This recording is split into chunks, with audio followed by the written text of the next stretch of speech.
Kita itu keluarga. Waktunya konsisten saling percaya. Sejak kapan Navari jadi CEO? Hah? Lalu diam, Ming. Mending lihat ini. Yang ini murahnya beneran. Bantu kita naik level barengan.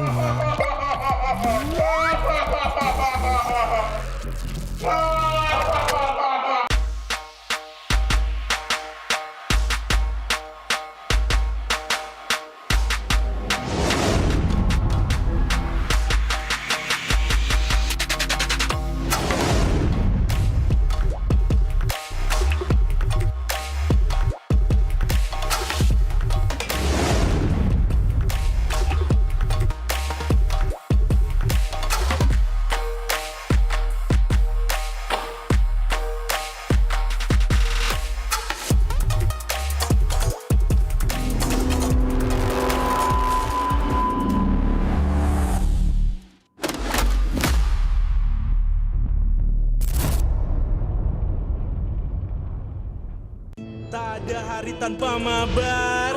Main ngelek, kerap buat ku tak sabar. Gimana mau main sampai kelar? Ini waktunya ku bersinar. Oke, let's do it. Games main sandalanku, bikin mainku semakin hebat. Pin stabil main makin mulus, rankku fix naik terus. Tukar DG rings, diamond dan voucher game kau dapat. Cuma Games Max, makin-makin no debat. Games Max Booster, kini dapat DG Rings. Beli paketnya dan aktifkan boosternya di aplikasi Dunia Games.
Naruto が帰ってきたぞ。飛来神の術。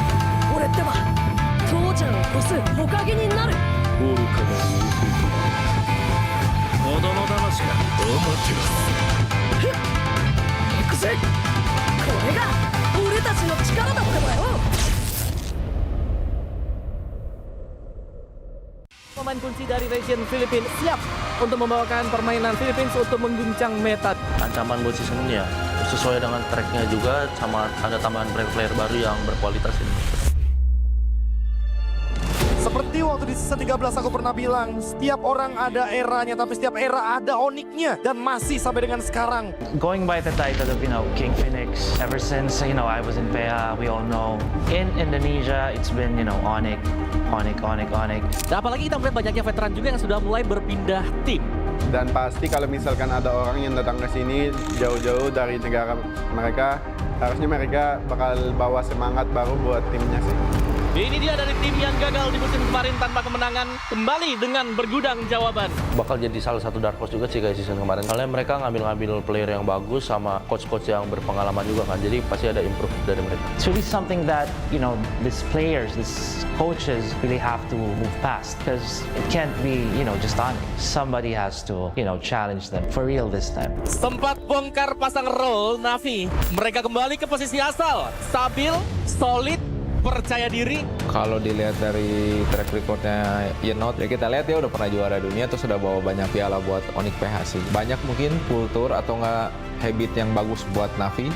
Seperti sebuah peribahasa, tuntutlah ilmu sampai ke negeri China. Kalau soal Super Ken, dia tuh salah satu jungle yang bagus lah di Indo. Terus kan dia ngebuktiin juga kan, nggak cuma di Cina, terus di internasionalnya juga lumayan oke tim dia. Korban Super Ken yang berhasil mundur, namun untuk sekarang Blazing 2 yang begitu baik dari Loom. Double kill berhasil diambil. Super Ken bisa imbangin RQ.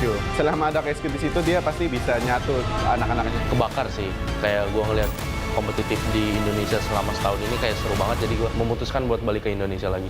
Masuknya player-player asing membuat kita makin punya daya saing. Di panggung internasional, kita sebanding. Regional mix bagus sih, jadi bakal bisa dapat POB dari region lainnya, tim lainnya, dan itu pun bagus buat ke depan Indo. Jadi kayak ada dua insight itulah. Kalau strategi justru menurut gue malah makin kompleks. Justru kita bisa ngambil ilmu dari mereka, jadi kita bisa makin improve lagi ke depan. Region membuktikan dominasi total dan masih menjadi region yang terkuat. Again, if you go back to all the international tournaments, it's been Filipinos. If you're gonna be some meta, you're gonna be looking for that. But, someone needs to try to challenge and change that. Balik lagi ini tim game, dan meskipun sekuat-kuat apapun tim apapun itu, bisa imbangin lah. Bahkan bisa kalahin juga. I do understand that, Indonesia, it has the biggest fan base, but, with the experience of Onyx, this is most important.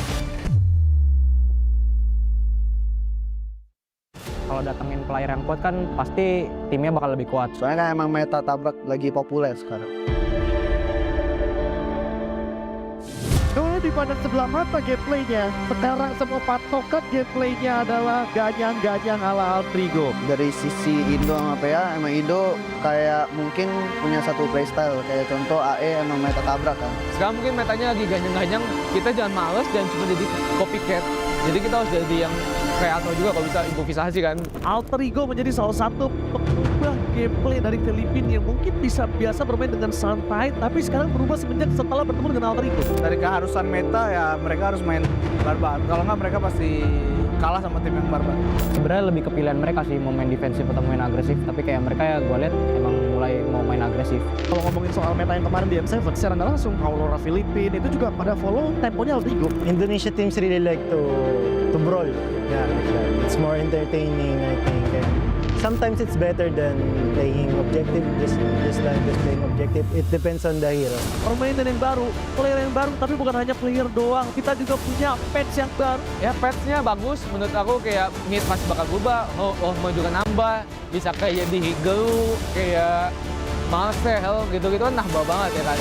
Ya kalau buat sekarang gue ngerasa tim Indo bisa lebih kuat lah, karena dengan adanya patch sekarang, dengan hero-hero yang ada, mungkin jauh diuntungin buat tim Indo. Mid lane hampir semua kena sentuh. Ada beberapa hero yang emang di buff, ada yang di nerf, tapi overall itu mid lane benar-benar disentuh. Patch yang untuk sekarang sebenarnya menguntungkan banyak di mid sih, apalagi menguntungkan ke gue banget lah dari segi hero gue kayak Gor, ada Lilia juga. Pokoknya banyak lah hero-hero mid yang gue dulu nggak pernah pakai, sekarang udah bisa gue pakai. Memang sebenarnya porosnya di mid, karena mid yang bisa ngegerakin gamenya. Kalau emang midnya fuck, kalau midnya agak-agak shaky, ya mungkin agak susah gitu. Dapat info kayak Pio bakal ke Indonesia, gue rada kaget sih itu juga. Nah, kalau tentang Pio ya pasti gak bisa bikin Evos berkembang lah. Dia orang yang gue lihat kayak dia benar-benar masih pengen berjuang terus, berani buat coba tantangan di Indonesia. Akhirnya tertarik juga sama Piu ya, yang jelas pertama pengalamannya lah. Kalau dari gue sendiri sih gue optimis lah ya, optimis kalau misalnya dia masih one of the best lah.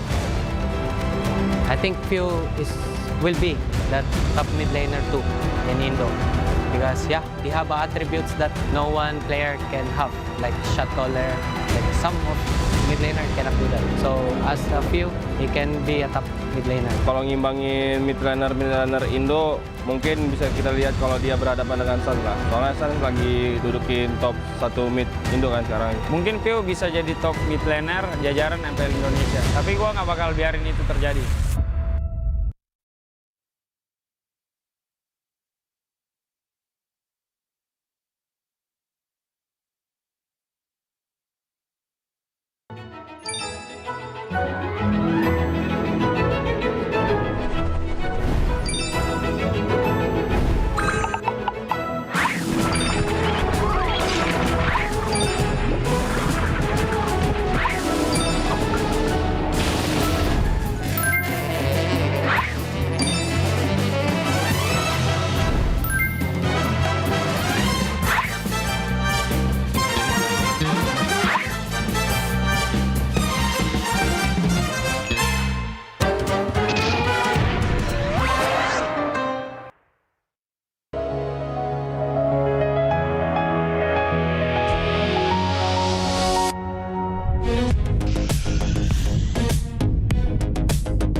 Di tim yang paling susah itu nyatuin semua di tengah perubahan yang nggak ada habisnya. Kami bukan lemah, kami cuma belum searah. Menang atau kalah itu biasa, tapi ingat satu hal, kita itu keluarga. Waktunya konsisten saling percaya. Sejak kapan Navari jadi CEO? Hah? Lalu dia Ming. Mending lihat ini. Yang ini murahnya beneran. Bantu kita naik level barengan.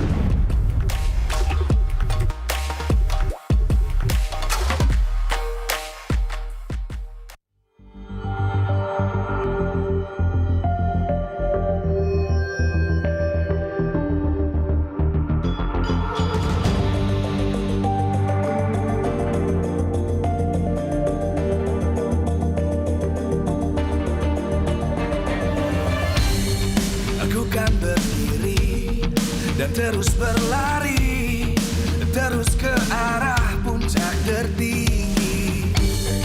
Ku takkan berhenti, hanya sampai di sini.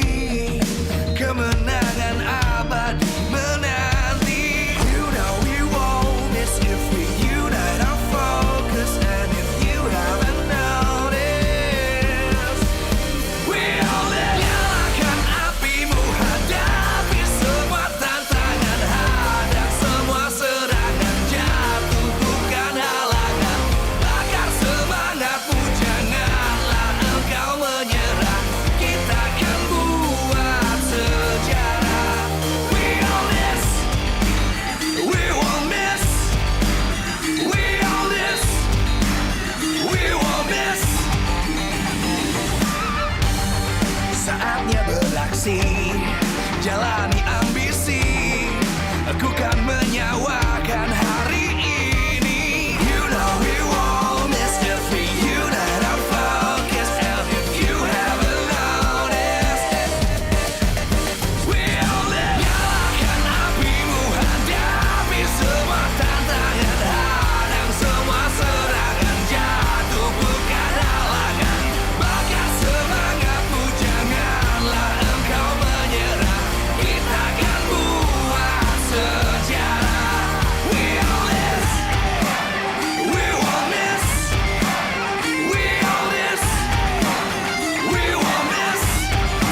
terus berlari, terus ke arah puncak tertinggi. Ku takkan berhenti, hanya sampai di sini. Kemenangan abadi menanti. You know we won't miss if we unite our focus. And if you haven't noticed, we all nyalakan apimu, hadapi semua tantangan, hadang semua serangan, jatuh bukan halangan, bakar semangatmu, janganlah engkau menyerah, kita akan buat sejarah. We all this, we won't miss, we all this, we won't miss. Saatnya beraksi, jalani ambisi, aku kan menyawakan hari ini. You know we won't miss if we unite our focus. And if you haven't noticed, we all live. Nyalakan apimu, hadapi semua tantangan, hadang semua serangan, jatuh bukan halangan, bakar semangatmu, janganlah engkau menyerah, kita akan buat sejarah. We all this, we won't miss, we all this, we won't miss, we all this.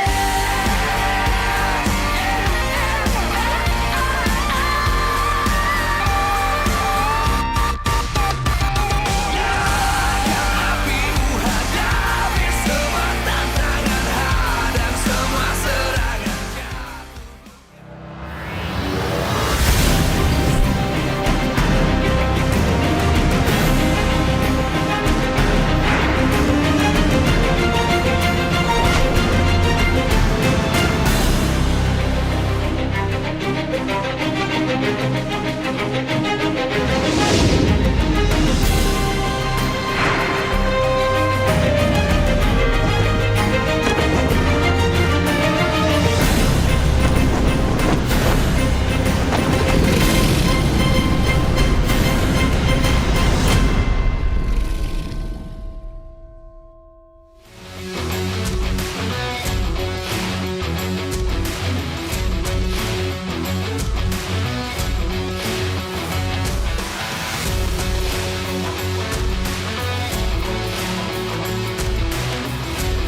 Live from MPL Arena, Jakarta, MPL Indonesia Season 17 is powered by Moontalk. Supported by Esports Federation of Indonesia. Presented by official gaming phone, Infinix. Official e-wallet, GoPay. Official gaming chair, Toda. We own this.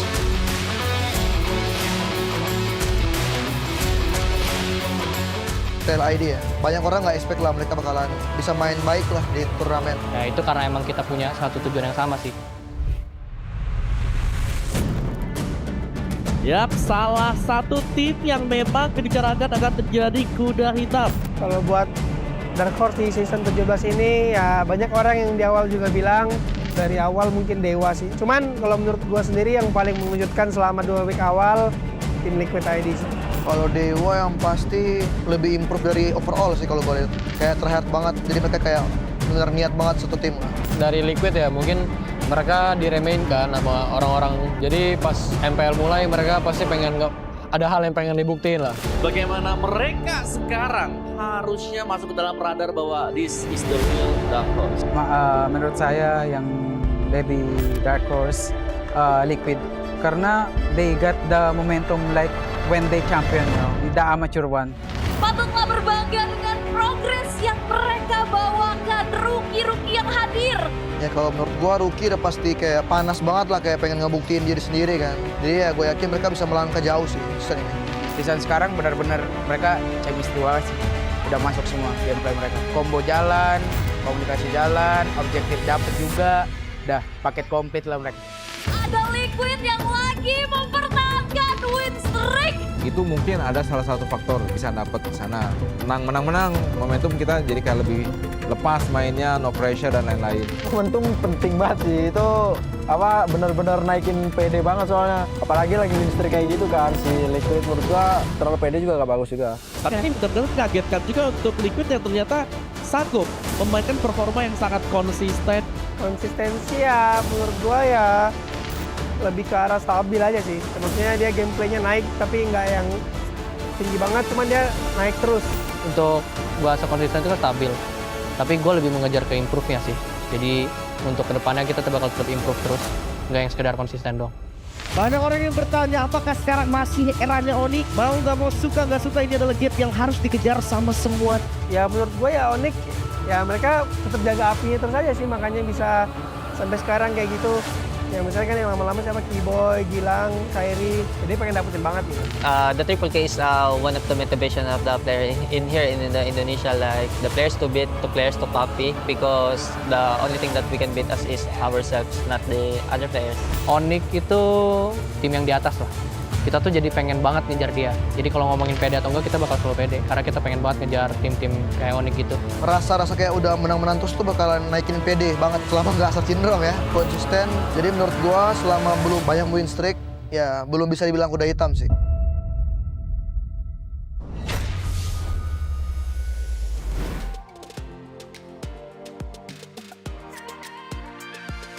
Sorak-sorai di MPL Arena, tentu semuanya sudah tidak sabar untuk menyaksikan bagaimana hari yang kedua, minggu yang ketiga di MPL Indonesia Season 17.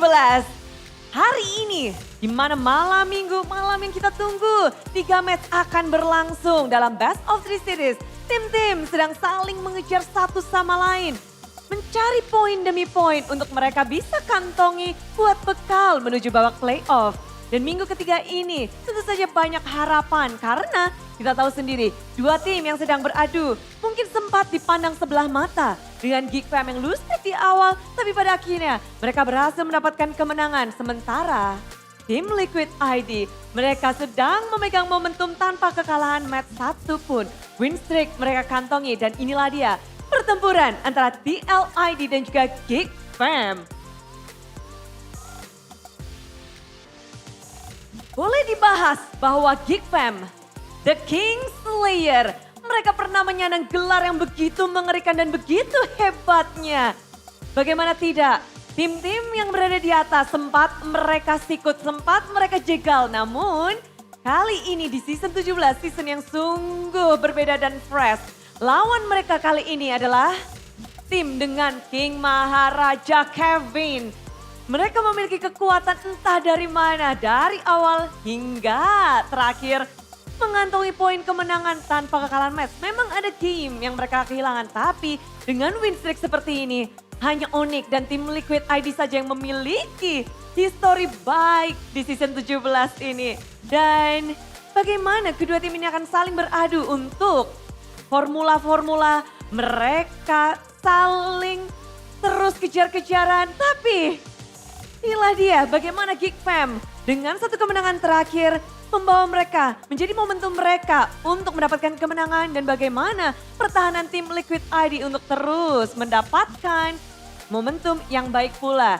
Dan semua ini tentunya Bude mau mengingatkan bahwa semua super fans yang lagi ada di rumah jangan lupa untuk tulis dukungan kalian. Dan juga yang ada di MPL Arena, Bude berterima kasih sebesar-besarnya khususnya juga kepada para sponsor dan partner MPL Indonesia Season 17 powered by Moonton, supported by PBSI, presented by Official Gaming Phone, Infinix, dan Official e-wallet GoPay, official dari Gaming Chair by Todak.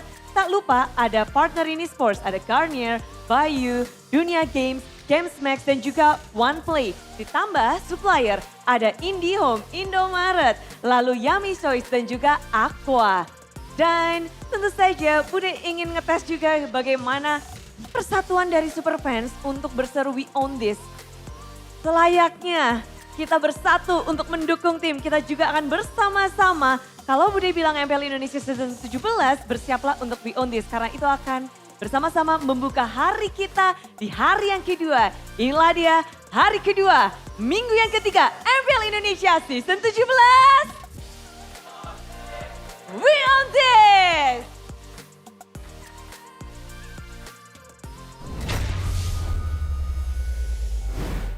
What is up, Indonesia, or maybe everywhere around the world, because MPL Indonesia Season 17 is commencing now, week 3, going in almost half of the season here. So there's a lot of things that's already been established. Obviously, Onyx being Onyx, almost getting themselves in trouble, losing to Dewa United, but it's all G in the end. But today, there's gonna be 3 matches that we're gonna see, but the first of them, TLID, the undefeated, the only, well, not really, Onyx is still undefeated. The only 2 undefeated team in MPL Indonesia so far, TLID and Onyx. Now they're up against the mighty Geek Fam. The mighty Geek Fam. Mighty Geek Fam. When did we start calling them the mighty again? Or is that just a... Because I decided that. Okay. Yeah. This is inside voice going, the mighty Geek Fam. By the way, he doesn't believe in the patterns, right? So what do you think is going to happen today? Oh, right? How is the trajectory going to look for Geek Fam? Oh, Geek Fam? You know, it's been that way for the longest time. You know? Early in the season, just loss after loss, then you build around the wins and all that. So you think they're built? Huh? So you think they're built? Yeah. Careful what you wish for, man. What do you mean? I don't think you have any room to talk. No. Last season, right? Week 2. This season, careful. We're in week 3. You gotta, as I said earlier, maybe like... Patterns don't exist? No. You gotta celebrate the little occasions, man. That's what makes life even better. Don't celebrate too hard, Shervin. What'd you say earlier? Just don't celebrate too hard. No, I'm not gonna celebrate too hard, but you sure cannot do that. I'm telling you right now. We're winning over Infinix, bro. We're good. We're good. I'm happy that you're leaning towards the meme here, but I think at this point it's a bit too sad to become a meme. But other teams here, Mirko, anything that you want to talk about that's really surprised you so far? Oh, I mean TLID. It's not from TLID. Yeah, that's been the... We're not gonna mention TLID, you know. We'll leave that to Sir Daniel Saniel up there, but Dewa United, I think for most people have been the most surprising team. The fact that they were able to get a game off of Onyx yesterday was super surprising in my opinion. And it was through really good draft, but also composure from their whole team, the understanding of their win conditions that led them to the win against Onyx. That was a comeback victory, by the way, in game 1. Yeah. Hopefully we're gonna see a lot of comebacks in this day though, Rashi, because there's a lot of matches here. TLID Geek, Onyx BTR, and RRQ versus Alter Ego. These are the matches that or like the days that I live for, man. The days that I can't hate, you know? Is that you can't hate? Yeah. This guy, he's starting the trend again, bro. Yeah, I'm thriving for hating on people. He's hate watching. He's hating for the love of the game. Yeah. Okay. But for all of you out there that really loves the game, you can participate in the audience topic voting. What does the Kingslayer need to stop TLID's dominance? Respect Glioni. Glioni. I like that. I like that. It's certainly better than King Kevin, but we forced Kevin to play Assassin, which we really haven't seen so far, Rashi. And also, C, difficulty LID too strong. Wow, C is just a give up this time. Dang. You know what? Answer. I still take this over the non-answer Cs. I hate you C people usually, but the C people today, I like you.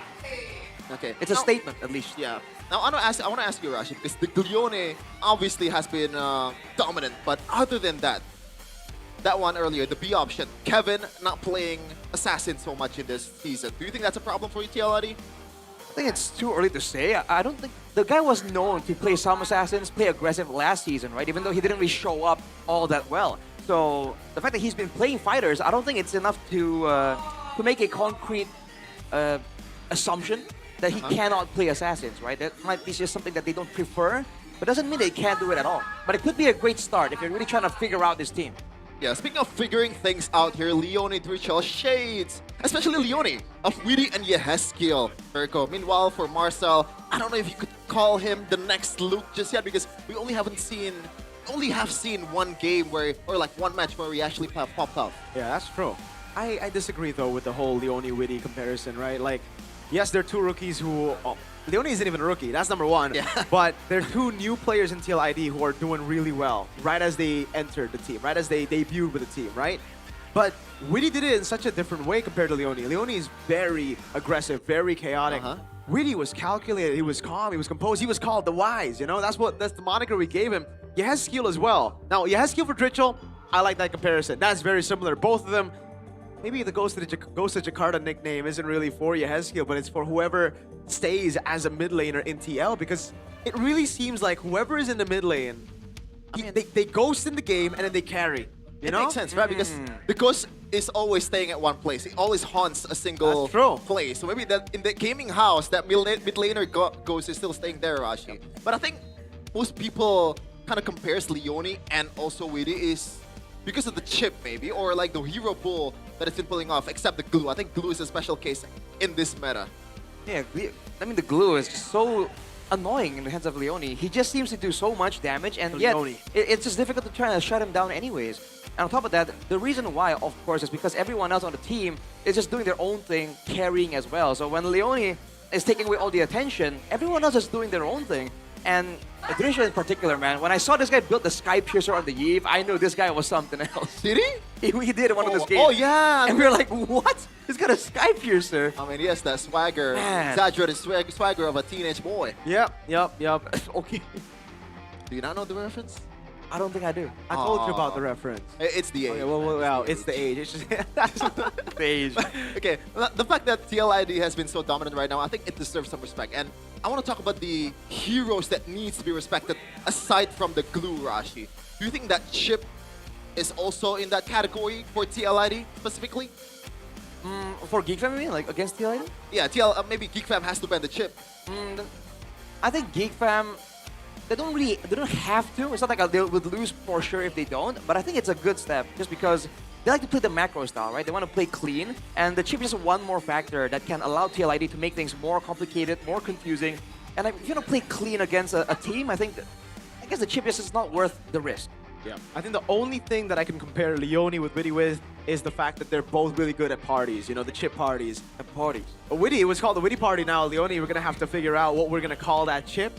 But it's always with a combo. Back then, what Witty did was, whatever it is, I'm picking a chip, right? It was also meta, to be fair. Currently, I think it really fits if you have a composition to brawl it out like that. If you get a Masha, if you get the Fredrin. That's why, in my opinion, Kevin was great on the Assassins last season. He did a really good job on it, like the Hayabusa, the Fannies, especially early on in the season when he had that confidence. He was great. But I think that season of hate from a lot of the community, from everybody saying, you know, this guy doesn't deserve to represent Indonesia in ISF and SEA games. This guy is pretty bad in Indonesia in the MPL ID League. That really helped him mature quickly. So now he's already doing so well on the utility junglers. His red trees are amazing. The way he plays for the team as well. I think Sheffin is the one who mentioned this, but this TLID is very different to Scene 14's TLID. Scene 14 TLID is full of individual flair. This TLID plays as a unit. It's so, as Gideon would say, they're very together. Maybe they shower together. Whoa. Usually that's what they joke around bonding about. tactic. Yeah, Onyx did that actually. Factually, they said it on an interview, I think. Don't fact check that. Don't fact check that. Yeah. All right. Making assumptions right here. But yeah, playing very together, I think it really works overall, which is why you see a lot of teams really trying to build up. They keep talking about, oh, it's about that mental game. It's about that chemistry, right? And I think it's very surprising for a team that's like so new that they're able to actually perform at such a together level. Amazing from TLID. But there's also one guy that we haven't mentioned, which is Kyo. The strides, the improvement that this guy is making this season has been very apparent. But on the other side, though, Ken Ziski, the track record that I expected coming into the season is like, Ken Ziski should be better this season, right? That's only one way to go, and it's up. But somehow, Ken Ziski right now, he's probably one of the least shining member of Geek Fam. I think he might be the weak point of Geek Fam right now, if I'm going to be honest with you. And I'm saying this because last season he was amazing. He was one of the strong points for Geek Fam. Yeah. Everybody was doing pretty bad on Geek Fam last season, especially Gobs, no longer here with us. Well, he's still alive, but he's just not. Whoa. But Kenzie, on the other hand, he was really good last season. Like, I remember being very impressed with the reaction time, with the way he was spacing in team fights, with the way he was carrying Geek Fam on his shoulder a lot of games. But this season, he's taken a step back, and I hope he can regain that form. Against BTR, it really looked that way, but also I think it was the draft that was pushing them to, you know, get the advantage. So do you think that win over BTR, okay, no memeing, seriously, is that a fluke or is that on BTR's part? I think honestly, it's a show of how good Geek Fam draft, how good they capitalize on that. BTR, on the other hand, I think they were cooking something really bad in the drafts. They're bad chefs. They were overcooking. Airpong was trolling. Straight up in the draft. Yisun Shin first pick, Airpong. I never want to see that ever again. Why did you actually ask Erpang specifically for the Atlas? Like, what the hell did you pick Atlas? I don't even want to ask him. You actually thought that it was a decent pick. Oh, the Atlas game. Okay, that one was a decent pick if you're just looking for pure team fights. Thing is, I think we've grown as a scene that like we won't be. If you pick an Atlas with other components that can level the Atlas, sure. Right. But it was all to play with that one team fight mentality. I don't like that. I don't like one-dimensional compositions in the big 2026. So it really just, again, it has been for the longest time, comes down to mid-control, right? Yeah, mid control, you know, how you want to move around the map, right? The avenues come from the mid lane, which is why it works so well. And even with the best side laners, if you don't have a proper mid lane, I don't know, game plan in the early game, it's tough, man. You're just going to keep getting ganked. And with the current picks in the meta, it's tough when you get ganked multiple times, man, I think. Yeah. Do you think like this meta specifically does not favor the gold laners? I think it does. Really? We've seen a lot of the gold laners shy. I think right now we're at a point where it's pretty balanced, except the jungle. I hate the jungle right now. It's like Suyo, Fredrin. It's literally just Harley, Fredrin, Guinevere, Baksha, Suyo, Leomord, Harley. Now that you name it, there's quite a lot. There's 6. But it's like a complicated game of rock, paper, scissors. Yeah. Okay, maybe in that case, in the mid lane's more boring because literally it's Eve and Juicin, and when it's bad, then it opens up. But at least we saw it yesterday that Vixana is playable. Exactly. When Glue is on the other side. I've been preaching. You know what? Not in the stream, by the way. Like I've been playing Vixana a lot. Vixana against the Glue? Yeah. I like the combo too. That's never why. mind. Never mind. Because even in the jungle, we've seen a Gushin. That's a special case. That's a really bad case, Mirko. We don't talk about. Yeah, I don't want to go too far. He's my GOAT. Listen, he's still my GOAT. I was good while it lasted. Do you want to justify that? What? Do you want to justify that pick? Yeah. I think there's more on that later. That's true. The unmentioned team will be playing anyhow. But yeah, Aaron Shiki appeared right there. I believe he's calling from Malaysia. Yeah. Rumors have it that he's going to AC. Oh, with Witty? Back to the original plan. Original plan? Yeah, before he went to TLPH, he was supposed to go with Witty to AC. Yeah, by the way, MPL Malaysia has been a bang. It's been so fun, but we have something that's more fun for you. It's the ping test. Let's see them yap. Tolong gue pakai apa ya? Pakein gue joget dong.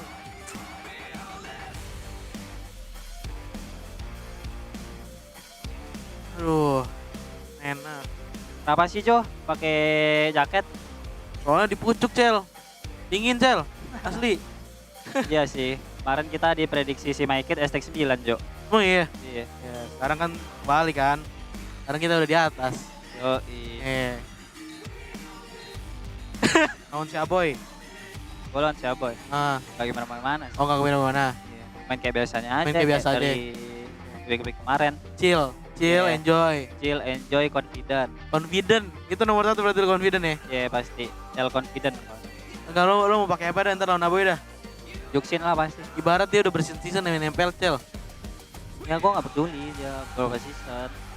Star Syndrome, Bukan Star Syndrome. Terus? Ya emang kalau orang yang ada pengalamannya emang bisa dibilang lebih ini. Iya, makanya. Jago. Tapi lu pede loh dia. Pede. Bapak Siki, kalau Euro Marcel kita taruh XP enak nggak? Ya, gak enak sih. Gak enak ya? Iya, tapi kita udah punya XP Marcel, tapi namanya bukan hero-nya. Oh, beda itu. Itu mah Beda. orang, teman kita nih si bro. Pakai Sandirom sih.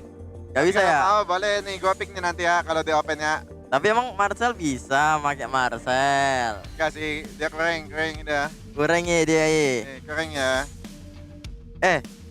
Kata Make It, King Maharaja Kevin gimana tuh? Apa tuh? Katanya TLID ini apa? Detak 9 kemarin ya? Pas di interview ya? Iya. Oh, di lock dong dia nanti lah.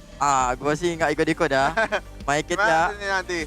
Gua nggak ikut-ikut King Maharaja Kevin. Kata sih ya, itu statement. Pasti di lock nih habis-habisan nih si kita Make It ini kita bocil. Gak apa kan itu prediksi, tapi sekarang kan udah respect kita sama mereka. Yoi.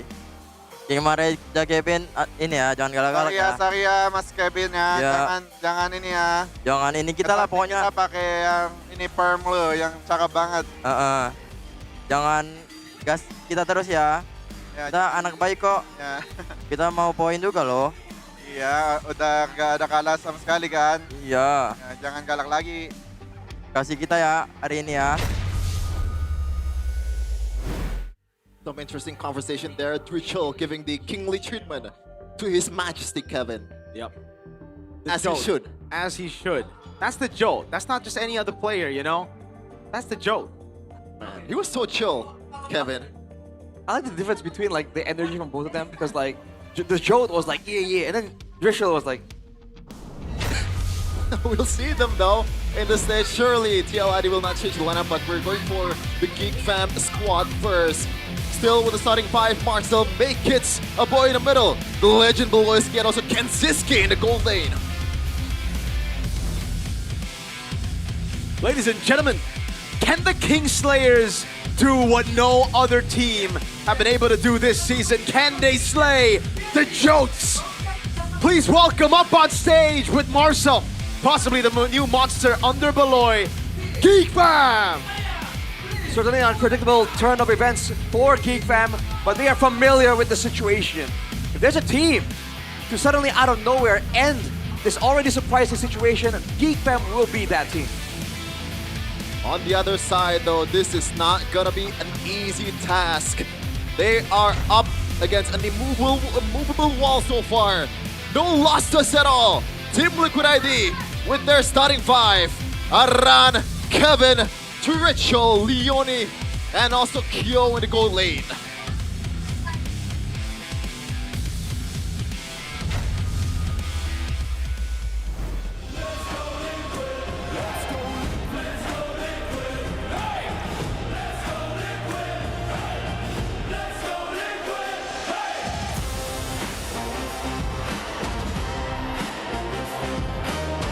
To achieve that title, world class. The man who was hated for his performance last season, the man who was 9th place. 0-9 was the record before they finally broke that 0-win record in MPL ID Season 16. Back with the lineup, led by the man, the myth, the Jones, Kevin. This is the new Liquid ID. Let's go Liquid indeed. A literal zero to hero performance right here. People wrote them off, and now they are the ones who seem to be challenged, who seem to be the aim of all the other teams in the region, almost. Looking to recreate that miracle again that happened in Season 14 with a different flair this time. Team play, the Unite S1, and in the helm, the master behind all of the schemes of TLID, Coach Hon Jiao, and also Face Hugger. On the other side though, Frizzy as the lone head coach of Geek Fam. Frizzy, they're trying to keep a level head. That's the man trying to solve the puzzle of TL. Will he target the jungle? Or will he target the side laners? It all depends, man. Geek Fam seem nervous, but they're always ready to take up a challenge. Lusky look locked in there. Yeah. As always. As always. Would have been great to see him in red. Fortunately, he is in another red. Yeah. Different red. Why do you complain so much? I'm not complaining. I said I wish. That's not a Coming complaint. from you, Shevin, the token hater of MPL ID. Yeah, everything is a complaint for Shevin. But is it safe to say, is it rude to say that the coach for Geek Fam has always been a placeholder? They're never the coach when Beloyski is present, right? You're not supposed to say that on stream, bro. Why not? Why not? So not be. But like, even back in the day, they've had literally useless coaches. Erbang? Oh no, Erbang. They made it to M Series when they had a good coaching staff combo. They made it to 3rd place when they had a good coaching staff combo, right? Remember Bluffsy, remember Dora DSP as well as supporting characters to the main character that is Beloyski in Geek Fam. Oh man, that's a tough topic, but we're moving on to the easier one here. What does the Kingslayer need to stop TLID's dominance? It seems like 30% of you guys are saying that TLID is too strong. I am upset. Again, always upset, Shevin. But force Kevin to play Assassins. That's the answer. Or the question that a lot of people want answered right here. Will limiting these fighters and forcing an Assassin onto the Jote be enough to shut down this whole performance? Because again, fighters will help with the whole team dynamic. Technically, you He can control ground, but we'll have to see, man. We'll have to see that being a problem. So far, TLID has been finding a lot of success with most of their heroes because their track record. Aran so far for his performance or the heroes that he picked, at least the meta heroes, has been 100%. The only heroes that he lost on is Edith and Benedetta. So you can see that if Aran or if TLID wants to win, they want to maybe want to have a more standard way to win, rather than the pocket picks. Does seem like that's the case. Even for Drichel as well, Eves, Jushin, Zertia, and Valentina, only 4 heroes so far for Drichel, and all of them has been meta. But this is King Maharaja Kevin, His Majesty Kevin, the Jode! He's the King's Ammunition. Or, the King's Ammunition are Fredrin so far with 7 picks, winning 5 out of 7 of them. Yeah, Fredrin with a touch of Leomord there. All fighters, but that Fredrin in particular, again, especially if you want to bring a chip into the equation, having a jungler that can just get in there without really being afraid of being bursted down immediately certainly helps a lot. And the amount of crowd control that the Fredrin brings to the table definitely is a great addition when they want to try and play as a team and control the tempo of a team fight. Yeah, which is weird, right? Because if TLID has been finding a lot of success with the Fredrin, like, why are other teams not trying to recreate that? Or is that not their style? Yeah, that's the thing, right? Because in MPL Philippines week number 1, when I was watch partying it, I saw the prio, I saw what people were looking for, and it was the Fredrin always banned out on the first phase, the Guinevere as well. In Indo, it was different. We were seeing more Leomord still early on, then we saw a little bit more Assassins coming through, even a Lancelot showing up a couple of times. I think at the end of the day, you're going to have to go back to the fundamentals, and that's the reason TLID has been able to win so many more matches compared to all the other teams. I think all the other teams, they were trying to experiment, they were trying to find new ways to push the meta forward. But TLID just stuck to what works. The Fredrin, the Leomord. Again, they've been scrimming against TLPH, that's their main scrim partner, which means you're up against possibly the best team in the world. You're going to definitely soak in as much as you can. Yeah, and Marcel is definitely soaking all of Beloyski's DNA or knowledge. Whoa. Another monster in the making for Beloyski. #1 EXP laner DPM in MPL Indonesia. So that tells you a lot, Arashi, that he is super aggressive. For sure, man. It's in the laning and in the team fights as well. That's what we're expecting to see from this guy. And by all means, GeekFam has always been able to really enable an aggressive player, which is why we saw so much success with Luke, right, when he came in. They just know how to play, kind of build around that. This might just be the missing piece, technically, for a lot of the GeekFam fans when they want to see GeekFam just being a bit more aggressive, a bit more assertive, at least, in the Land of Dawn. That's been the problem, right? Ever since Luke left, people have been trying to fill the hole in GeekFam's EXP lane. Vel, you know, Cops. He had this stint, he had this stint, he had his moments, but overall, no one has ever matched up to Luke's standard. No, no one yet, unfortunately. Let's see if Marcel can do the job, because if Marcel can't, they have another backup. Ye3 is still waiting to get his second match, to get another chance to play on the MPLID stage. Look at the roamer showdown here. Leone, the man that we were highlighting earlier, against Beloyski, the guy, the big brain. #1 roamer damage taken against #1 roamer total assist. With a difference in mindset here, with a difference in aggression, be the decider. Because Leone, again, despite how it looks and how aggressive he's being, he is for sure still very much team-minded.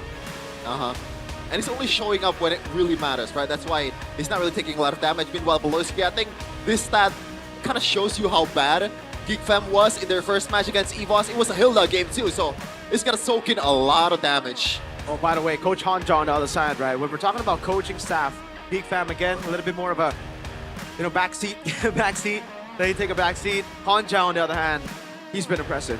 I really like the drafts coming in from Hanja, man. Just the problem solving into the second phase as well. Again, it really just feels like TLPH. I don't know if they take reference for they take TLPH's drafts as reference, or they're the ones who pioneer it. Because back in the day, I remember TLID, they would actually be the ones to pioneer it in the scrims, and it would be TLPH to take inspiration from the TLID draft. Oh, they just executed better. They have better players, I guess. Yeah. Oh. Speaking of execution here, interesting. First pick selection, it seems like TLID is on the blue side, very topical. GeekFam is on the red side too. But these two teams prefer on the blue side, Arashi. 100% win rate for TLID on the blue side. That's insane. I guess I like being able to dictate a bit more, right? Like Rika mentioned, when you have good problem solving all the way till the end, you don't really have a lot of rush going through. In fact, you want to kind of, I think they're just flashing out. They know the reputations that player has, so they want to flash out some heroes and kind of force them to react first, I think, will be the idea here in this drafting phase. Yeah. For a lot of people, this is the most fun part of competitive scene. The drafting phase. Dangerous they can replicate it in the ranked games that they play. Hopefully not the weird picks though. Especially if Beloyski picks Saber in this game. Hey, I don't think we're gonna see the Saber for a while, man. But the Hellcurt, yes. I was gonna ask the question, silly me. Why would I need to ask that question? Hellcurt's banned for sure. And we've talked about this, Rashi. The chip and the glue has been the option for Geek. Now, is it gonna be the Fredrin? Or is it gonna be more meta bans here? I think for now, until there seems to be a weakness for that Fredrin pick, I don't see why TLD can't just rehearse the same idea, right? Show the Fredrin, and then you use everything else to kind of go around that. But yeah, the Tushin is open though. Again, in theory, it's countered by the Eve, and that is still available as well. Oh my and God. TLID wastes no time at all. I'm telling you, man. I'm telling you. You gotta respect the Fredrin, but surely Geek Fam coming into this match, they've already cooked up some recipe onto how to counter this Fredrin specifically, right? Yeah. I think a good way to counter it is... Boxia is open. Exactly. If you really want to go head-to-head against the Fredrin, in terms of Reggie battles, you're going to lose out. But if you want to go for those ganks, if you want to go for those brawls, the Boxia is a great answer to the Fredrin straight up the bat. And you can also pick up a CC later on. Yeah. And I like the fact that TLID is just leaving the mid laner, right? Because they want to see the matchup first. Do you want to pick the Tushin? Then we're going to pick the Eve. And that really amplifies Fredrin's potential. But Marcel is here. I like that more for Geek Fam. Now, Geek Fam has a bit more option, in a way, on how to counter the mid. This is foreshadowing. I mean, just earlier in the mic check, we did see that conversation between Geek Fam, right? Where they're saying, hey, Beloy, you're going to pick the Marcel? And he said, nah, I don't think so. Don't really quite get it. And here it is. With the Leo Mord against the Fredrin, with a team that's playing as united as TLID, a Marcel can segment a team fight so well, that could be the angle that Geek Fam is angling towards. Yeah. By the way, Geek Fam so far, out of all their matches, the only wins that they get is when Make Kids pick the Leo Board. Other than that, 0%. Yeah, and it makes sense, they're very objective-oriented. Geek Fam known to have that prowess in the macros. Whoa, yeah, interesting. The carry very early on, and then the juice in. The Eve comes through? No? Yeah, God. For Geek Fam, they really want to rely on this combo. Meanwhile, Zetian... No, a boy on Zetian this season, 3 picks, 0%. And I feel like an Eve is more standard in a way, right? I think if they wanted to go for something crazy, I will choose I thought it was going to be the Sora pick there, really. For Geek Fam? Yeah, Red 3 Sora. But it's going to be banned, no? What do you mean? Like Red you 3, thought Red that... Okay, that was Red 3. Okay. I get it. Right, for like more combo, you're thinking? For more of a substitute for engagement? Because Marcel is annoying, by all means, but I don't... After trying him out a couple of times, I feel like the way he engages is not the usual way of engaging. It's kind of hard to follow up unless you have a comp that really works well with it. So having another way to initiate team fights or get pickoffs would go really well for Geek Fam, I think. What do I feel like Geek Fam wants to flex wants to put a fighter on the gold lane here again? Experience the like a CC or an X-Borg again, but the laning matchup, is that really a trouble? I don't know if they want to go for the CC now. They do have utility now on the Zetian. It really just seems like, CC gold? Yeah. Okay. I don't think so. Usually they would go for like a Kimi or a Yisun Shin there if you want to go for the double fighter composition with CC gold. So I think it'll just be a standard marksman, and that's why TLID are already banning it out. They don't need to ban the Harith. Carry's already really good against it. The Claude, same thing. Right now for Geek Fam, I actually don't know what marksman is left. Maybe Moskov. Might be the case. Moskov. I mean, it's going to be a front-to-back team fight, which it very well might devolve into. That can kind of work out. Let's hear from the crowd. I wonder if they want to have any particular ideas to deal with the carry, though. The CC, like we mentioned, this does get banned out. It's a Phobius. Oh, man. Interesting. Yeah, they're really leaning hard on the early game. They want to control those objectives. But if it fails, though, it's a Jushin, it's a carry, so you're really banking on a lot on the early game. I see the vision though, right now. Zetian's gonna smash Jusin in lane. You have a Marcel as well to be annoying. Put down the golden hours on Fredrin. Leomord, great at playing the first hurdles with Phobius. Right now, it looks like GeekFam have what it takes to win out that early game. I think the Marcel won't even help with the... Might help very slightly with the clear, but the Zetian alone can clear independently and allow the Marcel to just find out more info before the big neutral objective. So TLID might get outmaneuvered even before the actual neutral objective comes to play. Oh man. Do you want to go X-Borg here? No. Right? But I understand. I know it's super one-dimensional, but yeah. There's no poke, technically. The X-Borg should be able to get a lot of value. Has to be Moscow for X-Borg, that's it, right? Claude. Oh! The Claude is a pretty good choice too if you want to just shred the high-lows Alice. But Blazing Duet is super easy to cancel with Fredrin. You don't Blazing Duet. Yeah, I think this is a maneuverability value for the Claude. Then why don't you just pick Moscow? That shreds better, no? No, not really, no. When it comes to the single target, yeah, I'd say the Claude does better with the stacks of passive as well. And I think they're thinking Moscow's gonna have to play pure weak side. Claude can be active, more active than the carry in the early game. We see that happen as well. Gold laners rotating for the first hurdle. And the Blazing Duet in the early game, I think, can still be very useful. Later on, though, I agree with Mirko. It's gonna be just DPS oriented, unless Blazing Duet. So far this season, I believe the lineup rating has been pretty spot on, and it's a big difference from TLID and GeekFam. And we're kicking off week number 3, day 2, with a team that's undefeated so far. TLID rising to the top against GeekFam, which is still trying to find their rhythm again. What's gonna happen here in the Land of Dawn? We'll see in a second. Yeah, the laning phase goes for sure. Already aggression coming in from GeekFam. And with the superior clear, that might neutralize what the Sushin brings to the table, that bullying power even before level 4. Yeah, I always love this when, you know, XP laners adjust to their matchups. I love it when the Soras go Brave Smite when they're in a losing matchup, and same goes for the Phobius. Really good option here to go for. Brave Smite for Phobius. Looking at the emblems by Bayu, you can see Beloyski on the Marcel. It's all about movement speed, man. And technically, if he uses his spells right, it's almost impossible to catch him early on unless you want to commit multiple members and multiple skills, which is why you can see him move the way he is doing right now. Yeah, speaking of, Leone is actually using the Hylos right now, right? So far, Leone has been using the more aggressive roamer, Rashi. Like a chip, like a glue, but right now, it's a bit more passive in a way, the Hylos, but not looking that way so far. He's been forcing up flickers left and right. That was just so bad by a boy. Yeah, you gotta respect the damage prowess for the Hylos early game. Like you mentioned, Shevin, it's a defensive-ish looking hero, but in the early game, the continuous damage is hard to match it with any other roamer. Whoa. Whoa. Papulon, I get it, but KB? Yeah, he believes in Beloy. Interesting. Well, no, I mean, the coach, that's Beloy. That's Beloy. That's Beloy. That's Beloy right there. Okay, some subtle shade there. The GeekFam coach from Mirko. Oh, yeah. Right now, they're still setting up for the first total here, coming up in about 8 seconds. And we've talked about this. Marcel, surely he has a lot of power in the early game right now, but he has to secure level 4 first, as Aran will have it earlier than Marcel. The throws in play right now, and so far, again, GeekFam are the ones who are more proactive, and Aran's getting caught a bit.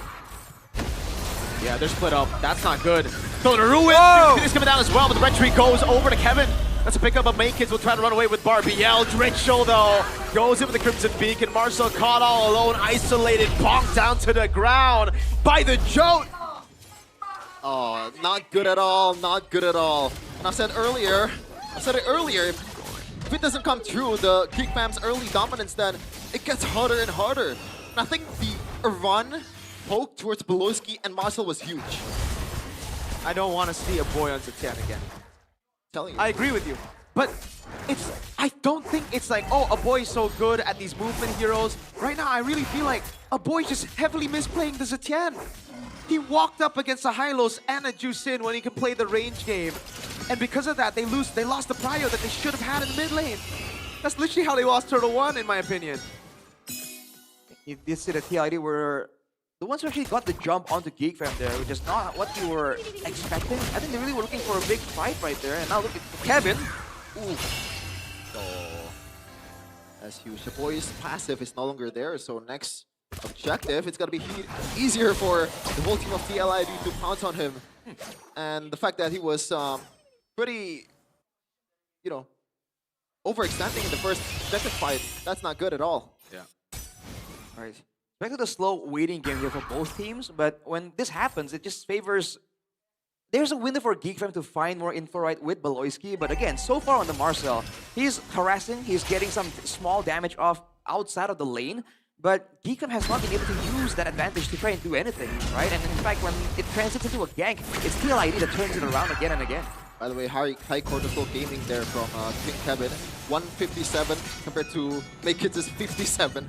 So 100 BPM difference there, Rashi. Wow. I mean, everybody on TLID are very, it's intense. It's not Except really bad Aran. Aran just, hey, the veteran, you know, the experience playing through. Oh, he has a spot right here. Oh, Marcel. There you go. Down there you go. The combo that they needed in Turtle 1. Kevin gonna be caught. Aran! Whoa! How the heck did he get it? Kyo rotates earlier than the Claude. Kevin goes for the kite down. Makekids already down, and now it's gonna be Marcel and Kenzie. But there's just not any, there's no damage from the Blazing Duet. Kenzie's gotta poke them down. Aran gonna be caught in a dark wave, and they all pounce on him, but Aran flickers out, goes away, and he gets out with the flowing blood. GeekFam, they're gonna look for the dive. Aran gets taken out by a boy. Is it crazy to say it's still a TLID win? I mean, the economy says so. They're able to get the neutral objective, and so far, again, against a team that supposedly wants to be aggressive in the early game, they got a bunch of good kills there, good advantage technically, so I think it's still worth it for them, especially from the gold. Look at the gold perspective. How did Kyo rotate faster than the Claude? What happened in the bottom lane? Not sure, man. Very good pressure, man. Again, the golden hour from Beloyski extended the team fight just long enough for the gold inners to be part of it. And I don't know if it's favored GeekFam, you know, because it seemed like GeekFam initially after the engage already had the advantage. But after the golden hour, Kevin got a taunt, got out, and it allowed TLID a bit of a mini combo in the turtle pit. Did Beloyski golden hour make it himself so he can retreat? Everybody was caught in it. It was just the whole turtle pit. Yeah. So Aran got it, didn't he? Yes, he did. With a Throne of Ruin. That's a low blow there for GeekFam. I wonder if they should coordinate the use of the golden hour a bit more. If their idea is to golden hour the jungler and get a red tree win, I feel like they should be playing it a bit differently. Yeah, I'm not sure with Beloyski's approach there, but some good pokes or some good Thunder Bell stacking there from Beloyski. Oh, Kevin does not like it though. Oh, they're gonna force out. Oh, Beloyski's just dead. The Jote will have none of that insolence. Get this guy away from the Fredrin, man. The knowledge, because again, with the Marcel, you can get out, but afterwards you are very vulnerable. And your dash is also part of your offensive ability, so once you use it up, you can't really do much. And I think TLD recognized that and immediately called for a way to just jump in there. Is it crazy to say? Oh, wait a minute, Marcel might get poked down here, but it's only some DOTs. But again, the boy's passive is not there anymore because of Kevin. Yeah, free turret down below. And there's nothing they can trade it with, dude. The Alice is too tanky. Oh, Kevin! Oh, Kevin the Jolt. He has sinned. He has made a mistake. He's human after all. The golden hour. Drinchel gets out with a Crimson Beacon. Leone, Revitalize and Glorious Pathway. Meg is there. Slow down by the Glorious Pathway even when he's on Barbiel. Yeah, but the economy is still... Oh, side Kyo. Yeah, trying to go on Beloyski. He knows there's no golden hour. Drinchel walks back off. Throwing a ruin from Aran. Kyo caught in the midst of it all, but actually it's Marcel who's caught with them! Kyo gets a free double and there's no trade on objectives. You hate to see that, man. Marcel tried to save the GeekFam members, but it was a bit too late. Even with... I mean, that's a... This is a win for Kyo. Right? This is a win for Kyo. Yeah. I know. I play enough carry to know that Barbiel cannot go up against a 3-1 Golden Staff Corrosion carry. A bit of a spice from Kyo there. Now he's snowballing the hell out of this carry. 4 kills already.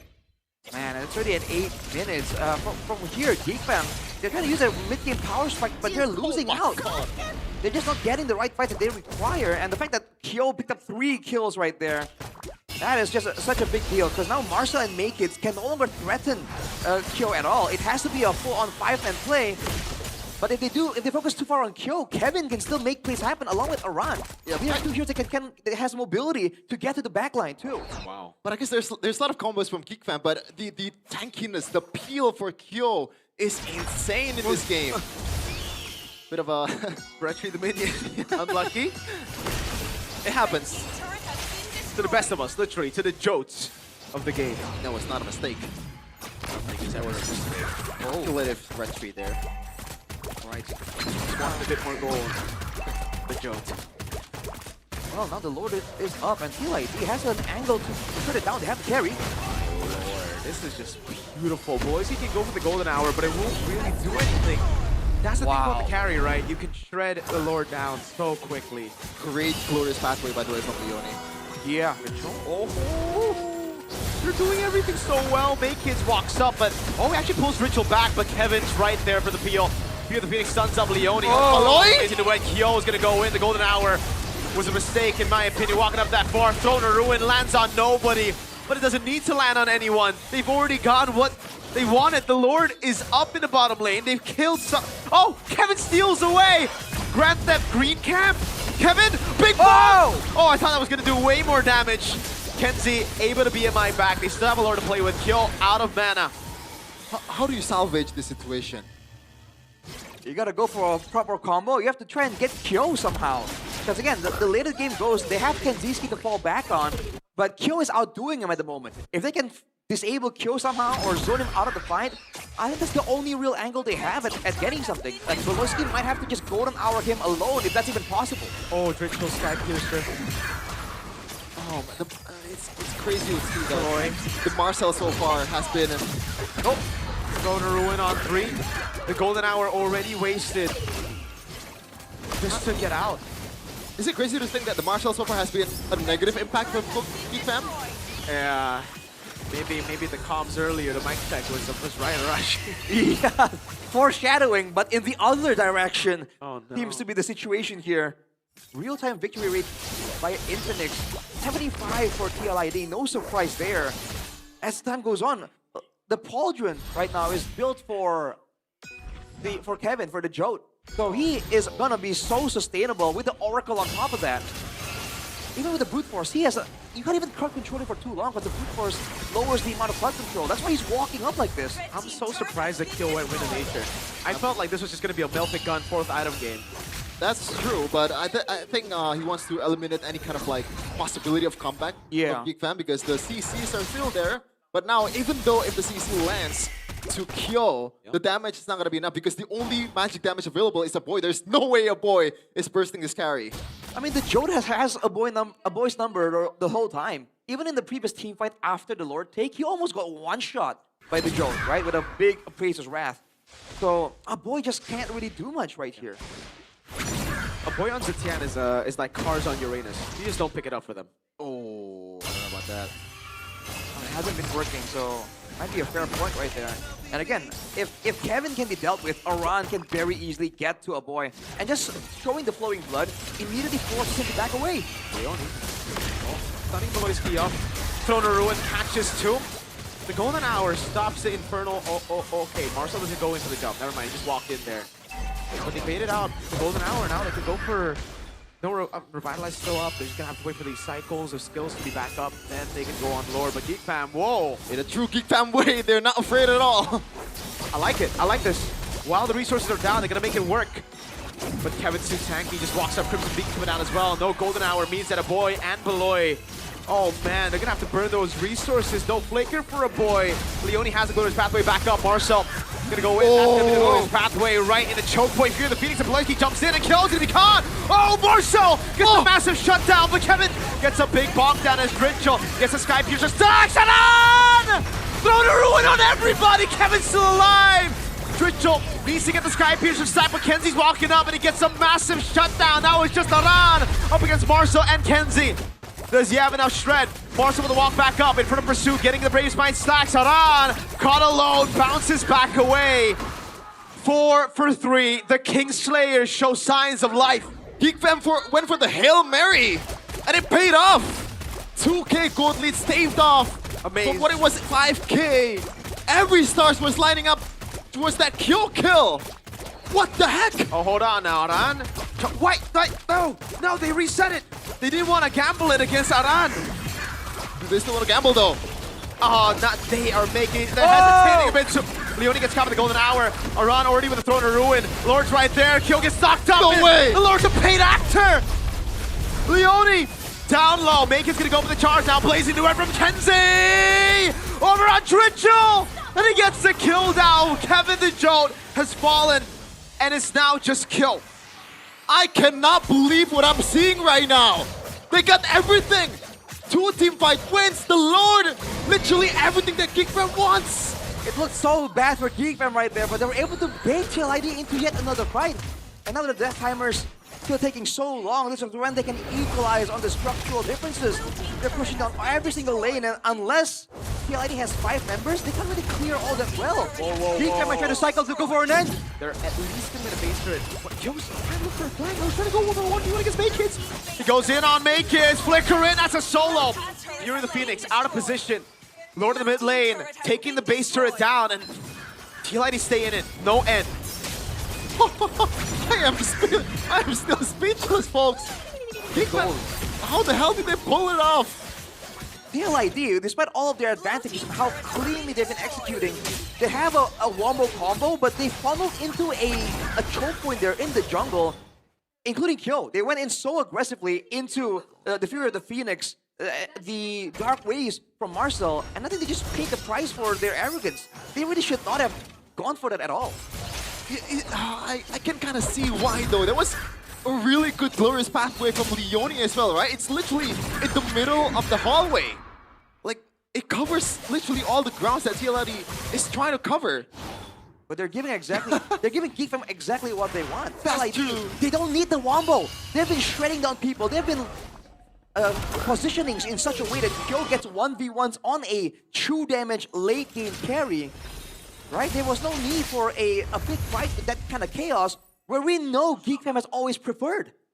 Yeah, now it's a battle of shred with Kyo and Kenziski being the stars of each team. Oh man, but there is still, once again, a lot of peel for Kyo right now. GeekFam, they should be overzealous and overestimate their potential here after the multiple team fight wins. Gotta play a bit more disciplined from now on. Did he just bait the red tree? I think he did, but like, doesn't matter. They're trying to go for that 1v1 on the gun camp. Okay. Blow it down right now. Both teams don't want to take any unnecessary risk. But GeekFam has recovered from a 6k gold deficit down to a 2k gold advantage, actually. And a bunch of Skycrusher stacks lost for Drishel. That's also a huge loss in threat for TLID. A boy's starting to hurt though, right? Think about the Crusade. Yes, they're pure utility unless you get those Skypiercer stacks. So GeekFam actually have the damage advantage when it comes to poke. TLID need to all in. And a lot of range as well from GeekFam here with the Jushin. As we're gonna take a look at the Thunderbelt stacks. 42 right now for Aloyski. Kyo securing the low school leaders. Now it's harder. Double counter back. Golden Hour catches Leone. Beautiful in the back as well. Bringing it back. But Kevin, big bomb coming down over on Aloyski. He gets away as well. Fear the Phoenix. Kenzie diving in the blazing away, but Kyo is doing true damage. Maykids will take down the Jote. Aran now caught against 3. Dark Wave lands on 3. Marcel with a jump, but it's only onto Leone. He wants to go for more. He jumps into the midst of it all, but Kyo is right there. Hold on. The jump again, gets picked up, and that's... Oh, it went down! A boy doing a lot of damage. Kyo able to find a kill, gets a Rose Gold Meteor in time as Maykids gets on Barbiel with the Phantom Steed. TLID trade 1-for-1 jungle for XP, and GeekFam are now on the Lord. Wait, TLID, I think they're just gonna concede this, right? There's no way they're getting in unless Leone has the glorious pathway. They have the glorious pathway, they have the cycles. Kyo has the ultimate, they're gonna go for it. I think it's a mistake though. Blazing red from Kenzie, Winter Crown. Kyo, what? He just walked into it! What? Hello? That's a disaster. Kyo! What is you doing, my dude? Oh no! It might be over. There's no wave clear available for TLID unless the Jote can do something about it. Aran's trying to hold down the wave. He doesn't need to. They're going to wait for the wave to come in. Fear the Phoenix locks him down. A Throne of Ruin from Aran. He's brought all the way back. The Golden Hour doesn't catch Trichel, but they got no damage. It's a Jushin and a Fredrin against everybody. Blazing to it from Kenzie. Again, it's the winner crown and immortality for Trichel. GeekFam take the game. But let me tell you, folks, as a Geek Fam #1 Glazer, I did not see that coming. What? I can't believe it. I can't believe you've done this, Kyo. I can't believe you've done this. There might have been some miscommunication there. You saw Aran with the flowing blood perhaps saying something, you know, relaying out some information, but he really turned around in the midst of a... Man, he could have gotten away there. Oh my lord. And what a... Oh man. What a change by Kenzie, though. Like, he used it with an nature earlier. The fight lasted so long.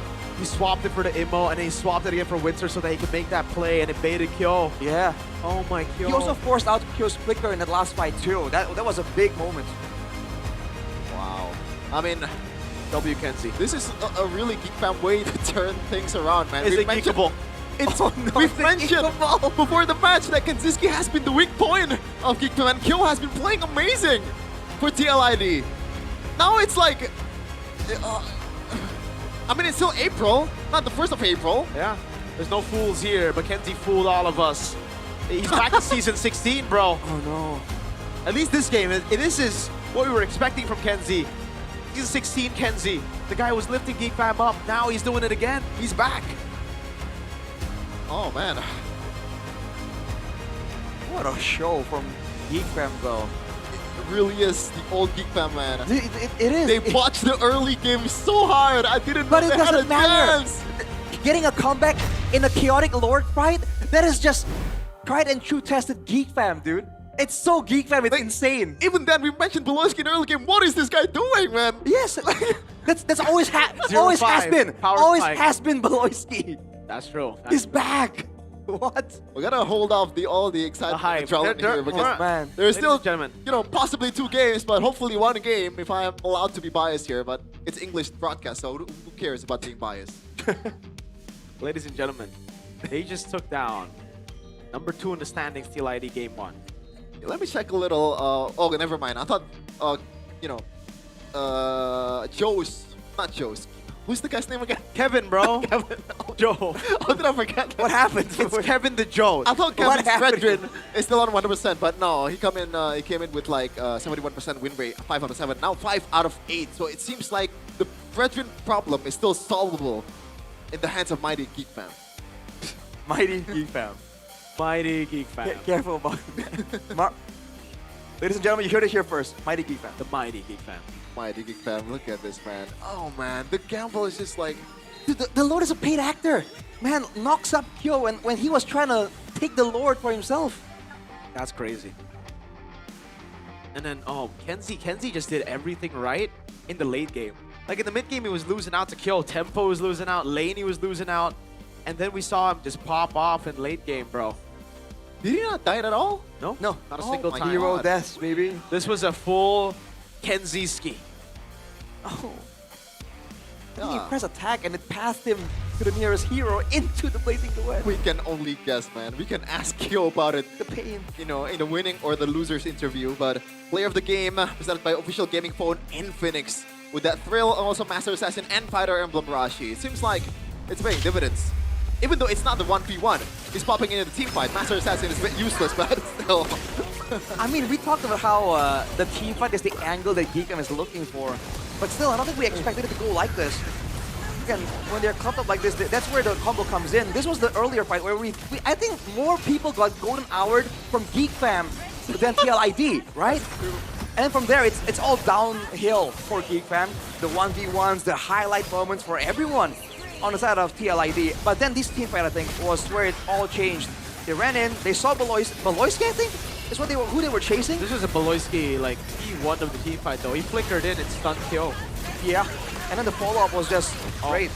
This looks so good, too. It's crazy, right? Because in the previous team fights, Kenziski's alive, though. like, I think there's a team fight happening in this exact position, and Leone always popped that glorious pathway in the exact same moment, exact same place.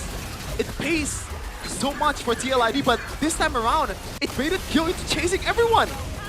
Oh man, there as well, after the knockup, Beloyski stuns Kyo, so eyes definitely on the prize for Big Green Beloy in all these fights. Yeah, unfortunately, that one fight there, without the gold lane, it doesn't matter, right? And then afterwards, there were still great moments from TLID, but overall, they were forced into the situation, right? They were in so much control in the early game. Oh no. He did. He pressed basic attack and it landed on a boy. Yeah. Oh no. That's the problem. The TLID were doing so well when they're in control, but the moment they lose it, it was all Geek Fam, dude. Auto aim. That's why, folks. Oh man. Mighty Geek Fam. 18-minute game, 18-14, the kill count. And Jolt was like 2-0, and he stayed 2 kills the entire game after the 2-0. Yeah, it was looking so good initially. And for Geek Fam, it's also like late game Claude. Like, whoa, where have we saw this before, you know? What a throwback. Late game Claude? Late game Claude, late game comp overall with the S17, I guess. Man, I hope that Chidera is restreaming this. For sure, right? He's restreaming. Claudera, how you doing, Boot? How you doing, Boot? What do you think he'll be saying? What's the song? I would have done better. Dia turun, dia naik. So, if you guys don't I know, hate that song, by the way. Chidera is a streamer now, and It's he's such a goofy very, very song. funny. He plays like a very goofy song. Yeah. Hey, shout out to Chidera, man. He's You an know, amazing streamer. He is a Amazing streamer. very good entertainer, man. Oh my god, is it a bad thing or a good thing? The fact that Iran is topping both damage taken and damage dealt. It's damage a bad dealt for thing. sure, right? It's a bad thing. It's a bad thing. Damage taken is a good thing, yes, but Yeah. damage dealt is a bad thing. Hey, by the way, Zetian from a boy, he's been doing well ever since you criticized him so much, no? I think that was more of like the late game Zetian. I think no. I honestly feel like TLID just misplayed heavily. Yeah, that's the true. reason Agreed, like agreed. Geek Fam did so well in the late game. But Kenzie did things like he did all the extra things, right? A boy was just sitting in the back because really Zetian it's tougher Zetian for the early game, which is weird because it's not supposed to be tough against this matchup against a Hylos and a Jusin. All you need to do is play with that range, get the tempo mid, win Turtle 1, and Geek Fam should be the ones with that 6k gold lead. But he tried to do extra things in the mid lane. He tried to do Valentina things. He tried to do Yves things even. You know, he walked up melee against a Hylos, and he had to burn Flicker. So no, I still stand by that statement. I'd rather see him on a Valentina. I'd rather see him on a Yves. I'd rather see him on a Farsa. On a Sask. On a Sask. Yeah. What else? You're gonna cut me off? Lilia. Yeah. I'd rather see Lunox. Kimmy. I'd rather see him on an Infinix. Yeah, dominated the Land of Dawn with a game-changing performance on the Infinix Note 60 Pro. Or Savage, faster with the Qualcomm Snapdragon 7S Gen 4 5G processor. I don't know what that means, but it sounds good. Get more MVPs with a combination of an immersive display and high refresh rate of 144 Hz, Rashi. 1.5K Ultra HDR display. HDR, bro. And the 3D Ice Core V6 chamber cooling feature that keeps it anti-heat for all-day rank pushing. All day, man. You gotta rank up with the smooth gameplay and get MVP every match. Unless you are Rashi. Huh? Let's go get the Infinix Note 60 Pro now. It's It's right now. Note what you think. Did you watch the broadcast yesterday, Rashi? Oh, yesterday? No, I actually missed it. I had things going on. So Eterna threw a lot of like shade at you. As a Mobile Legends player or? Yes, as a Mobile Legends player. Because we were talking about, you know, the Deserved. okay, the Superfan Cup, right? We see the Superfan Cup, and we're like, yo, the winner of this should go up against the casters. We would smash them. And Eterna said, yeah, unless you have a Rashi. And I'm like, whoa! We went crazy there. Wow. Well. Yeah. What do you know? Honestly, I would rather have Eterna's Jushin, maybe. Whoa! Hey, he was top. She was like top something in her region. That's why. Maybe for the Eve, I prefer you. But I prefer to download the new GoPay app, the go-to wallet for gamers with massive D. That's damage. D as in damage. Get a chance to win 17 GoPay Gold Rings by Fairy, 20 Todak Throne gaming chairs, 20 smartphones, and many more prizes you can win every day on the GoPay app. You have to simply vote for your favorite MPL teams, Rashi. You know, if they actually win matches before each match to create a party with your friends, if you have friends, and play snacks and leaders. Snacks and leaders. Snacks and ladders. And also complete solo missions for all you solo people out there or party missions to earn profits every day only on the GoPay app. Yeah, check it out. The GoPay app. You guys like GoPay? 'Cause we love GoPay. Do you not love Gope, Rashi? I love GoPay, man. Why is that? Because it just gives you so many benefits, man. And like, you can also get that free WDP. But you don't get benefits from your team's winning, though. Huh? So, Excuse me? I assume you would hate GoPay. But you can have consolation prize, Rashi. It's not GoPay's As fault. you said earlier, Alright. WDP, guaranteed GG on GoPay Games. GoPay Games, GG. You got it? Special for MPL Indonesia Season 12. GoPay Games gives you a free weekly diamond pack. Dude. Scan the banner that appears during MPL Indonesia Season 17 live and claim the promo only at gopay.co.id/games. Top up MLBB diamonds at gopay.co/games with fair price, easy and secure payments using the GoPay app. Continue. Continue. And of course, plenty of cheap promos. Where did that inflection go? You were doing the whole bit, and you gotta commit to the bit, bro. What is that? What's you the were bit? doing using the GoPay app, secure payments, you know? You're really not. Yeah, and then you went like doing it. I didn't really mean it as a bit. It's Oh! like continuously. this is how you speak. I that's how you usually speak. I thought it was a bit. Because you're going. That's just how it is. That's just how it is for me. And that's just how it is for Geek Fam as well. He's just a very special guy. Everything's a game for you, huh? For all you special people out there, we have a game for you. Mobile Legends Adventure is a relaxing idle RPG. I'm a special Collect people. 100 plus heroes. 100 plus heroes. Level up with ease. Enjoy idle rewards anytime, everywhere, anywhere. Who's your favorite hero in MLBB? You said you like Uranus. Yeah, but I changed my mind. Okay. Vixana. Ah, because the character to play her. design. Oh, because I like to play her. Okay. For Like me, having a friend. For me, it's Wanwan. Rashi. Eve. Oh, wow. Why is it Eve? What? Why is it Eve? I just like that kid, man. It's so fun. I love playing Eve. Like, that's the one hero I played like the most. I don't think If is a kid. Right? What? It's a kid. Yeah. Kid. That's T. Anyways, What were you laughing like calling that? all fans, the One Play X MPL official That's virtual not card okay. is about to drop. This is your exclusive gateway to collect World Championship Pro Player cards. We're bringing you closer to the global champions. Think authentic signatures and jersey relics that every collector dreams of. I don't need to dream of that because I already have that. You have a Finals MVP worn jersey by Kelra at M6 when they went on the most ridiculous run of all time? No? I do. Scan the QR code and follow us now. Stay ahead of the crowd and get ready to secure your favorite world-class players. Just a quick flex, you know? You're flexing to the viewers, right? To you guys as well. Yeah? I mean, do you have such a jersey? Hell You have a battle-worn Hell no. Stanford jersey. Battle-worn. I think I can ask Beloski for one. You know, as a consolation. Yeah. For He blocked my Instagram for 1 year, yes, bro. yes. And he didn't know about it. And he's like, oh, I feel so bad. Yeah. Wait, he blocked you for a year? Yeah. Unintentionally. I asked him about it. I was like, yo, dude, this is a strange question, but I think you blocked Sheffin. And he's like, why would I block Sheffin, dude? That's my boy. And then he's like, oh my God, I blocked Sheffin. Quick lore dump. He was very apologetic about it. Yeah. My TMs, bro, like, I swear to God, I didn't do it on purpose. I think he actually did it on purpose. He was like, this guy's talking a little bit too much smack. His caster curse is losing us games. man. Yeah. Like, get this guy out of This here. guy don't believe in the Geek Band pattern. Let me block this guy real quick. Yeah. They actually, hey, we can go out and eat, you know, sometimes. You know? Yeah, his girlfriend sells pempek, right? What now? Yeah. Pempek. Yeah, Yes, pempek. Yeah, And yeah. he actually serves at the restaurant sometimes. So if you want to catch Beloski, technically, you can be like, yo, what's up? He's a waiter. He is a waiter. Yeah. You don't need to wait if you're part of the Infinix gang, though. Just come in, sit front, Infinix cam zone. I think you have to wait a little. You have to wait a little? Yeah, because before the game starts. In that way, but like to get your seat, you don't need to wait because you can just walk up, go up front, say, yo, I got my Infinix Note 60. Can I do it on a Monday? There's no games on the It's Monday. not what you think. This is not an all day, all week thing. It's a weekend, Friday, Saturday, Sunday only. Yeah.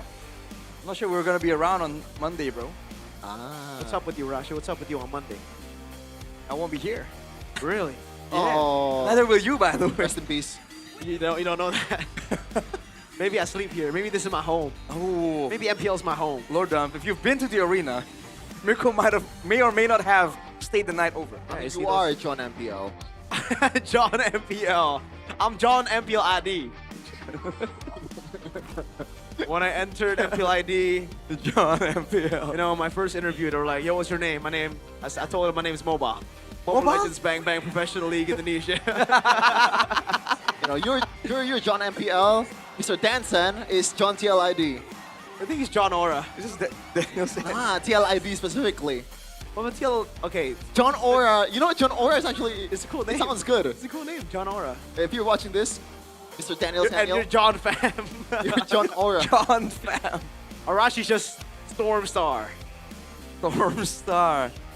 And by the way, storming man. into the battlefield here is Kenziski. Stats don't matter. This is why. Kenzie just Dude, it's the hero pool. That's why. He just teabagged Kyo.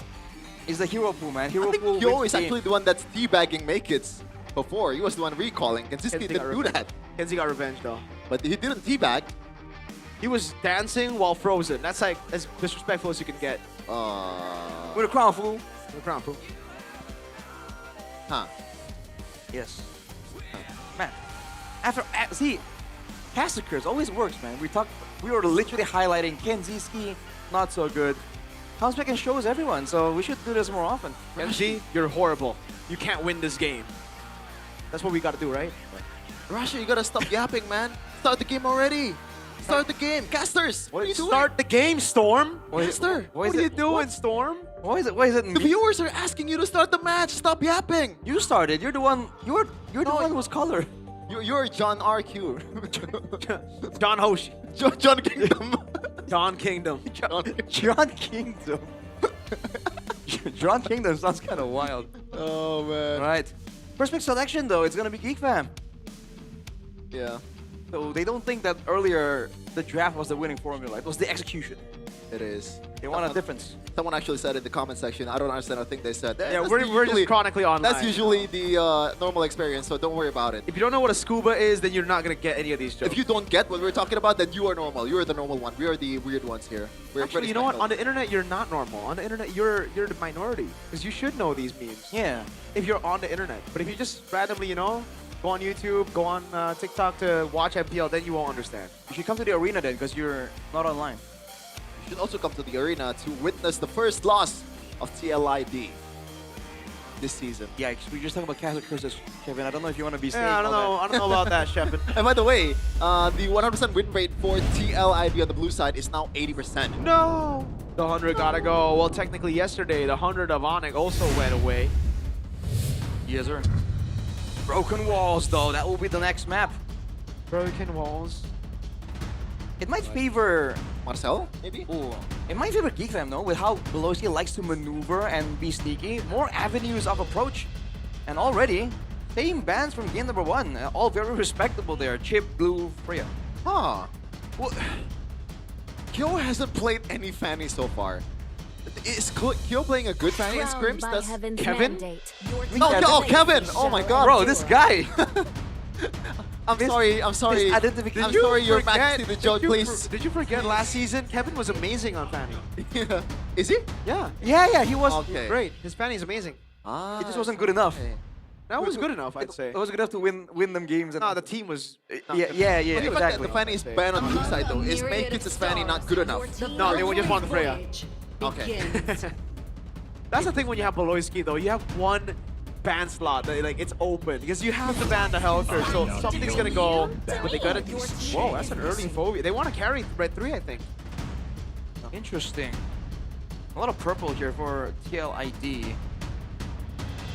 Are they gonna go Eve now? There's no Juice. I mean, there's no Zetian. That should be the perfect one, right? I mean, against a Phobius and also Jushin, I feel like that's an easy one for a boy. He hasn't played the Eve this season, believe it or not. That's crazy. Well, the first for everything. Castle Curse, Shepard. Oh boy. Leo Mort and Eve. Great chase potential. Good kite technically against the Tsushin. They're more back and forth available for Geek Fam as TLID. They double down. They want to have good team fighting and they want to get some of that first single target burst experience. I hope Geek is banning the Kalea. Yeah. The Kalea is a good answer, but I think right now for TLID, you know, I wouldn't be too surprised if they go Kaja. Whoa, I mean, it's an honest approach. It's a bit weird, don't you think? It's an easy way to win matches, the Kaja, like there's a lot of debuffs as well, but 0 picks in ID. Yeah, I think true. PH actually brought it once, Yeah, no? they won. Falcons picked up the very similar comp as well, by the way. Like a Phobius and Phobius and a Valentina they picked up very early on, and then carry Red 3. Baksha maybe ban? Yeah. They gotta ban Baksha and Fredrin. The Fredrin again, maybe? Or you think so, Fredrin? Because right now, TLID just want to play Hyper carry. Yeah, then that's the idea. They want that peel, they want that crowd control that allows Kyo all that space. If the Fredrin and Baksha aren't available, then the pickings get kind of slim for the joke. I don't know, I feel like I prefer the Kalea ban for Geek Fam, but I guess, you know, everything has its own pros and cons. Because they can still go Gata Kacha if it is Kalea, I think. Huh. That's been the counter on paper so far. For TLID, they banned the TLID banned Marcel. Expose the same Marcel. 2. Geek Fam, will they go for the Fredrin or the Kalea, or even not at all? in me? Fredrin. Your team Alright. Right. I like the drafts. On point so far. TLID though, it's gonna be the Gaton. Oh. Interesting. Is he for early game fighting power? It's good against the Leomord and Freya. I mean, it's pretty rough. You have more defense with the passive against the physical damage, but it's still not a good time early on. Not without backup, at least. What do you use as Beloyski here? I don't see any like clear answer so far. Yeah, I don't know about the Hylos either. Not really. Yeah, that's the first thing that came to mind, but Tigreal? still. Nah. Nah. We can only hope, but I don't think it's happening. Beloyski. You want to go back to the Cho again? Honestly, this is a pretty good game to go Cho. Like, no, I mean, it's not good, but it's the only... So that or Hylos? I don't think you want to go Hilda. I don't think you Grok? want to go Hylos. Grok. Okay, I like the Grok, actually. Yeah. I like the Grok. Grok is a good shout. But I feel like there's gonna be something crazy here. They're the one who's picking the Kalea and the Sora. Interesting. I think in a way they force the Purify on Kyo, right? So now you can chase him easier. Yeah. Yeah, they're focusing on shutting down Kyo because both Maykits and in theory Marcel, if they get left alone, they can delete Kyo in the fights. I was thinking the Harley for Kevin, but now, I don't know. Like, they might have to just go Suyo. Or do you want to go something crazy that can peel for Akai? Yeah. Oh, that's a pretty good shout. Yeah, I'm okay with that idea. Because all of these are like dives, right? Oh. That kind of works too. There's a bit of an anti-CC and also some CC from the Lucas as well. They played the Lucas before. Their first game, I believe it was. Interesting. So what do you think, Rashi? I think it's good for TLID, man. They're trying to fight fire with fire almost, right? They saw the dive and they're thinking, if we can out-damage you, if in the clash, you know, we have a Kerry and Lucas beating up on your Phobius, on your Freya, we might come out on top. And they've been doing well in the early game. That might just be the angle that they're going for, shutting down the early game and making sure they don't allow Geek Fam to play that geekable game. Lucas and Leomord are technically the same guys. But Lucas, there's a bit of a downtime between the skills that he can do, right? Well, you're just waiting for your stacks. Yeah. Your passive. Compared to Maykits, Leomord, just waiting for the cooldown. Yeah, you can still basic attack everywhere, but we're gonna see though if Geek Fam will close this one out 2-0 and force the first ever match loss of TLID in Season 17. Or will TLID prolong this one to 3 games? So what is it gonna be, folks? Naruto or Luffy? It's not Luffy. Yet. Not yet. Maybe. At this point it is. Perhaps. Well, let's see how this one goes, man. Because again, in a big team fight with the Sora, man, with the Sora and the Give and the Kalea, there's so many things going for Geek Fam if they don't really get shut down in the early game. So that's where there's some urgency on part of TLID. You like this choice, Vengeance? For Yeah, Kenzie? Vengeance. Interesting. I guess there's no way he's getting away from most of the CC. That's why he went for a bit more tankiness instead of Purify. Now work out. Emos by you here. Put yourself together for both Aboy and Beloy. So look forward to a lot of flickers as Leone here with the vitality and the tenacity. He's just going for that usual tank build. Has a revitalize, so let's try and use that to get an advantage in the early game. And this Freya might be a solution for the carries laning phase, man. Kyo seems to be struggling just a little bit. Carry is a pick you would want to go up against Freya, by the way. Yeah. Maybe early game 1v1 you're not gonna win unless the Freya makes a mistake, but the longer the game goes on, especially once you get a win of nature, then with the vengeance, right, to shut down the burst potential. But still, like it's still gotta go through.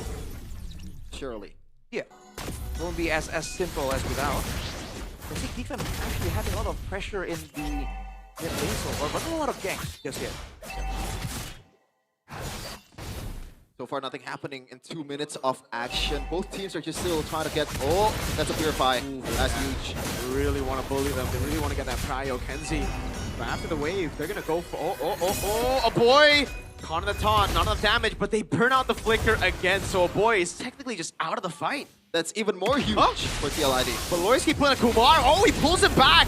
Kevin goes in, but it's a bait in the end by BBB. He stays alive on top of that. Kenzie thrown back into the fray, but he's all good. Valoisky now healing, sustaining around the turtle with the passive, around with the walk up. Goes in, Marcel shifting skies, bringing it back. Aran jumps in over on Maykids. Red Tree!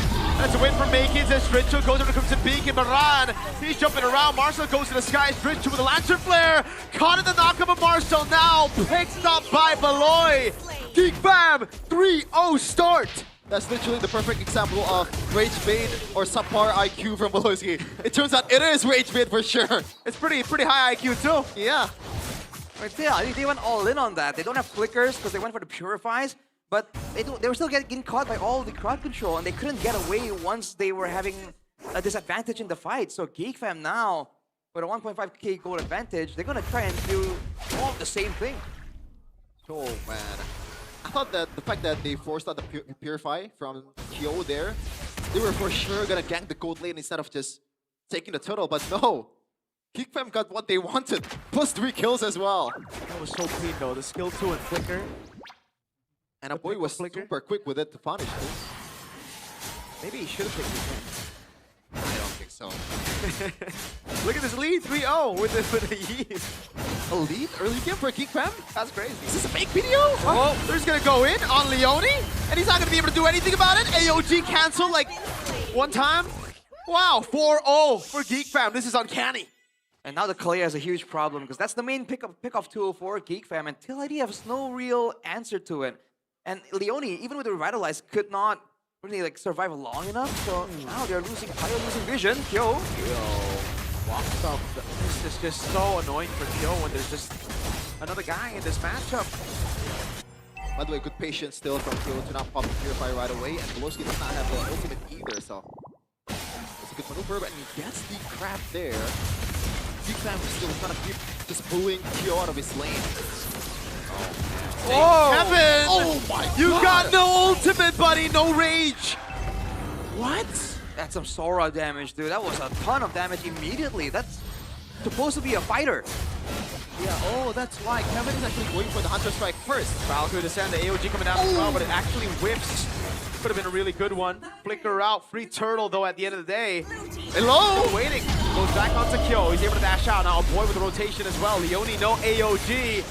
But a boy does not want to use the RWM right now. That's fine, but look at this. Man, both lanes just fighting again and again. When it comes down to it, there's more staying power for Geek Fam. And then I get the turret on the top side here.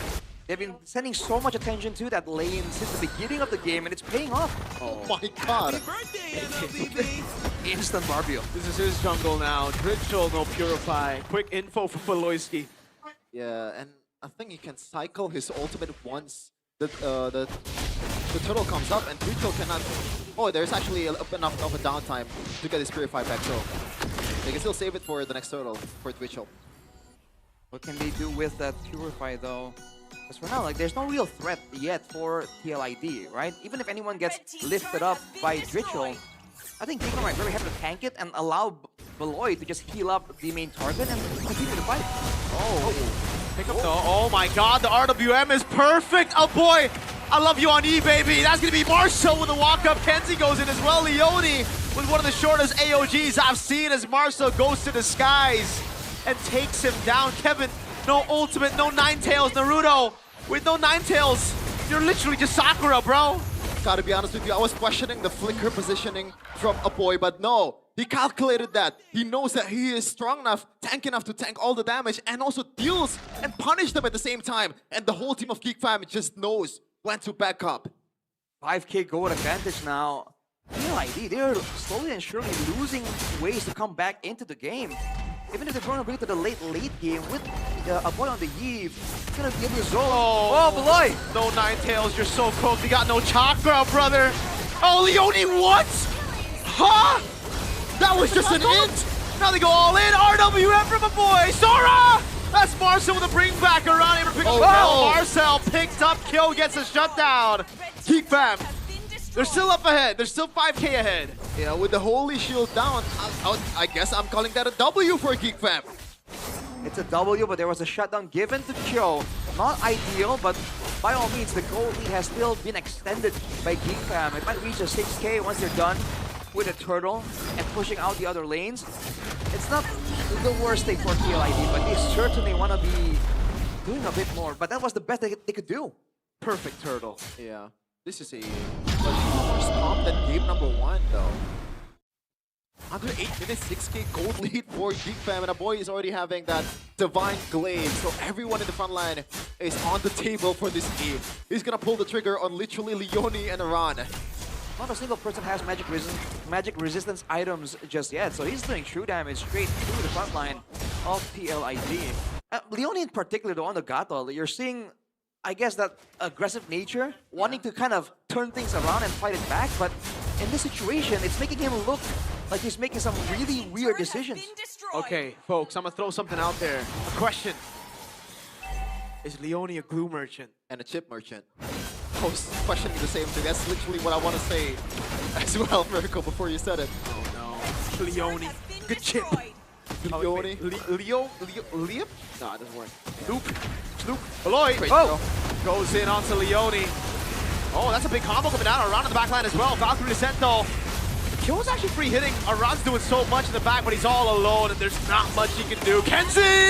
Oh my god! Tearing Kyo apart, a boy with a Void Blast.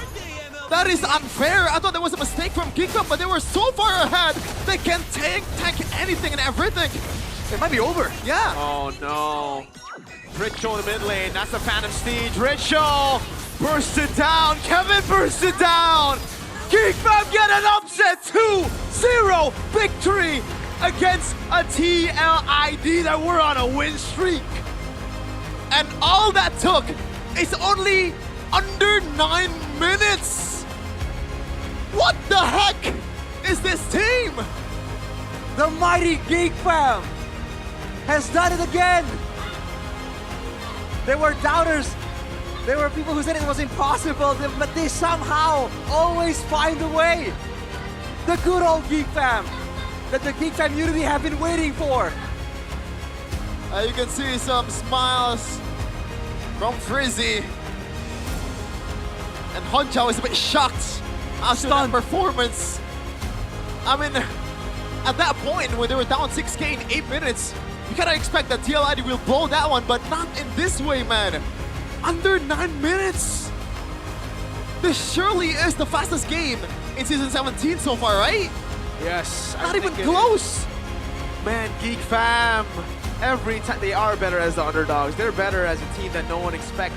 It's the pattern, baby. It's the pattern, baby. The pattern that someone on this desk never believes in, but the pattern that the boys here always believe in. Everybody was popping off. As someone mentioned in the comments, this really just felt like alter ego at M7 for Geek Fam, right? It was just everywhere, fighting, brawly. The old macro style, gone. Oh my god. This fight, though, it seemed like, you mentioned that Q was full, like, free hitting, but it seems like it's turned around immediately.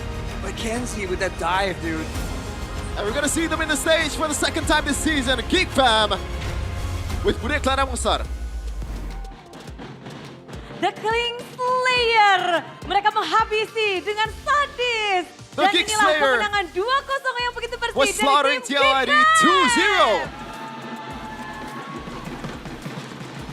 Memecahkan win streak dari tim Breaking the win Liquid streak ID. from Team Liquid ID.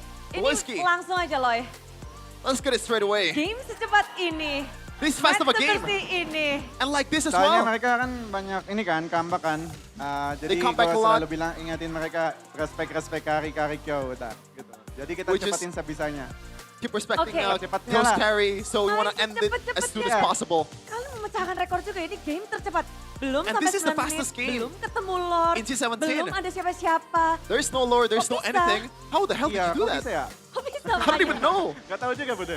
Loh, I don't even know how we did that. oh mode ganyang-ganyang dari Geek Fam. Belajar We dari just Coach wanna Sever. Play it aggressively and we learn from Coach Ketularan Sever. juga. Tapi kalau ngebahas tentang minggu yang ketiga, minggu yang talking about mungkin week sudah number jadi 3. momentum Geek Fam juga, The King Slayer, Feels like this King is Maharaja Kevin mungkin your langsung time to get kasih the ke Make It momentum. ya. Ya. We're gonna give the mic to Make It. Apa tuh, Make Bude? It. Kamu baru saja You just beat membuat tim Liquid ID GLID. seperti tak berkutik. And it looks like they have Begitu no chance at sadis all. secara Geek Fam, begitu sadis secara Make It untuk It was so menghabisi sadistic. King yang satu ini, And King you were up Maharaja against Kevin. King Bagaimana Kevin. kamu melihat match hari ini? How did you see Dia this nggak pakai match overall? Fredrin sih kayaknya, Bude. He didn't use Fredrin. Makanya jadi kayak That's why. gitu aja. It's a bit. Gitu. Tapi kalau ngebahas tentang Fredrin berarti performa But talking King about Maharaja Kevin Fredrin. kalau pakai Fredrin baru But it looks Dos. like Nggak ada so obat. without the tidak Fredrin, ada obat. is he not that Tapi, good? gimana dengan But with battle Fredrin, it hari seems ini? like Puas Make It sudah stinks. mengalahkan satu King. That is really good. Kayaknya enggak sih udah. Oh enggak, kenapa? Emang lagi pede aja pecahin WS mereka. Pecahin WS. We're just Memang confident Geek to Fam break tuh their win streak. Bener-bener dah. Melawan tim yang sedang win streak terlihat Namanya seakan-akan King Slayer, mudah. Bude. Oh benar. Our name is Berarti King Slayer, yang Bude. King lainnya harus hati-hati juga dong. Baru sekali sih, jadi tapi bisa dipanggil King Slayer dikit. Ya. Masih Yeah, we dikit. kind kita of tadi get the berani right to kalahin be si called King King Slayer a bit because Jo. we only King Kevin. Maharaja We did it Kevin. once Kevin. against King Tapi, Kevin. Oke, menangin langsung plus mecahin win streak dari Make It sendiri ini From Make jadi sebuah mental boost kah atau Is this a sebuah mental boost mungkin moment? pencapaian juga nggak sih untuk Make Is this It? some kind of achievement Nggak, to break udah. TLID's win Ya, streak? No, kan not udah really. belajar dari season lalu mental. Jadi main We're aja just udah. learning from last season too. Main Our aja mentality. udah. We just play Yeah. and Main hope for the aja best. udah. Tapi kalau main dari Kenziski juga, tadi kita ngeliat ada But from momen-momen Kenziski, di there mana were kamu a few moments where terus-terusan mengejar dan you're still membuat chasing game around yang pertama bahkan the TLID begitu bersih. members. Kamu tanpa tumbang juga dari game And you were pertama. deathless Ini Kenziski game kerasukan number one. apa? Gak tau. What the hell happened to you? Cilor. Makanya si Lord. Tapi ya terlihat seakan-akan didn't catch berbeda that, di sorry. camp di minggu yang ketiga. Apalagi performa dari Kenzi. But your performance, Kenzie, Dikasih hotspot sama Marcel. Oh, he was dari given Marcelnya malah. Bentar, Marcel yang ini kan bukan hero ya? he was Ini given nggak some kind of mau ya. like thing from Marcel. I Oke, didn't catch that jadi again. dari My Marcel bad. dari ngebantu banget. Dan So did that help membuat you a game lot? pertama Yes. menjadi game kalian. Gimana sih Kenzi? Karena kita mainnya kombo-komboan, Heeh. saling tabrak-tabrak masuk. We could just play with the Tabrak-tabrak combos and Yang nge-kill siapa just tuh? go Ayo guns masuk. blazing. Baloy. Baloy. And Blowski was Langsung shot gas calling aja. it. Tapi pernah gak sih kalian di game pertama tuh terpikir bahwa kalian bisa ngedapetin game pertama karena kalian sudah propos dari segi turretnya. Did you thought that you were able to get them game Gimana? number one Kita even share though gimana, you were Loy? losing a lot in the early Sudah game? expect sih. Bisa We comeback. kinda expected it. Jujur ya, jujur. Heeh. Bukan sombong atau gimana. We expected kita the comeback. soalnya pede sama percaya sama It's not arrogance, it's sama just komposisi confidence. kita sama satu sama lain. We just trust gimana with each pun. other. Ya, makanya masih bisa menang. That's why we can still Santai win, aja. even though the odds are against Oke, us. jadi dengan komposisi, dengan hero-hero yang mereka miliki, mereka nggak panik walaupun di menit berapa belas turretnya sudah habis. Tapi ngebahas tentang Marcel juga. Marcel tadi dibilang, karena Marcel nih. Marcel. Kamu gimana sih ngeliat Geek Fam di season ini setelah kedatangan kamu juga? How did you Lalu see Geek Fam progresmu this sendiri season sampai minggu ketiga ini gimana Marcel? with your progress in week number 1 to week Lancar number sih 3? Bude dari It goes week all 2 well. ya. Week pertama masih Week number masih 1, adaptasi lah. Cuman I was sekarang still udah adapting, but now alhamdulillah lancar.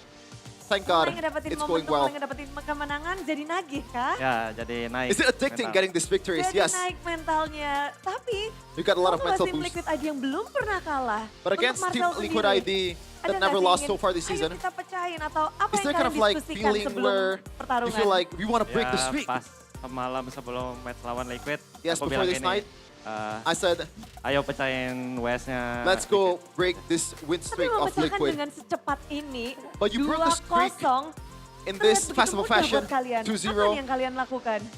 What special thing that you did Main to kartu get this doang victory Hah? so fast? Main kartu. We play Oke, cards, bonding sesama apparently. teman-teman banding, ya. banding. So Bonding. body Kalau Dia membaca, udah mulai ini Bude, nggak makes it ikut. better. udah mulai, Iya sibuk dia. soalnya kalian But apparently kerjain Marcel is a bit terus. Kabur. Ngetik-ngetik. Oke. Marcel is a Ayo, bit nggak boleh busy ngetik-ngetik. Harus typing bareng stuff. kartu bersama mereka. Tapi, udah penasaran apa I'm yang gonna paling assume kamu that's fokusin a untuk reference melawan to tim him Liquid ID? talking with his Strategi quote-unquote apa yang friends. kamu lakukan nih? Gak ada sih Bude, main aja. Main aja? There's no special Apakah thing ada we did, player we just yang play. memang harus dipegangin atau gimana? Gak ada. Gak ada? Nothing at all. Gak ada. Lu lempeng-lempeng aja ya Marcel ya. Tapi Loy, udah penasaran hari ini Loy, kita nggak I'm a melihat bit dari curious. lawan model Leoni di sana yang menggunakan glue-nya. Memang nge-ban We haven't glue-nya seen adalah salah glue satu kuncinya kan? at all from Leone. Leone. Nggak bisa. Respect Leone's Nggak glue. bisa. We can. We always have to respect Hero. him. Jadi kalian udah ngebaca permainan mereka dengan You already hero. read the gameplay Aku of lihat Leone. ini Bude sebelum pertanding statistik di MPL terus dia main dua hero yang ini. We Oh, check the udah. statistics Bansip dah, before the gitu. game, and we see Percaya the glue and statistik Leone, and that's MPL. why glue and the chip. That's why we dan banned nggak both those bohong. two. Yeah. Jadi faktor terbesar apa lagi sih Loy? Mungkin dengan So what's hero-hero the other yang big kalian big buang. factors? Lalu apa lagi Loy? Kebetulan Aside from the bans. mereka banyak banget hero sih sebenarnya. Mereka Actually, kalau they kita bisa played a lot of respect heroes. MM-nya Kyo ada King Joe, Kyo terus Aran juga banyak banget. played a lot of heroes, Joe played a lot of heroes around Gua two. pilihnya yang But we chose Leone aja yang diban. Leone's Jadi ya itu. heroes to be untung banned. Hoki jadi menang. Oke. We got kinda Tapi lucky that we sebagai win. satu roamer, ngelihat kehadiran Leoni di MPL ID. Looking at Leone's Sebagai rom juga gimana sih, Loy? appearance Jago sih dia, this season. soalnya gak mungkin gua ban What do you chipnya sama He's really glue-nya good. Kalau gua gak lihat dia tuh apa ya. There's no way bisa I'm kasih betting. impact I'm not gede lah betting the chip dengan and glue hero after yang seeing itu, what he makanya did gua ban.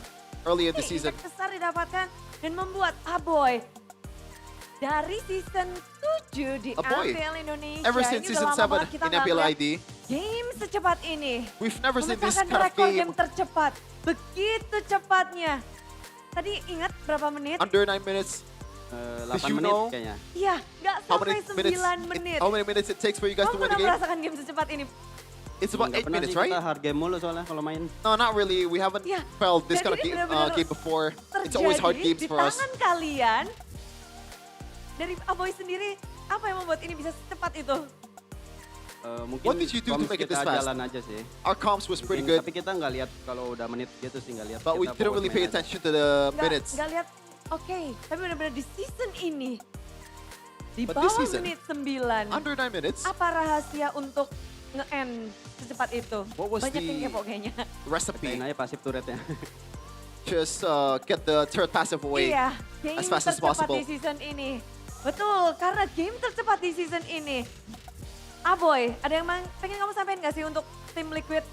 Kalian berdua bersama-sama Is there kind of memecahkan message to game TLID tercepat di players season ini. after breaking the record for fastest game this season? Oke aja ya Bude kayaknya. Kita It's just kita lucky. sama sekali nggak merhatiin sih. We Nggak really ada didn't pay janjian attention to juga. the minutes.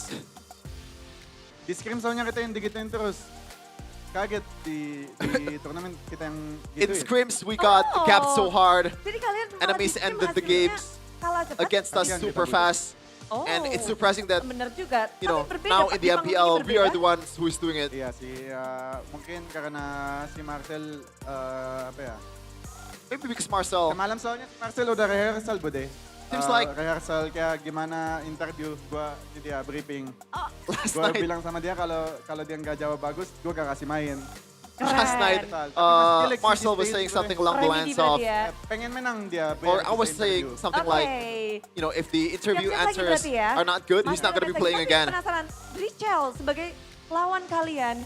Now you're lawan up against Boy, Richel dia adalah in mid player lane. Rookie. Dan And dia this is one of the berhasil better memenangkan rookies in MPL banyak Indonesia so sekali far. kemenangan, memanen.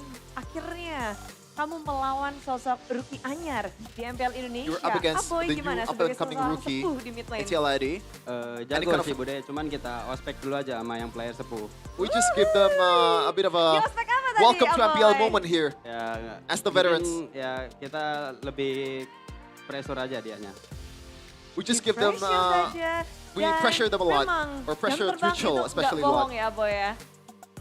Mungkin. Tapi jam terbang Geek Fam kayaknya The King Slayer is back. Aboy sendiri, ini memang udah momennya Geek Fam kah? Untuk Is this up your terus? the Geek Fam's moment to come back this season? selalu berproses di seasonnya. Jadi ya Geek tunggu Fam aja always kita makin kuat. processing Berproses in dan each of makin kuat every next season. match-nya. Ini buat We're getting stronger as the season goes on. Marcel harus ngomong nih, untuk next lawan Geek Fam. Marcel, Untuk after next this, match dari Geek Fam. in the next match, any kind of message or thoughts? Hey, kamu.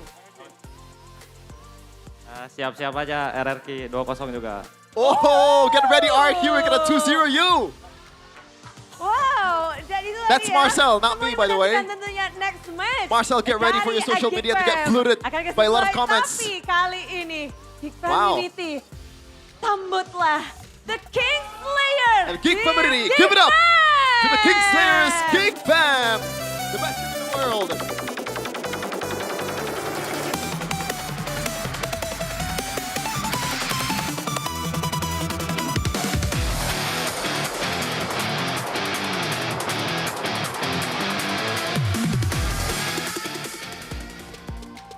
Wow, game begitu cepat berakhir, tapi kegembiraan ini akan berlanjut karena ada apa? Ada GoPay hadiah GG. Kalian bisa mendapatkan saldo GoPay. Gimana caranya? Langsung aja, inilah dia. Jadi untuk kalian semua udah yakin udah punya aplikasi GoPay? Pasti udah. Yang belum, langsung aja download atau unduh di App Store, di Play Store. Setelah itu buka kamera, lalu arahkan ke layar depan karena nanti akan ada QR Code yang muncul. Setelah kalian nge-scan, tinggal klik buka hadiah. Setelah kalian bisa buka hadiah, otomatis saldo GoPay kalian akan bertambah. Masuk ke akun kalian otomatis. Gak pakai lama, jadi sudah siap semuanya? Siap, inilah dia. QR Code untuk GoPay hadiah GG. Langsung gercep banget semuanya. Tunjukin kecepatan fast hang kalian layaknya Make It dan King Maharaja Joe, King Maharaja Kevin.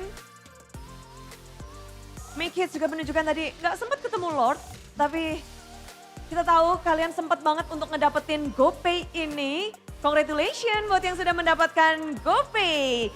Pasti GG di GoPay dan GoPay dompet andalan para gamers. Semuanya bahagia, semuanya tersenyum, walaupun ada yang ini dalam hati pasti sumringah. Dan sepertinya yang lebih sumringah adalah Geek Fam, di mana mereka mendapatkan momentumnya bukan hanya momentum saja, namun berhasil memecahkan lose streak dari tim TLID. Jadi gimana sih cara Geek Fam memecahkan game tercepat di musim ini? Langsung saja Casters break it down.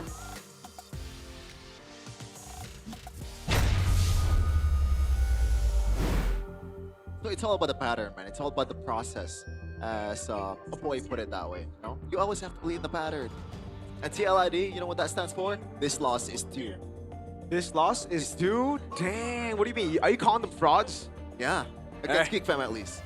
Okay, okay. What? That's, I don't know. Hey, Bold moves. it's TLID, so they're not gonna be offended. You know, we know that we're just playing. That's true. That's what do you mean? Some teams get offended? Some teams do apparently. Really? Not sure which team that is, but Wow. we're gonna throw it over to the fan of the. Oh yeah, That's Rash, crazy. this is That's this is insane. unexpected. No, like the first game. I thought you just said it was expected. You said it was due. Well, because I'm trying to be serious here. I'm serious. But you weren't serious earlier. Nah, not really. Okay, gotcha. That's fair. This fight though, it seemed that it was gonna be a turnaround. Unfortunately, it didn't work out. And then the re-engage from Kenzie Just killed eat all over the place. Yeah, he just Kenzied all over the place, legit. Yeah, I'm not sure, man. Like, those get engaged to Leone, I think that was actually a bait. Actually a bait, you know? Leone, they know that they're not going to be able to burst Leone, and they drag all the TLID members to them. And they calculate, they're winning, you know, gold lead, the items and all that, but this is just the lowest key masterclass in that moment earlier. It gives them the turret, the tunnel, it gives them the early kills, and they snowball the heck out of their position. I mean, it kind of begs the question against a Sora and a Freya. Like, do you really want to be brawling all the way from the early game? It seems like from the drafting phase, TLID wanted the early advantage. But for me personally, when I saw the Sora, I'm like, oh, are we really fighting into that? we're at best gonna lose one guy, get him deleted, or at worst, get the cloud form shifting skies and just get wrecked with a wombo combo. So we all agree that a boy just give him juice in, Eve, give him normal picks. Yeah. Do we agree that Leone can't play the Gato though? Okay, I don't think he can play the Gato. He's better at the glue. Yeah, Oh, you for guys sure. have played the Gatot, right? There's no way. First time on Gato. Yeah. First time on a hero outside of blue chip Hilda. Well, let's take a look at this fight though here, right? Because remember, Q was free hitting. Then afterwards, it seems like Aran was so far out. You know, the Joe Kevin there is waiting over there, and he couldn't find anything, right? It seems like there was a bit of a, you want to call it overzealousness from Aran, just a little bit. Either way, the team wasn't ready for it, and afterwards, it's a done deal, man. We see the comp, we know what's coming. And Beloski mentioned it earlier, right? He learned from Coach Sever, and you mentioned it earlier too, Miracle. It feels like alter ego. Yeah. W Beloyski, man, learning from Coach Sefer, and we definitely saw the similarities. I mean, why don't you learn from your own coach? Exactly. Why would you learn from your own coach? It's almost like he's the guy drafting, doing VOD reviews. He should get paid overtime for sure. Anyways, just to push that point even further, right? Before the Zetian game 1, a boy was sitting at 0% win rate, and he's played it 3 times. And again, that game wasn't really the best, you know, showing. Because it was a comeback victory. They had to be like, okay, Kenzie, go. Right? Kenzie, I choose you. In this game, they didn't need to go, Kenzie, I choose you. They could have been, they got mid prior, that's number 1. So Beloyski could be like, let's kill before the kill kills us in the late game. And Sora could do everything. A boy was solo, and he outplayed too, bro. Like, I like that. I like that a boy. It's crazy, man, this game. Like, almost everyone... The Lucas was a non-factor. We thought it was like kind of a decent pick. We were looking for a peel, someone that can withstand the CCs and the damage in the early game. But no, there's no way. You see the Marcel damage and also Bake's damage in the early game? I think it's just too much tempo, right? We were talking about how he is constantly getting caught without his ultimate. And when that happens, he can't do anything. You got no chakra, Naruto. What you gonna do, bro? Exactly. Kurama can't come into the Lanodon and help This you is out. the prepaid Naruto. What do you think? Because of the drafts here, like Geek Fam, Sora, Leomord, Eve, and Freya, like 4 of the accepted like Fryo picks, you know, as opposed to TLID. It just seems like Geek Fam's got some really solid picks here, especially if you were told they wanted to try and brawl it out and destroy the early game. This is the comp you would want. Yeah, there's literally nothing that TM Liquid ID can do to stop a team fight from happening, right? These are all amazing gap closers, especially with a boy building towards the Ice Queen 1. He knows what he's trying to do, you know? Just stopping Team Liquid ID to not be able to get back to their own stables. And TLID, this composition is also like, we're trying to solve the over-aggressiveness of the Geek comp problem, right? But they didn't do it. I think it wasn't really stopping the aggression, but mainly I think they were trying to win out early game before Geek Fam did, right? Fight fire with fire and just win out in damage, in burst. If they really wanted to solve the problem, Chef, and your suggestion for the Akai might make a bit more sense. Yeah. I think I'm a sucker for Khalid in these kind of matchups, but I think even if they picked up Khalid instead of the Gata, the Kalea would do the same. Dominate. Actually, even worse. So if they ban the Kalea and they pick up Khalid, I think that's a way to just force your way into that first turtle, you know? Yeah, and by the way, 0 objective at all from Team Liquid ID. Makes sense. It's a 9-minute game, you know? Yeah. Against the best. It's like our game earlier. Yeah, that's true. That's true. Yeah, but we were on TL's perspective. Yeah. And now, we beat him. We had like 8 minutes something game. 8:53. Did we? Yeah, it was 8:53 our game. Oh, this game. This game's 8:57. Oh. We won. 4 What are you doing, seconds is Geek all Fam? we need. We're better than Geek Fam, apparently. Huh? We're better than Geek Fam. Yeah, our opponents were 100% TLID. Oh yeah, sure. If you want to see Geek Fam and all those amazing teams in MPL Indonesia, you gotta come to the venue, man. Yeah. Just buy the MPL tickets for those of you super fans that haven't been to MPL Arena. You don't deserve to call yourself super fans. Oh, my goats. Okay. You absolutely have to come to MPL Arena and watch Season 17, experience the electrifying atmosphere of MPL, or watching MPL together with other super fans like this one. Unfortunately, that hasn't gotten a win yet. Enjoy all the excitement and giveaways you can get by attending in person. How do you buy the tickets? Just head over to id-mpl.com/ticket. He did it right, man. He did it right. He did say straight. And for everybody at home who's like, I'm a super fan, how dare you say I'm not a super fan because I don't come to the venue? I just live in a different country. Well, there's a TLID superfan that came here from Singapore with his TLID jersey. You're right. Just You're to right. see his team lose 2-0. That's a superfan. W Moman, by the way. It's Pastor for Moman. MPL. Sucks for as you, well. Moman. Wait, what? Wow. Because he's a super fan of Geek Fam, and, you know, sucks for you, TLID fan. Yeah. Man, I'm happy in the English podcast, man. We get to say all these. You know, Yeah. and there's no. I think when the Indonesian viewers grow up, they will find this very, very entertaining. But for now, they're gonna have to sugarcoat. They're gonna have to be like very safe and yeah. We love you English viewers, man. Yeah. We can say anything about y'all teams, and you know maybe you come in, you say a few words, but that's it. What makes you think you're immune from punishment backstage from me and Moman, bro? What? What? What did you say earlier? What makes you think you're gonna get away with it? Just because the viewers let it slide doesn't mean we will. I think I can outrun you. With your knee? That's actually. With that knee of yours? That's a bold statement. That's a cooked knee, bro. Speaking of bold statement right now, like where do you see Geek Fam in the power rankings? Oh, dude. Oh, man. I mean, yo, honestly, after this win, Nah, don't go too I'll put him far. A. I'll put him A. A. I'll put him A. Yeah, just below Onyx is what I'm trying. No. It's like A is every other team. So, up Onyx S, we got BTR. That's what I'm we saying. got Alter Ego. We got everybody is A Yeah, right just now. below Onyx. Except Navi and RQ. That's it. Oof. What more do you want? I mean, What's your problem? you can self-deprecate a bit. Nah, not happening. Not happening. How confident are you that you're gonna win against Alter Ego today? It's rough, but you gotta keep the spirit, man. I mean, I Gotta should keep be the spirit. asking you right now because right now we're on to match number 2, right? BTR. Oh, you're right. You gotta ask me a versus- question. What BTR question? versus which team again? Oh, it's Onyx! Oh my god! Hey, it's been a day of upsets though, so Oh ideally, my right? In an ideal, If it's a day of upsets, then Onyx would win. What do you BTR mean are upset? the favorites up against Whoa, Onyx. what? Onyx, get ready.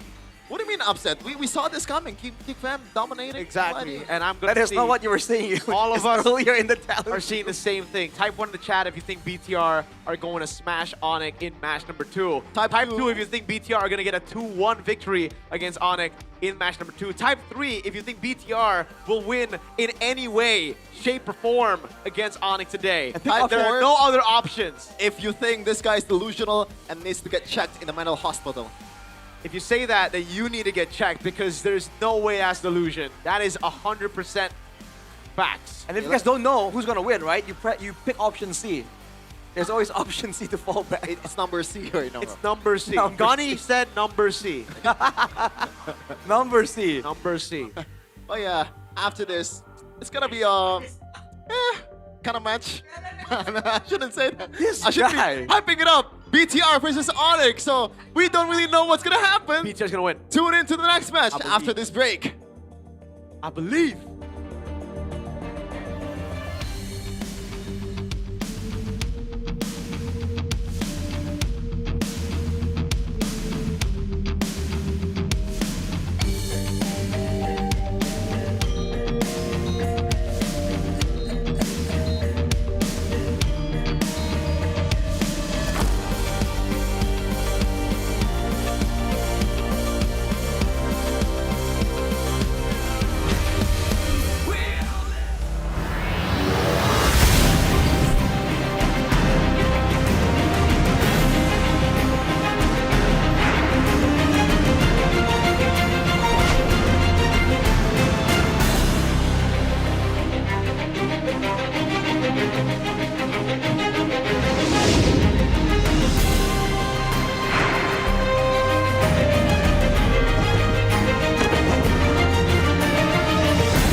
Jadi tim yang paling susah itu nyatuin semua di tengah perubahan yang nggak ada habisnya. Kami bukan lemah, kami cuma belum searah. Menang atau kalah itu biasa, tapi ingat satu hal, kita itu keluarga. Waktunya konsisten saling percaya. Sejak kapan Navari jadi CEO? Hah? Lalu diam, Ming. Mending lihat ini. Yang ini murahnya beneran. Bantu kita naik level barengan.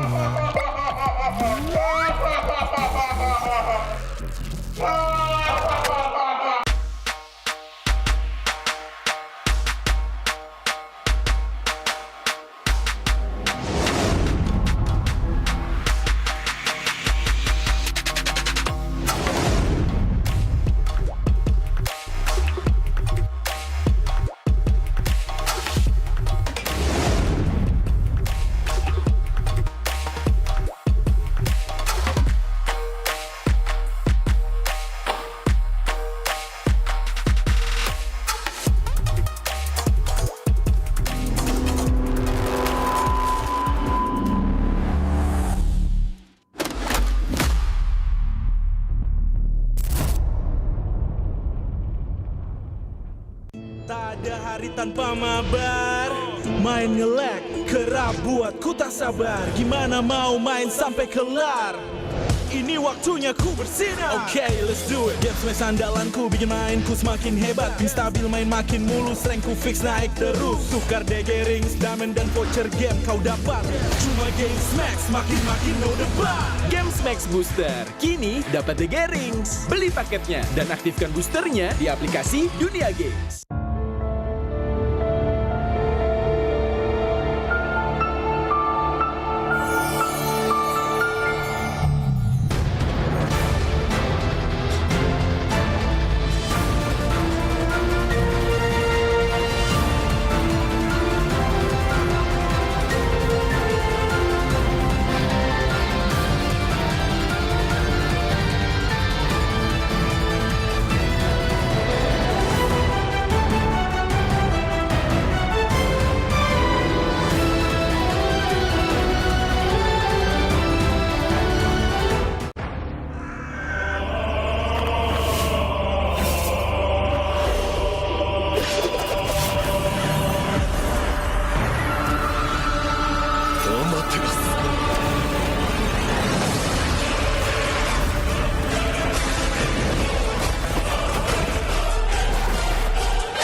Uzumaki Naruto が帰ってきたぞ。飛来神の術。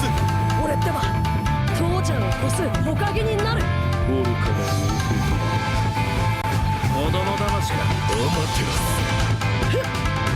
行くぜ。これが俺たちの力だってばよ。Pemain kunci dari region Filipina siap untuk membawakan permainan Philippines untuk mengguncang meta. Ancaman buat season ini ya sesuai dengan tracknya juga, sama ada tambahan player baru yang berkualitas ini. Seperti waktu di season 13 aku pernah bilang, setiap orang ada eranya, tapi setiap era ada oniknya. Dan masih sampai dengan sekarang. Going by the title of, King Infinix, ever since, I was in PA, we all know. In Indonesia, it's been, Onyx. Dan apalagi kita melihat banyaknya veteran juga yang sudah mulai berpindah tim.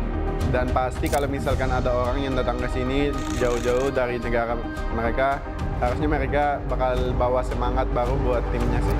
Ini dia dari tim yang gagal di musim kemarin tanpa kemenangan, kembali dengan bergudang jawaban. Bakal jadi salah satu dark horse juga sih kayak season kemarin. Soalnya mereka ngambil player yang bagus sama coach-coach yang berpengalaman juga kan. Jadi pasti ada improve dari mereka. It's really something that, these players, these coaches really have to move past. Because it can't be, just on it. Somebody has to, challenge them for real this time. Sempat bongkar pasang role Navi. Mereka kembali ke posisi asal. Stabil, solid, percaya diri. Kalau dilihat dari track recordnya Yenot, ya kita lihat dia udah pernah juara dunia, terus udah bawa banyak piala buat Onyx PH sih. Banyak mungkin kultur atau enggak habit yang bagus buat Navi. Seperti sebuah peribahasa, tuntutlah ilmu sampai ke negeri China. Kalau soal Super kan dia tuh salah satu jungle yang bagus lah di Indo. Terus kan dia ngebuktiin juga kan, gak cuma di Cina, terus di internasionalnya juga lumayan oke tim dia. Korban Super Cat berhasil mundur, namun untuk sekarang Blazing 2 yang begitu baik dari Loom. Double kill berhasil diambil. Super kan bisa imbangin RQ. Selama ada KSQ di situ dia pasti bisa nyatu anak-anaknya. Kebakar sih, kayak gue ngeliat kompetitif di Indonesia selama setahun ini kayak seru banget, jadi gue memutuskan buat balik ke Indonesia lagi. Masuknya player-player asing membuat kita makin punya daya saing. Di panggung internasional, kita sebanding. Regional mix bagus sih. Jadi bakal bisa dapat POB dari region lainnya, tim lainnya, dan itu pun bagus buat ke depan Indo. Jadi kayak ada dua insight gitu lah. Kalau strategi justru menurut gue malah makin kompleks. Justru kita bisa ngambil ilmu dari mereka, jadi kita bisa makin improve lagi ke depan. Region tepuk 3, dominasi total, dan masih menjadi region yang terkuat. Again, if you go back to all the international tournaments, it's been Filipinos. If you're gonna be some meta, you're gonna be looking for that. But, someone needs to try to challenge and change that. Balik lagi ini team game, dan meskipun sekuat-kuat apapun tim apapun itu, bisa imbangin lah. Bahkan bisa kalahin juga. I do understand that, Indonesia, it has the biggest fan base. But, with the experience of Onyx, this is most important. Kalau datengin player yang kuat kan pasti timnya bakal lebih kuat. Soalnya kan emang meta tabrak lagi populer sekarang. Kalau dipandang sebelah mata gameplaynya, sekarang semua patokan gameplaynya adalah ganyang-ganyang ala Altrigo. Dari sisi Indo sama PA, emang Indo kayak mungkin punya satu playstyle. Kayak contoh AE emang meta tabrak kan. Sekarang mungkin metanya lagi ganyang-ganyang, kita jangan males, jangan cuma jadi copycat. Jadi kita harus jadi yang kreator juga kalau bisa improvisasi kan. Altrigo menjadi salah satu pengubah gameplay dari Filipina yang mungkin bisa biasa bermain dengan santai, tapi sekarang berubah semenjak setelah bertemu dengan Altrigo. Dari keharusan meta ya mereka harus main barbar. Kalau nggak mereka pasti kalah sama tim yang barbar. Sebenarnya lebih ke pilihan mereka sih mau main defensif atau main agresif, tapi kayak mereka ya gue lihat emang mulai mau main agresif. Kalau ngomongin soal meta yang kemarin di M7, secara nggak langsung Aurora Filipina itu juga pada follow temponya Altrigo. Indonesia teams really like to brawl. Yeah, like that. It's more entertaining, I think. And sometimes it's better than playing objective, just playing objective. It depends on the hero. Permainan yang baru, player yang baru, tapi bukan hanya player doang. Kita juga punya patch yang baru. Ya patchnya bagus, menurut aku kayak mid masih bakal berubah, mau juga nambah, bisa kayak di Higelu, kayak Marcel gitu-gitu kan nambah banget ya kan.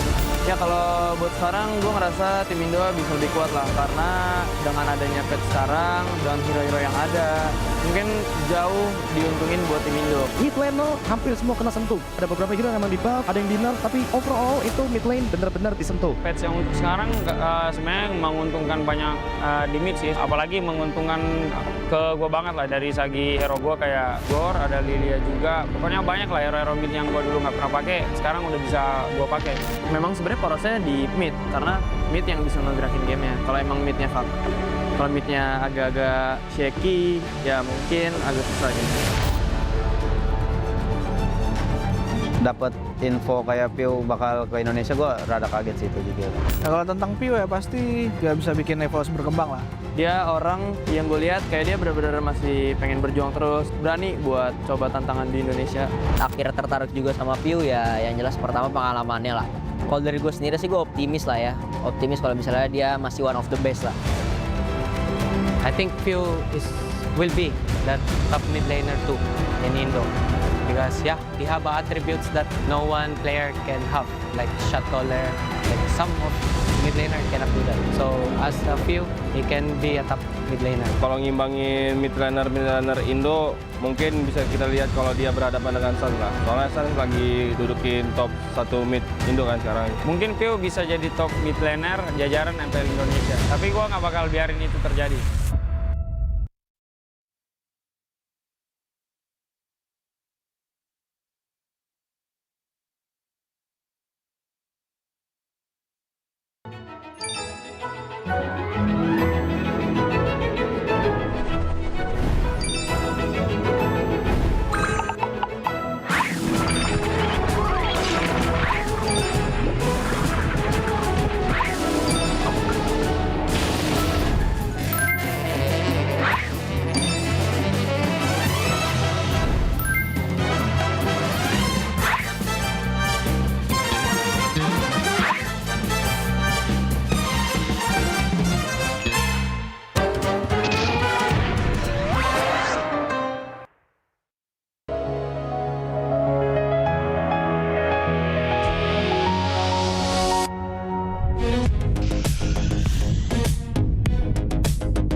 Di tim yang paling susah itu nyatuin semua di tengah perubahan yang nggak ada habisnya. Kami bukan lemah, kami cuma belum searah.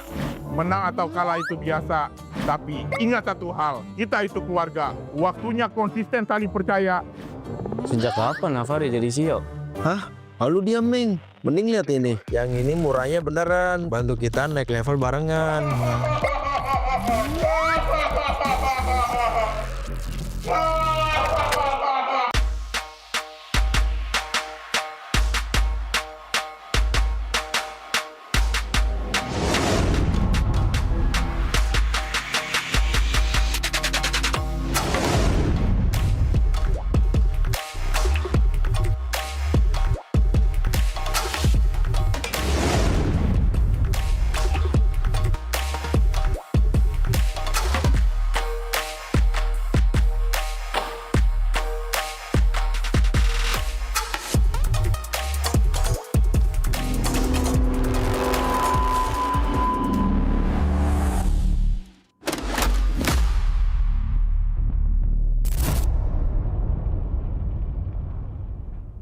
Tak ada hari tanpa mabar, main nge-lag, kerap buatku tak sabar. Gimana mau main sampai kelar?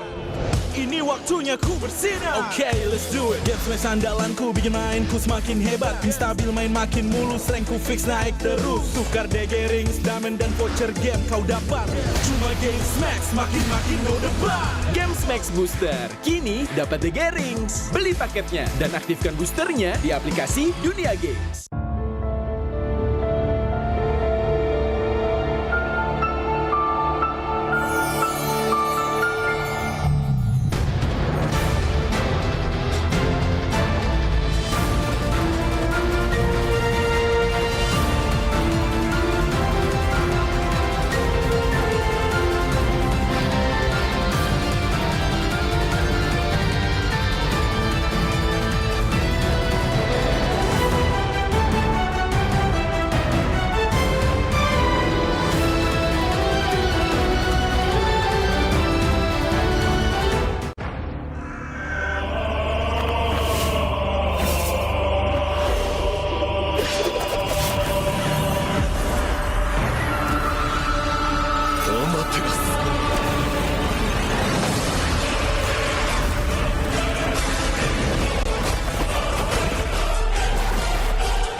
弟よ。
渦巻きナルトが帰ってきたぞ。飛来神の術。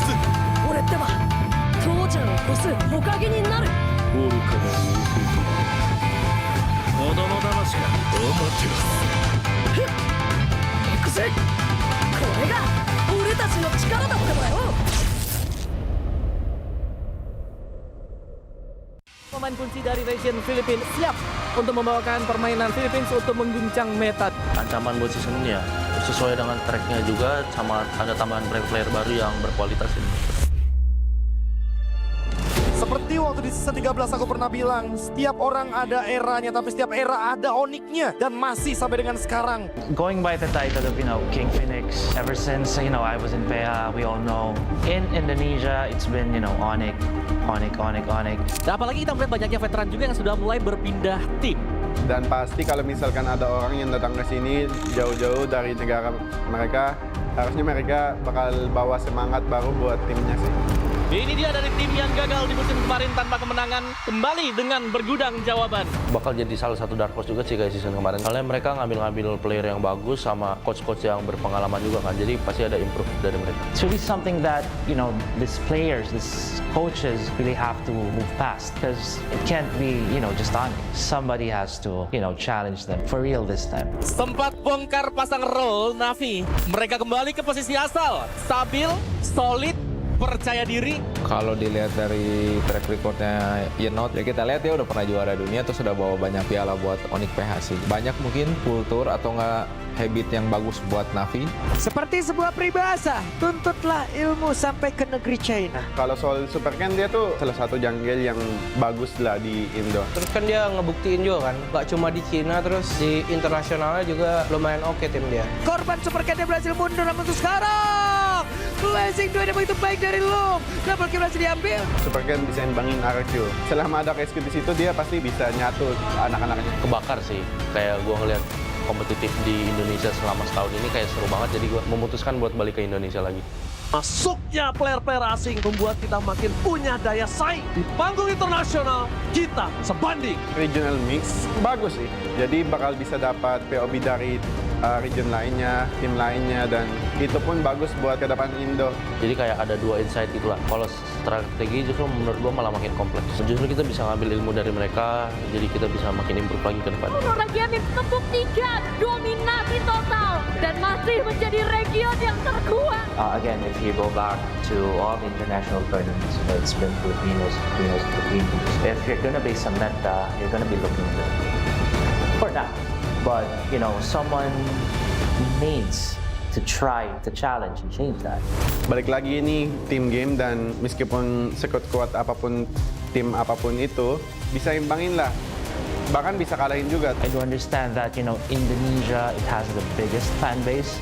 But, with the experience of Onyx, this is most important. Kalau datangin player yang kuat kan pasti timnya bakal lebih kuat. Soalnya kan emang meta tabrak lagi populer sekarang.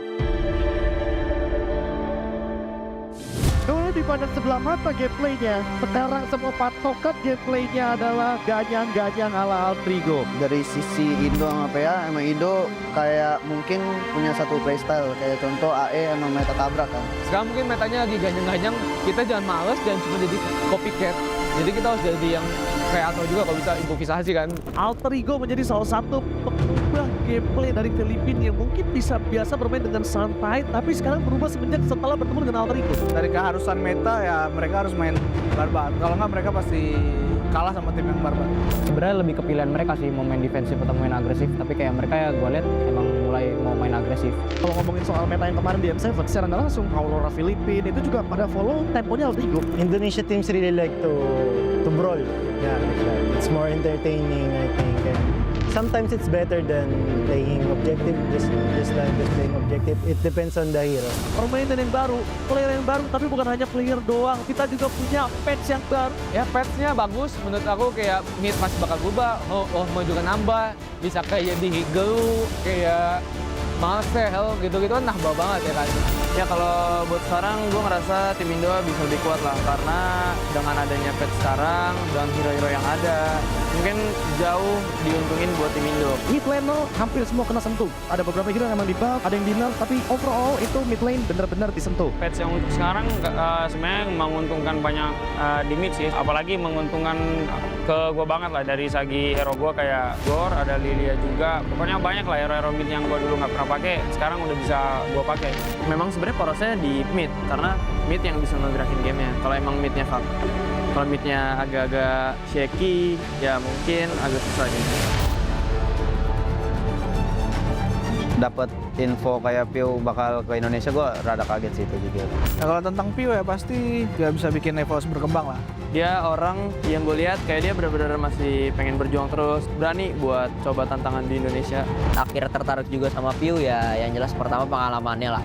Kalau dari gue sendiri sih gue optimis lah ya, optimis kalau misalnya dia masih one of the best lah. I think Pio will be that top mid laner too in Indo. Because yeah, he have attributes that no one player can have, like shot caller, like some of mid laner cannot do that. So as a Pio, he can be a top mid laner. Kalau ngimbangin mid laner Indo, mungkin bisa kita lihat kalau dia berhadapan dengan Sun lah. Soalnya Sun lagi dudukin top 1 mid Indo kan sekarang. Mungkin Pio bisa jadi top mid laner jajaran MPL Indonesia, tapi gue nggak bakal biarin itu terjadi.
Di tim yang paling susah itu nyatuin semua di tengah perubahan yang nggak ada habisnya. Kami bukan lemah, kami cuma belum searah. Menang atau kalah itu biasa, tapi ingat satu hal, kita itu keluarga. Waktunya konsisten saling percaya. Sejak kapan Navari jadi CEO? Hah? Lalu diam, Ming. Mending lihat ini. Yang ini murahnya beneran. Bantu kita naik level barengan.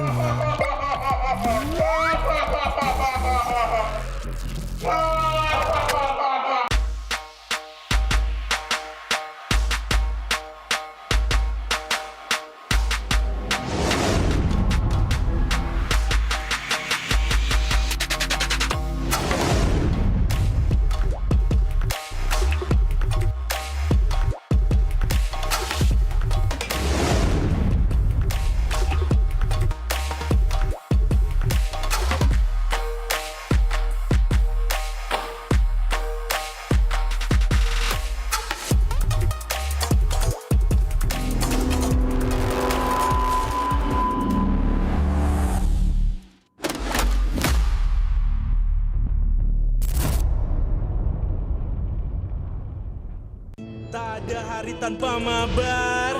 Main nge-lag, kerap buatku tak sabar. Gimana mau main sampai kelar? Ini waktunya ku bersinar. Okay, let's do it. Game smash andalanku bikin mainku semakin hebat. Pin stabil main makin mulus, rankku fix naik terus. Tukar DG rings, diamond dan voucher game kau dapat. Cuma game smash makin no debat. Game Max Booster kini dapat DG rings. Beli paketnya dan aktifkan boosternya di aplikasi Dunia Games.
Uzumaki Naruto が帰ってきたぞ。飛来神の術。俺ってば父ちゃんを越す火影になる。愚かな子供騙しか。ふっ行くぜ。これが俺たちの力だってばよ。Pemain kunci dari region Philippines siap untuk membawakan permainan Philippines untuk mengguncang meta. Ancaman buat season ini ya sesuai dengan tracknya juga, sama ada tambahan player-player baru yang berkualitas ini. Seperti waktu di season 13 aku pernah bilang, setiap orang ada eranya, tapi setiap era ada oniknya. Dan masih sampai dengan sekarang. Going by the title of, King Infinix, ever since, I was in PH, we all know. In Indonesia, it's been, Onyx. Nah, apalagi kita melihat banyaknya veteran juga yang sudah mulai berpindah tim. Dan pasti kalau misalkan ada orang yang datang ke sini jauh-jauh dari negara mereka, harusnya mereka bakal bawa semangat baru buat timnya sih. Ini dia dari tim yang gagal di musim kemarin tanpa kemenangan, kembali dengan bergudang jawaban. Bakal jadi salah satu dark horse juga sih guys season kemarin. Soalnya mereka ngambil player yang bagus sama coach-coach yang berpengalaman juga kan. Jadi pasti ada improve dari mereka. It's really something that, these players, these coaches really have to move past. Because it can't be, just on. Somebody has to, challenge them for real this time. Sempat bongkar pasang roll Navi. Mereka kembali ke posisi asal. Stabil, solid, percaya diri. Kalau dilihat dari track recordnya Yenot, ya kita lihat dia udah pernah juara dunia, terus sudah bawa banyak piala buat Onyx PHC. Banyak mungkin kultur atau enggak habit yang bagus buat Navi. Seperti sebuah peribahasa, tuntutlah ilmu sampai ke negeri China. Kalau soal Super kan dia tuh salah satu jungle yang bagus lah di Indo. Terus kan dia ngebuktiin juga kan, gak cuma di Cina, terus di internasionalnya juga lumayan oke tim dia. Korban Super Cat berhasil mundur, namun untuk sekarang blazing 2 yang begitu baik dari Loom. Double kill berhasil diambil. Super kan bisa imbangin RQ. Selama ada rescue di situ dia pasti bisa nyatu anak-anaknya. Kebakar sih, kayak gue ngeliat kompetitif di Indonesia selama setahun ini kayak seru banget, jadi gue memutuskan buat balik ke Indonesia lagi. Masuknya player-player asing membuat kita makin punya daya saing. Di panggung internasional, kita sebanding. Regional mix bagus sih, jadi bakal bisa dapat POB dari region lainnya, tim lainnya, dan itu pun bagus buat ke depan Indo. Jadi kayak ada dua insight gitu lah. Kalau strategi justru menurut gue malah makin kompleks. Justru kita bisa ngambil ilmu dari mereka, jadi kita bisa makin improve lagi ke depan. Region ini membuktikan dominasi total dan masih menjadi region yang terkuat. Again, if you go back to all the international tournaments, it's been Filipinos. If you're gonna be some meta, you're gonna be looking good for now. But someone needs to try to challenge and change that. Balik lagi ini team game, dan meskipun sekuat-kuat apapun tim apapun itu bisa imbangin lah. Bahkan bisa kalahin juga. I do understand that Indonesia, it has the biggest fan base, but with the experience of Onyx, this is most important. Kalau datengin player yang kuat kan pasti timnya bakal lebih kuat. Soalnya kan emang meta tabrak lagi populer sekarang. Kalau dipandang sebelah mata gameplaynya, sekarang semua patokan gameplaynya adalah ganyang-ganyang ala Altrigo. Dari sisi Indo sama PA, emang Indo kayak mungkin punya satu playstyle. Kayak contoh AE emang meta tabrak kan. Sekarang mungkin metanya lagi ganyang-ganyang, kita jangan males dan cuma jadi copycat. Jadi kita harus jadi yang kreator juga kalau bisa improvisasi kan. Altrigo menjadi salah satu pengubah gameplay dari Filipina yang mungkin bisa biasa bermain dengan santai, tapi sekarang berubah semenjak setelah bertemu dengan Altrigo. Dari keharusan meta ya mereka harus main barbar. Kalau nggak mereka pasti kalah sama tim yang barbar. Sebenarnya lebih kepilihan mereka sih mau main defensif atau main agresif, tapi kayak mereka ya gue lihat emang mulai mau main agresif. Kalau ngomongin soal meta yang kemarin di M7, secara nggak langsung Aurora Filipina itu juga pada follow temponya Altrigo. Indonesia teams really like to brawl. Yeah, like that. It's more entertaining, I think. And sometimes it's better than playing objective, just playing objective. It depends on the hero. Permainan yang baru, player yang baru, tapi bukan hanya player doang. Kita juga punya patch yang baru. Ya patchnya bagus, menurut aku kayak mid masih bakal berubah. Mau juga nambah, bisa kayak di Higelu, kayak Marcel gitu-gitu kan nambah banget ya kan. Ya kalau buat sekarang gue ngerasa tim Indo bisa lebih kuat lah, karena dengan adanya patch sekarang dan hero-hero yang ada mungkin jauh diuntungin buat tim Indo. Mid lane hampir semua kena sentuh. Ada beberapa hero yang emang di buff, ada yang di nerf, tapi overall itu mid lane benar-benar disentuh. Patch yang untuk sekarang sebenarnya menguntungkan banyak di mid sih, apalagi menguntungkan ke gue banget lah dari segi hero gue kayak Gor, ada Lilia juga. Pokoknya banyak lah hero-hero mid yang gue dulu nggak pernah pakai, sekarang udah bisa gue pakai. Memang sebenarnya porosnya di mid, karena mid yang bisa ngegerakin gamenya. Kalau emang midnya fuck, kalau midnya agak-agak shaky, ya mungkin agak susah aja. Dapat info kayak Piu bakal ke Indonesia, gue rada kaget sih itu juga. Nah, kalau tentang Piu ya pasti gak bisa bikin EVOS berkembang lah. Dia orang yang gue lihat kayak dia benar-benar masih pengen berjuang terus, berani buat coba tantangan di Indonesia. Akhirnya tertarik juga sama Piu ya, yang jelas pertama pengalamannya lah. Kalau dari gue sendiri sih gue optimis lah ya, optimis kalau misalnya dia masih one of the best lah. I think Piu will be that top mid laner too in Indo. Because yeah, he have attributes that no one player can have, like shot caller, like some of mid laner cannot do that. So as a few, he can be a top mid laner. Kalau ngimbangin mid laner Indo, mungkin bisa kita lihat kalau dia berhadapan dengan Sun lah. Soalnya Sun lagi dudukin top 1 mid Indo kan sekarang. Mungkin Pio bisa jadi top mid laner jajaran MPL Indonesia, tapi gue nggak bakal biarin itu terjadi.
di tim yang paling susah itu nyatuin semua di tengah perubahan yang nggak ada habisnya. Kami bukan lemah, kami cuma belum searah.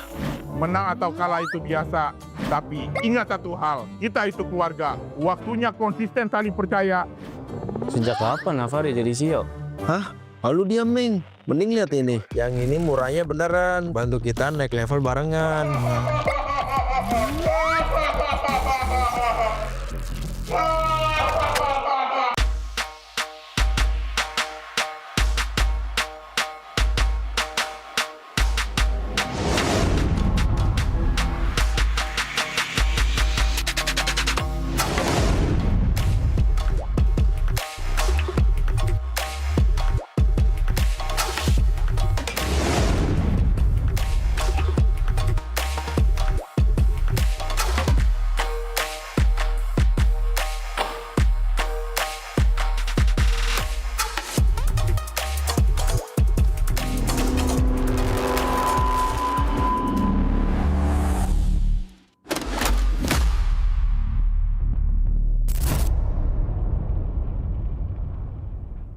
Tak ada hari tanpa mabar, main nge-lag, kerap buat ku tak sabar. Gimana mau main sampai kelar?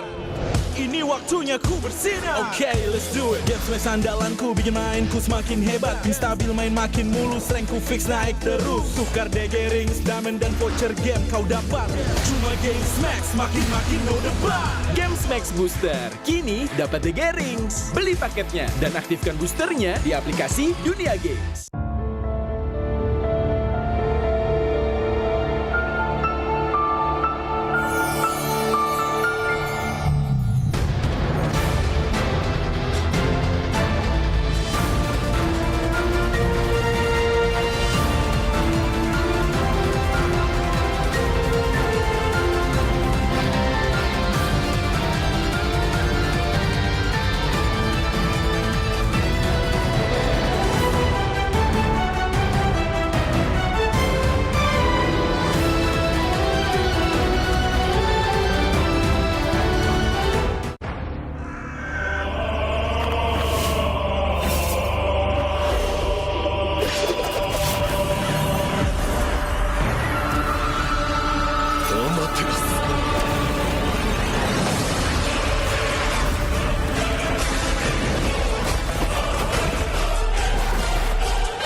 Uzumaki Naruto が帰ってきたぞ。飛来神の術。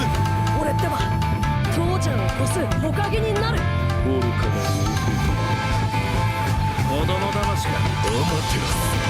ふっ行くぜ。これが俺たちの力だってばよ。Pemain kunci dari region Filipina siap untuk membawakan permainan Filipina untuk mengguncang meta. Ancaman buat season ini ya sesuai dengan tracknya juga, sama ada tambahan player-player baru yang berkualitas ini.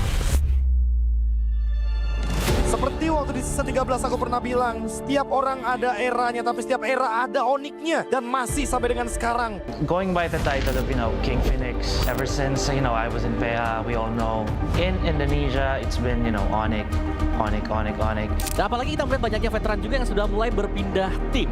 Dan pasti kalau misalkan ada orang yang datang ke sini jauh-jauh dari negara mereka, harusnya mereka bakal bawa semangat baru buat timnya sih. Ini dia dari tim yang gagal di musim kemarin tanpa kemenangan, kembali dengan bergudang jawaban. Bakal jadi salah satu dark horse juga sih kayak season kemarin. Soalnya mereka ngambil player yang bagus sama coach-coach yang berpengalaman juga kan. Jadi pasti ada improve dari mereka. It's really something that, these players, these coaches really have to move past. Because it can't be, just on it. Somebody has to, challenge them for real this time. Sempat bongkar pasang roll Navi. Mereka kembali ke posisi asal. Stabil, solid, percaya diri. Kalau dilihat dari track recordnya Yenot, ya kita lihat ya udah pernah juara dunia, terus sudah bawa banyak piala buat Onyx PH sih. Banyak mungkin kultur atau enggak habit yang bagus buat Navi. Seperti sebuah peribahasa, tuntutlah ilmu sampai ke negeri China. Kalau soal Supercan, dia tuh salah satu jungle yang bagus lah di Indo. Terus kan dia ngebuktiin juga kan, gak cuma di Cina, terus di internasionalnya juga lumayan oke tim dia. Korban Supercan berhasil mundur, namun untuk sekarang Blazing 2 yang begitu baik dari Loom. Double kill berhasil diambil. Supercan bisa imbangin RQ. Selama ada rescue di situ, dia pasti bisa nyatu anak-anaknya. Kebakar sih, kayak gue ngeliat kompetitif di Indonesia selama setahun ini kayak seru banget, jadi gue memutuskan buat balik ke Indonesia lagi. Masuknya player-player asing membuat kita makin punya daya saing. Di panggung internasional, kita sebanding. Regional mix bagus sih, jadi bakal bisa dapat POB dari region lainnya, tim lainnya, dan itu pun bagus buat ke depan Indo.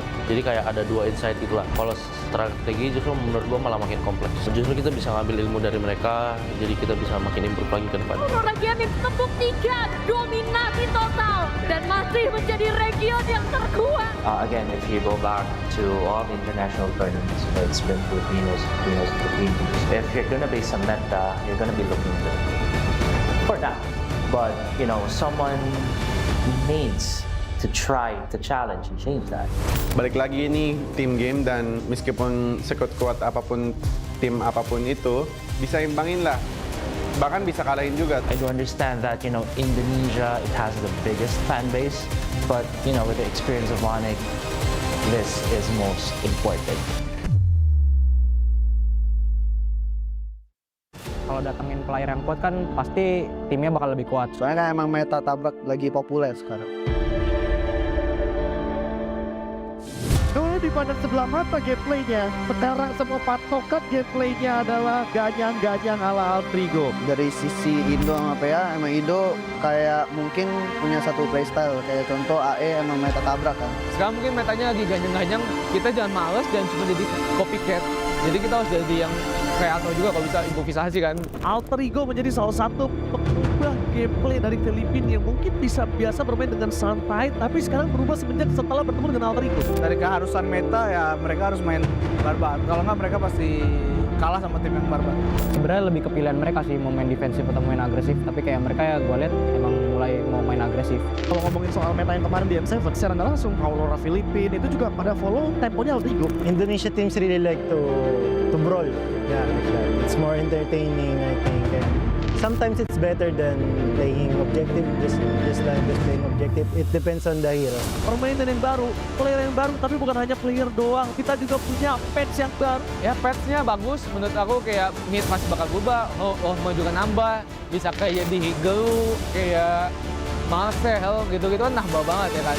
Ya kalau buat sekarang gue ngerasa tim Indo bisa lebih kuat lah, karena dengan adanya patch sekarang dan hero-hero yang ada mungkin jauh diuntungin buat tim Indo. Mid lane lo hampir semua kena sentuh. Ada beberapa hero yang emang di buff, ada yang di nerf, tapi overall itu mid lane benar-benar disentuh. Patch yang untuk sekarang sebenarnya menguntungkan banyak di mid sih, apalagi menguntungkan ke gue banget lah dari segi hero gue kayak Gor, ada Lilia juga. Pokoknya banyak lah hero-hero mid yang gue dulu nggak pernah pakai, sekarang udah bisa gue pakai.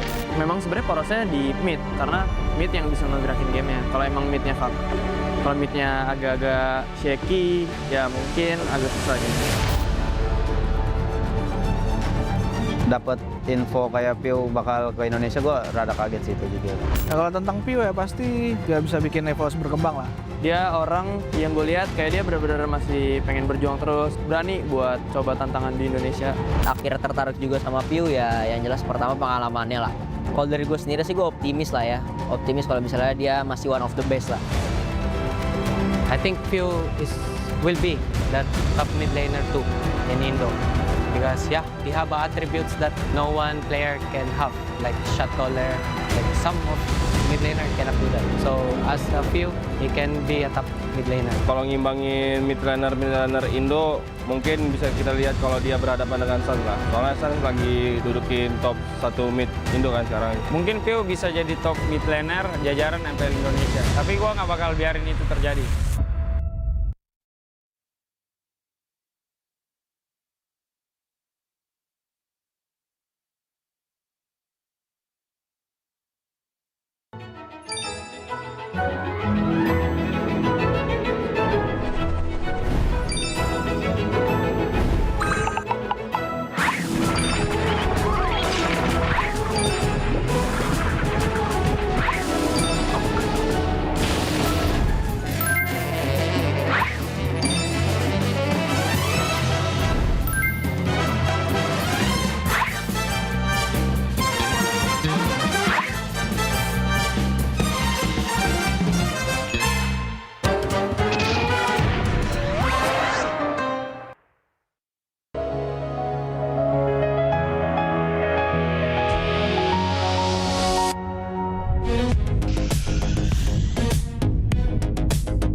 Di tim yang paling susah itu nyatuin semua di tengah perubahan yang nggak ada habisnya. Kami bukan lemah, kami cuma belum searah. Menang atau kalah itu biasa, tapi ingat satu hal, kita itu keluarga. Waktunya konsisten saling percaya. Sejak kapan Nafari jadi CEO? Hah? Lalu diam, Ming. Mending lihat ini. Yang ini murahnya beneran. Bantu kita naik level barengan.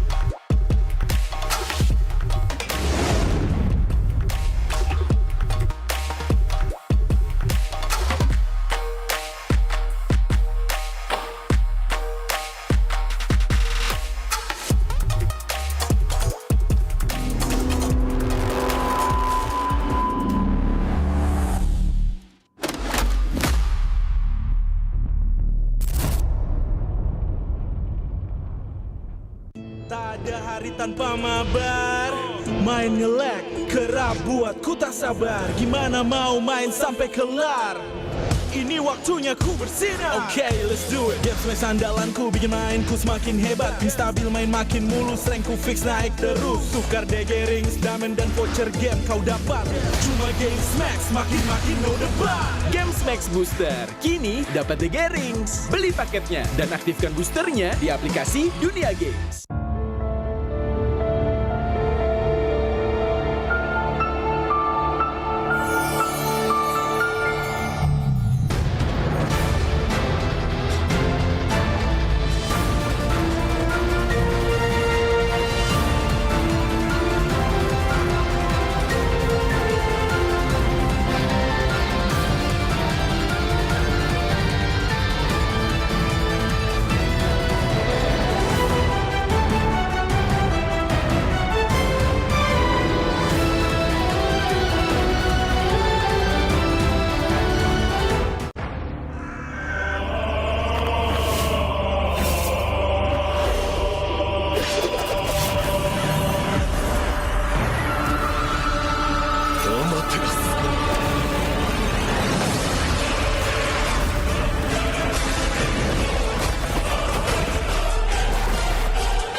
愚かなる弟よ。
渦巻きナルトが帰ってきたぞ。飛来神の術。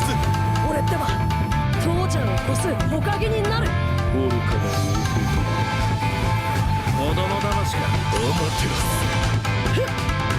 行くぜ。これが俺たちの力だとだよ。Pemain kunci dari region Filipina siap untuk membawakan permainan Philippines untuk mengguncang meta. Ancaman buat season ini ya sesuai dengan tracknya juga, sama ada tambahan player baru yang berkualitas ini. Seperti waktu di season 13 aku pernah bilang, setiap orang ada eranya, tapi setiap era ada oniknya, dan masih sampai dengan sekarang. Going by the title of, King Infinix, ever since, I was in PEA, we all know. In Indonesia, it's been, Onyx. Dan apalagi kita melihat banyaknya veteran juga yang sudah mulai berpindah tim. Dan pasti kalau misalkan ada orang yang datang ke sini jauh-jauh dari negara mereka, harusnya mereka bakal bawa semangat baru buat timnya sih. Ini dia dari tim yang gagal di musim kemarin tanpa kemenangan, kembali dengan bergudang jawaban. Bakal jadi salah satu dark horse juga sih kayak season kemarin. Soalnya mereka ngambil player yang bagus sama coach-coach yang berpengalaman juga kan. Jadi pasti ada improve dari mereka. It's really something that, these players, these coaches really have to move past. Because it can't be, just on it. Somebody has to, challenge them for real this time. Sempat bongkar pasang roll Navi. Mereka kembali ke posisi asal. Stabil, solid, percaya diri. Kalau dilihat dari track recordnya Yenot, ya kita lihat dia udah pernah juara dunia, terus sudah bawa banyak piala buat Onyx PH sih. Banyak mungkin kultur atau enggak habit yang bagus buat Navi. Seperti sebuah peribahasa, tuntutlah ilmu sampai ke negeri China. Kalau soal Supercan, dia tuh salah satu jungle yang bagus lah di Indo. Terus kan dia ngebuktiin juga kan, gak cuma di Cina, terus di internasionalnya juga lumayan oke tim dia. Korban Supercan yang berhasil mundur, namun untuk sekarang Blazing 2 yang begitu baik dari Loom. Double kill berhasil diambil. Supercan bisa imbangin RQ. Selama ada RQ di situ, dia pasti bisa nyatu anak-anaknya. Kebakar sih, kayak gua ngeliat kompetitif di Indonesia selama setahun ini kayak seru banget, jadi gue memutuskan buat balik ke Indonesia lagi. Masuknya player-player asing membuat kita makin punya daya saing. Di panggung internasional, kita sebanding. Regional mix bagus sih, jadi bakal bisa dapat POB dari region lainnya, tim lainnya, dan itu pun bagus buat ke depan Indo. Jadi kayak ada dua insight itulah. Kalau strategi justru menurut gue malah makin kompleks. Justru kita bisa ngambil ilmu dari mereka, jadi kita bisa makin improve lagi ke depan. Region membuktikan dominasi total dan masih menjadi region yang terkuat. Again, if you go back to all the international tournaments, it's been Filipinos. If you're gonna base on meta, you're gonna be looking good for now. But, someone needs to try to challenge and change that. Balik lagi ini tim game, dan meskipun sekuat-kuat apapun tim apapun itu, bisa imbangin lah. Bahkan bisa kalahin juga. I do understand that, Indonesia, it has the biggest fan base. But, with the experience of Onyx, this is most important. Kalau datengin player yang kuat kan pasti timnya bakal lebih kuat. Soalnya kan emang meta tabrak lagi populer sekarang. Dulu dipandang sebelah mata gameplaynya, sekarang semua patokan gameplaynya adalah ganyang-ganyang ala Altrigo. Dari sisi Indo sama PA, emang Indo kayak mungkin punya satu playstyle. Kayak contoh AE emang meta tabrak kan. Sekarang mungkin metanya lagi ganyang-ganyang, kita jangan males, jangan cuma jadi copycat. Jadi kita harus jadi yang kreator juga kalau bisa improvisasi kan. Altrigo menjadi salah satu pengubah gameplay dari Filipina yang mungkin bisa biasa bermain dengan santai, tapi sekarang berubah semenjak setelah bertemu dengan Altrigo. Dari keharusan meta ya mereka harus main barbar. Kalau nggak mereka pasti kalah sama tim yang barbar. Sebenarnya lebih ke pilihan mereka sih mau main defensif atau main agresif, tapi kayak mereka ya gue lihat emang mulai mau main agresif. Kalau ngomongin soal meta yang kemarin di M7, secara nggak langsung Aurora Filipina itu juga pada follow temponya Altrigo. Indonesia teams really like to brawl. Yeah, like that. It's more entertaining, I think. And sometimes it's better than playing objective, just playing objective. It depends on the hero. Permainan yang baru, player yang baru, tapi bukan hanya player doang. Kita juga punya patch yang baru. Ya patch-nya bagus, menurut aku kayak mid masih bakal berubah. Mau juga nambah, bisa kayak di Higelu, kayak Marcel gitu-gitu kan nambah banget ya kan. Ya kalau buat sekarang gue ngerasa tim Indo bisa lebih kuat lah karena dengan adanya patch sekarang dan hero-hero yang ada mungkin jauh diuntungin buat tim Indo. Mid lane hampir semua kena sentuh. Ada beberapa hero yang emang di buff, ada yang di nerf, tapi overall itu mid lane benar-benar disentuh. Patch yang untuk sekarang sebenarnya menguntungkan banyak di mid sih, apalagi menguntungkan ke gue banget lah dari segi hero gue kayak Gor, ada Lilia juga. Pokoknya banyak lah hero-hero mid yang gue dulu nggak pernah pakai, sekarang udah bisa gue pakai. Memang sebenarnya porosnya di mid karena mid yang bisa ngegerakin gamenya. Kalau emang midnya fuck, kalau midnya agak-agak shaky ya mungkin agak susah gitu. Dapat info kayak Pio bakal ke Indonesia, gue rada kaget sih itu juga. Nah, kalau tentang Pio ya pasti nggak bisa bikin EVOS berkembang lah. Dia orang yang gue lihat kayak dia benar-benar masih pengen berjuang terus, berani buat coba tantangan di Indonesia. Akhirnya tertarik juga sama Piu ya, yang jelas pertama pengalamannya lah. Kalau dari gue sendiri sih gue optimis lah ya, optimis kalau misalnya dia masih one of the best lah. I think Pio will be that top mid laner too in Indo. Because yeah, he have attributes that no one player can have, like shot caller, like some of mid laner cannot do that. So as a few, he can be a top mid laner. Kalau ngimbangin mid laner Indo, mungkin bisa kita lihat kalau dia berhadapan dengan Sun lah. Soalnya Sun lagi dudukin top 1 mid Indo kan sekarang. Mungkin Pio bisa jadi top mid laner jajaran MPL Indonesia, tapi gue nggak bakal biarin itu terjadi.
Di tim yang paling susah itu nyatuin semua di tengah perubahan yang nggak ada habisnya. Kami bukan lemah, kami cuma belum searah.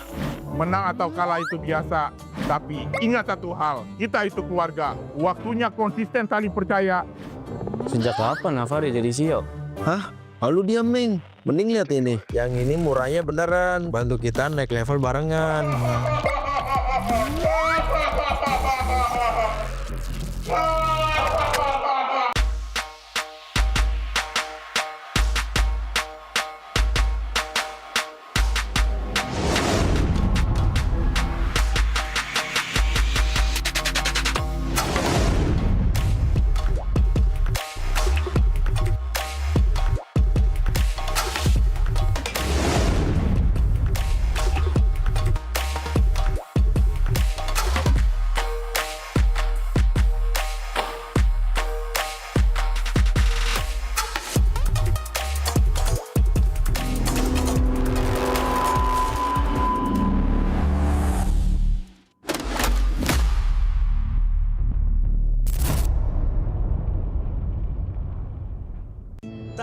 hari tanpa mabar.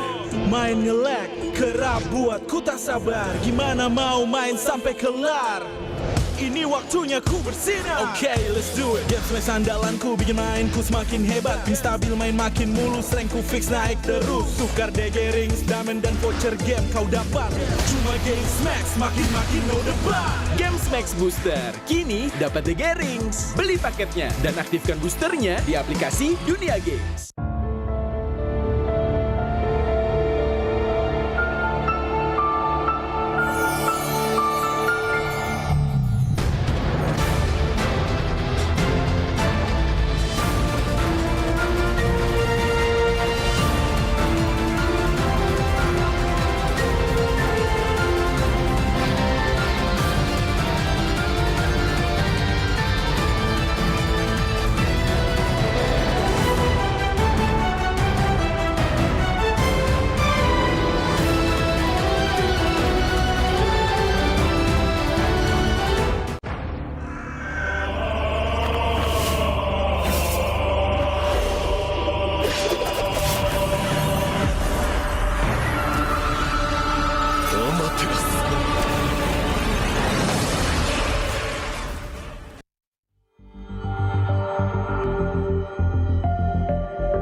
Dan terus berlari, terus ke arah puncak tertinggi.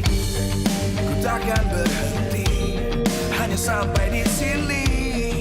Kemenangan abadi menanti. You know we won't miss if we unite our focus. And if you haven't noticed, we all nyalakan apimu, hadapi semua tantangan, hadang semua serangan, jatuh bukan halangan, bakar semangatmu, janganlah engkau menyerah, kita akan buat sejarah. We all this, we won't miss, we all this, we won't miss. Saatnya beraksi, jalani ambisi, aku kan menyawakan hari ini. You know we won't miss if we unite our focus. And if you haven't noticed, we all live. Nyalakan apimu, hadapi semua tantangan, hadang semua serangan, jatuh bukan halangan, bakar semangatmu, janganlah engkau menyerah, kita akan buat sejarah. We all this, we won't miss, we all this, we won't miss, we all this.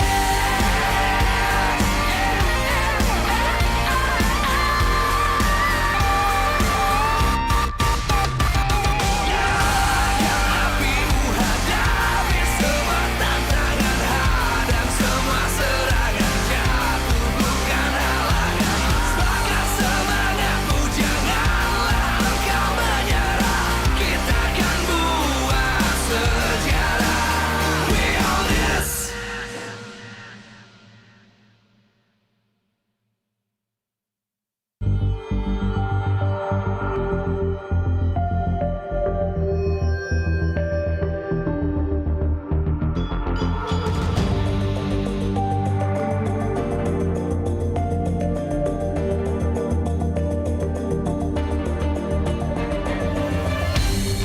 Aku kan berdiri dan terus berlari, terus ke arah puncak tertinggi.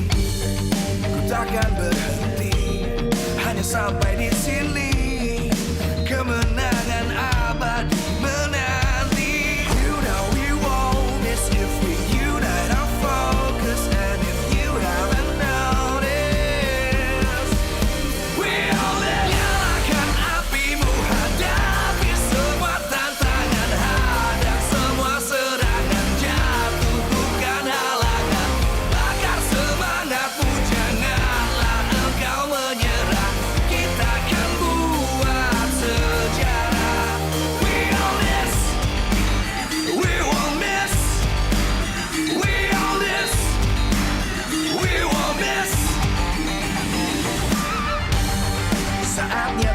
emosi, jalani ambisi, aku kan menyawakan hari ini. You know we won't miss the thing, you that I'm focused. And if you haven't noticed, we'll live. Nyalakan apimu, hadapi semua tantangan, hadang semua serangan, jatuh bukan halangan.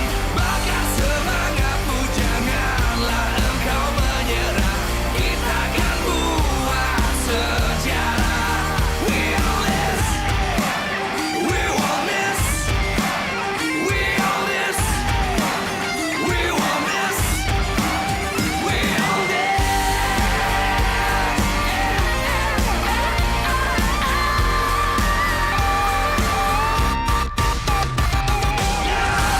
Apimu, hadapi semua tantangan, hadang semua.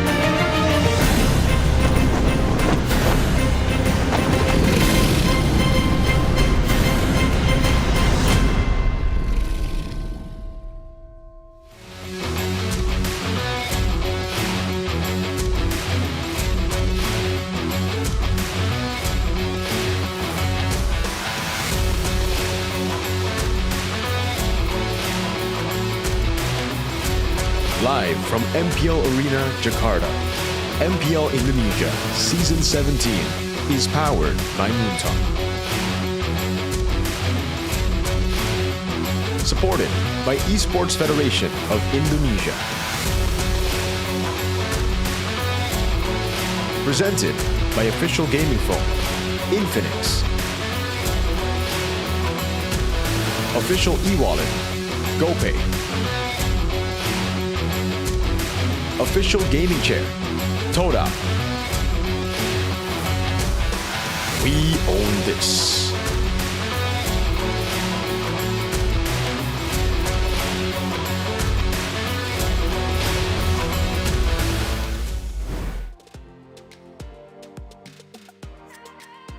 Selamat datang kembali di MPL Indonesia Season 17 di mana kita akan memasuki match yang kedua setelah match pembukaan membuat semua mata terbuka bahwa di MPL Indonesia dinamika begitu meriah dan telur sudah pecah, kekalahan pun bisa terjadi, kemenangan pun bisa didapatkan oleh semua tim dan sekarang kita akan melihat bagaimana tim Onyx akan berhadapan dengan tim Bigetron. Dua tim ini sedang berjuang, mereka akan bertemu satu sama lain. Bagaimana tidak? Onyx sedang memegang kendali. Mereka tak memiliki kekalahan match. Namun, kalau boleh dibilang, kemarin kita melihat bahwa Onyx juga punya celah. Dan ini adalah saat bagi tim Bigetron memiliki misi sang robot merah untuk match kali ini di match yang kedua.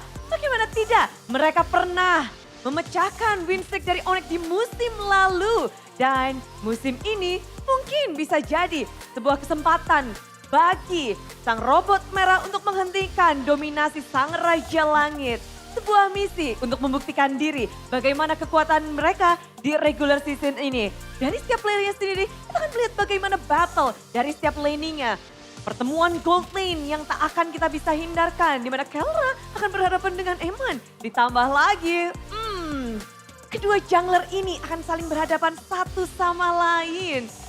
Kairi dan Nanael, siapa yang tidak tertarik dengan kedua player ini? So, sebelum kita melihat bagaimana pertemuan dari kedua tim ini dan bagaimana kedua tim ini menjalankan misinya, apalagi sang robot merah pernah mendapatkan hasil baik di musim lalu. Bude juga ingin mengingatkan bahwa semua super fans yang ada di sini sudah ngumpul, ada Sonic, ada Biget Troopers juga, dan semua super fans yang sudah hadir. Dan yang ada di rumah juga harus tulis prediksi kalian. Karena Sesaat lagi sebelum kita memulai, Bude mau ingetin dulu. Karena MPL Indonesia Season 17 powered by Munton. Supported by PBSI, presented by Official Gaming Phone Infinix, dan Official e-wallet GoPay, Official Gaming Chair Todak. Dan partner ini sports ada Garnier, Bayu, Dunia Games, GameSnacks dan juga OnePlay. Ditambah supplier ada IndiHome, Indomaret, Yummy Toys dan juga Aqua. Bude kepengen mendengar, Bude pengen juga kalian menunjukkan ekspresi bagaimana semangatnya kalian untuk mendukung dan mensupport kedua tim di match kedua ini dengan cara menyuarakan We Own This ketika Bude bilang MPL Indonesia Season 17. Udah siap super fans? Siap. Kasih tau dong semangat kalian untuk tim favorit kalian. Inilah dia match kedua antara Onyx dan Bigatron di MPL Indonesia Season 17. On This!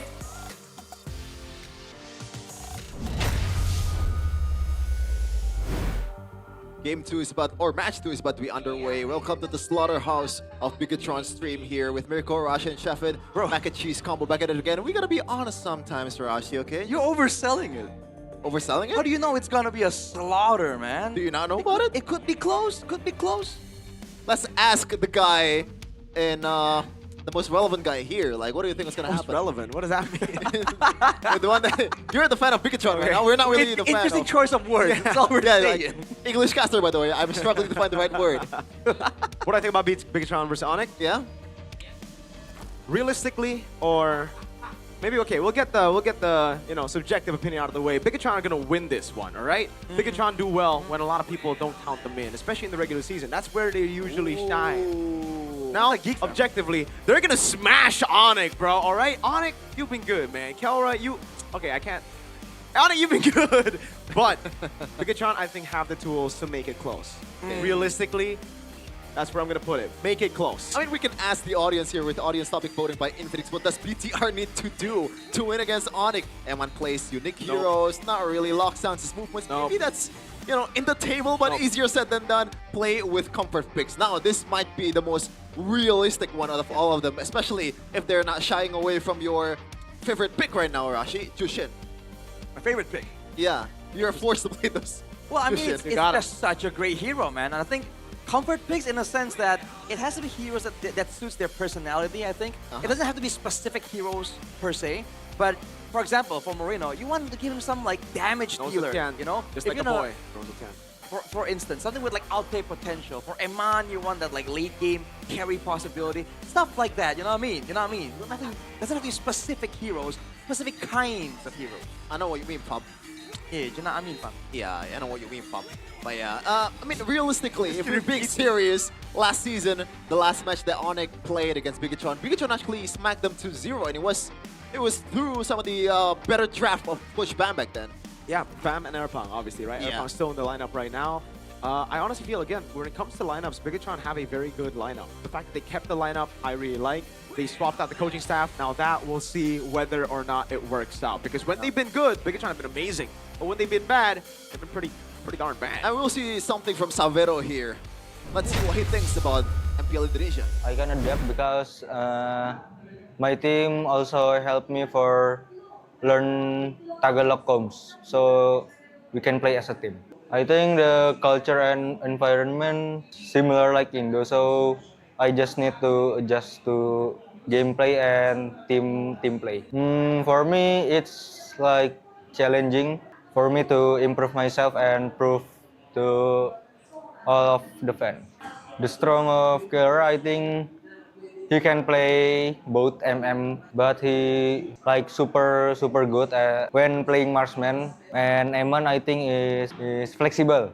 He can play fighter and marksman both so good. I think the next who can be the gold standard at Indo, I think first RV, because he has a good individual skill and team play. Second, maybe Erlan, because I think he has a good laning and aggressive play.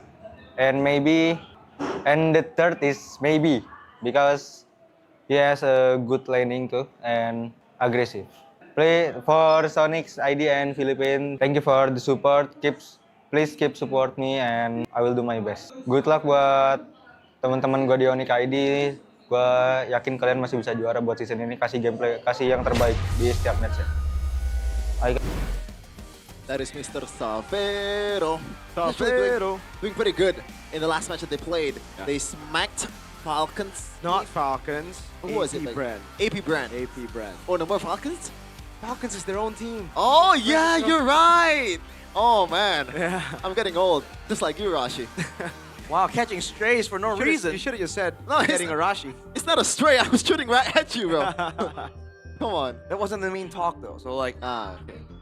Main topic though. Whoa! Oh, the goal later. That's a nice watch, Rajayeba. That's a nice jacket, Rajaya. Those are nice. Nice trunk. boots they got over Oh there. my lord, man. The Onyx BP. Hey, no. Bad, Samuel. Gotta watch out. Are we gonna say him play today? Samuel.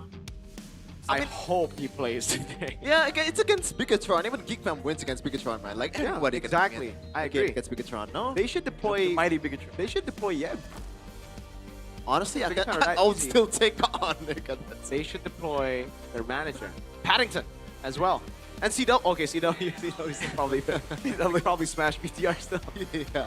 Ex-champion. So not much. Maybe there is a choice in Onyx on whether they choose to field Keyboy or Samuel. But on BTR's side, Rashi, there's definitely a choice there. I'm not sure if they want to field them against Onyx. Let's be completely honest here. But is it counterintuitive, the fact that I think this is the best time to field those players? Because it's a lost cause anyway. Lost cause? I don't know, man. I think there's an argument to be made for both, right? If you're convinced there's no way you can do anything, then yes, right? But if you're trying to test your best composition against, overwhelming odds that they might face later on in the playoffs, which they said they want to try and do, then maybe not, right? Maybe they want to field the best lineup that they got. And we got a interesting asset here. Kelra just... the bounties for Kelra. I'm not sure if Kelra is worried about these people, man. Maybe Eman, he has some kind of personal target on him because he's been one of the best gold laner in ID, probably the best for the longest time, but Kelra is just on his own. Yeah, this guy individually, I think he's on a level of his, I don't know, Eman is the only guy that in Indonesia that I feel like is close to Kelra in terms of just individual skill. The thing is, Eman, a lot of times, he's nerfed down by the org's signature identity. I guess that's what we're calling it. Signature identity. That's one way to put it, man. But honestly, this guy, it's everything, right? It's hard to really pinpoint his strong suit when he's really solid at everything. Savero himself mentioned a little bit, he can go aggressive. He knows, and I think it's really cool to hear. He's so aware of all the factors in a team fight, because sometimes you see them position well, they can do distance management and kite, but they get caught off guard sometimes. With Kelra, that's a very rare scene to see Kelra caught off guard. Always react some way, one way or another. Yeah, there's also another matchup that we need to talk about. Aside from the gold laner, obviously Kelra and Eman, the two quote-unquote gold standards of Indonesia currently. But Moreno and Sans, I think you've mentioned that the closest person that's been, the closest to Sans was Yehezkiel, the prime Yehezkiel. But second to that is probably Moreno, right? And if he keeps on the same momentum as he's carrying the last game that he played, who knows what's gonna happen? Exactly. I think Shogun as well has displayed that he can go up toe-to-toe against the best in the league. He's done phenomenal things. Niall as well, ex-Onyx. He knows how Onyx operates, right? And Finn, the guy with... Right now, he's potential man, right? Because we've heard so many things about how good he's been in scrims from Coach Panda. We've heard about how good he is from, technically, the interviews that I've had with Beloyski, with Bigatron as well, because they chose Finn over Beloy at the end of the day. So, whether that will be, whether they will regret that decision, we'll find out here. I think this is the real test. When you're in Indonesia, there's one team that everyone wants to beat, to kind of put themselves on the map. Yeah. Right. And it's crazy that it's been a whole lot of season and the only thing stopping them is Geek Fam. It really is crazy. Let's be serious for a second. Who? Onyx? Onyx. Yeah. You gotta be thankful of Geek Fam, man. I honestly think... Thankful. I don't know if I'm going to be thankful. Obviously, we were hyping it up, but in that season, I think RQ would have beat them. I think TLID Whoa! Wasn't it really... It wasn't a strong season 14? I think we remember a very different season 14. Yeah, I think your bias is getting the best of you, man. I am biased. Yeah. But now we're trying to lay down the facts right here. Yeah. I don't think that's facts. I think Geek Fam, I think Bigatron wouldn't be able to do that though. So, no. There you go. That season, this season though. But let's be serious for a second. Like, it's crazy that no one has been able to catch up to Onyx standard. Yeah. I don't know. Alter Ego did in M7, just one in a vacuum. That's just that but like in tournament. MPL ID, so I'm not really sure there. But we got a video for you guys. The ping test for both teams. Let's see them yap for a bit. Just like us here at the English desk. Yappuccino. Baik. Aman sih gua semua, Gilang doang kecilin. Ya, tipis aja tipis. Low. Hello. Hey, Duin. Gua donate lu ya 10.000. Hey, makasih banyak, boy. Lu joget dulu tapi. Bisa? Dikit aja, tipis-tipis. Tipis aja. Tipis aja. Ya udah, gua donate tuh 1 juta. Hey, 1 juta. Hehehe, 1 juta dari gua.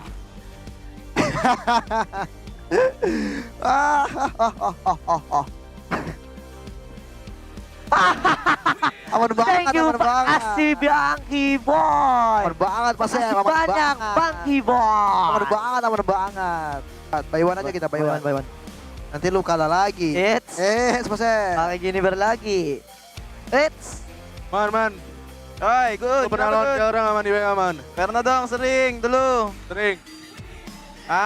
Hasilnya gimana? Alhamdulillah bagus. Siapa menurut lu, who is the gold standard here bro? Kalau menurut gua masih Kelra. Ya. Rate gua. Kena. Rate gua baru belum mainnya 130 guys. Aduh. You know, as the saying goes, there's a thin line between genius and crazy, and I think Kelra is in both worlds. Yeah. Watch those emotes come up on TikTok on edits, bro. Yeah. For sure. For context, Keyboard is like, yo, I'll give you 10,000 IDR, but you gotta dance. It's like, nah, that's not enough. And then he's like, all right, 1 million IDR. Starts dancing. Give me that money, Keyboard. Yeah, it's crazy. Both gold leaders of PH are speaking perfect Indonesian right now. As we're gonna take a look at the lineup, still with the winning lineup of BTR. No rookies, no MPL players have been fielded. Shogun, Nile, Finn, Eman, and also Moreno will star for the robots. The challengers for this matchup up against the defending champions. Will the Red Robots be able to work out their circuitry to get a win against Onyx? Many have tried. So far, 4 all have failed. Welcome to the stage, the challenger, Bigatron by Vitality. Bringing up the full force of their main roster. Trial by fire against Onyx. That's doing really, really good right now. Can they pull off another upset, or are they just trying to get experience is the question. And now on the other side, no losses this season. This might change today against BTR, but surely they want to keep the streak alive. Ludwig Kairi, Sansen Keyboy, and of course the gold standard, Kelra.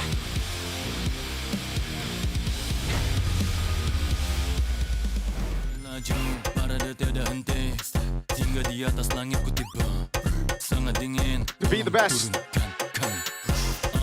you've got to beat them. The best, the team who has dominated MPL ID for the longest time. We're in season 17 and they got 8 MPL ID trophies. The final boss, the kings, the tyrants of ID. Welcome to the stage, Onyx! Stronger than ever this season. Denying everyone even a chance to look competitive for the most part. Up against Bigatron with potential that's so high. Can they maintain that superiority? Will they shut down the robots once again? Seems like in MPL Indonesia, whether it's in the morning, in the afternoon, or nighttime, it's always Onyx time. They've been dominating Indonesia for years right now. And after getting Kelra, it's unfair by the way, it's ridiculous how good they are. And of course, the ex-player right now stepping up to the occasion. CW with his guns, with Paddington, Theonel, And Erpang gonna be the opponent for him. So who is the physique battle, Shevin? I don't think both Erpang and Theonile can match up to CW.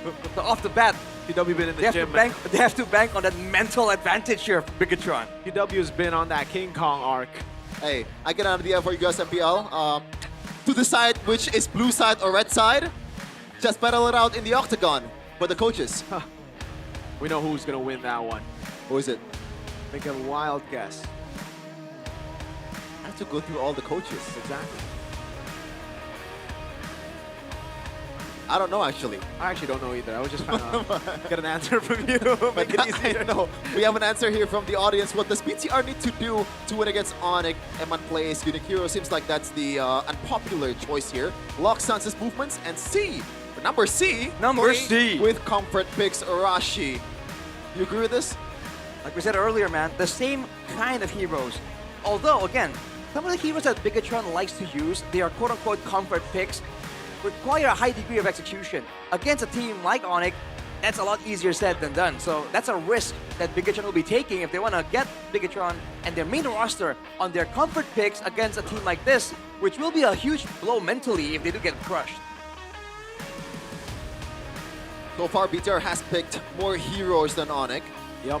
Even though, obviously, that doesn't fall in line with their success this season.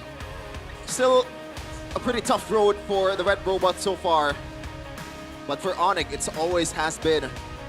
The red carpet has been laid ever since they got Kelra. I honestly think it's equal, by the way. I think it's equal when it looks when you're looking at the stats of the amount of heroes, the unique heroes that he's picked. It's just Bigatron have had 3 different players who picked some of the same heroes. Oh, that's true. Yeah. So, yeah, but here the Sky Kings, they really have just been dominating everything. Objective game, team fight game. Even though a lot of times we think, you know, the opposing teams have had better drafts, Arashi, it just doesn't really matter. Like their drafts, it just relies on their own strengths, relies on the execution so far, but the execution's been phenomenal. It's been able to actually close the gap in the drafts, basically, for Onyx.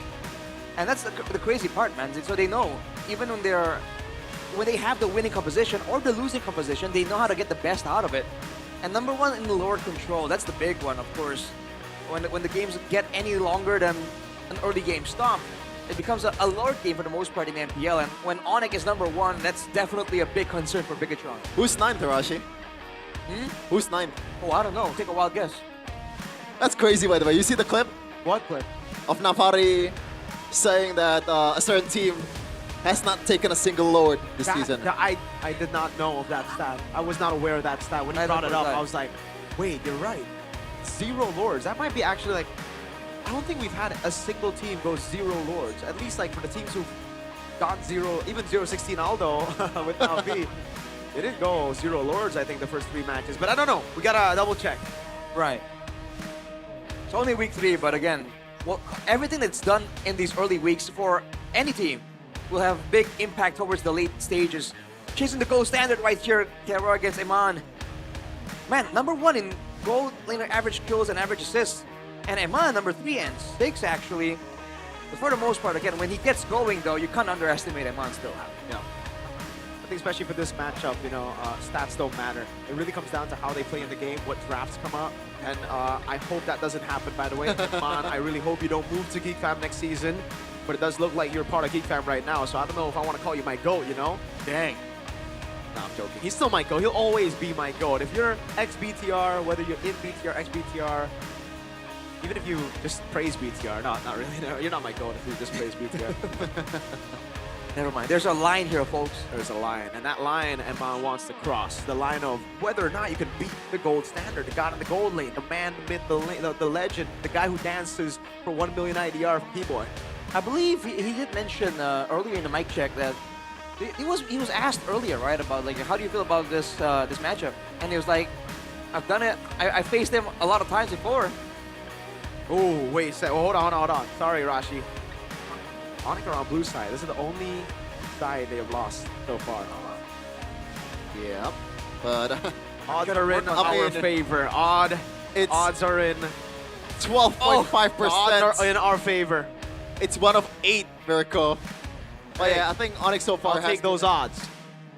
Well, you have no choice. It's not zero. Yeah, because like if Onyx are on red, it's like, okay, go next. Hey, to be fair, in the previous match earlier, TLID was on 100% on the blue side, and they lost that one. Yeah. So maybe that's an inkling on what's about to happen. Rush. Hey, if it does, it makes for a more interesting development. One can only hope, man. And I stand by my statement. I think it's not morally wrong to wish for Onyx downfall. You think it's not morally wrong? Yes. I feel like for the greater good, right? For the big picture, Onyx gotta go. Have you seen the memes? Yeah. Onyx gotta go. Just the highlights. Onyx gotta go. Hey, even if we yap all we want, if we're being biased, you know, they're not gonna care. It doesn't matter for Onyx. Don't worry. That's why we're saying that. For everybody who wants to see Onyx lose, put your cope and hope on BTR. Hey man, when you have that many trophies, you can take a bit of banter. When you've got 0 trophies, you can take a lot of banter. Duality of man on stage right now. Drafting phase. Game number 1.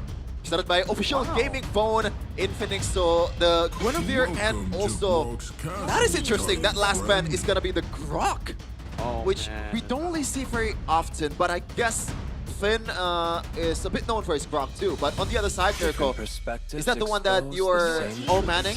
Yeah, they banned out the Valentina and the Juicin. Now, I really hope the Valentina is more of a setup to Sora instead of the Zetian. Onyx go for Freya though, and that's a concern right there. Straight up, Kelra's debut on a fighter. Hey, we're not sure. They call me. But it's back to the Yusunshin time, which Emman currently has 33% win rate on. Alright, it's not that bad here. Because they pick up the Sora, Sora's flex, Yusunshin is also flex, right? And For no BTR, Valentina. they can still go double fighters, it'll be pretty solid against the Freya as well. So, you know what? This one, not as bad as the blue side first pick Yusunshin. Right. It's not really set in stone just yet for Bigatron. For Onyx though, already with the Freya, do they want a bit more flexibility or are they just doubling down on the early game? Because we've seen that in the right circumstances, the right composition can still end games at below 10 minutes. It's crazy that if it's other team, you can literally guess what's gonna come up here, but Onyx, I think this is more of a conventional route, no? Yeah, they respect BTR, man. They know that Bigatron have the skills to pull it off. It's just the draft, really. They gotta get an advantage there. Oh, so BTR revealed their cards so early with the Leomord thing. I guess they want some flexibility for Finn because he has been the main setter and he does well with those big you know, in a weird way, El Momento heroes, right? The big moment when he flanks around and sets up for it. So maybe they want to hide it for just a bit longer. Makes sense, the Phobius ban, and I think Onyx, they want to ban the Zetian here, but the Moreno has not found a lot of success with the hero, and Mirko absolutely hates Zetian on everyone. Yeah, I think we might have to get Zetian on BTR though, because there's not a lot of picks. I'm surprised, you know, they banned out the Valentina and the Juicin, but they don't pick up or themselves. Farsa. Could be a Farsa. The Farsa has been pretty good, but really looks like Onyx want to go for even more divers. Huh. So right now, it seems like Onyx, they have options to go for a more of a dive situation or more of a front to back. It depends how they want to do it.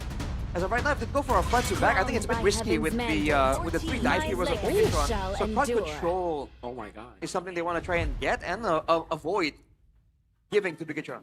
What are they gonna play? Zetian gets banned out. Oh.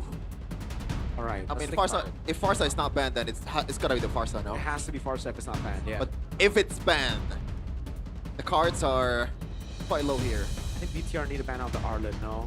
Was someone mentioning earlier in the talent room about Vexana? That's me. Yeah. Yeah. What do you think? Might it show up? I don't think here, no? I think it's more specifically for the glue, man. Like, you know, I always play the Vexana against the Freya, but it's more of a rank game situation, so can't really say for sure how effective it is on pro scene. But for BTR right now, they're thinking about it, and they nail down on the Kalea. I get it. I think the last 2 picks for BTR will be the glue and then the Farsa. So Onyx, I think banning out the glue would be pretty wise here. You have a Suyo as well, right? Can't work. I think the glue is more of an issue for the most part. So Onyx might go. Oh, chip actually. Whoa. I literally invented one. That should be glue right now.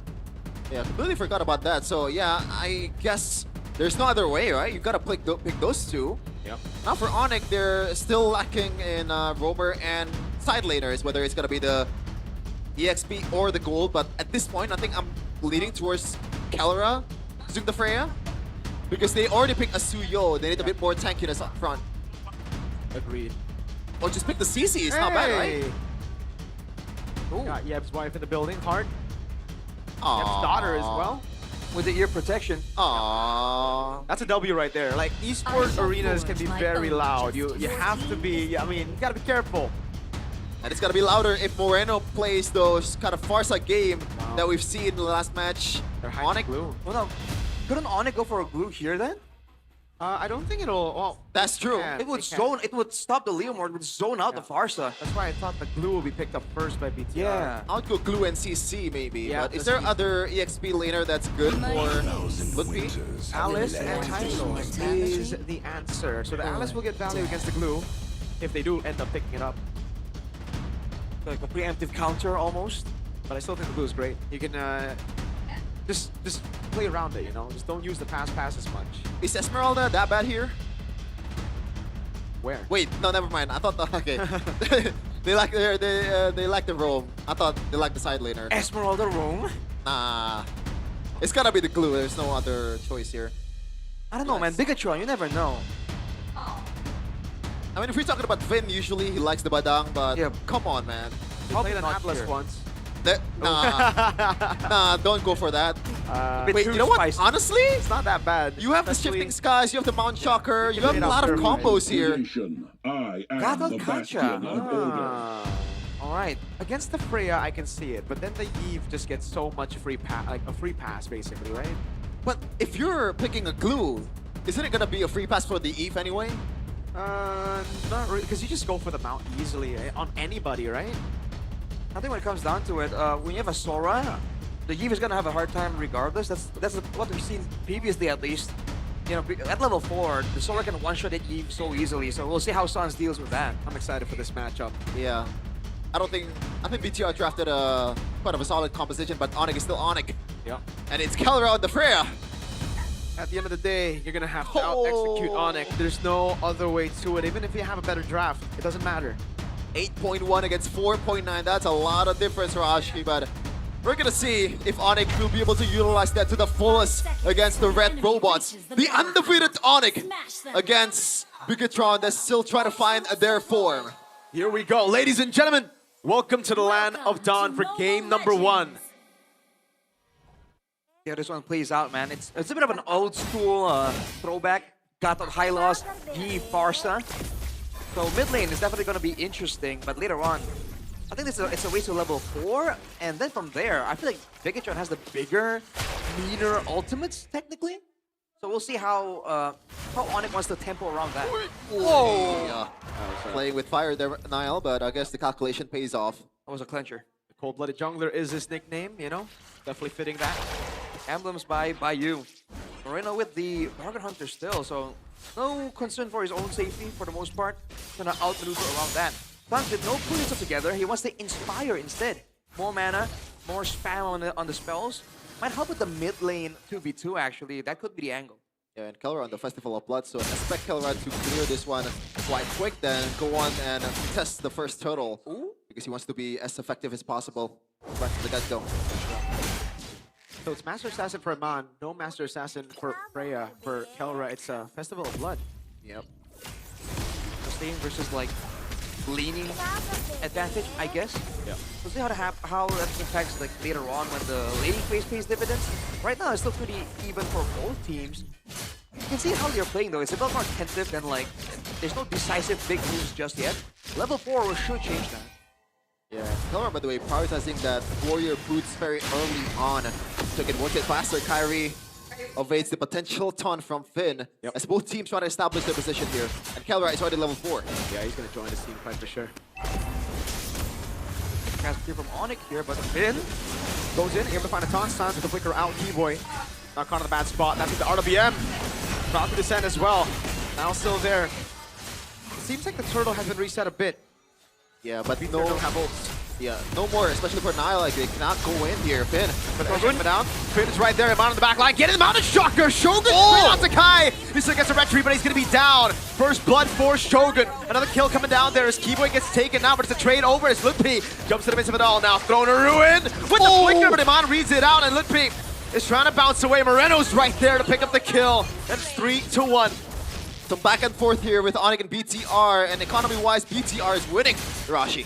Bigatron came out on top, but you gotta give credit where credit's due for Onyx. Kyrie was facing the potential danger coming in from Shogun, from Moreno, and he got the retreat, no problem. They're gonna go on Keyboy.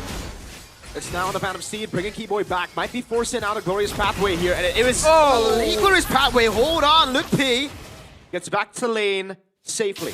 That is very uncharacteristic of Keyboy. He definitely miscalculated there, as we're gonna take a look at the talent prediction. Oh, looks like only 2 of us are delusional. Pabulum though. Not just kidding. It's on Mirko's side. That's a very encouraging fact, Mirko. Wait, going by the route that we're taking right now, BTR might actually win this one. Oh, hey. Kevin, you gotta relax. Respectfully, shut up. don't curse. Hey, don't curse us, I'm man. trying to do what I'm trying. Why?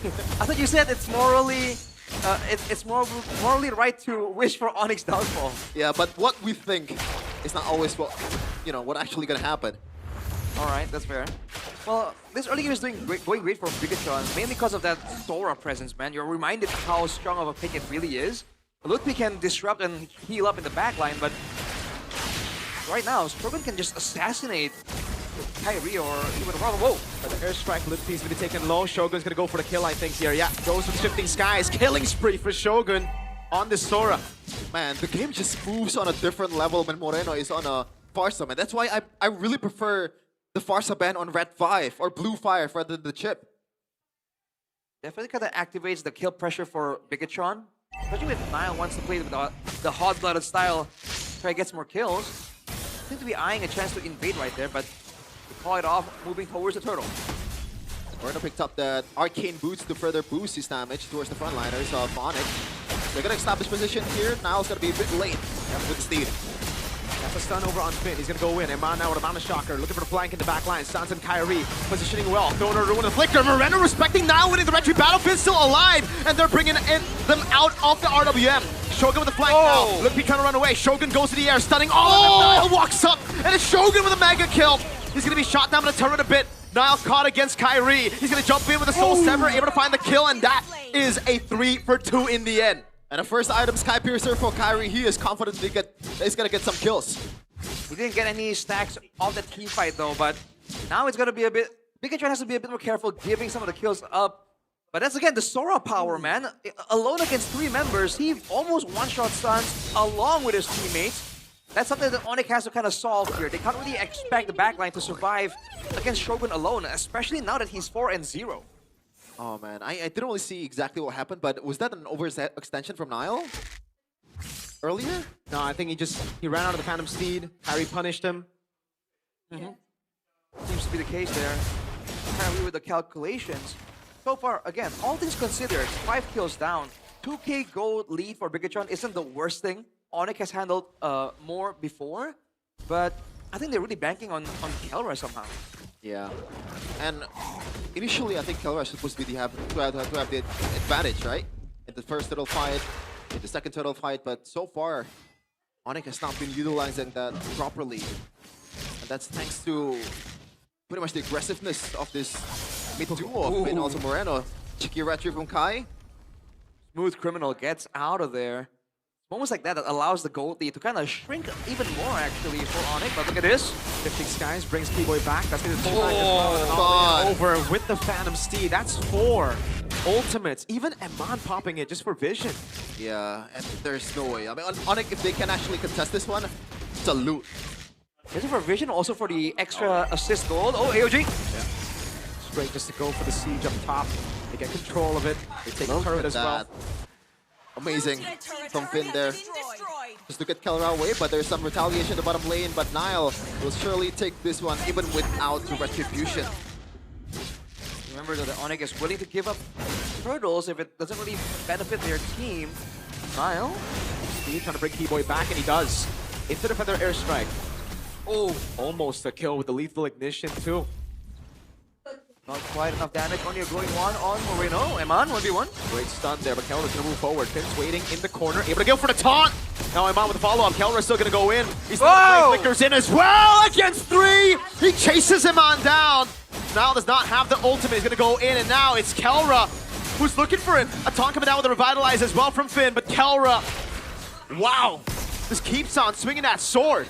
That is the standard that Eman, that pretty much every gold laner in MPL Indonesia are chasing. Man, the plays just don't come until it seems like it's already calculated. He went in there knowing he was gonna win, and he burned the revitalize from Finn as well, just for good measure. Bigatron trying to retaliate.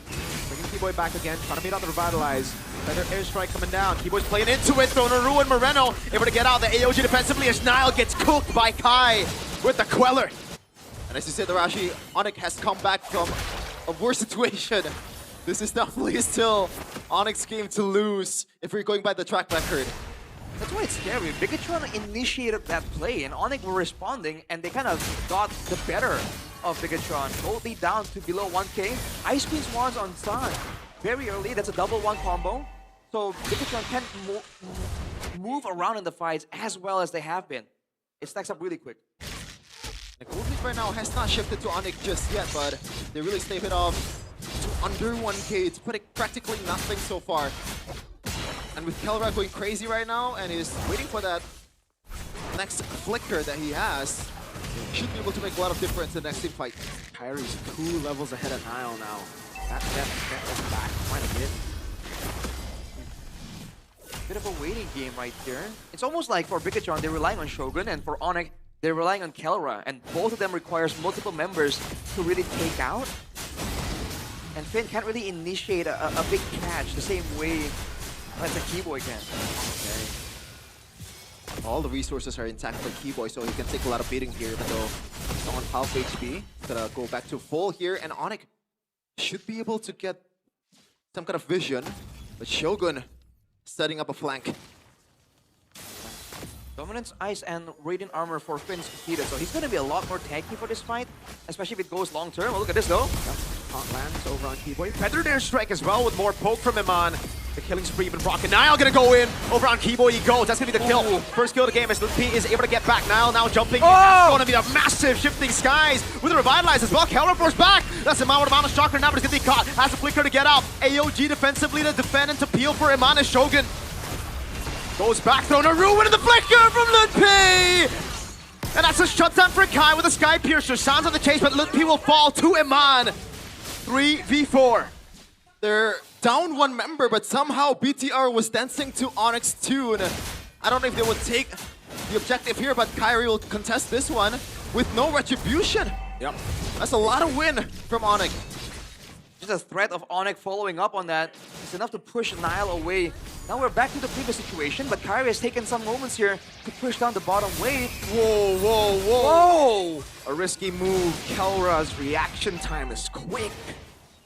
Wow. Is it crazy that Keyboy so far, this does not feel like Keyboy. A lot of his calculation, it gets taken off before the fight even begins. What's going on? He's playing against a lot of burst damage, and he's playing a high loss that has to actually contest for vision as well. So his job is actually a lot more difficult than it would seem at first glance. It's crazy. What's crazy to me is that Bigatron were attempting like a flank pickoff on both sides, but Finn backs out. The wave in the bottom lane. I think it's did BTR slow push where it's at right now? I think it will be. Yeah, I think it's a Bigatron slow push. It's on the side of Bigatron, so the minions will get there faster. Oh man. Fuck already, half HP on the Lord. This might be the fight that decides it all. The carries are too far away. Phantom Steed coming down. Lutpi gonna try to go for the jump. They're gonna go all in on Suns. Good flicker out. The AOG coming down as well. That's a massive mountain chucker that lands. And that's Sora in the air. Going for Keyboy now in the 1v1 against Kyrie. Trying to look for the kill, but it's gonna be helped out by Kelra for Peel. He goes, and he gets the mega kill. Now it's a kite back as Finn gets taken off, goes back in. Eman baited in. Kelra will be able to survive in the end. Kyrie's looking for the Blade Surge. Moreno's right there. Lutpi, unkillable practically in this position unless he takes a little bit more damage. Thrown a ruin already. Eman, Blade Surge! And a massive Soul Sever that puts him at what, 40 stacks on the Sky Piercer. These two teams are going ban for ban, but Onyx came on top of it. Now, Lutfi goes in! No wings by wings. He's caught, and Kelra dives him under turret tier 1. BTR crumbling. Wave on the bottom side does indeed favor Bigatron, but Onyx has won a winning circumstance on the top side. And BTR's team in shambles, they've lost control. They tried to go for the fight without a 5-man, and that's where Onyx just get the advantage. More outplay potential built into their kit. Really is unfair when you have Kyrie and Kelra in your team at the same time, and the micro plays that they've been making. Even the peel from Kelra as well. This is a gold laner, by the way, but he knows when to back up his teammates at the right time. And don't forget, Lutfi is the one setting up for a lot of these big plays there with the Flicker, Throne of Ruins, and right there, actually disabling Eman for Kyrie to come in for the assassination. Moreno with the Divine Glaive, so a lot of heroes are on the table currently. Keyboy and Lutfi has to watch out for those Feathered Airstrike more often. Shogun secured the Oracle, but Duel's gonna crash in. Clears pathway. Charging the bottom lane, Keyboy able to find a stun. Now Kelra with a follow-up as well. They're gonna be zoned away to Mountain Shocker. Now Keyboy dies for the 7th time this game. Towards the Phantom Siege. Shogun goes to the air. Throne of Ruin coming down. Appeal in the backline. AOG as well. Kyrie still spacing Shogun! He brings 2 members back straight into the team. But good reactions by Kyrie and Kelra. Instant respect. Blinking away. Honestly, dare to say, that's worth for Onyx. That's the long lane. Inhibitor taken, but now BTR once more. The control. Wow. Oh no, Kyrie gets caught in a taunt! Shot back! And shut down by Nile on the Phantom Steed. Now Kelra jumps in against Nile. Nile wants to smoke, but Kelra does not. Valkyrie's descent. Hold on. Airstrike. Kelra's Oh my God! God! 4 shots. Happy feet. Easy. Eman dives in under, goes for the kill on Sans, and he gets out and he flickers out. What? Some high-level Mobile Legends right now in MPL Indonesia. We're in good. Whoa. The back and forth, that's crazy. I love this game. Bigatron unwilling to let Onyx get away with the base turret. But we didn't expect a dive, an assassination. They're just striking back and they're not losing confidence after a big setback. This shows huge improvements in the mental game for Bigatron. Gold lead is gone, even shifted towards BTR, but there's still a question here how to handle the long lane. Onyx still has 2 turrets intact in the long lane. Meanwhile, BTR, nada, none. You have to try and go for some kind of takeoff or rely on Finn with the AOG to join the fight from a distance. But that's a BOD for Kyrie. Already at full items, that's a scary Suyo. But he was shut down earlier, so some of those stacks have been nullified. Yeah, the gold lead is non-existent, man. But that advantage, that's going to be there for the rest of the game until BTR equalizes in structures. Malefic gun, by the way, from Kelra, so he has a bit more range right now. Shogun, I don't think any pushes will go unchecked, and now he might be paying the price. He goes to the airs with the shifting skies. He's on a squishy mode, so this can be scary. Kyrie right there, goes up the jump. Shogun against 3. He's gonna get taken down for sure, and that's Kai who picks up the Sky Piercer stack. You cannot do that to Onyx, man. They're not this naive, ingenuous players. They always check all the bushes, and he was there at the worst time possible. Yep. Mistake for Shogun. The first, I think, this game for Shogun. That's some damage from Moreno, though. Onyx gotta be careful about that, but without a man advantage, Bigatron immediately back off. Whoa. What's CW doing over there? Was having a bit too much fun in the back rooms there. You got Lutfi Halimawan in the building. I actually don't know who that is. I only know the guy's name. He's a content creator, man. see. He's a big... Oh my God! Robbie's here too! I thought that was Moreno. Let's see, vibe. For sure. Look at him. He's giving strats. It's like watching Pep Guardiola coach from the stands. Whoa. Not sure what's happening. What? What's the green suit supposed to do? Dude, I don't know. But I guess all the content creators and brand ambassadors also going ban for ban. In the Cavs! Massive effort airstrike from Moreno! Goodness gracious! Into the Mountain Shocker. Oh my God! He was erased in a second. And now BTR can clear the Lord. Onyx, do they want to get something out of it yet? They definitely want to get something. The question is, can they? And I don't think the answer to that question is yes. BTR got 1. That's a 4v5. Onyx don't want to risk it. And it is Lutfi, the main hard control tool on the team. Kibo and Kelra might be able to start a fight, but they can't disable multiple members for a good setup. That was a huge pickup for Bigatron. And now we're back to the status quo, and as the longer the game goes, the more Moreno can look for moments like that. This guy is hitting like a truck right now. Oh, what is Kelra building towards? Is that a plate armor or cauldron? I think it's cauldron. The cauldron makes more sense. Yeah. Extra HP when you get low, so a lot more output potential, and definitely deter some of the attack speed from Eman and Nile at the same time. Ludwig, an orb there, but he's not gonna go in. There you go, the cauldron has been made. Ooh. Wow, used up his San's got it. Yeah. Great stun by Keyboard. Good pressure from Onyx. They're still trying to find ways to get ahead, even though there's a threat of a pickup. As long as they actually clear out the pushes properly, it won't be an issue. But now... Hold on. Oh. Okay, okay. But Nile's gonna lose out on both buffs right here. But Bigatron are banking on the next Lord, it seems, because they know they don't have a base tower taken out on the far side this time. Yeah. Real-time victory rate presented by official gaming phone Infinix. They really are going ban for ban, even though almost all the turrets are taken down by BTR. But Infinix still thinks that they still have a solid chance to take this one. And honestly, I agree. I think it was a bit higher for Onyx earlier, like maybe 65 when they had the far lane. But now the far lane, you know, the base turret that they took down is now close to the Lord. Yeah, and now Keyboy, it's not gonna be as easily melted as before, right? He's stacking up on the items, you know. Already got this silenced rope going and maybe going towards Radiant Armor. Yeah. Look at the emphasis from both teams to keep that slow push alive, man. Like, Onyx are like, no, we are not letting you do this. But BTR are trying their best to keep it alive. Let's push to the side of Onyx though, so Kara can clear it out. Yeah. And there's 1 minute left though that can still be used to build up yet another slow push for Bigatron. Might be a miscalculation. Oh, Kara understands it. Moreno, hold on. Reaction. Kelra gets to feathered airstrike. Bait out the flicker. There's two That's ultimates huge. there with the flicker, but the slow push is still already built up by Onyx. They can still cycle. BTR still has their resources intact, and now both Onyx won't let them. Onyx won't let them. They're going straight for the Lord. Oh my god. But Kelra is recalling. Does it matter? Look, goes in. It's a bluff. But it's a bluff that is taken by BTR. Flip be thrown back. That's a big ultimate to expend. Glorious Pathway coming down as well. Soul Sever over on Finn.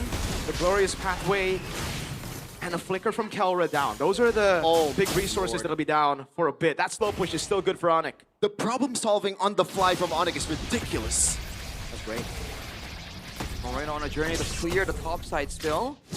Will use his ultimate, I believe. Seems to be the case. Leaves it again. That might be good for Onyx. It depends on the HP bar on that final minion, but now low, it's good. It's back to a dance right here. Oh, that's bad. Regen from Iman. That's to be full HP. Stans with the advantage on the push in mid.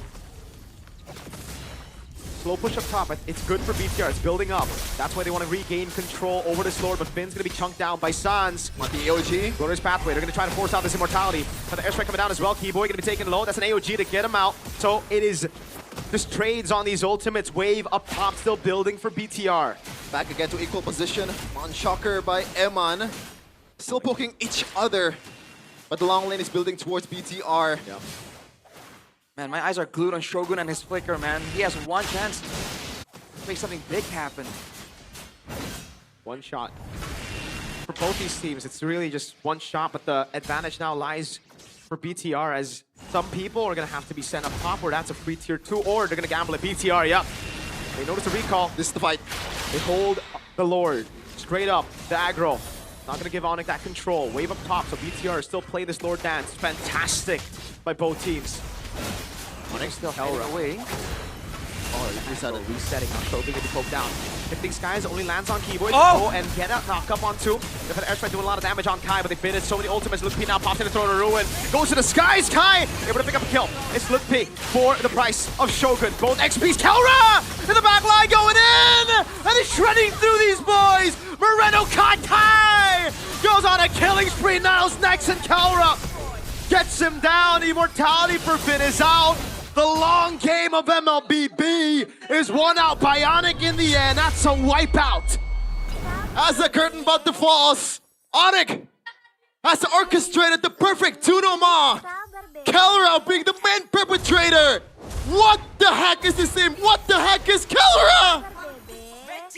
It's not fair, man. One moment is all it takes. On to get a decisive wipeout.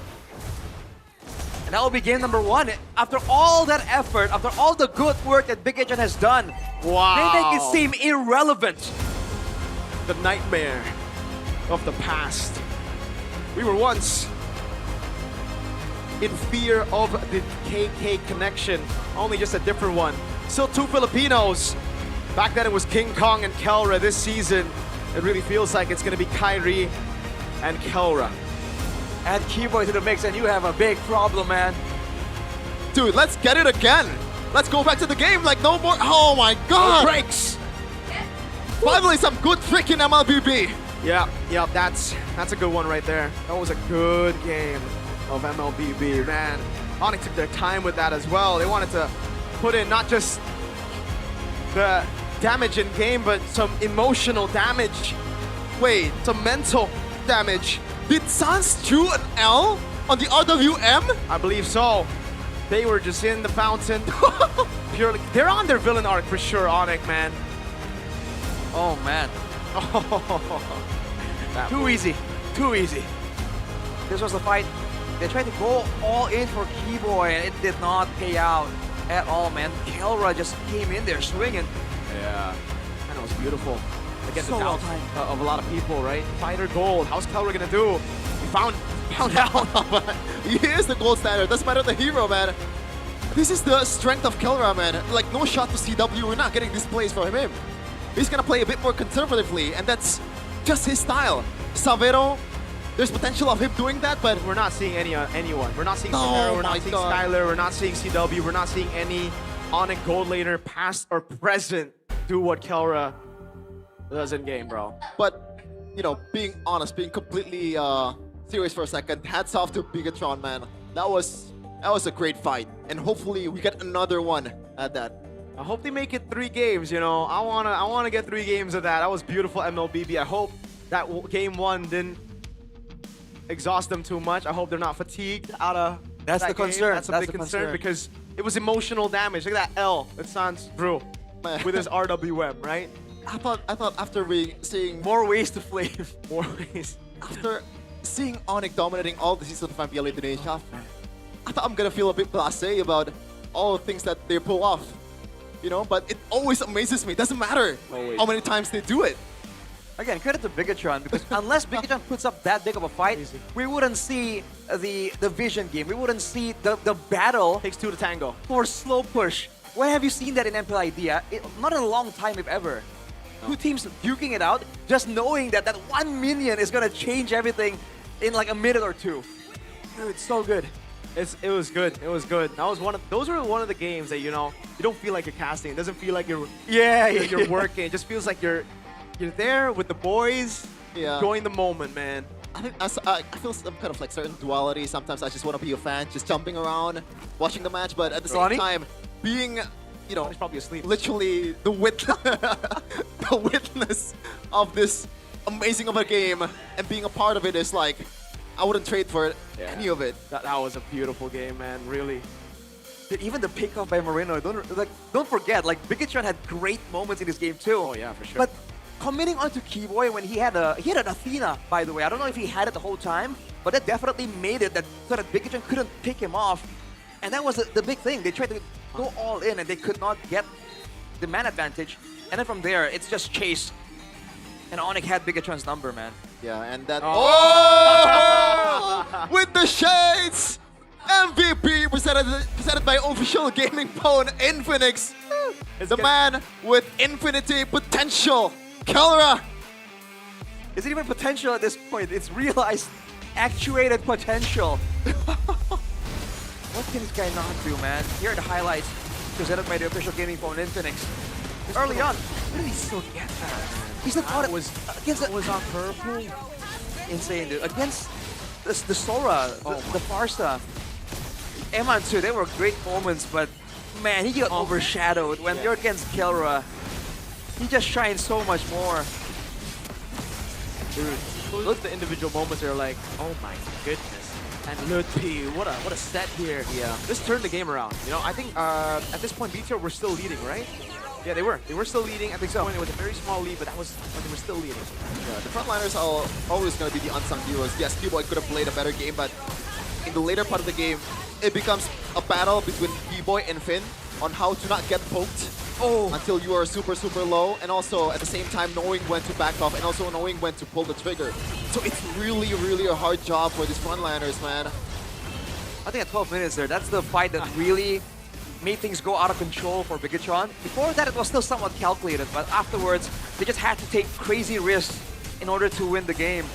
And again, it didn't work out here. They used everything up. There was no way for them to escape afterwards unless they left someone to stop the members of Onyx, but those guys were not there. Even Moreno, they got instantly one-shot. Yeah. The Mom bought the immortality, but it was a bit late. I think he was lacking the gold to do it. Could be it. That was GG. Oh my lord. Just like yeah, the L! Oh my god, the L. Yikes. Oh, 17 to 19 at the kill count. This is the brawl server that we want, man. Like, if any brawl looks like this, then by any means, let's go again. Yeah, we want to see all the brawls if this is how we brawl. This is an entertaining kind of brawl, the really high level that you can kind of dig deeper, you know? It's not just about who got the first initiation, who actually has the proactiveness.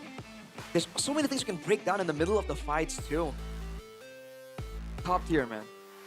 Yeah, speaking of top tier, Bigatron by Vitality, like, this is a new level that they've shown, you know, in this season. We haven't seen this good of a BTR before this match, but somehow they still lose to Onyx. That's the level that we're talking about. Sounds about right, man. It's always been the case. Whenever we see a team, oh, they're doing so well right now, they always fall just so ever so shortly short of Onyx. And these are some like signature heroes by BTR, man. Like Moreno on the Farsa was amazing. You know, there's some kill that really caught us off guard, stopping Onyx onslaught in the inhibitor turrets. But still doesn't matter. Onyx pulled the trigger at the right time. And they actually gambled on that part, by the way.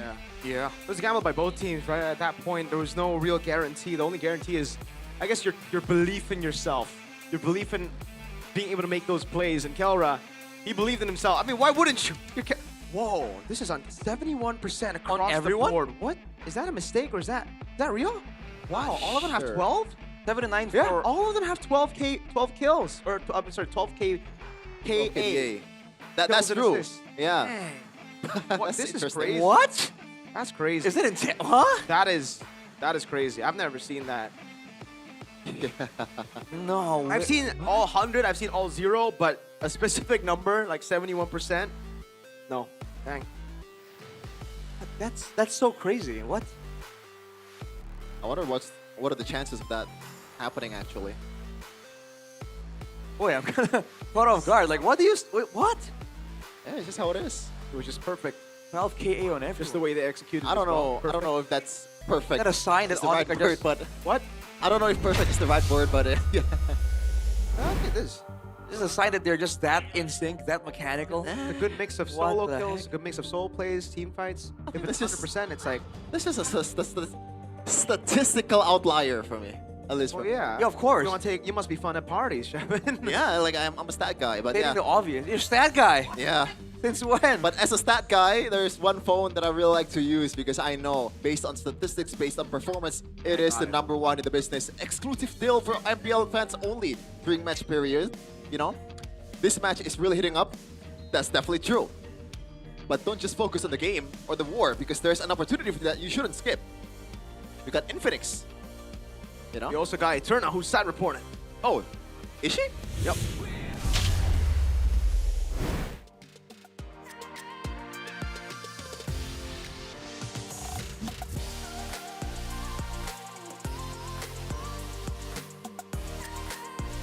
Ih, ada apa ini? Kok seru banget? Kok tadi habis foto bisa spin wheel gitu? Ya, caranya itu kakak tinggal kayak foto di sini, mention, jangan lupa mention Infinix ID sama Infinix Community. Nah nanti kakak bisa langsung main spin ini kak, gitu. Adanya banyak loh. Ada stiker juga, ada crown juga, ada keychain gitu. Oke, jadi bisa kalau misalkan aku foto, terus Iya. aku mention dan Betul, tag, iya. dan aku bisa spin nih langsung. Betul, betul Terus aku banget. langsung dapat juga merchandise-nya. Betul, betul banget. Gila, seru banget ya guys. Dan Booth Infinix. kakak bakal dapat voucher juga dari kita gitu. Oke. Iya, jadi kakak bisa tuker ke outlet lainnya gitu. Ya, Jadi outlet ditambah Infinix. voucher itu, Iya. ditambah hadiah yang dapat dari spinning wheel Betul, juga. betul banget. Seru banget kan kak? Wow, wow. iya. Untung banget ya ke MPL Arena ya berarti betul ya. banget kak. Nah selain itu kakak juga bisa nyoba handphone Infinix kita yang terbaru yang bakal launching di bulan ini kak. Oke, jadi udah ada yang baru lagi. Berarti ini yang ada yang lebih baru dari yang ini yang aku pegang sekarang. Ada tentunya ada kak. Ada 60 Pro dan juga ada 60 Ultra juga gitu. Ih seru banget, tapi bisa dicobain langsung? Bisa langsung kak dicobain. Oh, Kakak mau coba main game juga bisa kak. Bisa main mole, bisa? Bisa banget. Bisa buy one sama Kak Putrinya juga? Bisa banget. Kakak mau ajak temen buat coba untuk handphone terbaru kita juga bisa banget kak. Oke, saatnya kita challenge buy one sama siapa ya teman-teman ya. Coba kalian bisa kasih tahu di kolom komentar. Tapi katanya akan ada yang datang juga ya ke sini ya? Iya, betul. Coba, bentar. Aku penasaran nih. Soalnya ada poster Onyx nih.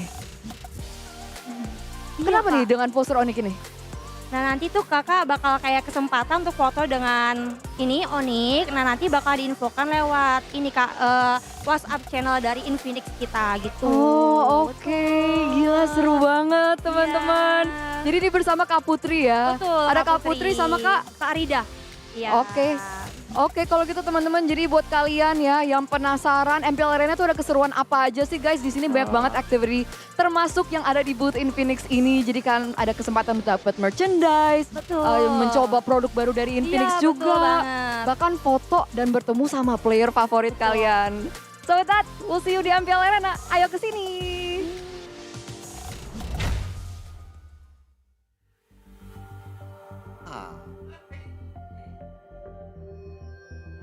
Your boy Lutfi with the Onyx gang. Gang. When you sometimes wonder where the other guy is, you know, like, they show up. They get shown for Onyx. Whoa, Paddington's getting a bit too much love there. Yeah, that's the Oh my, wait. The Indonesian Meanwhile, the word other is side. Gamoy. PW ain't gonna have that. That's a tough. Oh, he's gonna join in. Oh, never mind. I thought it was nonchalant. Trying to use those muscles. Whoa! What a switch up! He teleported. He teleported. What? That's Kamui. Mystical powers. That was straight out of an anime. What was that? Man, CW though. What a guy, man. What is this? How to catch Kara off guard? Grab his head. CW is so inspirational. Gotta do man. something physical to beat Kalra. There's no way you beat him in game. He goes to the gym though. Well, we got caught off guard. You got to out-gym him. You're gonna out-gym him? Yeah. Let it be known, Sheffin is trying to out-gym Kara.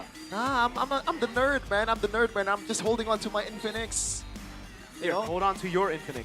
And if you want this one, head straight to TikTok shop Infinix because there's an exclusive deal with special prizes for the Note 60 series, specifically for you, MPL fans, because the performance already uses Snapdragon 7S Gen 4, the first 5G in Infinix, super fast, perfect for gaming without lag, and display is also 144Hz 1.5K HD AR display. Huh! Making it even smoother and more immersive. Smoother and more immersive. The battery is 6500 mAh, so you can push rank longer without worrying about charging your battery, man. It even goes down slower too, by the way. So I don't know how they did that. I wonder what does that mean by more immersive. You know, is it just because when you watch those videos, it's more immersive? No, when you're playing the game as well, like when you can see everything in full HD in 144 Hz, it's like real life. Yeah. Realize. Realize? Real life, realize, you know. What? No. Realize that mean, you know, it becomes true. Real life, realized. Realized. Okay. You just said realized though. Yeah, just now said, you like, said realized. Realize. I'm like, whoa. My bad.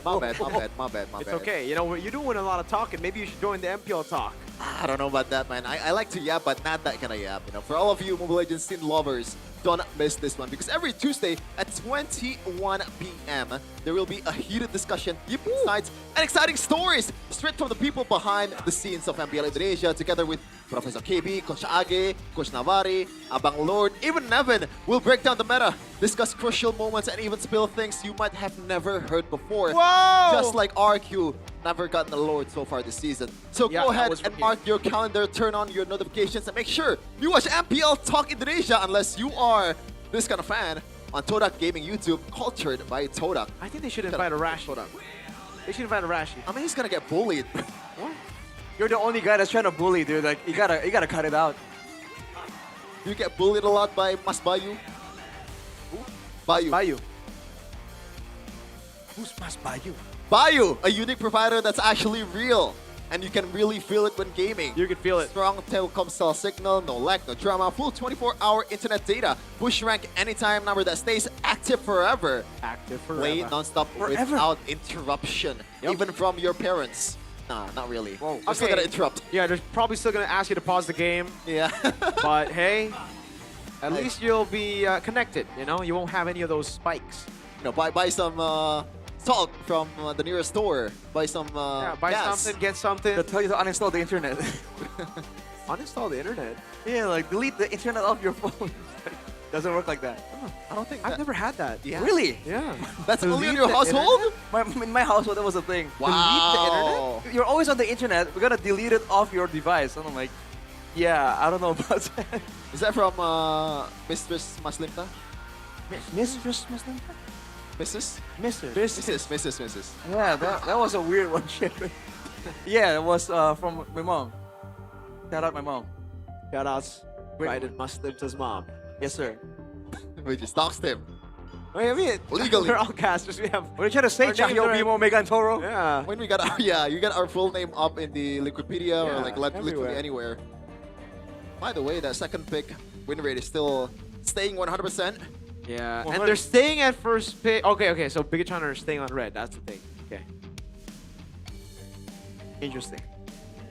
Yeah, Niall, is yeah, there Paul. is there anything else to try and do in the draft technically? Because we saw the Gadot and we weren't really full convinced that was the best option. Kind of look at it like, you know, in hindsight, is there anything better that Bigatron could have gotten? I think we shouted out the glue, but the more I thought about the game, right? In the late game scenario, I think the glue would be worse. Yeah, I agree. In that game particularly, the way it was played, you know, I think the glue is really good against brawly people, but when you're getting poked like that, when the game's so slow and you just go back and forth, the glue could very easily just be isolated and taken out. Yeah, and if you're mounted or you're mounting someone, you can get, you know, brought back to the whole team, and you have to spend the flicker to get away. But actually, with Bigatron having the lead early, I think the glue would have been able to push the lead early a bit more. Is it enough though? Well, we will never know. Exactly. But I mean, they were playing. never know. They were playing Onyx's game because they were kind of pitching Finn against Keyboy in that sustained battle, right? So let's see how this one plays out. If we're gonna see anything similar, and for now, more of the same. Yep, does look like that's the case, but they have let go of a few heroes. The Valentina and the Juicin, I believe, was banned out, yeah? Earlier? Yeah, it was. Yes. So, which one's going to be left open this time? I've been waiting Whoa. They for want too the Freya. long. They really Wow. want the Freya. And maybe some utility jungler as well. I think the Freya first. The carry is a good matchup against the Has to be Freya. banned, no? I think so, but then you leave Juicin open. I guess it's beatable. We've seen it beat before. I am not the only one. Wow. They want to trade it. Freya and Beats here get the juice in, I guess. But Onyx can just go for the Eve again. Same answer. I am a daughter of Northern Vale. I swear So this has to be the my juice in. I wish. Instant juice in. By lantern's light. The clouds are ever shifting, but this heart And the remains Sora pick up. steadfast. Juice in and the Sora. Alright. But this time there's a Valentina for Onyx. I mean, Zetian might still be... Whoa, never mind. Whoa, Aksha and the kid. This is a very different approach. Oh, like the game plan is for Onyx is pretty much to run you down to the ground, man. But they didn't respect the Sora. They didn't go for the Valentina. They instead just say, go ahead, bro. That's not a concern. Well, Suns did survive multiple times against that Sora on the Eve, right? The Kim is technically more mobile. Does Niall have to go Leomord again? I think there's no other option. There's no Fredrin. Oh, there is a Fredrin. There is Fredrin, yes. What do you... Okay, against the Kimmy and then the Baksha. Oh, this is a tough chat. Yeah, no wonder they're taking their time. They go glue first. I like it. I like the glue. I like the glue. Makes sense. But say goodbye to Fredrin. I think say goodbye to Leomord. So like a burst assassin that can follow up on the glue might work well here. Onyx might just ban out Yusuf Shin too, actually. Okay, a lot of bans in mind. That's what they're looking for, I think. I think you want to ban the Shredder or Gold Laner that's safe, right, for Eman? They've banned the carry, so I guess that's on angle. BTO When you say Shredder, do you mean like Claude? Yeah, something like a Claude or maybe a Moskov. Against a Freya, though, the Freya is kind of like a natural counter to the Claude. Right. I didn't cure the pain. Oh, Your what? team is banning. Still flex. Yeah. Yep. Alright. Welcome to the No greatest Valkyrie, no night copies show of Harley all time. for Onyx. Makes more sense, I think. More sense. I don't know, really? Let them I think they wouldn't be concerned. I think it's more on the safety part. They are not really worried about Leomord being in their face. I think that should be a clue to a Freya, so a Fredrin pick, right? Wow. Use Zongban? They are digging deep in the banning phase here. CW, man. Isn't it XP for you? And they're trying to go for like something vulnerable in the gold lane? Because why would they be so terrified of these dive heroes like the Joy and the Harlow? Or are those two like used as like ways to shred down a Baksha? I don't know if that's enough to shred a Baksha. I think it's more on the... The Joy is a usual answer to the Baksha because you just get, free stacks on him. Right, very easy. and like in the late game with penetration, with a Wishing Lantern, you can shred down a Baksha. And a Kimmy, remember, it's all about the front to back right now. Right. Yeah, I guess that works. But yeah, I really feel like right now... You want to go CC? Because I saved Never my mind. nation from falling apart. We saw this earlier. I mean, at least now it's still flex. But BTR, what are you going to flex? I mean, is it really flex? It just seems like it's going to go to Eman automatically. Yeah, I'm not sure, but it could be a possibility. Albert did play a really good Yusuf Shin. But even in this position, when literally TC is going to be picked here, Onyx has all the winning lanes except the mid lane. The XP win. Oh my lord. Onyx CW, brother. And even in the mid lane, they have a Baksha. Calm down, Calvin Winata, man. Oh my lord. What's going to be the roamer here for Sand rises when I Khalid? give the Makes sense. Dang. No notes. Just pure knowledge here. Just like Yeb. And Yeb is in the building. He's proud of his protege for sure. His boy. Now for Bigatron, no Prio. Do they want to get something that can at least swing the balance in one of the lanes? They have something to play around on. This is 100% a gold lane Yusuf Shin, right? It has to be. There's no way you're playing Yusuf Shin against these. You can't go Esmeralda against the Freya either. I think it's, yeah. This is gold lane Yusuf Shin, and they're kind of forced to go. But they can't go Leomord. The Leomord doesn't, I don't know. This, I think CW cooked them. CW cooked them. This feels like the Leomord pick fix feels like I got nothing else. Yeah, because there's literally nothing else. You Oh can't my go for the God. Fredrin against a CC and a Baksha and a Kimmy. That's kind of suicide. What else do you go for? Akai? Yeah, goodbye. Nolan, Lancelot? Nah. Guinevere's banned. All the good picks are banned out. Oh, CW, brother. Now, I mean, for Bigatron, they still have a way to win, and it's the early game. If they snowball, that's a winning condition, right? The Leomord, the Jusin, the Sora, all of this comp. I mean, everything they have in the comp. They can still win this game, but it gets much more conditional. It's much more situational. It's like they're doubling down on what went well in the first game. Yeah. I gotta be honest with you, I'm not agreeing with the lineup rating here. We don't look at the lineup rating, dude. The lineup rating is a fallacy. He's a fraud. It's a sham. But we'll see though if that's gonna be true in the game. BTR against all odds. Onyx, they are on fire right now. But the Red Robots is looking to dampen the fire. Going on to game number 2. Will it be Onyx with a clean sweep or BTR prolonging this one? Oh, instant cut by Keyboy and Kelra. Wow. Speaking of the KK connection, it could be Kyrie Kelra. It could also be Keyboy Kelra. Any K on the team is a menace, man. Look at the battle spells too. Moreno with the sprint, knowing he might have to outrun a rolling Baksha.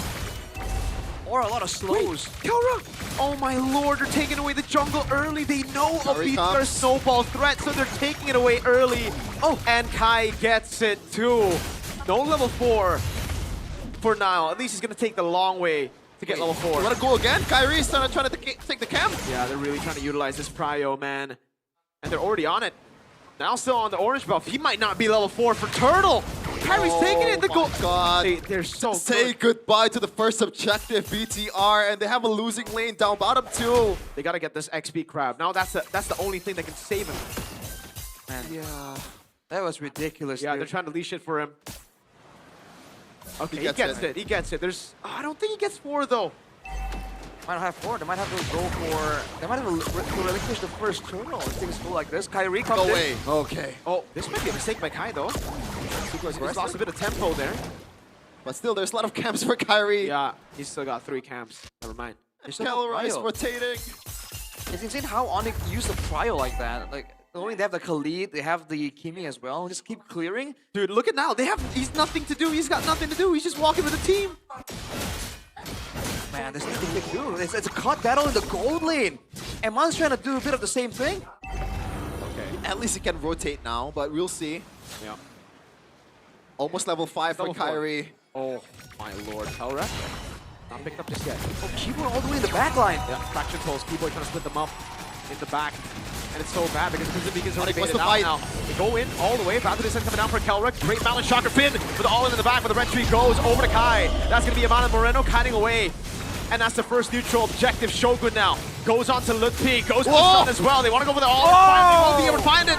Kyrie taken down as well. BTR desperately needed something in the early game. And they got a lot of thing out of it. Kyrie and Lutpi getting taken down. That's definitely going to relinquish some pressure from the EXP lane dominance that Lutpi is going to bring with the CC. Now BTR will try to delay this one and take it if it's possible. Yeah, no. Lyle isn't convinced. He doesn't want to walk up. Kyrie gonna find an answer. Wow. Oh, wait, they're going in. Yeah, they really want to get this. Well, okay. The boot. Keyboy mounted. The knockup coming down. Now walks up with Phantom Steve, but it's not enough to take him down as Keyboy just raging sandstorms for fun, I guess. At least Nile got the lethal. That's the part of it that, you know, gets something. The min-maxing in the team fight is amazing from these two teams. Yeah, dude. Man, that was a good play from Shogun though. Oh The whole thing, but no, Kyrie! Oh, he's just too quick with it. He's no longer Kumar on this pick. But that actually might be a mount from Finn. He's getting the immobilizations down. Yeah. Shifting Skies coming down as well. There could be a mount down over on Kai, but he's saving it for some reason. Finn doesn't have it, but it's going to be the kill over. Shogun caught on the current call. He's so low. And he goes back to stunning them on the turret. Finn able to find it, and now it's a big win for BTR. Onyx been a bit too much than they could chew, and Keyboy gets caught. It's a double for Nile. And all of a sudden, it's BTR with their winning condition. Hook, line, and sinker. A rare miscalculation, a mistake from Kelra. And all the Onyx boys are just going in. They did not respect it, man. They chased all the way down to Shogun's lane. And they forget that Sora pick in the early game is an absolute menace. Shogun is ridiculously good on this Sora, man. He kited back, did a ton of damage, and in the end, they turned it around. That was all Shogun to kickstart that chain of events. 2 times by now, right? He's the one that has been salvaging all the BTR initial losses. I thought it was so cooked because Finn didn't have the ultimate. That's why they couldn't mount him. But wow, Shogun. Pikachu on 1k gold lead. This is what they wanted. They've doubled down on this, but the neutral objective still going to Onyx, it seems. Wait, no. They're taking it so slow. No Kelra in M1-2. Traction pulse baited. It's only on Finn. He's going to go for all in into the back right now. That's Keyboy with the AoE damage. Phantom Steve coming down as Keyboy's going to be mounted on. That's about to be descent, but it's going to be cancelled now. Shogun! Again with the shifting skies. Able to go for the knock-up again. He's going to the air. He's going for the sun. He finally falls in the air, but Kelra's going to go in. And Mankind bad as Finn is able to flicker on. That's going to pull back onto Kelra. Lutpi, Kelra, and Sans able to throw BTR back, but it's a 2-for-1 in the end for BTR. Yeah, and there is no way that Onyx can ameliorate the situation currently. Wow. Because no jungler, no turtle. Meanwhile, BTR will fight for this one. Kyrie has the first kill, and he's trying to catch up to the team fight. Non-stop action, and Man's got to really be careful, because that mana, it's getting low. He can't be using these tracelesses randomly anymore. Okay, they just get it for free. The Baksha wants no smoke. Kyrie and Kelra both are on the other side of the map. Using the retribution, now Nile can take some camps here for himself and use the retry on that one. Ooh, what a game, what, man? Yeah, you gotta be careful if you're running the box shot. You can roll back to the fight, but at what cost? If it doesn't go your way, you might get even further back behind. So Kyrie goes for the measured approach. Let's Bigatron get the turtle. It's a War Axe for Lucio on the CC as well. The only saving grace for Onyx right now is the fact that in these fights, Sans has been relatively untouched, and he has the Sky Piercer. Whoa. Did he get that kill with the Sky Piercer is the question I have. I don't think so. By the way, like... Oh! And wow, with the Phantom Steed, the stun's coming down and Kelra's taken low, taken out by Nile on the Phantom Steed. The pick that was forced on him. Moreno chain CC'd, and that's for sure. That's a Sky Piercer for Sans. Yeah, they're just steamrolling on it right now. But Moreno, gonna be the retaliation. Thankfully, no shutdown gold from the Jushin kill. But we'll see though. The next objective fight's gonna be fun. Oh, he's gonna get caught by the shield unity this time. Now gets back out. Oh, but it's Keyboy who shuts him down. He gets the Phantom Steed, but it's not in time. Those are 2 tanks, by the way. Yep. Bigatron, they're trying to use the fighter prowess to have like some kind of tempo advantage to push out the lanes and force Onyx's hand. But there's been 2 pickoffs given to Onyx. It was a 2k gold lead, and now it's back to below 1. But Finn, walking on to Luke P. Yeah, Luke P. Skill 2, that's the combo to get the mount, but he gets the mount, and that's it. Now we're able to get the turret mount and shot coming down with the Radiant Sandstorm doing the same thing, and Man needs to back away. The current call gets placed out, and now Finn might look to Keyboy. Lantern Flare, picking him up. Good immobilization with the slam. The traction pulls, and it just ends with people getting out. Dude, look at the battle of the isolations there. Shogun? Yeah, Shogun wants some smoke. You win in lane, but I'm just waiting here for you to come up with low HP after that war. Eman on the other side having to flicker out, but Kyrie has already used the poisons. Sora, go into the skies. No ultimate on Shogun. He's trying to zone Kelra away right here as Keyboy does more of the same. Moreno's coming in though. It's going to be a man advantage for Bigatron. Keyboy stuck. Keyboy able to flicker out. Wow, great flicker by Keyboy, baits out the Phantom Steed, and now he's gonna have that down. Yeah, Kyrie still trying to catch up to the team fight. He's rolling to the team fight. Great read by Aman. Bringing Sandstorm, but the red tree goes still for Nile. That's a shifting skies and a knock up again. It's Finn with a mount down his stats again. Shogun going to the air, getting the CC down. Affliction from Shogun. Kyrie's lifted up, thrown back to the team. Aman, can he get the Sky Piercer stack? Nile takes it away from him. Don't let up just yet, BTR. Don't be overzealous. This happened before. Oh! Maybe you gotta be overzealous to win against Onyx. Maybe you just gotta try to take those risks constantly. Bit of a revenge play from Iman, trying to steal away some of these buffs. Gets it. He gets it. Gets out clean. Even the green camp too. And a turret. Bigatron taking full control. 4K. Doubling down has worked so far, but they have to maintain this. That's the thing about the CC, man. You have Vengeance, so it's so easy to catch. That's a full mount, and Man just waiting for the Sky Piercer. He gets it now, the Radiant Sandstorm, but the Traceless gets him out. He gets a turret, and he gets the kill. He's free as he Traceless is away. Now still there, Finn tries to go for the mount, will be able to go for it. It's fully stacked now. Lantern Flare bringing it over to Finn's mount. Now survives, shifting skies. Kyrie brought back into the kitchen of Iman, cutting him down. Now it's Kelra next to the chopping block. Moreno, Lantern Flare picking him up. Not enough to go in, but they get a tier 2 off of it. And it's a 6k gold lead for the Red Robots. I've questioned the fact that they let go of the Freya to Kelra. But no, they have solved the problem, at least currently. It's just a matter on how to still hold on to this lead and actually use it to win the game. What the heck? It's insane, the moves from Bigatron immediately after getting a solid win. They got turrets, they got the buffs, they got extra kills on the board. Man, they're being so proactive. It's like, usually you would expect Bigatron to be a bit downhearted after the first game, but they have completely reset it. And doubling down on the aggression is paying off so well for now. If Onyx end up losing this game, they gotta respect Shogun Sora. For sure. With at least a Valentina if you don't want to ban it, you know? Trade it. Because this guy's a monster. Yeah. Even you can call everyone on a monster in BTR. Finn so far has not died as a glue. I'm telling you, the glue roam, bro. It's pretty good. More than good. 2W is not impressed. Dude, I think he's drafted a pretty good composition. It's just BTR. They made their win conditions work in the early game. That snowball. Don't forget the overzealousness of Onyx diving a Sora. Or at least chasing near a Sora. That started everything off for Bigatron. And now with the Lord, they don't have the best of Siege, but they do have a great engager, and Shogun has the pauldrons now. It's going to be so much more difficult to take out. Yeah, Malfic War 2 and all the BTR fans. They are... What is going on? They're feeling the heat. Onyx fans as well. Much calmer, much chiller, it seems. Eman. Oh, look, P! Okay, that's him to half. By the way, like BTR is supposed to, or Onyx is supposed to have 2 winning lanes. That's true. They haven't utilized that properly. Or they have, but Shogun is just not guys! Shogun brings Kyrie back. The Lantern Play coming down, but Black Descent is able to get down in time. Now on the back line, shoving them down. That's going to be Finn again in the midst of it all. Now going to be taken now, but that's going to be Eman still kiting back against Keyboy, who's in the midst of it all. That's Sans doing so much damage to front to back as that's the mount. Aura brings Finn under! His first death this game. A 3-for-0 trade attraction pulse.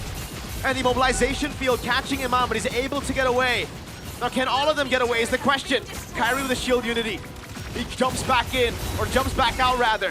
Keyboy caught in the Lancer Flare. Eman's gonna space perfectly here. And he does. It is not over. It's never over with Onyx. Doesn't matter how much gold deal you have. Eman will try to clear this one, and Onyx cannot take the mid lane turrets. Nothing is free. Nothing. Nothing in this game is free. They got a couple of, they got a base turret, but they gave back about 2k gold of an advantage towards Onyx. Look at the replay right here by the official gaming phone Infinix. It was the big engager from Shogun. But afterward, between taking down the turret and trying to follow up on the fights, especially for Eman, it was so confusing. He was trying to space out for the passive multiple times, but then there's so much movement. I think there was a misplay right there. He tried to get back away, but then like the target was a bit too far to continue hitting. It's still value on the far side. In that replay, though, you could definitely see the impact of the chastised pauldron. Eman was hitting so slow. Yeah, that's a big difference right there. Eman is hitting way slower than Sans, who was hosing everyone down at the same time. If Bigatron want to use their advantage, they have to make sure that they position correctly around Sans instead of in one direction.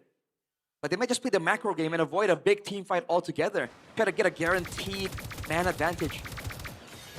Is it a crazy thing to say that Onyx composition, in terms of like 5v5 team fights, their winning condition is much more executable than BTR? I don't think so. I think that was just because they were under the base. Because like their front to back works, obviously, because you know BTR can't dive, and they were also trying to just go for the base turret. It's a different game entirely when you're out and about. And don't forget, there's a mountain chakra from Eman. You just get more vision, more information too. Look at those items being fought by Onyx. 3 items immediately before the Lord fight. Are you rushing it? Power spike. Trying to. Because BTR was spot bot. I think they're just gonna play the long lane again. Yep. They have 3 turrets intact, and Onyx is not a 0. They've been in this situation before. Yep. This is not unfamiliar territory for Onyx at all. Even they're doing it at the world stage, so they're definitely putting Kalma right now. They have to be, man. This is their game to win technically. On paper, they have all the right ingredients to get a win over Onyx here. Moreno even understanding that there's a lack of DPS for the front line, goes for the Wishing Lantern too. These fighters are not safe from Moreno. So good! Oh, he gets out in time. Oh, what a bait by Kai! He knows. He jumped backwards, now no ult, no shifting skies. Yep, Onyx can pull the trigger. This is huge. Feno getting poked down. Shogun goes in! Yep, with Moreno with the Lantern Flare as well, with the Crimson Beacon. That's gonna be Eman in the flanks! Able to get the Mountain Chakra now. He's able to fix this out as well as he gets the Flicker out to safety. Now Keyboy gonna be knocked up, but no, he's able to Flicker out of the Lantern Flare. How? Regain control! No one died! And it's a slow push down below, so this is free for BTR. That was fantastic! They've done it! After what? All of the things that Onyx did, they get nothing out of it. BTR! Wow. The composure! That's crazy. Insane. 5 flickers were used in that fight, by the way. You can see it on the battle spells. Oh, Lord. They are playing on such a high level right now. Purple buff contest from Nile. Nile doesn't get it. It's Kai with the red tree. Takes the purple buff. Now it's the Lord angle for Bigatron. No real long-range siege.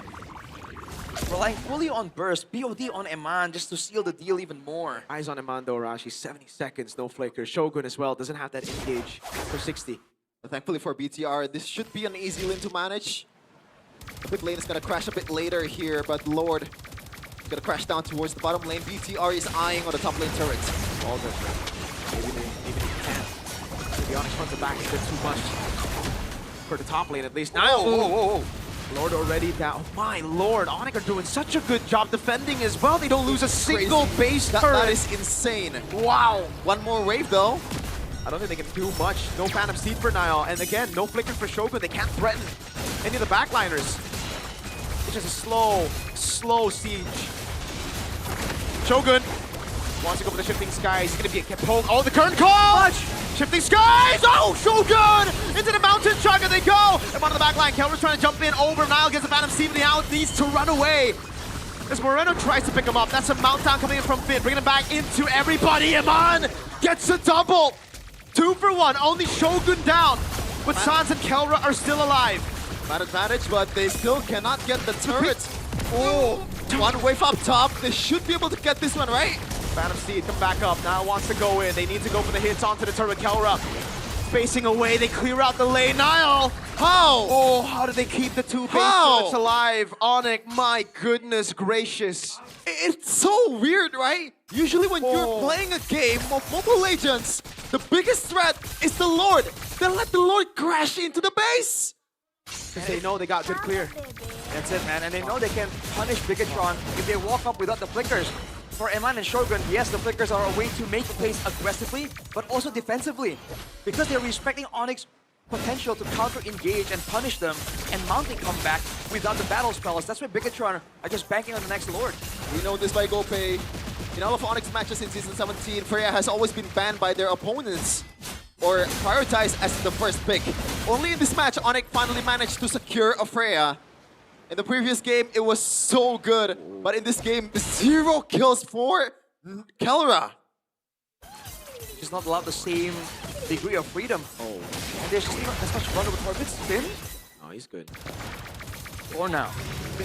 Onyx is so brave. Look, oh no! What? No, Kelra dives in, but he's gonna get taken down. Again, it's Shogun with the Shifting Skies, but he's caught. Hold on. He goes in. Lantern Flare coming down with the Radiant Sandstorm in the backline, and Man's able to trace us out. Moreno now pops in Crimson Beacon as Kelra is able to space out, but the mount from Finn! Iman dives in with the Flicker as well. It's an all-out battle. Iman running away now. He's gonna get shut down. Oh my god! Stays alive. A big battle now. Gets the shutdown on Sans. He gets a double on Keyboy. And it's all Kai all alone trying to defend this base as a Baksha. There's no way. There's absolutely no way he's gonna do this. Look, P. He's up in 8. BTR. Is this the right call? That's Finn trying to go for the mount down on Kai. He's gonna flicker in as well. He can go for the mount, and he does. Now it's a Phantom Seed as well as Kyrie's gonna be brought all over, but it's a mistake by BTR. Hold on! Taken low. He's gonna go down. Look, P alive. Lantern Flare bringing him up. 10 seconds for Keyboy. Minion waves here.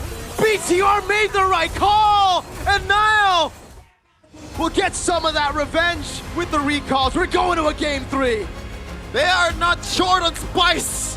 Niall and Moreno with the recalls. Game 3, here we go. Oh, the goal celebration from the Bigatron fans. They doubled down on the aggression. They went all in and sacrificed Eman to win the fight, and it paid off. The composure is here. What a match. And believe it or not, we got one more game from this match, ladies and gentlemen. Wow. We are treated to some of the best Mobile Legends in Season 17 so far. Man, that was insane. That last moment is crazy.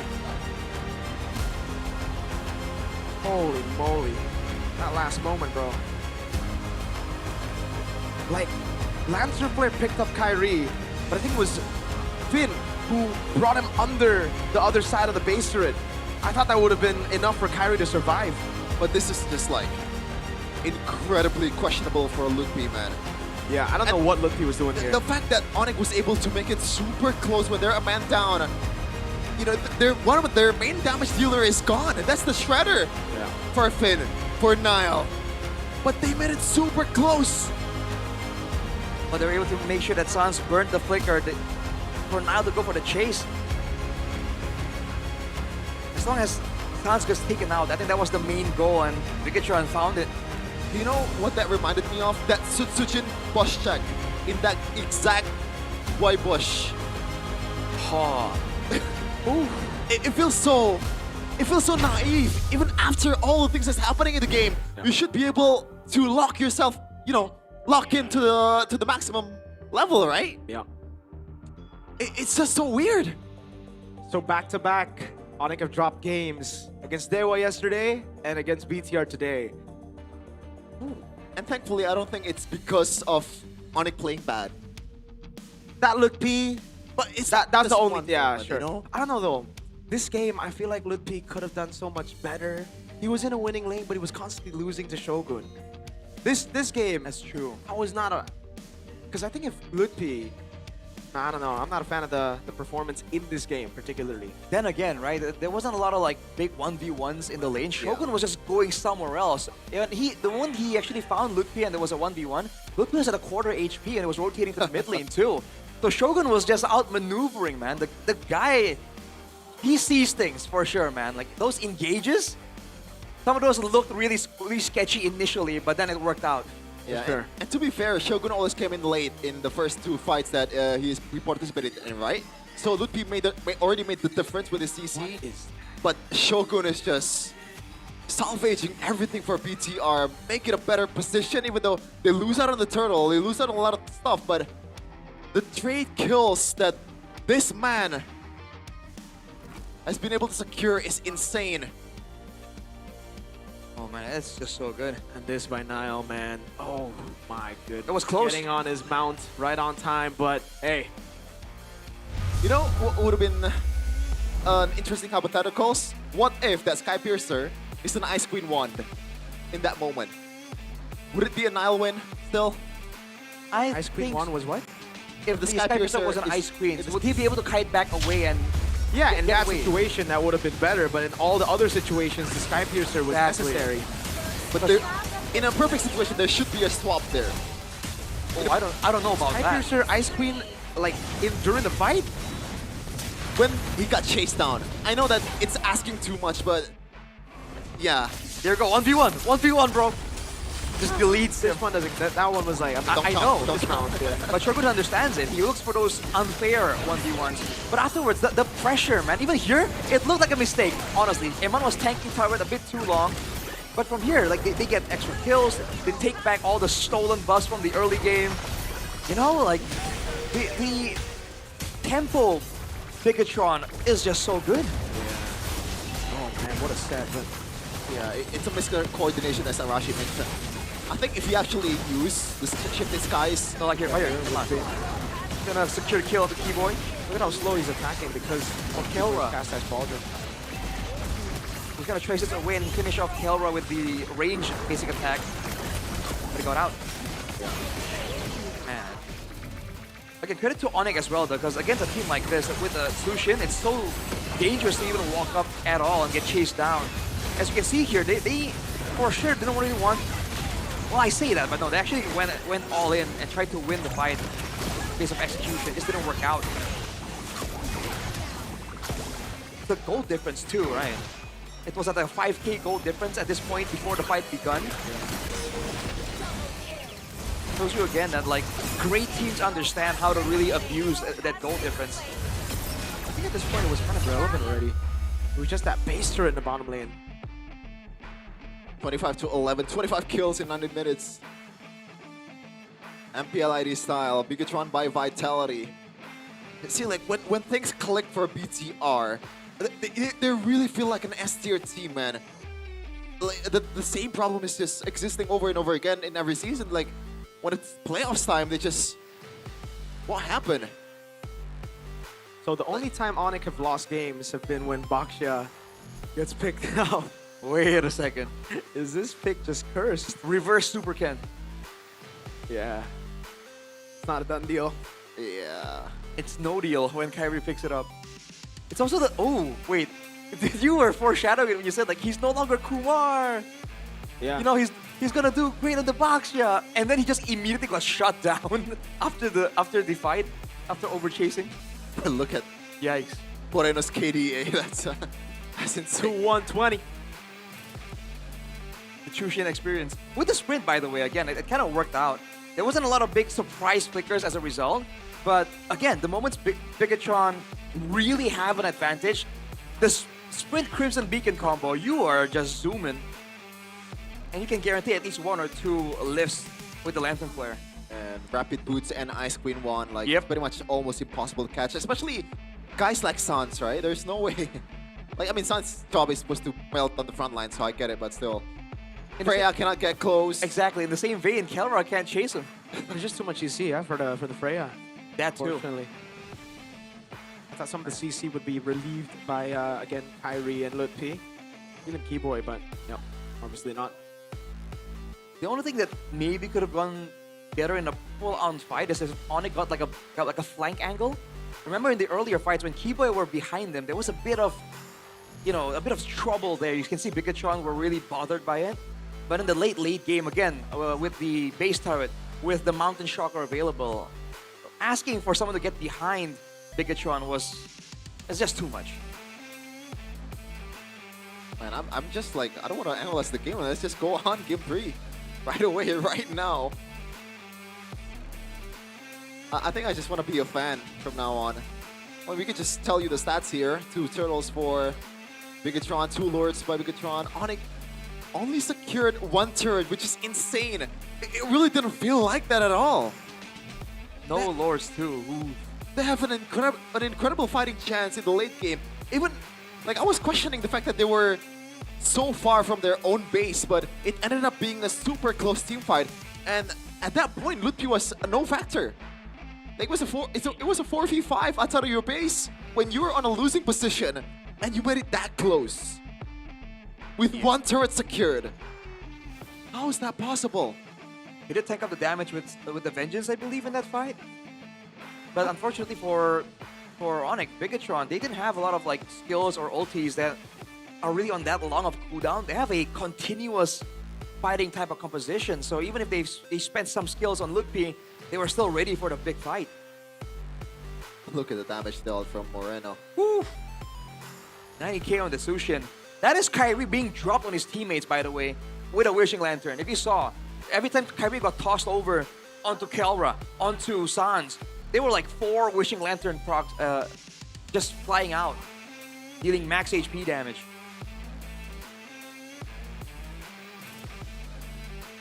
Good stuff. Yeah. Like, again, like, I honestly just want to see game 3. I'm really thinking of what picks are we gonna see in the 3rd game. I think the glue will definitely be respected. That was a big issue. Now, do you think they'll be more conservative with their picks, or the Sora, the Sora, bro? Do they want to just bring out all the things that have in the bag, like just dig deep into your pocket picks? For Onyx? For both, at this point, because like it's getting too drawn out. Do you want to play it safe execution with your standard draft, or do you want to play it a bit more ballsy? Well, see, I don't know if it's about safe or ballsy. I think this has been a very intense, macro-wise 2 games, right? In the 3rd game, if they really feel like they're mentally fatigued, comfort picks are the way to go, because you don't have to think as much, no? That's true. I guess it's like any picks will be the best available at that time. Well, how confident are the coaches with the player stamina? That's the big question right now. Yeah, that's actually a really underrated part of, you know, esports, by the way. Like, this took a toll. Yes, it's not like, you know, a blue-collar job that when you're working your muscles off, but at the same time, like, this is gotta be so exhausting after this tough of a game, 2 games in a row, just 2 teams duking it out with a 50-50 battle. Like, oh god, like, resetting is tough. Resetting will be tough, man. 1-to-1. Fatigue now for both sides, I feel. Yeah. Tough games back-to-back, but they're built for best of 7s, you know, so I don't think best 3s will really be an issue at this point. That's fair. Especially Onyx. They've been here. They've been in best of 7s a billion times. Which They're is why pretty bad at best of 1s usually. Best of 3s. That's probably why we're also so surprised at that move from Lutpi, right? Because, like, dude, is it like the fatigue? Because you guys should still be in good tip-top shape. Yeah, that mistake by Lutpi is so glaring because it happened at the end of the game, literally. Did they assume that Bigatron were elsewhere?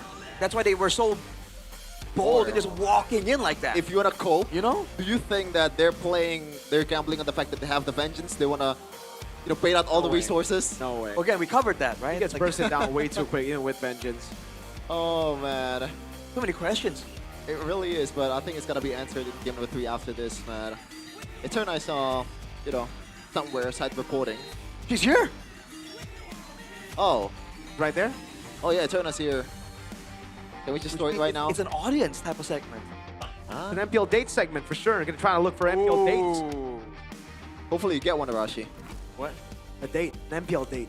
I'm on duty though. Why not? I mean, no, for the days you're not on duty. Nevin got one.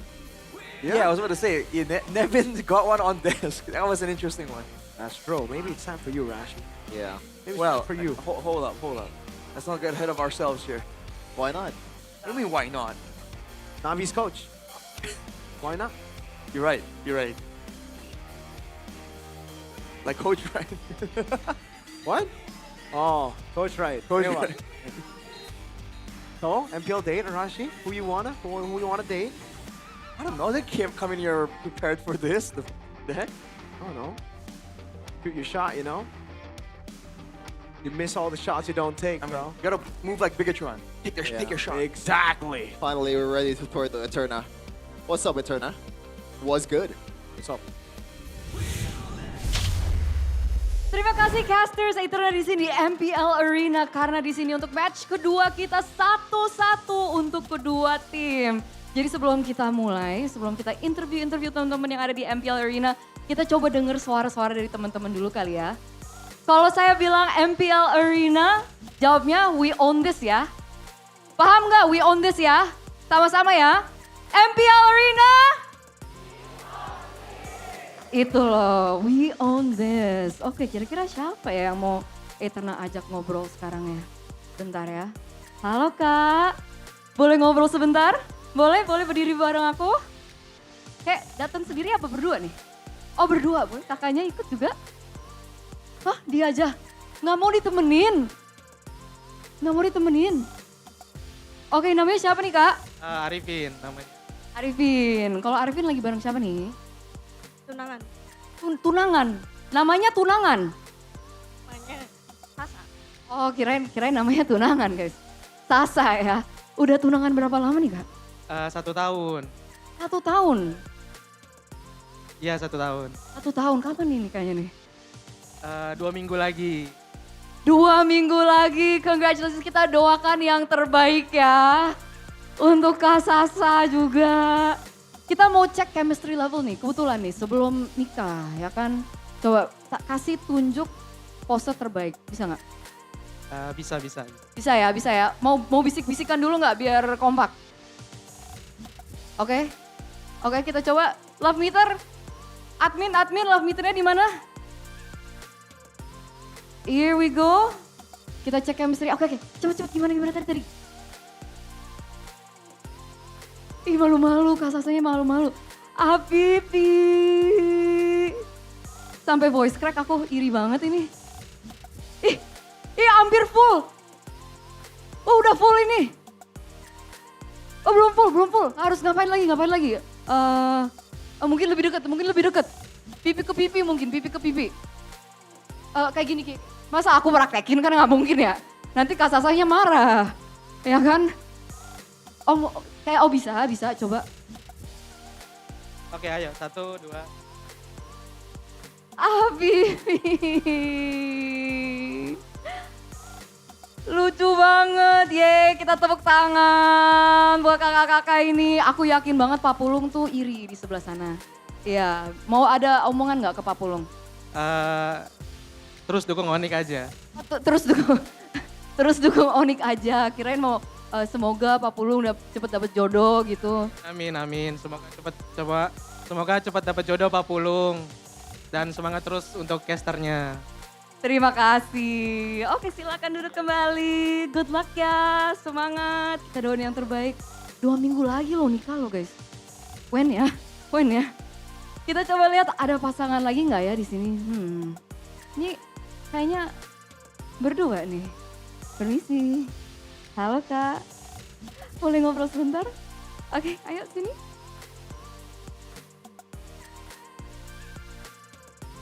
Nah ini dua-duanya pemalu nih kayaknya ya. Namanya siapa Kak? Lipa. Lipa bersama?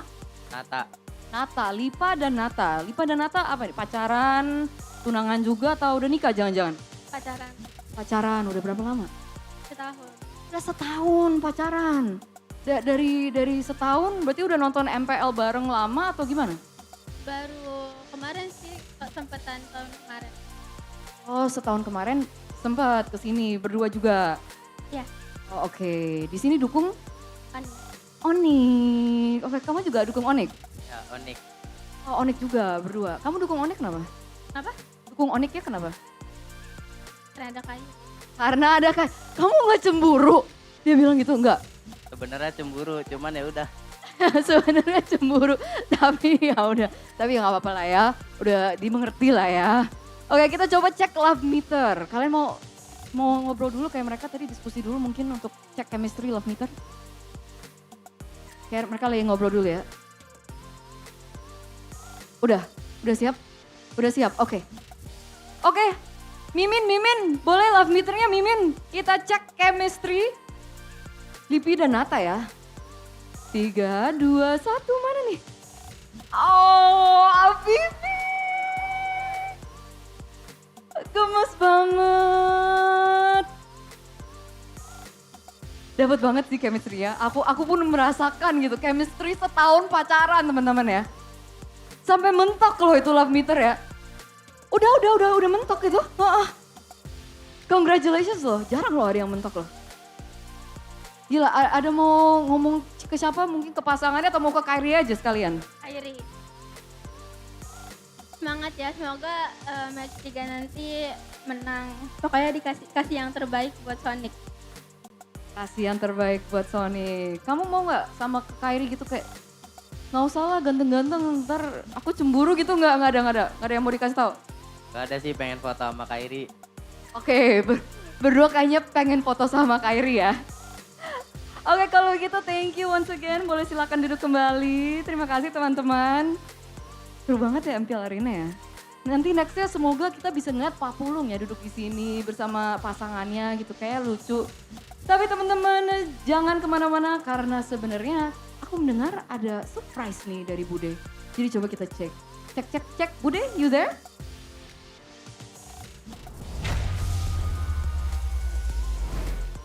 Yes, di sini bukan surprise ulang tahun, namun di sini ada surprise kedatangan VP dari tim Onyx. Here we go, folks. Coach Yep. From Onyx, the VP. Coach Yep, Raja Yeba. Onyx menjadi satu-satunya Halo, Bude. sampai kemarin, nggak tahu sekarang, pemegang win streak. Belum What are your thoughts on pecah Onyx dari right now? match win-nya. You have a win streak currently, Semuanya 4-0. penasaran pastinya. You haven't lost a Gimana single sih match. dengan perkembangan So Onyx dan everybody's setiap curious. seasonnya.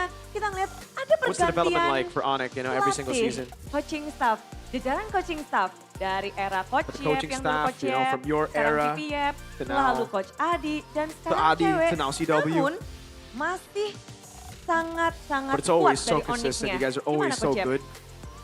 Onyx itu udah pasti ada resipinya dan Yeah, Onyx always will kami have a recipe, for lihat sure. cewek itu bisa jalanin resipi I looked at itu. CW. I saw that he Resep could apa itu Coach Yep? continue Itu rahasianya. the coaching role. Secret recipe. What's the recipe? He Oke. says it's a secret. Tapi spill dikit gitu, apa sih yang membuat Onyx bisa sekuat ini? Apakah What makes Onyx so pelatihannya strong? berbeda? Apakah coaching Is it a staffnya juga different digembleng juga? Training regime, Harus training ada routine. Paddington sih. Itu rahasianya. Gua udah spill. You Jadi know, kalau kalian there needs to be a lot of mau planning. Resipi itu That's the pilih recipe. Paddington. You gotta get langsung harga Paddington. Paddington is the secret recipe. Tapi He's gonna spill it. dengan adanya berarti coaching staff yang mendukung juga dan mungkin kalian memberikan pelatihan-pelatihan berbeda juga.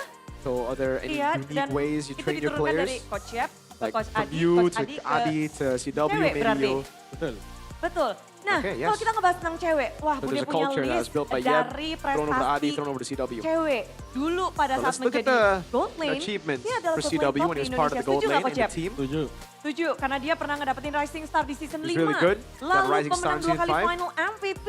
Got finals Lalu, MVP, season 8. sebagai juara bersama Onyx itu banyak banget. won a lot of Apakah- trophies with Tuh, Onyx. lihat senyumannya cewek. Look at Dengan CW's juara sebanyak itu, smile at prestasi the back sebanyak there. itu With menjadi all those jaminan achievements, sebagai with all those pelatih. trophies. Dia adalah yang menjadi yang baik gitu, pelatih terbaik.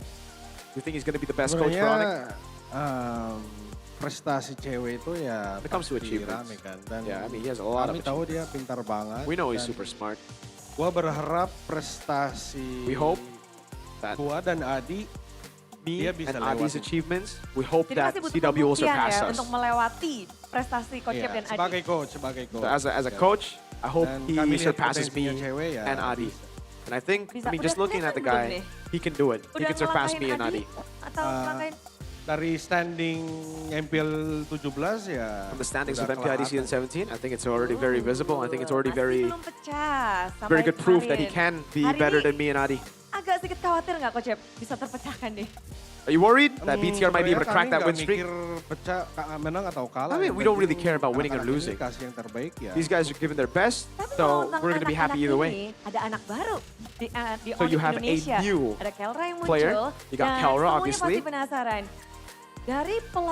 Dari coaching staff sendiri, From the kan coaching cewek staff. adalah ex-gold laner. CW is an yang ex-gold cukup laner. baik, cukup populer di Indonesia. Very popular, amazing gold laner, one of the Melatih top gold laners in si gold Indonesia. standard Kelra. And he's coaching Gimana sih the gold korelasinya standard. antara coach ini dan So, gimana coach cewek bisa How does that play into it? You know, a Kelra gold laner who's now a membuka coach, potensi coaching terbesarnya. the gold standard. Does he Si unlock the cewek different itu potential from pasti Kelra? ngaruh banget buat Yes. CW's coaching Kelra, definitely, you know, buat impacts a Kelra. lot, especially for Udah Kelra. ada bukti tuh game 2 tadi ya. It's also very visible Kelra maju in terus kan. Emang itu cewek. the second game. Powernya cewek sih. Seberani itu si cewek. That's the power of CW. He's very brave. Kidding aside emang But kidding aside, pasti ada efek. there's Gold for lane sure an sama effect. gold lane sharing. You know, the gold lane Kelra knowledge dapat sharing. juga ilmu yang dari They got cewek. knowledge for sure. Jadi They're able to Kelra share their banyak experiences. The Kelra Makin becomes membuka potensi Kelra juga will be dari more complete. Kelra.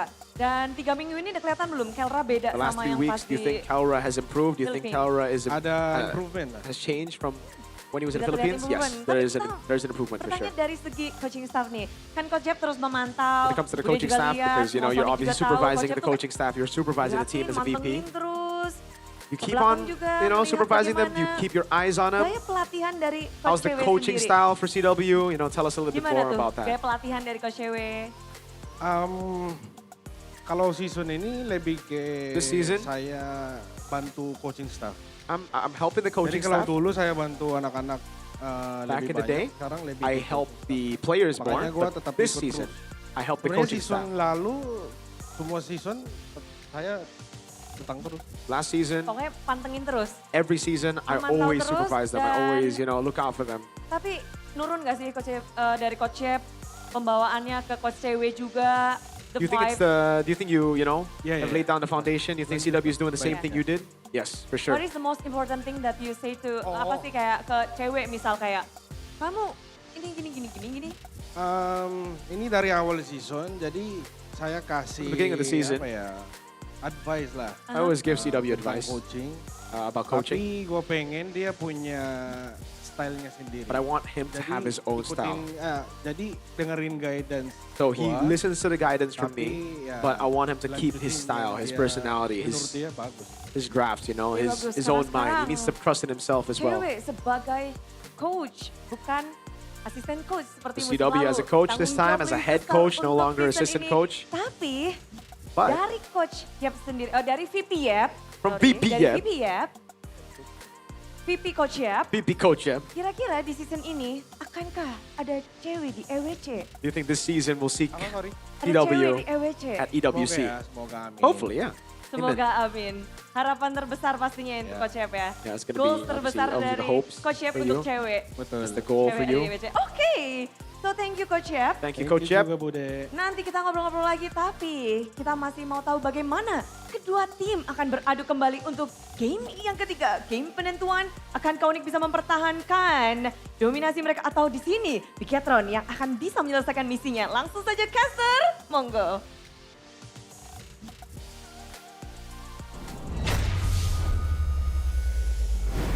That's Raja Yeba Oh for my you. goodness. Raja Yeba. Yeah. And now his protege, CW, is leading the charge for Onyx. So far, it's been working well, unless Bigatron can win it all. Man. With Yep around So though, happy. I got a dopamine boost real quick, man. Seeing Yeb again in Indo. Why is that? been a while, huh? I mean, I saw him in week 1, but like, I don't know, you know, Yeb's always that kind of guy. He brings that certain aura, the environment just lights up, you know. Good vibe, He's that type of dude. Really Very cool humble dude. as well. Man. Got nothing to say, Rashi? Rashi? I agree, man. I said good vibes. I thought you would want to add something, but no, I agree. I don't talk to the guy that much. I wish I could, honestly. But, you know, busy man. Very much He's so. in 2 different countries. I think you guys are the first one who welcomed Yep and Kyrie, right? Yeah, that was a long time ago, wasn't it? Yeah. How many years was ago? I think it was 10. Oh, seriously? You were 30 back then. Huh? What? It was 2022 then, yeah? What? You were 30 back then. I was 30 back then? Yeah. I'm turning 30, brother. Damn! You know, that's uncalled for. That's uncalled for. You're uncalled for. I'm just setting it up, you know? You actually spiked it. I didn't expect that. Do you accuse the man or the weapon? No, type dilemma. See, I spiked it. He could have just let it go and let someone else spike it or like let it out of bounds. The ghost here. Man. Yo, someone said Caster's BPM reveal. Z-Killed, I agree. I think we should get Infinix watches and we should get Caster be BPM. cool. Imagine like crazy. I think I'll have a crazy BPM. Yeah, you already know Mirko's gonna be spiking the charge. I got ADHD, man. I'm like super active, man. I'm like always jittering, so especially with caffeine, right? I'd hope to have a high BPM. I don't want to be these nonchalant boys. Like, you're cool and all, but I want to see Gonnies. He doesn't. He's asleep. He has like 10. Yeah, in Onyx games, he has like near 0. Oh. Like what you said, Shevin, remember? He's so chill. I think his heart rate is like 0, and we're like, what? Yep. Yeah. Gotta check that to the hospital. I mean, throughout the game earlier, I think Niall was on like 50, 60 BPM. Wouldn't you want to see the coach heart rate? No. In the back room when they're looking at their team like winning or losing, get the heart rate? That'll be cool, no? I mean, we can for see... behind the scenes, like not during the game, but like let's say a mic check. Fair, like fair. that. Yeah. Be cool. Look at Airpong though. Man's riding. Yeah. Someone said Mirko 120 base BPM. Probably. You know, I should get an Infinix watch. I want to see. The best brand in the business. What's the normal BPM? How crazy would it be if I was at 50? You're in good shape. Maybe it is that low. Is it like lower equals to healthier? Oh no, but like your resting heart rate is lower if you're healthier. The resting resting heart rate. Oh, interesting. Because it means your circular system doesn't have to beat as much to get the blood around. Okay, I'm searching it up. Normal resting heart rate for adults is generally 60 to 100 beats per minute. Yeah. Well-trained athletes may have rates as low as 40 to 60. Yep. Isn't that kind of weird? What do you mean? I mean, the athletes are the one that's working, or like, you know, the one that's... Yeah, resting heart rate.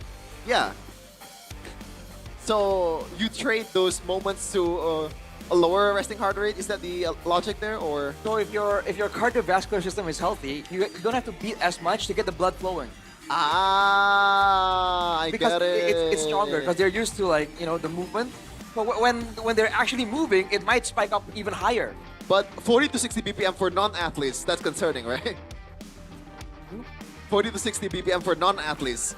So maybe we have this discussion some other time. Yeah. Hey, we're talking about BPM. Yeah, but also we're getting too deep into it. We can talk about the average BPM here, though. But whoa, I did not expect that. A boy. He's not just a boy. He's a man when it comes to damage dealing. As long as it's not the Zetian. I mean, he does a lot of damage on the Zetian. That was 120,000, right, earlier? Yeah, he topped the damage chart. Maybe that's why he just keeps going Zetian. It's tons of damage. I think he does more on the Eve. He's a stat batter. Because this is average, right? Like DPM is damage per minute. We're not damage dealt across, the whole game. So the Eve definitely does more. That's how the game goes. Yeah, there's a lot of poking. It's definitely the Eve, man.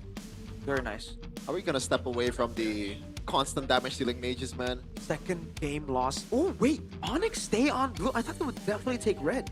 Wow. I wish we could see like the first mages coming back. What is the first? Eudora? Kadita? Is that it? Yeah. Okay. Oh, Kadita will be fun. I agree. It's fun, but like, if you miss once, then it's all over. That's where the BPM comes into play.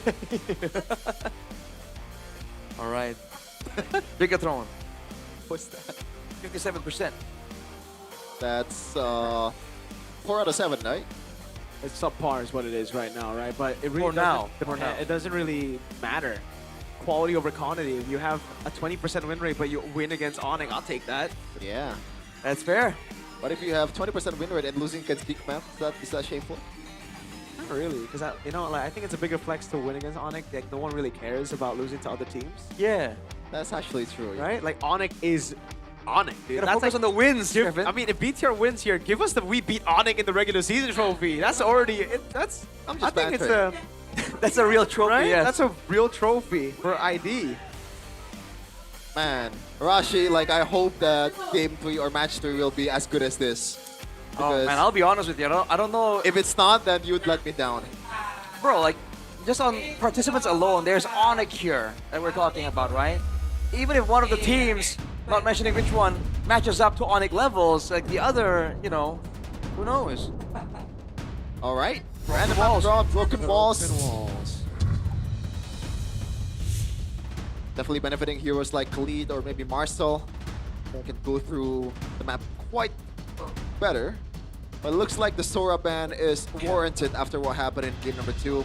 On the other side, Baxia will be banned for Theo Nell, even though so far, as you mentioned earlier, Mirko, Onyx have only lost the games when they played the Baxia. I still think it's just a great pick, dude. Yes. Like, for Onyx earlier, I a lot really of people, think after that loss, they were like, oh my god, that was a bad draft by Onyx. And they were the same guys who were also like, oh, that was a good draft to start.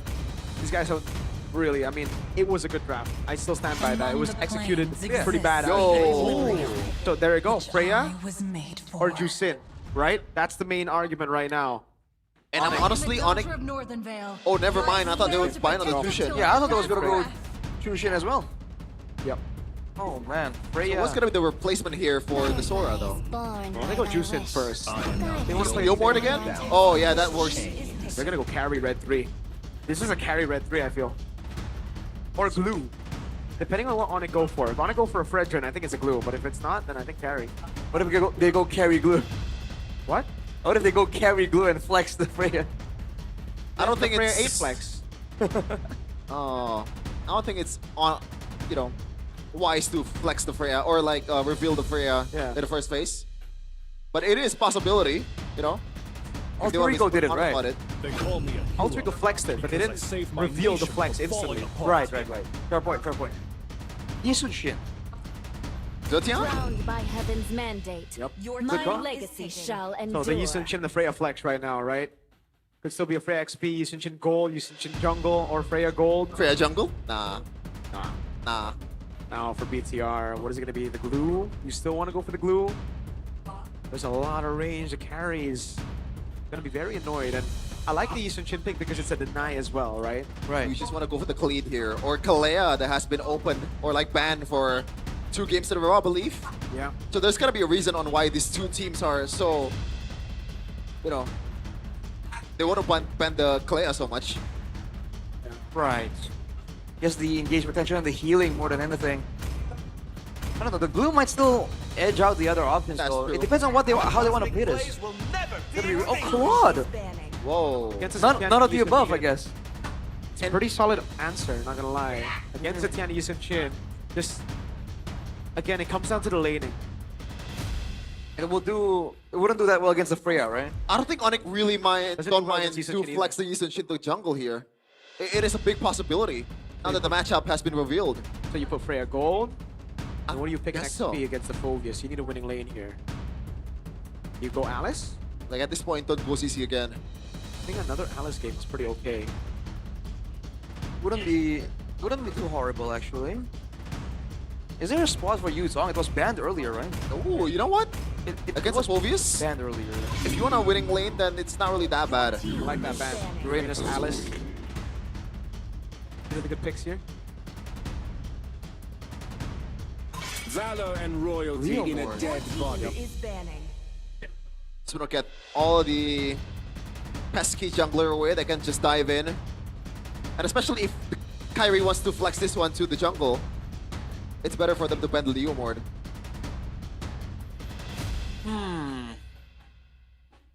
I guess, like, taking away the divier type of heroes from Nile would do well, because again, they have a Zitian, right? You want to have as little danger as possible diving in when you already have a Claude on the opposing team, no?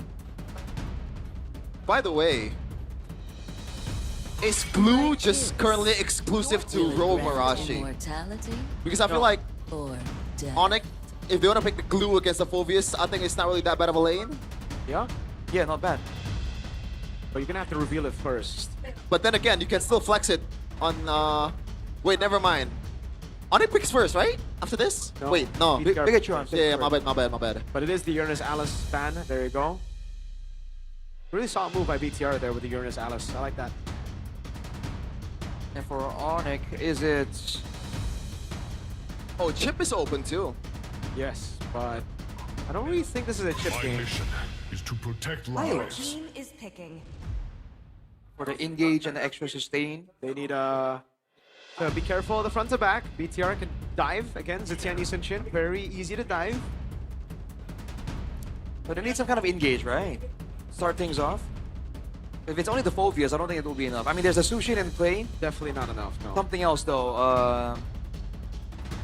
You're just gonna want to go something like a Fredrin here. Yeah, Kalea wouldn't be bad, huh? I think the Gatot comes through. Gatot. I mean, like, if they go Kalea, Onyx will take Gatot. Oh. Really not much option for BTR in the jungle. Yeah. They want to go Harley or something like a Fredrin. The Harley is a pretty good one. They go for the glue first, though. I like that more than the Kalea. Safer choice. So, Onyx, what's the answer? Is this a flex Yisun Shin to jungle? Is it a gold lane? Both matchups, Yisun Shin, Claude, Freya, Claude is good. The Fredrin wouldn't be terrible here, no? For control sustain. What? Oh, never mind. Wait, if they go gold. It's gonna sound crazy, but I think the CC is like another. No, too many damage dealers. They need a tank. They need a front. Like a Gato then? Huh? Like a Gato then? You're looking at the future champion. Gato Yuzong. Alright, so yeah. those two do come through. 100% win rate so far in MPL Indonesia. So what's the jungle? This is kind of cooked for anyone against Yuzong, right? Like, Onyx are definitely just gonna play for it. Don't think you want to go for Harley here. There's got to be someone on the front. Definitely not Harley. You want to go... You go Suyo? Is it... I guess that's the best option here. Right? Is it crazy to say Benedetta? Bennett jungle? I don't think so. That's a bit too... That's a bit of a reach. I think the Suyo... oh man, Fredrin isn't that good here. Exborg jungle? No. Lancelot? Lancelot, Suyo. I think it's either of those two. They still go Harley. They really just want to dive this Yisun Shin Zetian. I'm not a big fan of the Harley pick, not gonna lie. It feels like too safe for Niall. He has played it once. It was a loss, I believe, Niall, on the Harley. There's really not much body on the front. Like I don't know if he's that safe from the Yuzong either, right? Because you can he's use the hat, but the Black Dragon form will catch up to you, so I don't even know if it solves that problem. But at least you have a tool, like compared to like a Fredrin or a Suyo. They gotta gank the Yuzong early. But again, yeah, like Ludwig can pretty much force the Harley out of the objective fights quite easily with Black Dragon form. Niall has to play it really safely, but once again, lineup rating. 9.4. 9.4 compared to 3.7. I can't believe that 3.7 were given to Onyx draft, but we'll see though. The decider, the last game to close out this amazing match of these two elite teams of MPL ID. Let's go. It's Sonic versus BTR by Vitality. Here we go, folks. Game number 3. Who's gonna take it? Will BTR give Onyx their first match loss in Season 17, or will Onyx keep it clean still in Week 3? People on the edge of their seats right now. Moreno back on the sprint on Sushin for the kite back possibilities. To see who actually goes for the early aggression, because both teams have some strong fighting, but it will depend on the execution. Once again, like it's crazy that so far until this match, Kellera has only played the Freya not even once, like 0 times, but in this match, 3 Freya games for this guy. Yeah, quite unusual indeed. Oh, Marino! Man, kept that flicker, but he's gonna respect. All right. Well, man, Finn is taking a bit more damage than I would be comfortable with here. Looking at the emblems, he was running the Wilderness Blessing and Agility. It's definitely all about clearing fast and roaming for him and Marino, both of them. So, well, they shouldn't really be going for these 2v2 duels. Oh, Marino went Flicker again. Now not taking any chances there, just waiting for the Gatot DOT to go away. And so far, Eman has been playing this well enough. Yep. Nile? You gotta wait until the... Deadly Magic. Kelra taking low. Eman wants to finish the job for the Deadly Magic to come through. That's a kill. First blood to Nile. I like that. Not taking any chances. Yes. Because the shield will probably proc if... You never know. Yeah. Oh, look at this turtle response immediately from Onyx though. Bigatron can't react. They've shut down Kelra just a little bit though, so they're okay with that trade. Now can't even get any extra value though, so good response from Onyx. But I think BTR is very happy with the result, right? Because that's been the idea. They want to just concede the turtle fight because we mentioned it earlier, the Yuzhong will make things harder for Nile to get close. Yep. Fun fact for you guys back at home, Kelra before this match has only died 6 times in total in MPL ID. And right now with that death, Kelra has died 6 times in this match against BTR alone. Pretty insane stat. That's also pretty insane heart rate from Shogun, man. The guy is locked in. There we go. His focus against the Yuzhong. I think he's gotta play a bit more carefully just for now. And despite the investments into movement speed, Bigatron hasn't really been able to do a solid like mid lane and roam to the side lane to swing the balance. By the way, I guess this is what Harley brings to you, right? Because how fast the Harley can rotate. Now the winning lane, supposedly for Onyx, doesn't really feel like a winning lane because Harley will always be there, lurking in the shadows, and they're just dreading the potential of the burst down, and Kelra already having a taste of it earlier. That's true. Along with that, the clear really isn't that bad at all for the Harley, so kind of works out fine. Shogun is just 146. Dude, chill out. It went down a little bit. He was close to 150 just earlier. I was just trying to pressure though, and again, it's just so annoying, especially because Sans is on an immobile type of hero. You really won't be able to ignore the possibility of the Harley being around very often. Yeah, and there's really no consequences at all to put that Deadly Magic just to poke, right? Because the cooldown reduction is actually, or the cooldown is actually quite fast. Ooh. And then it's gonna be up in the next objective fight as he secures that genius wand for himself. Turtle's finally up. Ultimate's available for both teams. Will it be a zone with the Yuzhong? Will Bigatron find a big engage somehow? Oh. So you go on to Keyboy. The mount is ready, but it's not going to go for it. Shogun jumps in as well. In front of Pursuit coming down. The Phoenix will lock him out now. Is able to go for the back.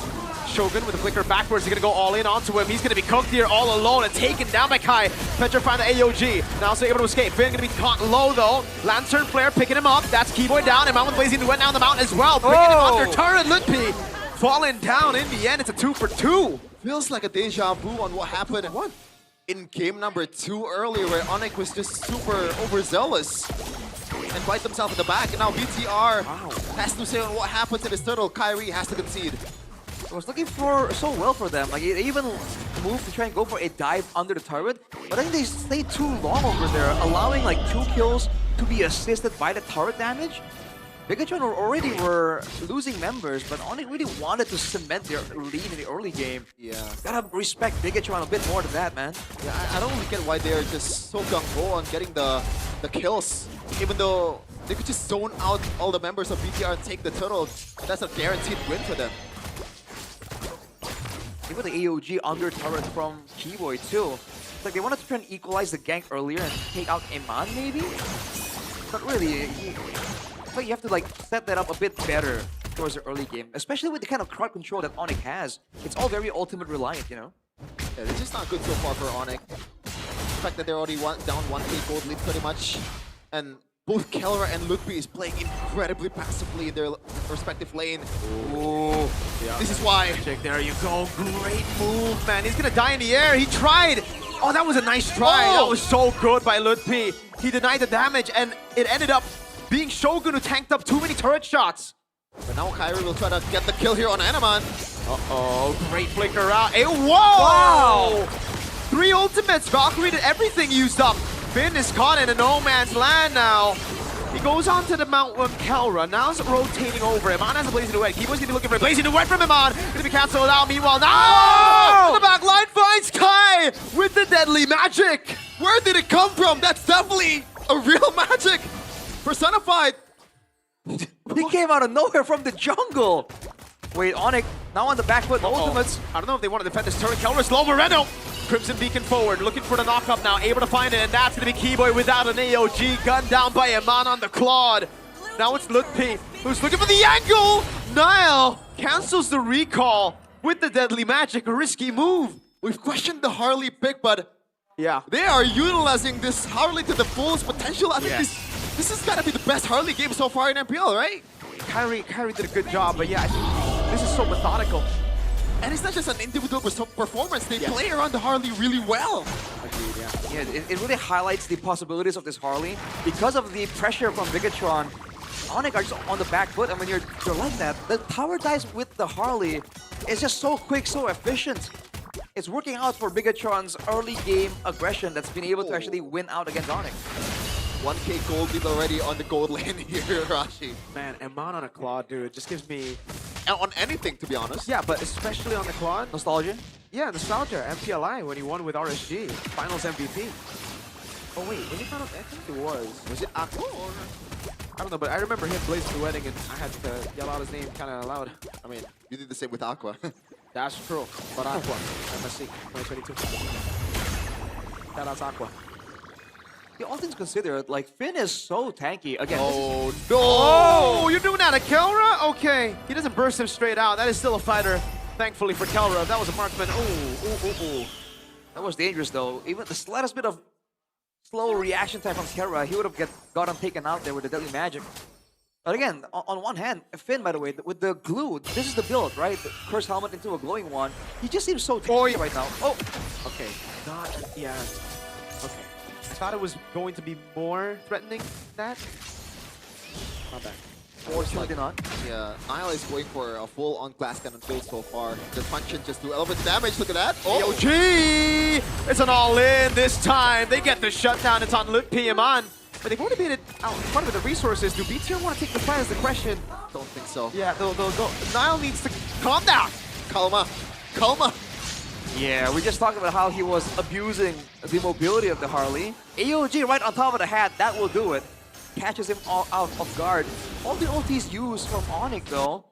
3 seconds for the neutral objective. Bigatron. Do they have an angle? They should have the control for now. Yeah, I don't think they want to just like literally go for the fight here though. They're probably trying to bait Onyx. To go for this one. Chopin getting poked down. Wait though.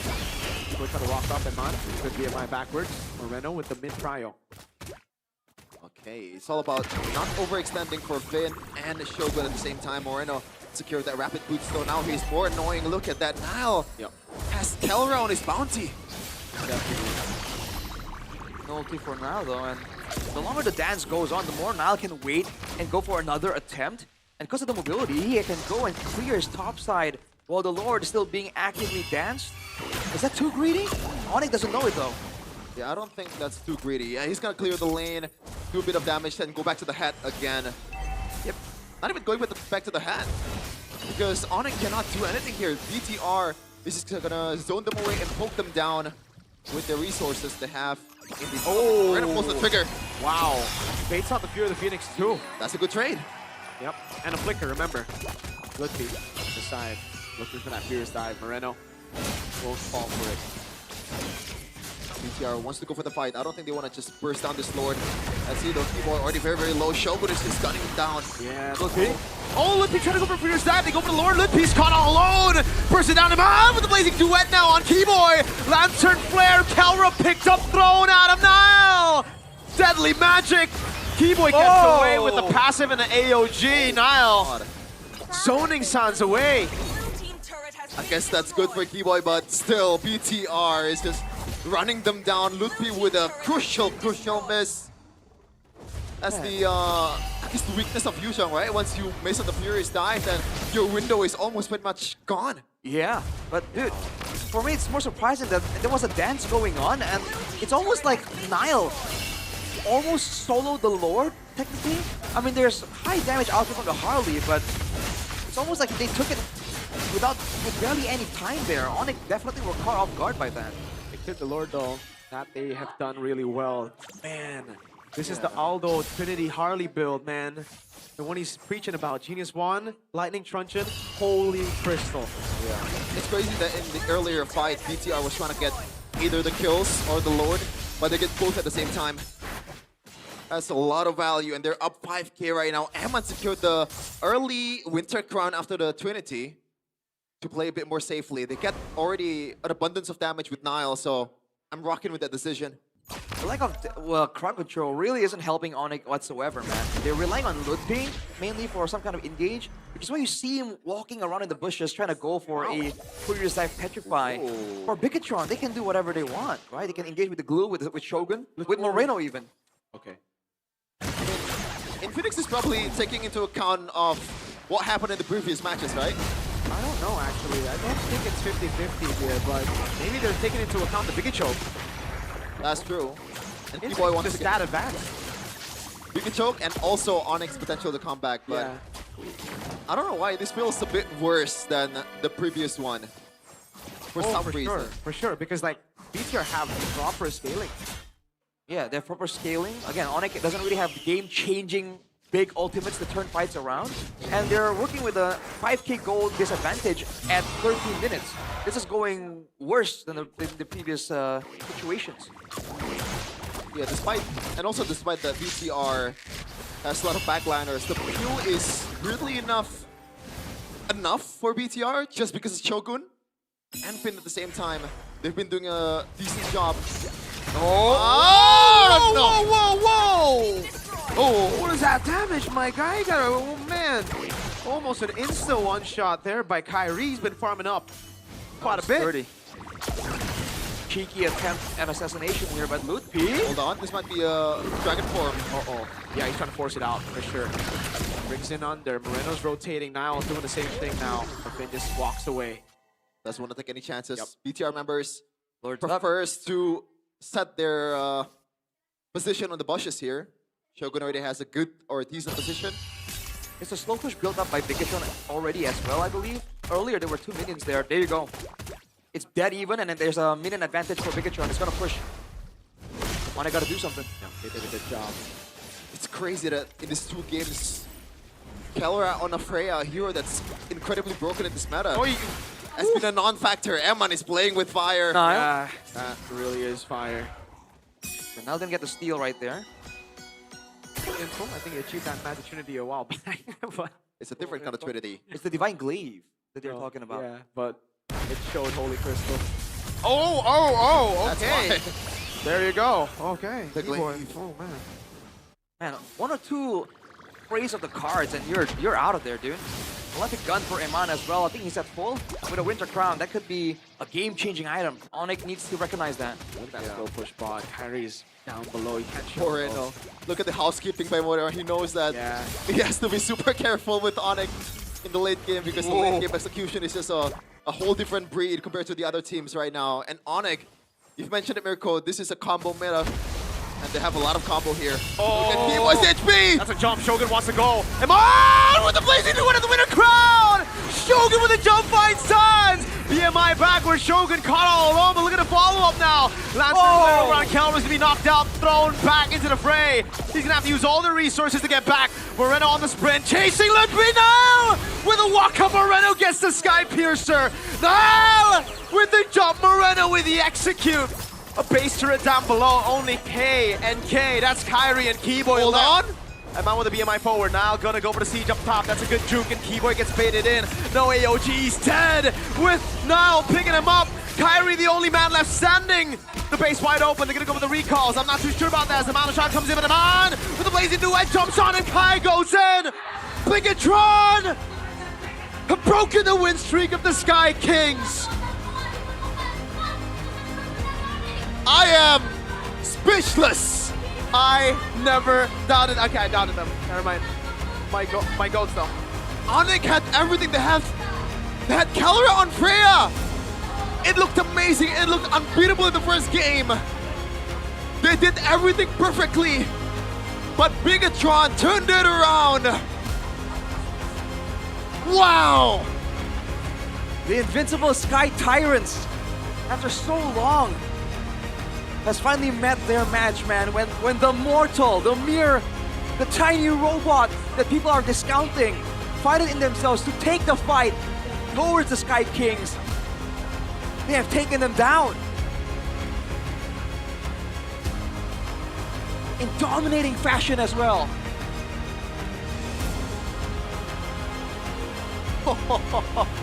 Two streaks have been broken in this day. TLID goes down, Onyx goes down.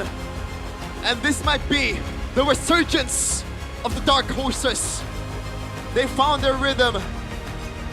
And Bigatron has done what is thought to be impossible, bringing down the Sky King from their own domain. They've coded to the perfection. Wow, even the chaser sprints through Shin. This seals the deal, man. Everything worked out so well for them. And obviously, winner's interview. For the first time, Onyx has to watch a winner's interview. And it's Bigatron's time. Dan pada akhirnya Bigatron lah yang memecahkan win streak And at the end of the day, it's Bigatron who break Onyx win streak. Season lalu pun demikian. Kali ini benar-benar Bigatron seperti menjadi This time, kryptonite bagi wow, Onyx Bigatron. menghentikan win streak dari Onyx. Were able Gimana to sih beat cara Bigatron bisa mewujudkannya? Taking down the win streak. How did you do Yang it? pertama kita berdoa, terus yang kedua karena ada Robby Pancoro. Number one, we pray. We pray. Number two, because Robbie is here. Spesial. Iya, dia di game 1 telat, Bude. Game one, he was Kita nggak late. panas juga. We weren't warmed up in game one because he wasn't here. Terus, jadi udah punya maskot baru nih ya. Benar-benar. Oke, tapi game pertama. Mungkin kalau tadi ngebahas game pertama karena dia telat ditambah juga We're kalian. talking about game kesampe one. nggak sih itu? Iya, lumayan. What happened there? Ya, anak muda lah, overhype. Oh, you know, Anak I'm a young muda guy. overhype. I get Hype overhyped. banget That's what dong, happened in game one. Oh enggak, udah biasa aja. Masanya kan mereka teman maksudnya. Iya. Yeah, they're Karena friends. teman They're jadi friends of makin us. bersemangat kalau ketemu di Land of Dawn. So you're more motivated because they're juga friends sih. of yours? Seru lah, seru. Yeah, it's definitely fun. Tapi kalau membahas pertemuanmu di season 17 dan kalian bisa Talking about this mecahin matchup against win Onyx streak this Onyx season, lagi seperti you're able to musim break lalu their juga win streak again Nanael. just like last Memang season. kamu tuh udah tahu gerakannya Kairi atau Now, gimana Nel? can you already read Kyrie's movement or what? Tahu gerakannya Gilang sih, karena nge-live terus. Itu rencana aku, Bude. I know San's Jadi movement merhatiin because he Gilangnya goes malah, live a bukan lot. I Kyrie-nya. read his movements Jadi from kan the aku live sengaja streams. ngajak Gilang live, biar aku tahu gerakan dia. Gitu. So I stream a lot. I Memang ask him to ini ya, stream trik with me so I dari can read his Nanael. Dan movements. terbukti berbuah manis pula. Dan dibahas hari ini, Shogun juga mainnya lagi apik banget. Kamu memotivasi semua orang biar ayo kita kalahin Onyx hari ini gitu. Shogun, you played so well. Or Niall, you played so well. Sebenarnya Did tadi you motivate the skala game rest of the 1, team? nah ya mereka emang semangat aja, mereka emang semangat. Nah, the rest of the Habis team is game motivated 1, without me. mereka makin semangat. Iya. Iya. Especially after game one. Nanael nggak takut di sini ngelawan Onyx yang kemarin No. win streak You're not terus. afraid of Onyx? Because they were on a win streak Ya, before this. kalau jadi pro player emang nggak boleh takut. Nah, sama as a pro siapapun sih. player, Kalau I takut can't pulang be aja. afraid. If I'm afraid, I'll just go home. Why do I Nggak play? boleh takut-takut. Tadi hampir tuh ya, udah ada recall keluar lagi dari Nanael tuh. We saw the recalls from you Soalnya game now. 1 di-taunting juga, Bude. Yeah, because game one they were taunting Balas us. di game kedua. Harus dong. So you got Lalu revenge in ada game yang two? Yeah, of ngomelin course. nggak abis game kedua? Oh Wanna say enggak, anything in kata game two? Koed gak apa-apa, asal menang. Kalau kali ini. Go ahead, like, nah, it's all good. Recalls are fine as long as you hasilnya win. beda. Aman ya, Nanael nggak diomelin hari ini. Aman, tapi Shogun. Now I won't be scolded Banyak today. sekali Shogun! dari para talent pun memuji permainanmu hari Everyone, ini. the talents were Melihat really Shogun blazing you melawan today. You were Onyx. amazing today against Gimana Onyx. sih Shogun untuk hari ini khususnya How's di it, season Shogun? 17? How was it this season?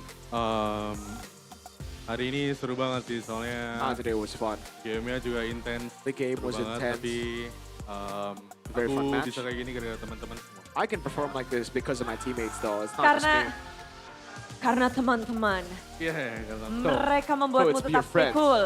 your friends mereka help trust you stay aku, cool. jadi aku harus lakuin apa yang aku bisa. Yeah, they just, Maksimal you know, mungkin. they support me. Tapi and I can do bagaimana whatever I memaksimalkan can. I mean, gameplay dari I do the Bigetron best untuk I melawan can. Onyx hari ini? Apakah memang kemarin sempat kalah satu game dari Onyx, kalian bisa mendapatkan pelajaran dari situ?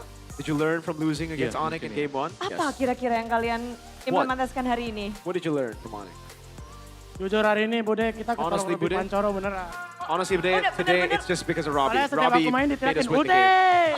Because Bude! every time anyone plays, he just yells out that. Aduh, ini makin semangat gara-gara support system ya. Dan The support systems here. This guy. harus punya semua nih, gawat. Jadi rebutan nanti loh. Oke, dengan banyaknya cerita dari Bigetron yang begitu bersemangat hari ini, misinya Bigetron, berjalan you know, dengan your manis. mission was Moreno yang successful, ada di Moreno. ujung sana.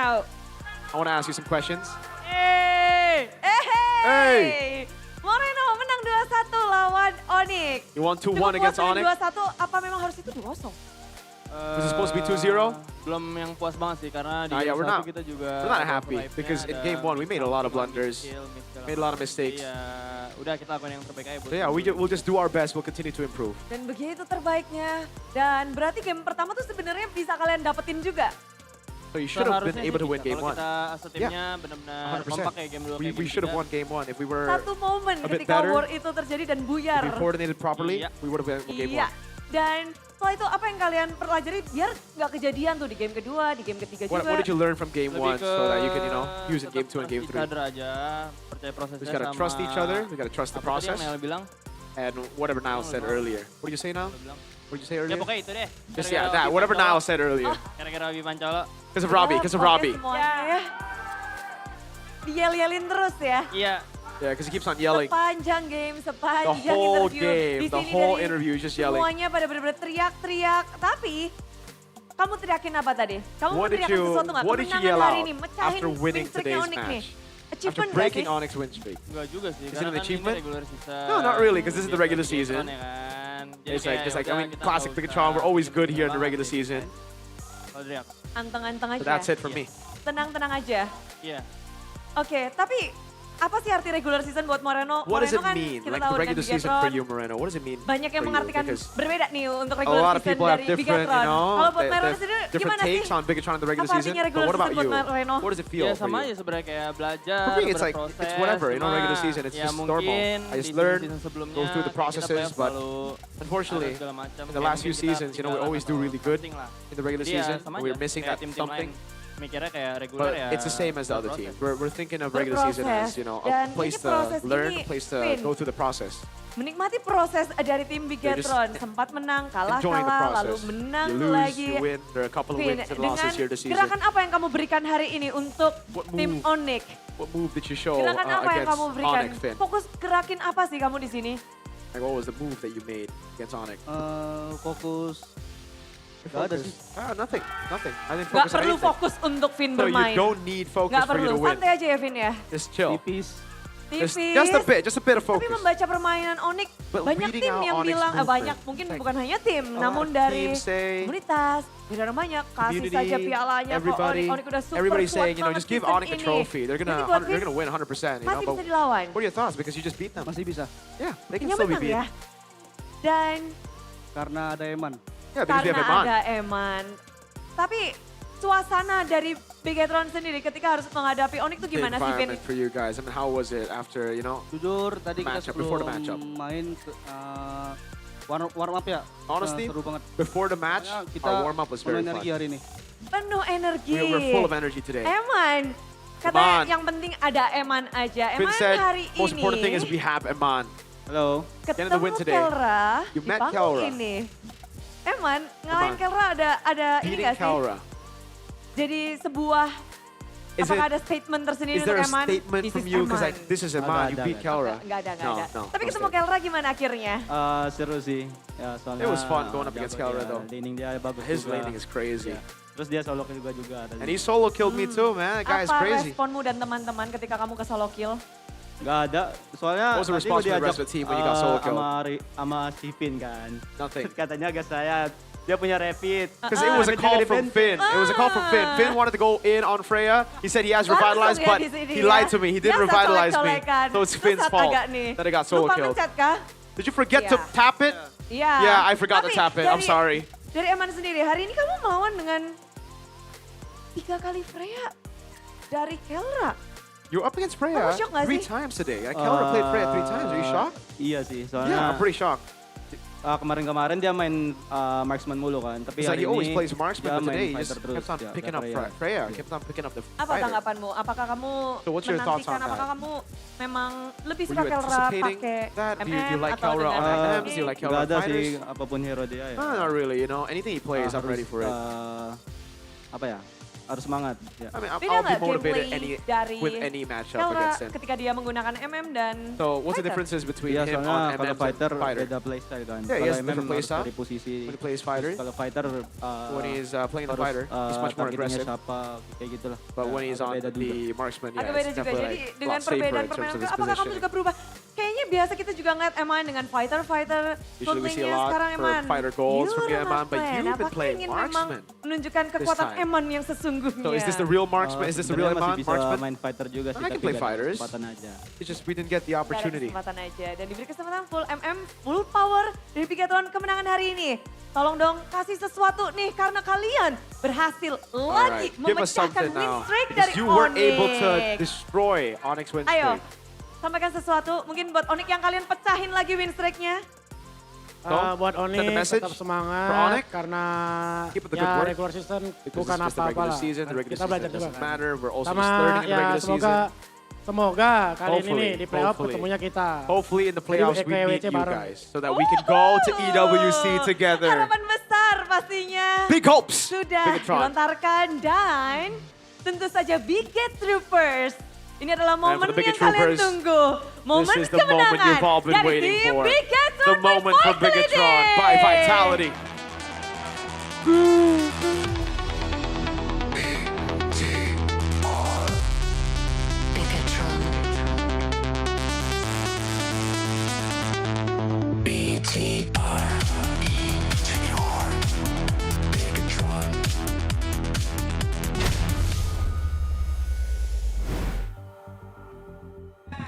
He's doing it. He's doing the robot. And he's wearing red I did not see that coming. or dragon fruit. I did not see that coming. Gotta be honest with you. Who After did? game number 1, there's gotta be a chance of that happening. You know, I've seen the potential of this team. You know, we're having a good day, nah? Now the only question is, will it continue with the other guy over on their left? I think it would be it would leave a bad taste in Arash's mouth if it doesn't happen. One can believe, man. I mean, One can believe. 2 streaks have been broken, Arashi. Yeah. One more. The last one gotta go. One right? more. Come on. I One don't more. know, I'm just, Come on. you know, I'm One just more. like, One more.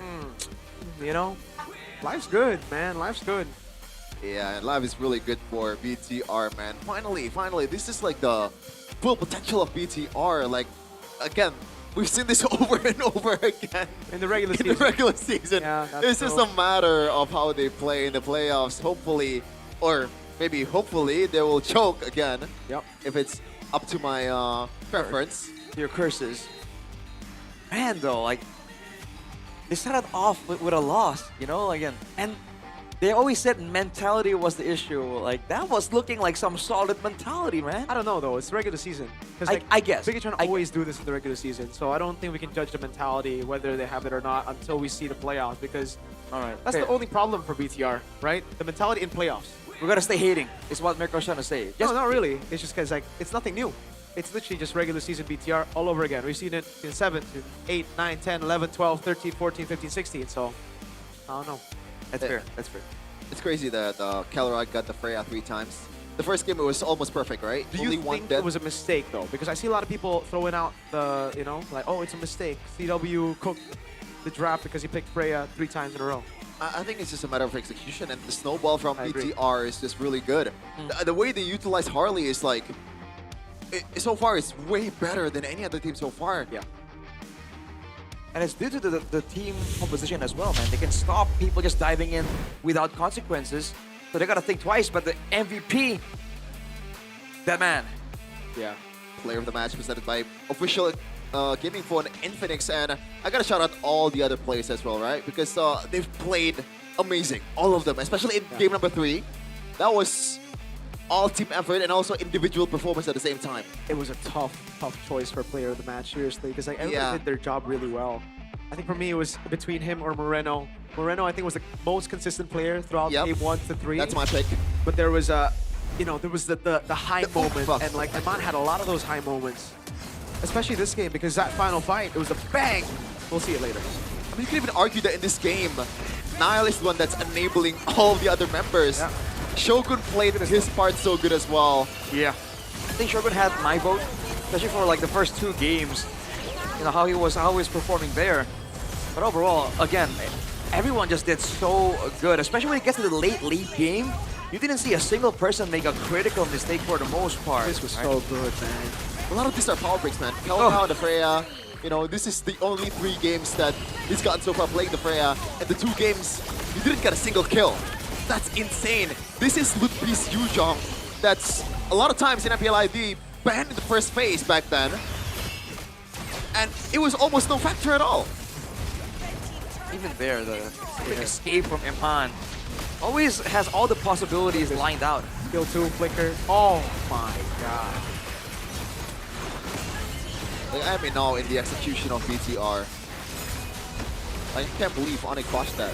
I don't think Onyx even botched that either. Like, no, he got outplayed. They played decently. Yeah. There's so much damage, man. Claude and the Harley. Whew. And I think back again to the point of Sans on Zetian. Is that really the right choice? 20% win rate. But we'll see though, because CW is going to answer some questions from Eterna. Thank you so much casters di sini. Eterna bersama Pamanwe atau coach cewek sekarang ya. Halo cewek. Gimana nih? Win streak Onyx season ini masih belum terpecahkan, tapi akhirnya terpecahkan hari ini. Harus nanya dulu sih yang pertama, expect nggak sih ini akan terjadi? Atau at least expect nggak sih ini bakal seketat itu sama Bigetron? Expect it to be that close against Bigetron? Expect buat Bigetron ya, kita tahu Bigetron tim kuat. I mean, we know Bigetron are very strong. Sekarang lagi ibaratnya kayak mau nabrak terus. Yeah, they always want, they're so aggressive, they keep on wanting to fight. Oke, game keras ya. Always a So tough kita game lihat against BTR. gamenya sangat keras ya, game 1, game 2 sepertinya Onyx agak kewalahan tuh, especially like Onyx early were, game. overwhelmed. Tapi gimana, what happened? What happened? Menurut kamu ini sebagai coach, apa yang terjadi sama anak-anak gitu? What happened? Mungkin kalau buat match kali ini BTR mainnya lebih keras aja. Lebih keras aja. Kita sedikit lembek. We were just too soft this series. Boleh dijelasin nggak? Kalau mereka mainnya lebih keras, kita they were playing it hard apparently. Biasanya. Nggak sekeras biasanya. Tapi ngelihat kekalahan ini, pandangan cewek tuh gimana? Apakah ini sesuatu yang positif mungkin untuk Onyx untuk berbenah lagi atau gimana? Kalau kata Keyboy sih biasanya kalau Onyx tuh kalau menang ya udah menang, tapi kalau kalah ya kita belajar. Yeah, when Onyx win, you know, it's just normal, but when we lose, we learn. Senang atau sedih nih? Menang. Are you happy or? Kalau kalah ya kita belajar gitu. Yeah, I mean for me. Jadi if we win, it's good. If we lose, we learn. Pamanwe ngerasa For belajar you, tuh apa? on W, what did you learn from this match? Terlalu hype atau mungkin dari segi draftnya yang nggak berjalan sesuai ekspektasi atau mungkin eksekusi anak-anak dari draft nggak sesuai ekspektasi. Pastinya kalau misalnya dari draft ya pasti bakal ada yang di-improve. We're definitely going to improve the draft for sure. There's always something to improve everywhere. The gameplay as well. Setiap week tuh kita every week, improve. Every week, you know, the boys always improve their gameplay. So it's like menang pun kita harus when we win, when we lose, it is no different. Like we have to continue to improve the drafts, continue to improve the gameplay. This time kan banyak orang bilang kalau misalkan ada Kelra di lineup Onyx, udah langsung aja kasih piala ke Onyx gitu. Tapi lucunya match ini Kelra nggak main marksman. But this match, Kelra didn't play marksman. Orang-orang di luar sana tuh terlalu terbiasa melihat Kelra pakai marksman. Kita lihat Freya 3 kali. We saw Freya 3 times. Is that, you know, according to the game plan? Sebenarnya emang Freya emang kita pengen when it comes to the Freya, we want to use it. Terus kita pengen kasih Kelra pakai Freya. We want to give Kelra the Freya. Yeah, it was part of the game plan. Atau emang dia udah jago pakai fighter atau? Sih emang kita pasti latihan. Is he already good on fighters? Hasilnya kurang. Yeah. We scrim a lot. We practice a lot, you know, and our results are good on Freya. Oke, jadi bukan masalah di Freya Kelra ya? No, it wasn't the Kelra's Freya was the problem. Mungkin ada lagi yang mau di-sharing sama Coach CW? What do you want to share? Tentang apapun itu, tentang gamenya mungkin Anything you wanna untuk share? menjelaskan mungkin ke para Sonic yang Maybe to all the Sonics. Mungkin buat para Sonic, All the Sonics. hari Sorry. ini kita kalah We karena lost today. emang kita coach baru, coach magang You know, gitu. Coach we're magang. interns here. The coaching staff bukan are still magang very sih. new.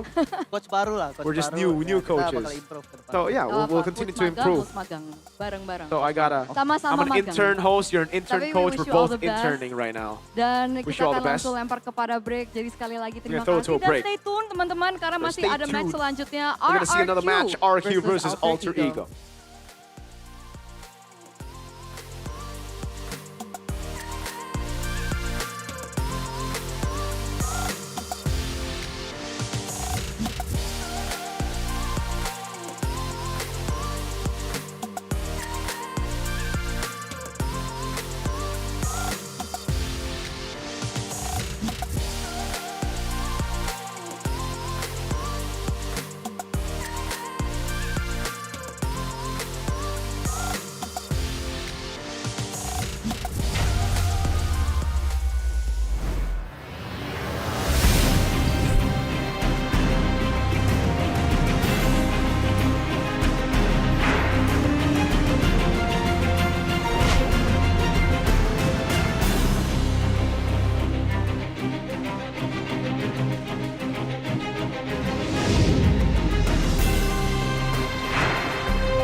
Di tim yang paling susah itu nyatuin semua di tengah perubahan yang nggak ada habisnya. Kami bukan lemah, kami cuma belum searah.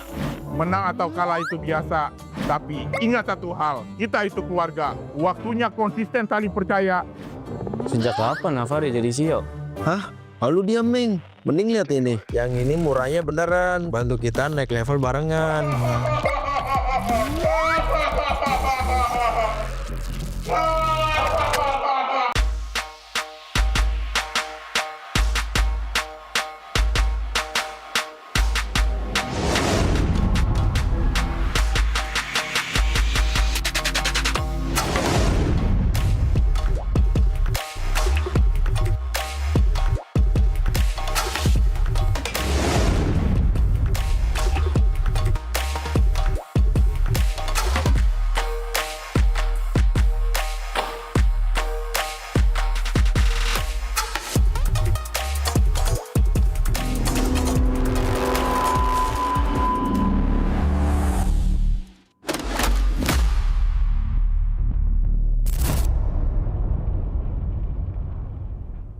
Tak ada hari tanpa mabar. Main nge-lag, kerap buat ku tak sabar. Gimana mau main sampai kelar? Ini waktunya ku bersinar. Okay, let's do it. Games match andalanku bikin mainku semakin hebat. Pin stabil main makin mulus, rankku fix naik terus. Tukar DG rings, diamond dan voucher game kau dapat. Cuma Games Max, makin-makin no debat. Games Max Booster, kini dapat DG Rings. Beli paketnya dan aktifkan boosternya di aplikasi Dunia Games.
かなる弟よ。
渦巻きナルトが帰ってきたぞ。飛来神の術。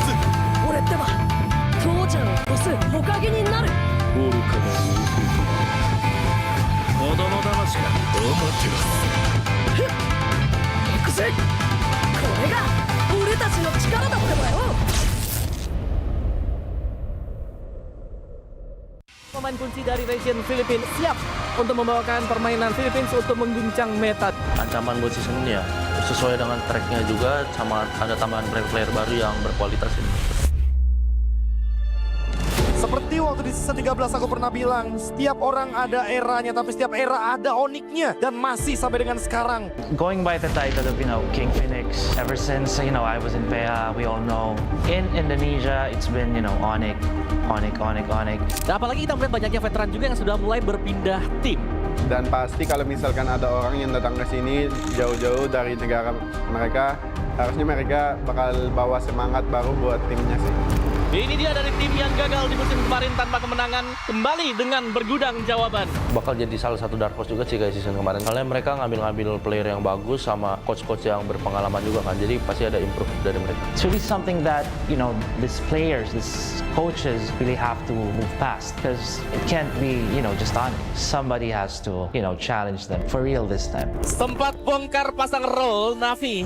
Mereka kembali ke posisi asal. Stabil, solid, percaya diri. Kalau dilihat dari track recordnya Yenot, ya kita lihat dia udah pernah juara dunia, terus sudah bawa banyak piala buat Onyx PH sih. Banyak mungkin kultur atau enggak habit yang bagus buat Navi. Seperti sebuah peribahasa, tuntutlah ilmu sampai ke negeri China. Kalau soal Super Ken, dia tuh salah satu jungle yang bagus lah di Indo. Terus kan dia ngebuktiin juga kan, gak cuma di Cina, terus di internasionalnya juga lumayan oke tim dia. Korban Super Ken yang berhasil mundur, namun untuk sekarang Blazing 2 yang begitu baik dari Loom. Double kill berhasil diambil. Super Ken bisa imbangin RQ. Selama ada rescue di situ, dia pasti bisa nyatu anak-anaknya. Kebakar sih, kayak gua ngeliat kompetitif di Indonesia selama setahun ini kayak seru banget, jadi gue memutuskan buat balik ke Indonesia lagi. Masuknya player-player asing membuat kita makin punya daya saing. Di panggung internasional, kita sebanding. Regional mix bagus sih, jadi bakal bisa dapat POB dari region lainnya, tim lainnya, dan itu pun bagus buat ke depan Indo. Jadi kayak ada dua insight itulah. Kalau strategi justru menurut gue malah makin kompleks. Justru kita bisa ngambil ilmu dari mereka, jadi kita bisa makin improve lagi ke depan. Region membuktikan dominasi total dan masih menjadi region yang terkuat. Again, if you go back to all the international tournaments, it's been Filipinos. If you're gonna be some meta, you're gonna be looking good for now. But, someone needs to try to challenge and change that. Balik lagi ini team game, dan meskipun sekuat-kuat apapun tim apapun itu, bisa imbangin lah. Bahkan bisa kalahin juga. I do understand that, Indonesia, it has the biggest fan base. But, with the experience of Onyx, this is most important. Kalau datengin player yang kuat kan pasti timnya bakal lebih kuat. Soalnya kan emang meta tabrak lagi populer sekarang. dipandang sebelah mata gameplaynya. Sekarang semua patokan gameplaynya adalah ganyang-ganyang ala Altrigo. Dari sisi Indo sama PA, emang Indo kayak mungkin punya satu playstyle. Kayak contoh AE emang meta tabrak kan. Sekarang mungkin metanya lagi ganjang-ganjang, kita jangan males, jangan cuma jadi copycat. Jadi kita harus jadi yang kreator juga kalau bisa improvisasi kan. Altrigo menjadi salah satu pengubah gameplay dari Filipina yang mungkin bisa biasa bermain dengan santai, tapi sekarang berubah semenjak setelah bertemu dengan Altrigo. Dari keharusan meta ya mereka harus main barbar. Kalau nggak mereka pasti kalah sama tim yang barbar. Sebenarnya lebih ke pilihan mereka sih mau main defensif atau main agresif, tapi kayak mereka ya gue lihat emang mulai mau main agresif. Kalau ngomongin soal meta yang kemarin di M7, secara nggak langsung Aurora Filipina itu juga pada follow temponya Altrigo. Indonesia teams really like to brawl. Yeah, like that. It's more entertaining, I think. And sometimes it's better than playing objective, just playing objective. It depends on the hero. Permainan yang baru, player yang baru, tapi bukan hanya player doang. Kita juga punya patch yang baru. Ya patch-nya bagus, menurut aku kayak mid masih bakal berubah. Mau juga nambah, bisa kayak di Higelu, kayak Marcel gitu-gitu kan nambah banget ya kan. Ya kalau buat sekarang gue ngerasa tim Indo bisa lebih kuat lah, karena dengan adanya patch sekarang, dengan hero-hero yang ada, mungkin jauh diuntungin buat tim Indo. Mid lane hampir semua kena sentuh. Ada beberapa hero yang emang di buff, ada yang di nerf, tapi overall itu mid lane benar-benar disentuh. Patch yang untuk sekarang sebenarnya menguntungkan banyak di mid sih, apalagi menguntungkan ke gue banget lah dari segi hero gue kayak Gor, ada Lilia juga. Pokoknya banyak lah hero-hero mid yang gue dulu nggak pernah pakai, sekarang udah bisa gue pakai. Memang sebenarnya porosnya di mid, karena mid yang bisa ngegerakin gamenya. Kalau emang midnya fuck, kalau midnya agak-agak shaky, ya mungkin agak susah gitu. Dapat info kayak Pio bakal ke Indonesia, gue rada kaget sih itu juga. Nah, kalau tentang Pio ya pasti nggak bisa bikin EVOS berkembang lah. Dia orang yang gue lihat kayak dia benar-benar masih pengen berjuang terus, berani buat coba tantangan di Indonesia. Akhirnya tertarik juga sama Pio ya, yang jelas pertama pengalamannya lah. Kalau dari gue sendiri sih gue optimis lah ya, optimis kalau misalnya dia masih one of the best lah. I think Pio will be that top mid laner too in Indo. Because yeah, he have attributes that no one player can have, like shot caller, like some of mid laner cannot do that. So as a few, he can be a top mid laner. Kalau ngimbangin mid laner Indo, mungkin bisa kita lihat kalau dia berhadapan dengan Sun lah. Soalnya Sun lagi dudukin top 1 mid Indo kan sekarang. Mungkin Pio bisa jadi top mid laner jajaran MPL Indonesia. Tapi gua nggak bakal biarin itu terjadi.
Di tim yang paling susah itu nyatuin semua di tengah perubahan yang nggak ada habisnya. Kami bukan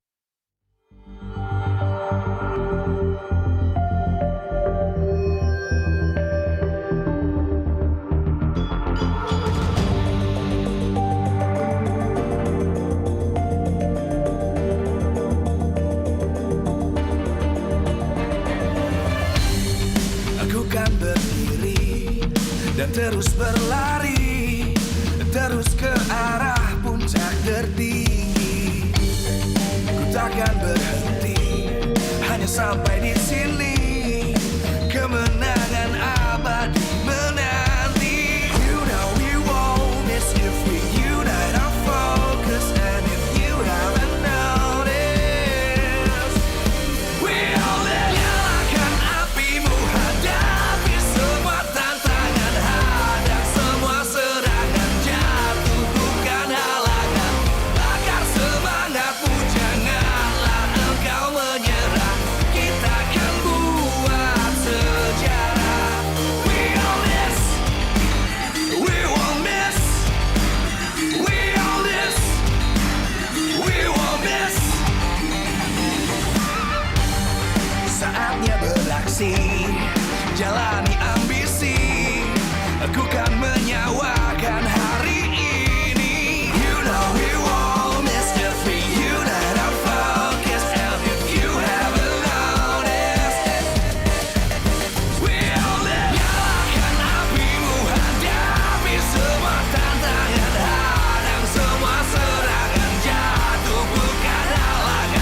terus berlari, terus ke arah puncak tertinggi.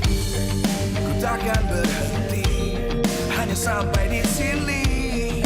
Kemenangan abadi menanti. You know we won't miss if we unite our focus. And if you haven't noticed, we'll nyalakan apimu, hadapi semua tantangan, hadang semua serangan, jatuh bukan halangan, bakar semangatmu, janganlah engkau menyerah, kita akan buat sejarah. We all this, we won't miss, we all this, we won't miss. Saatnya beraksi, jalani ambisi, aku kan menyawakan hari ini. You know we won't miss if we unite our focus. And if you haven't noticed, we'll nyalakan apimu, hadapi semua tantangan, hadang semua serangan, jatuh bukan halangan, bakar semangatmu, janganlah engkau menyerah, kita akan buat sejarah. We all this, we won't miss, we all this, we won't miss, we all this.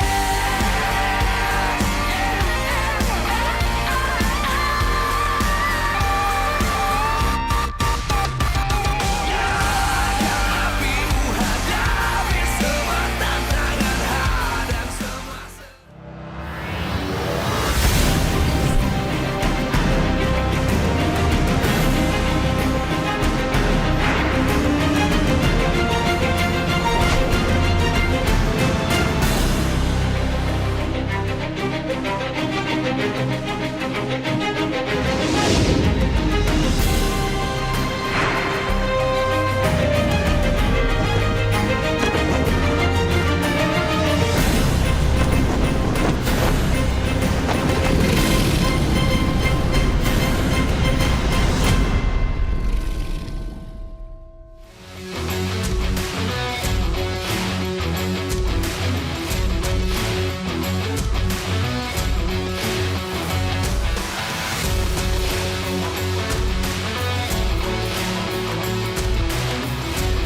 Live from MPL Arena, Jakarta, MPL Indonesia Season 17 is powered by Moonton.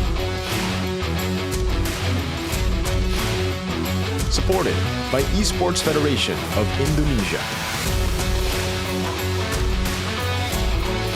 Presented by official gaming phone, Infinix. Official e-wallet, GoPay. Official gaming chair, Toda. We own this.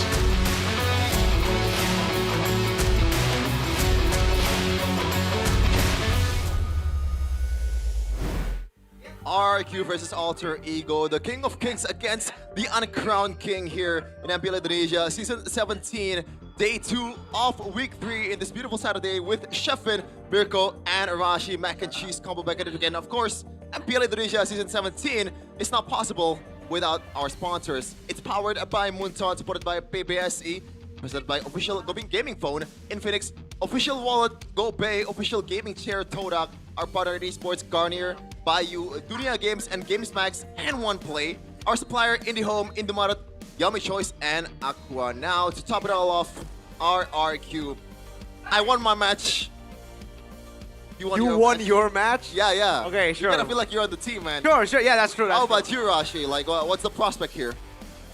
I feel like we have been very clear about the importance of patterns today. So, you know, the pattern is that there's been upsets. I'm very much looking forward to that happening. But remember, I never said BTR were the underdogs in that match. I told y'all they were the favorites, so I don't know about that. Yeah, but we don't listen to what you say when you're glazing. But they won. Yeah. Yeah. We can listen to you though about RRQ's weakness or weaknesses. You know, Because so far, there's been a lot of weak points. Sorry. Right now, the question is, what's their strength? That's why I pointed As out hard as it is for me to weaknesses. admit, that's kind of the situation we're Maybe in right we now. want to ask the audience first before I ask Arashi. Audience topic voting by Infinix. What does RQ need to secure their first win? Need to do to secure their first win? Let the Super Trio play. Let Kuroki Haskell play. Improve communication. This is, I don't know if the main problem are these. Yeah. Arashi, SD, John RQ here on the desk. Well, what's your take here? If I had to pick one, I think I would go for C more than anything, I think. Communication? Because honestly, I feel like the way they play is so segmented. And especially after seeing a game like the previous game, where both teams were coordinated, if you kind of think back on the RIQ games, it becomes even more glaringly obvious that there's just something just ain't quite right. And I don't know if it's communication, but that's the closest thing you can get to synergy. So that's what I will be picking. Yeah, especially with Super Dan on the lineup, right? no. Because communication will be a problem in the early stage of their matches. Looking at MPL Season 17, 0 match win, 3 match losses. Average Lord Kill, 0.00. This is, I'm sorry to say this, a new low for RRQ. That is abysmal. I can't believe it. Well, you can't get lower. You can't have negative Lord kills. Hey, never say never. Oh man, Really can't. Please. Oh man. Not like this. But yeah, we talked about the communication Oh, problem, yeah. Mirko, and on that topic, Super Dan. Yeah. You've been very vocal about the picks, right? Yeah. I don't think that's Super Dan's fault. Maybe the Uranus, that's the elephant in the room. Like, what do you think about that pick in particular? And should RQ just completely go away from that? Yes, 100%. Like, if you want to pick up the Uranus, you pick it up in the later stage of the draft when it actually makes sense. You don't pick it up as a first phase pick. I think right now the big issue for RQ is the fact that the thing that has made them so consistent over the course of the 2 seasons with Kescute and NMM's appearance in 14-15 is gone now. Right? You had the consistency in the draft. Even season 16, I would say the drafts were still very Kescute, very NMM. Like, that was their standard. They won coaching staff of the season back to back. But this season, I gotta be honest, those guys are my GOATs still. I support them. Super Ken too. But the drafts have been, if you watch my content, you know what I want to say, but here I can't say it, horrible. So do you think that's a problem of them not adjusting, or they are creating their own style this season? I think they're trying to create their own style. I think they're trying to have their own picks, but also, why? This is the regular season. This isn't the playoffs. That's true. Maybe they want to get like ahead. Instead of trying to do it in playoffs, do it like starting from now. When a patch comes in, then you're gonna have to redo it all over again. No, that's the point. I do agree that like there's not a good idea. Yeah, if we're expecting a patch to come through, like it really doesn't quite make sense to me either, to be honest. So I don't know, man.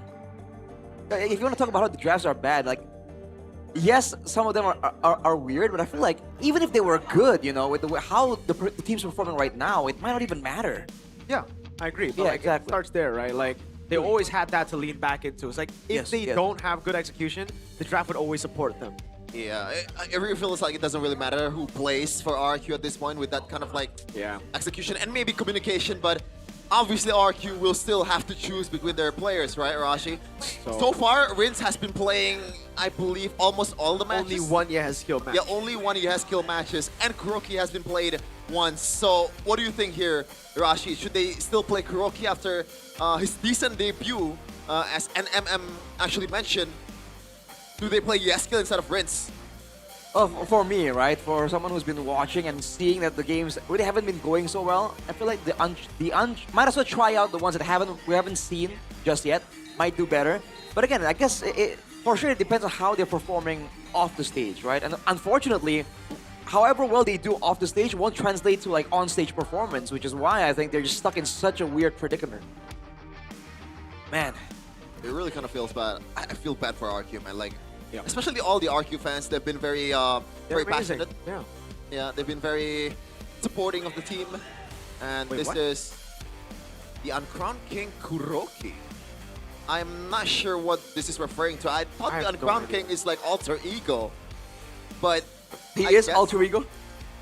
I have no idea. But we're gonna see the comments though from you know, some of the netizens. The next bounce in, there is Skylar kind of like appearance in Kuroki. Skylar DNA in Kuroki. Is he Skylar's protege? Someone said the next bunks in too. Like, wow. So there's a lot of support from the, at least on social media right here for Kuroki. Is the Uncrowned King just referring to the fact that he hasn't won like a regular season? Is that it? But none of them have won. Not even sure.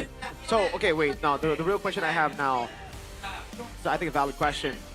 Do you think Kuroki is getting all the support comments because he's genuinely good, or do you think it's just a crazy hate on Toy right now? That's a fair question. That's a fair question. Right? A bit of both, because let's be honest here, Super Toy has not been the best, but the hate is like overblown, I think. Yeah. And this has been the case for not just RQ, a lot of big teams out there. Even before this, when Onyx lost their first match in Season 17, I see the comments, they're pointing fingers at literally everybody. Kibo cannot play. Oh, Freya. W is a CW is a sham. Like, Kyrie is useless. Kibo. The Kalra, don't give it to Freya. Like, this is just the, I guess, like the atmosphere. Or like the same dudes that would celebrate the win, by the way. The same dudes that would be like, oh, I predicted this. Unfortunately, this is the normal of ID, Region Arashi, and you're very familiar with that. It kind of is, honestly. And obviously, we don't support that kind of behavior. And there's a plenty of great fans. So far, for us in the arena, at least, we've yet to meet like a rude fan, a crude fan. Those for the guys most just part. online. For the most part, everyone we've seen have been nice, but unfortunately, Mobile Legends is a great, amazing game with a lot of players. And the bigger your country is, the bigger the amount of players or fans there are, the more the minority can get kind of loud. So I feel like that's just the byproduct of having a successful game. Honestly, I think the majority is the right word for it online. I'm not sure. I think it's just like Rashi said, like there's too much traffic, or maybe like a lot of traffic. Yeah. I like that, but again, like when the tree is big enough, the bad apples is gonna stack up and stack up. I think online the bad apples are the majority. Yeah, but I personally think there's a lot more than you would think. I don't know exactly which one there is more of, but for me, I don't comment a lot. You know, and I believe there's a lot of people who also just don't comment, that doesn't get seen, so I don't really know. But hopefully we can move towards a more positive reaction, because the season so far, you know, not for... As a Mobile Legends fan, the season has been going great. It's exciting. There's a lot of good matchups. Teams are catching up as well. You know, there's plenty to be happy about, right? Yeah, not just MPL Indonesia, MPL Malaysia. I think a lot of hype has been poured onto MPL Malaysia. A lot of new teams, a lot of new players, a lot of imports. Indonesia as well. We are graced with world champions. Why not? Not just two. You know, Kalra, few, multiple world champions. So there's a lot of things that we can appreciate. But on the other side, you can also appreciate the rising story of Alter Ego, which has not been the smoothest journey so far. Early in the season, a lot of people expected Alter Ego to be this amazing team right from the get-go, but there's been a lot of the walls, the hurdles that they're gonna have to go through. Oh yeah, they've had a bit of a slow start, but then there's also the double savage. So like, I don't know, they seem to be in a weird case of limbo, and again, even if they do perform in an inconsistent fashion, it's Alter Ego, you know, this isn't unheard of from this team. Yeah, and even with Ray or Yazuke, it seems like in the last two matches, they can't really go wrong with the choices they have. But, you know, if you want to be in line on what Alter Ego is trying to bring, you know, just like M7, then I think Yazuke is going to be the choice. Yeah, also I think the first week, the first two losses, a lot of people are overreacting to that. It's Onyx. It's Onyx and BTR, the team that just beat Onyx. Yeah. And against the stronger teams in their radar, they perform, BTR. They're kind of like a big game player, big game team currently, right? So that first week, it was also Alter Ego experimenting a lot. If you look at their draft, it wasn't the same Alter Ego you saw in the M7 World Championship. You saw them completely disregard Freya. You saw them go for Uranus Jungle early as well. It was them trying to find a new mold. And then they realized, all right, maybe it's time to get some points, you know? And then they popped off in the same way that they did in M7. So, yeah, I think that was just an overreaction in week 1. So it doesn't bode well for RRQ right here if Alter Ego come back to tip-top shape. Already, it's a tough order. It's even more so now, in theory, on paper. Tough matchup. Yeah, if there's any day for an upset to happen, like, it's got to be this day, right? I think at this point, I can kind of understand. A lot of people might be saying, "Oh, it's scripted," you know, like it's not. But like, hey, everybody's allowed to have opinions. Yeah. Just like some maybe, if you know what I mean. It's a bit, you know, like we kind of understand where you're coming from, you know. Yeah. But If also, it's scripted is fine. and it does really affect us. But then we'll also have our opinions about you. Rage bait or low IQ, call it. We are a very judgmental trio. We are the most judgmental, the most hateful, and the most toxic trio out of the other English casters. Yeah, So you be careful, you. Watch out for Shevin, man. He hates for the love of the game. Yeah, he you better be careful. commented on Lemon like that. That's crazy. That's crazy. That was crazy. That was uncalled for.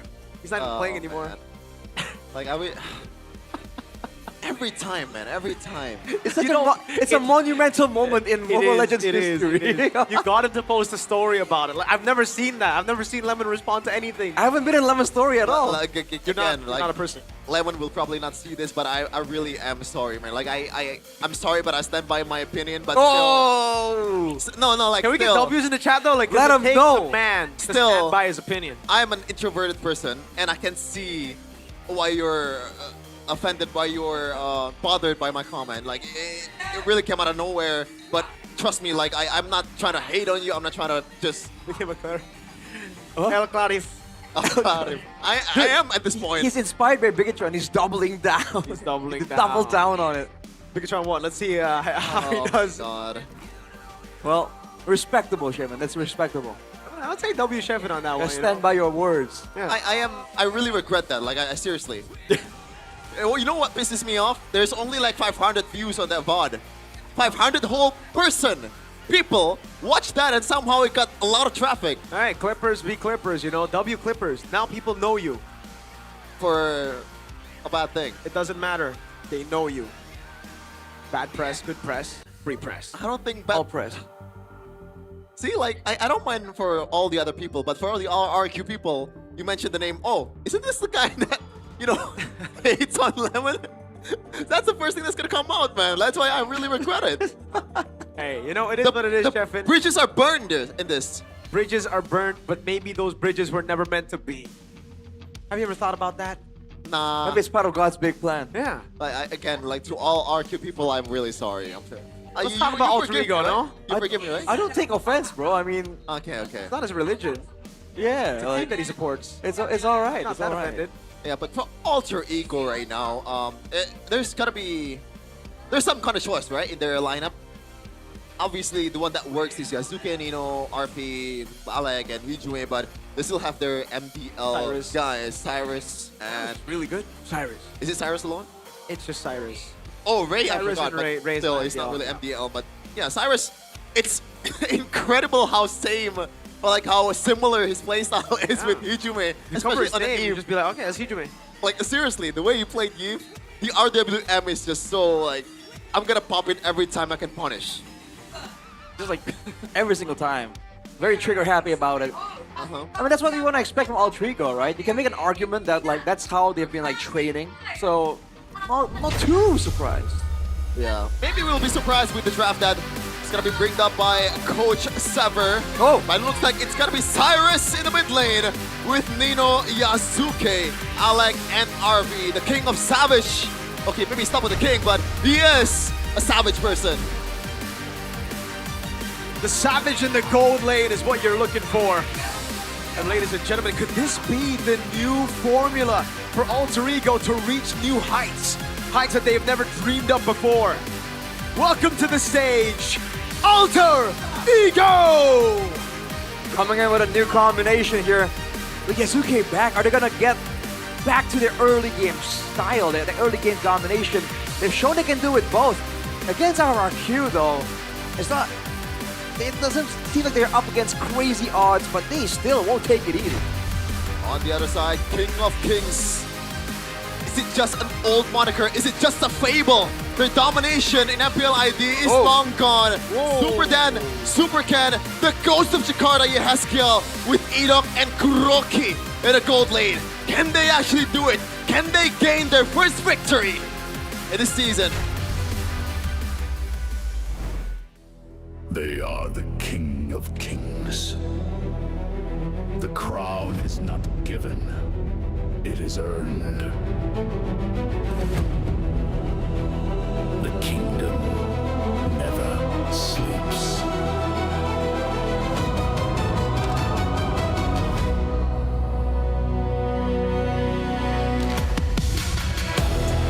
The kingdom that never sleeps. The kingdom that currently are in disarray. The kingdom that need to rebuild. Now the question is, can the generals, can the guys you see, the soldiers for our kingdom, rise to the occasion? Can they bring this historic org back to its peak? 0 wins in MPL, not even a single lord. But that might change today. The zeros have gone for Onyx, for TLID. Will it go away for RRQ? Hoshi! Only time will tell. They're trying to follow the pattern of today, pull off an upset against everyone's expectations. But it starts over here with the mind games, the brains behind the entire operation. And they're not up against just anyone. These are both teams with great minds behind them. Professor X and Styx, Keskut and Pao has been racking up their brains to bring RQ their first victory. And adjustments have been made. This is the first time in Season 17 where Yeheskiel and Kuroki played together. Now, the question would be, is that the right adjustment? Who can see, man? For a lot of fans, this is the option that has not been explored just yet. It might just work, but there's no guarantee, so everyone must be on the edge of their seats, on the tip of their toes. Oh, that Gushin pick, he just keeps on. Like when I think RQ, I think of the Gushin pick. I think of me and Shepard literally just kept on asking each other, is this a joke? Are they trolling? After I've seen the game, I've warmed up to it a bit, but opinion still stands. It's not really the greatest pick there. No, like in the early game, yes, you have the burst, but like once they get one item, what are you gonna do?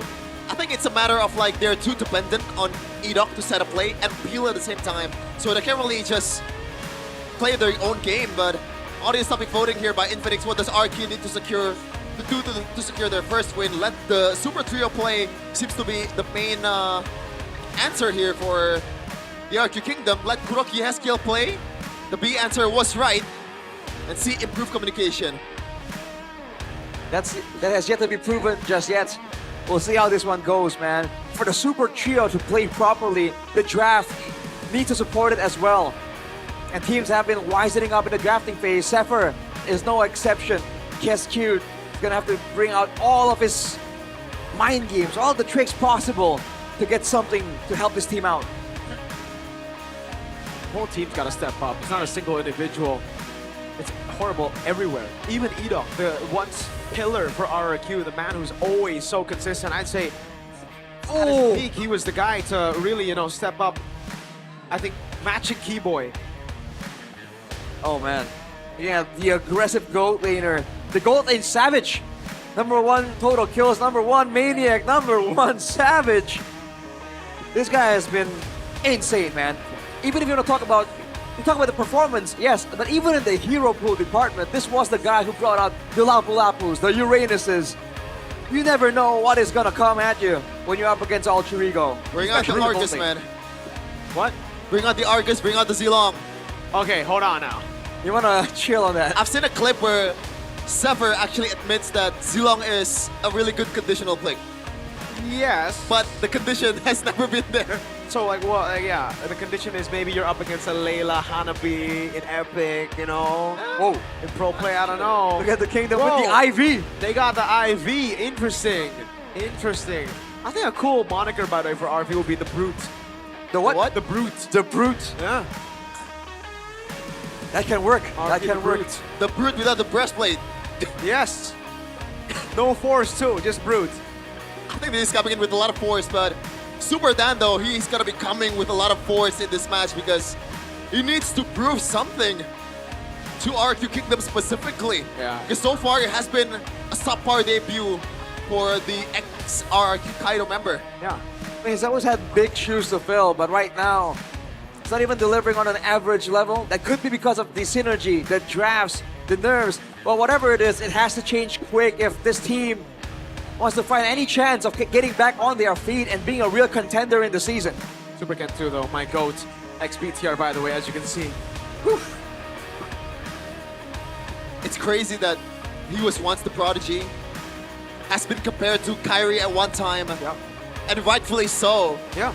And he went to China, you know, and now he's back in Indonesia for RRQ out of all teams. He brought Yanfeng Yao Guai to its best finish yet, top 4 at GOTF. The best finish for China ever in the international tournament. Comes back and reunites with Cascute, and we were expecting great things, amazing things. Unfortunately, that hasn't been the case quite yet. Nope. I wonder if there's something special cooked up between them. Keys of victory though by Infinix for RRQ. Reset, that's a given. But bring a synergized draft. Agreed. Don't focus on just hero powers. Make sure that there's something cohesive, because it has to be a team effort, man. This is season 17. And Super Dan needs to step up. Especially right now, he's up against Lee No, a man that knows how to be aggressive with a massive hero pool. Yeah. There's been some chatter about Nino, especially the way he used the Sora. Not really the best so far this season. And he has been very... He really likes to play the Sora, but I guess we're gonna see if it's gonna be better in this match. But here's the victory by Infinix for Alter Ego, Rashi. Alter Ego, fighter in the gold lane can be an option for Arfi, as always. Bring back the early aggressive tempo, the crazy Alter Ego that has that late game patience. And if they get rolling in the early game, limit Super Ken's farming space. They've been able to be so methodical with their aggression. If they do get an elite, I believe that will be absolutely the case. Super Ken will get absolutely shut down. It really seems like, for me, looking at it, you know, again, Super Ken, so many moves where he's just late to the fights, late to the turtle takes when you need to be there first, as a Leomord, as a Suyo even, right? These are small mistakes, small pathing mistakes, something that Super Ken has been able to really capitalize on in the past. It's just not here anymore. You need to play that system. I think they got to go back to Cascute's system. I think that system enabled them to get the leads early, and it's usually at least a better foundation than it is now, than what you have now. And we've seen that in RQ's YouTube channel, right? One of the videos where they showed what happens in the backstage. Cascute actually criticized his players on how to approach the objective game. Yes. Do you actually want to fight? Do you actually want to take the turtle on the Lord? Sometimes, like, they're trying to do both and it buys them in the back, but the battle starts now in the drafting phase here. Professor X against four-time coaching staff of the season, Cascute and NMM. It's three-time. Three-time. Broken Walls is the map. Will that influence the kind of heroes we will see? The puzzle begins right here, man. Let's see it. Oh, here we go. This draft is presented to you by your official gaming phone, Infinix. Phobius, Marcel, and the Baksha. Freya and the Fanny, obviously you don't want Yasuke or Arfi to get either one of those initial heroes. Yep. Arfi though has shown he's not a Freya merchant. He's no merchant whatsoever. He is a Freya merchant, and he's also an Obsidian merchant, a Granger merchant, a Harith merchant, and a Moscow merchant, Arashi. Hey, if you're a merchant for everything, then you're a merchant of nothing. He's the merchant of Indonesia. You're just the merchant. That is the name, the merchant. The merchant. The savage merchant. We've had La Mercenaria, now we have La Merchant. Bounty gets banned out too. Sora trade is up for grabs, but Alter Ego, I think they'll be happy to go for just a Juice Sin, or do they go Sora? Yeah, I feel like Sin better. Yeah. All right. That's my choice too. Now, okay, with the Sora potential, this is a chance for Super Dan to show out. Yep. We've seen Shogun just earlier perform amazingly on that Sora. It gives you so many early game options. RRQ need to plan to try and do the same thing. And along with that, what's it gonna be? Yi Sun Shin? I think the Sora Eve is a pretty good opener. Oh, the win! Oh my! RRQ might win their first game. Holy moly, I cannot believe the Guinevere got left open. What in the world? How was that not first pick? I completely just have that banned out in my books. Oh my lord, it's a pick. It's a straight up permanent ban. I think it's the best pick in the game right now. So, enlighten me. When exactly did that happen? this patch. Just this patch and immediately just boost it up because we haven't seen too much of it. But when we do, it has been crazy. Every other jungler gets cooked by it, right? In neutral objective takes the Baksha, the Leomord, the Freya gets cooked by. The Freya.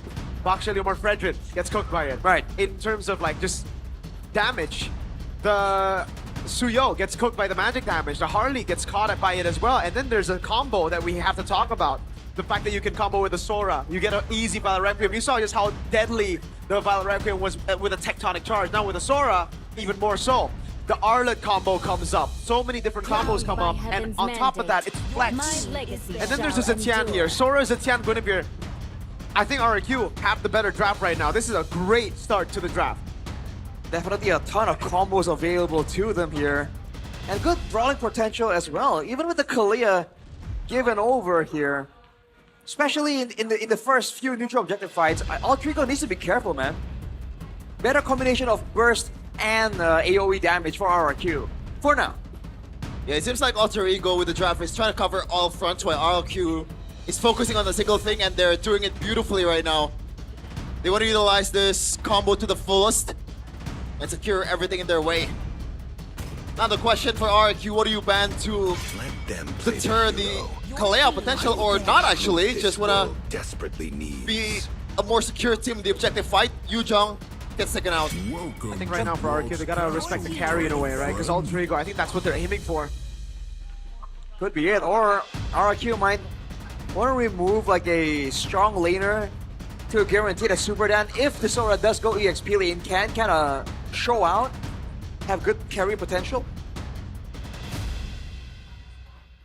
Rock ban for Alter Ego, so that makes sense. Lapu, so they're really just trying to nail down on the Nino's heroes here. Not much left for him. I guess the Sora can still, not the Sora. The Arlot could still come out, but it's not a bad matchup. Yeah. The Arlet's not bad. It's a good matchup against a Sora. And RQ are kind of locked into a marksman in the gold lane. Man, I think they need a bit more front line still. If I'm honest, I feel like they need someone else to help with the scouting, especially against a Kalea. It's probably why the Grok and the Glue here have been banned away by Alter Ego. They want to make sure that whenever RRQ walks up, there's always someone available to punish. Ready to engage. I thought it was going to be an easy Gatot catch-up pick. They go for Hylos instead though. I wonder why. Is it just to go fast so they can go initiate faster? That might be the case, just trying to use that glorious pathway for a way to catch up to the team fight and bring them faster to the opponent. Alright, so the carry option we talked about earlier, still available for Alter Ego. Yep. Against the Sora, you can kind of beat his damage with your own type of damage. Against the Hylos, it's great. Good PL too. This comp. CC. Strong leader. That's against the Sora, right? Oh. I guess they're sticking to what works, and they're not trying to, you know, play into that Guinevere pick, right? Because if you pick a carry, you're limited with how much range that you have. You have to take the Purify against these, and taking a Flicker at the same time is not really that good of an idea either. Yeah, and the Granger works really good too. This is a great composition. The CC is a winning matchup against the Sora.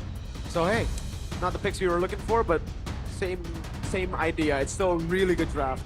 Yeah, it's probably just gonna be the Claude here for RQ. Yeah, I think the Claude is the best choice for sure. Our cosmic blaze will never be extinguished. Claude it is. Way more AoE for RRQ, but Alter Ego has more burst to a degree. So RRQ need to respect that and watch for the moments before the neutral objectives. Because that's where Alter Ego are gonna try and make the plays happen. I honestly think this is the best shot at winning a game for RRQ so far that we've seen. Their first 3 matches, their first 6 drafts. I think this is the best RRQ has looked in the draft. Would love to agree there, but I think the burden on Super Ken is super high here. Once you miss a single spatial migration, your window is gone. Alter Ego, they can play the long game, they can play the long team fight with the Jushin, with the Leomord. Ken has to be precise here. It looks like lineup rating really favors RRQ as we expected. We'll see how it will come about in the game. The King of Kings, not really so kingly anymore in Season 17. They are lacking in W, but can they turn it around this time? for their first ever game win in Season 17 against Alter Ego. We've seen improvements in the drafting phase. We see improvements in the execution as well. There's potential in this lineup so far, but the danger is always there, possibly. For Cyrus, he's going with the Purify, by the way, so not the Sprint, not the Flicker. Already a brawl in the mid lane, as always. Edok. Yep. I'm curious as to... I guess they think they're going to lose out in the trade? Because they didn't go for the trade. Instead, they just jumped the lane. That is not something I expect from this matchup. Yeah. You want to talk about the emblem choice here from Super Dan, Mirko? I mean, we saw it earlier as well from Shogun, and he made it work. Oh, I don't like the Master Assassin. What? That I don't like. It's like you don't want to go all in on the laning potential, right? Yeah. Like, I just don't understand it. This is like almost a guaranteed loss if you want to trade, so why would you go Master Assassin? It's kind of like you're doubling down on the wrong thing, I feel. All right.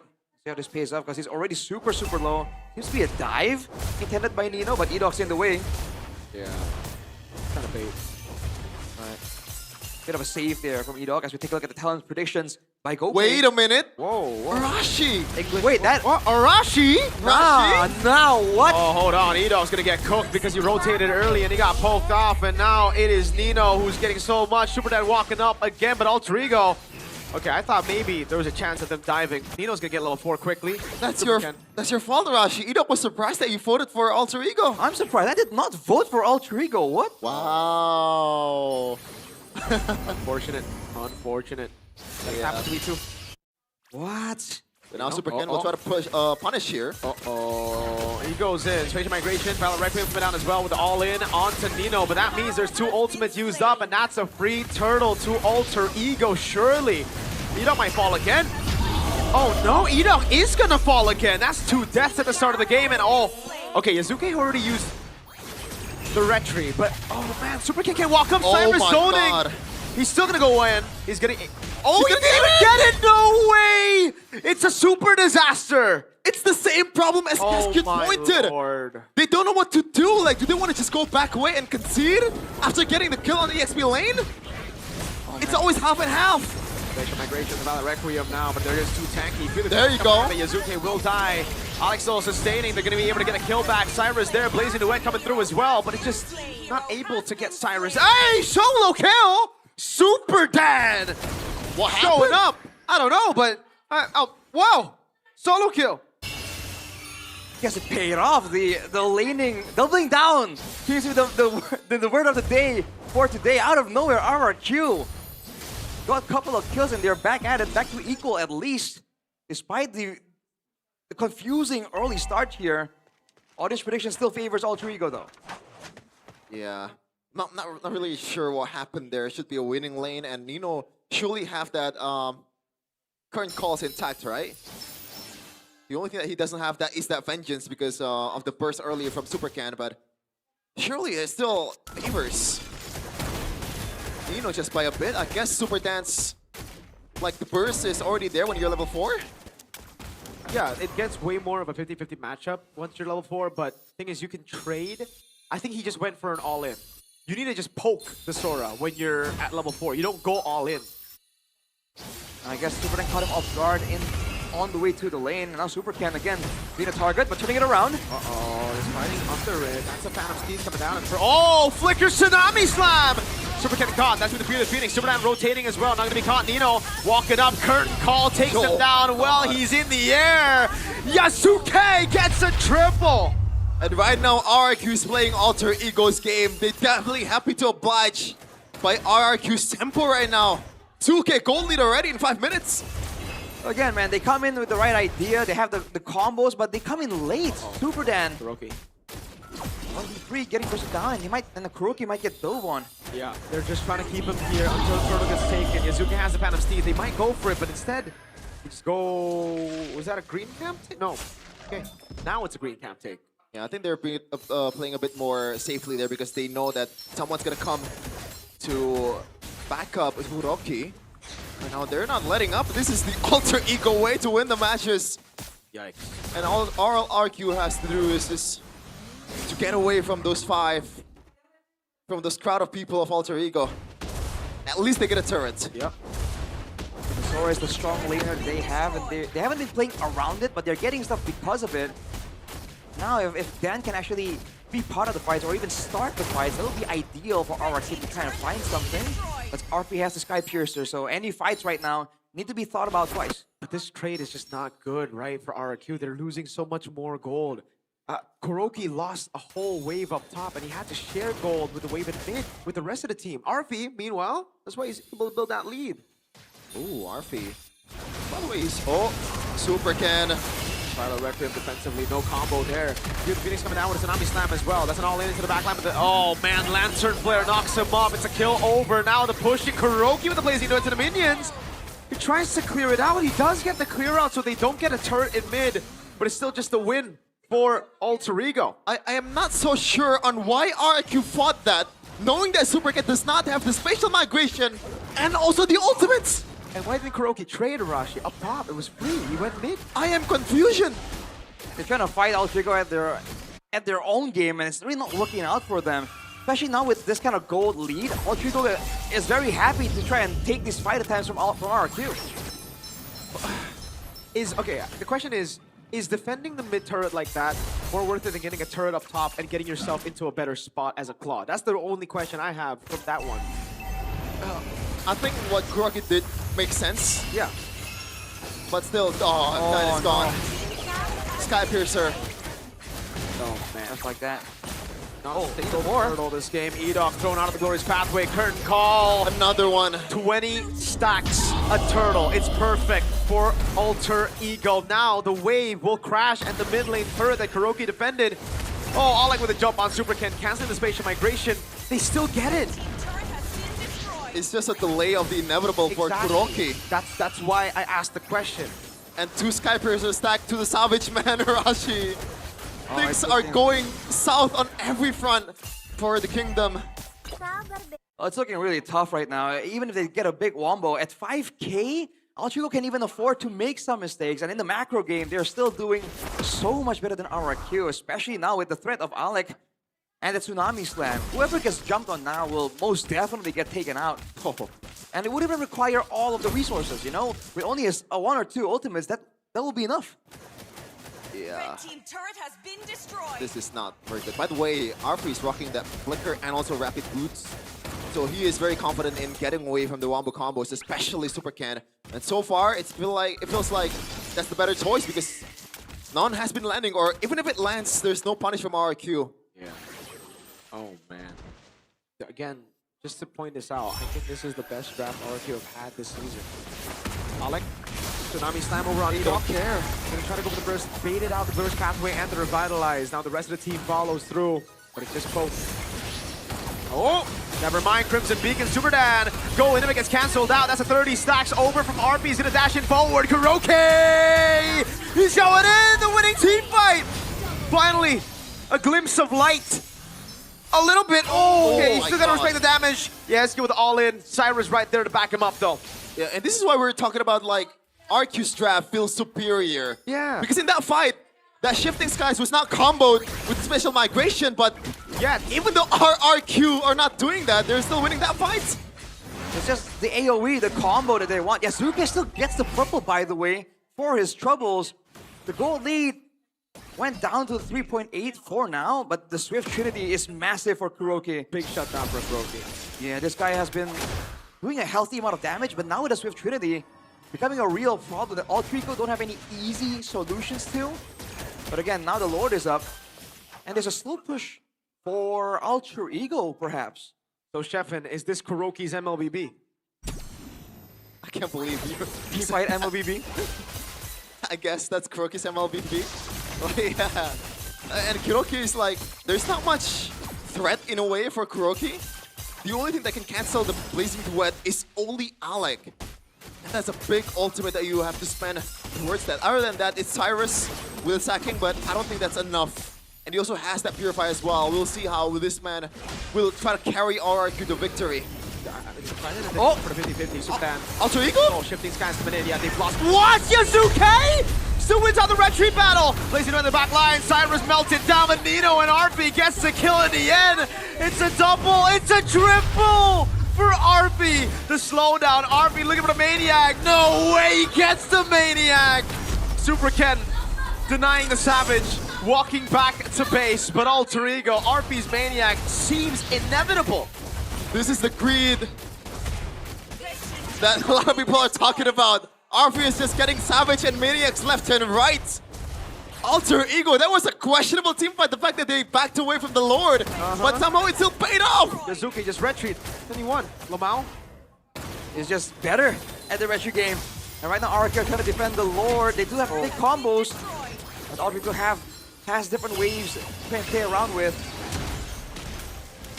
They'll back away and play it safe. They don't want to risk getting comboed in base against RRQ, but man, there were some really low HP bars and Alter Ego barely made it out. The calculations. This is gotta be. Oh no, that's a misclick for sure, right? Is he trying to read out a flicker? Was he fully stacked on the Lantern Flare? That's the only thing that. Oh wow, these pull him in. Super Dad, he pulled Alec into the. Oh, Alec is now. It's.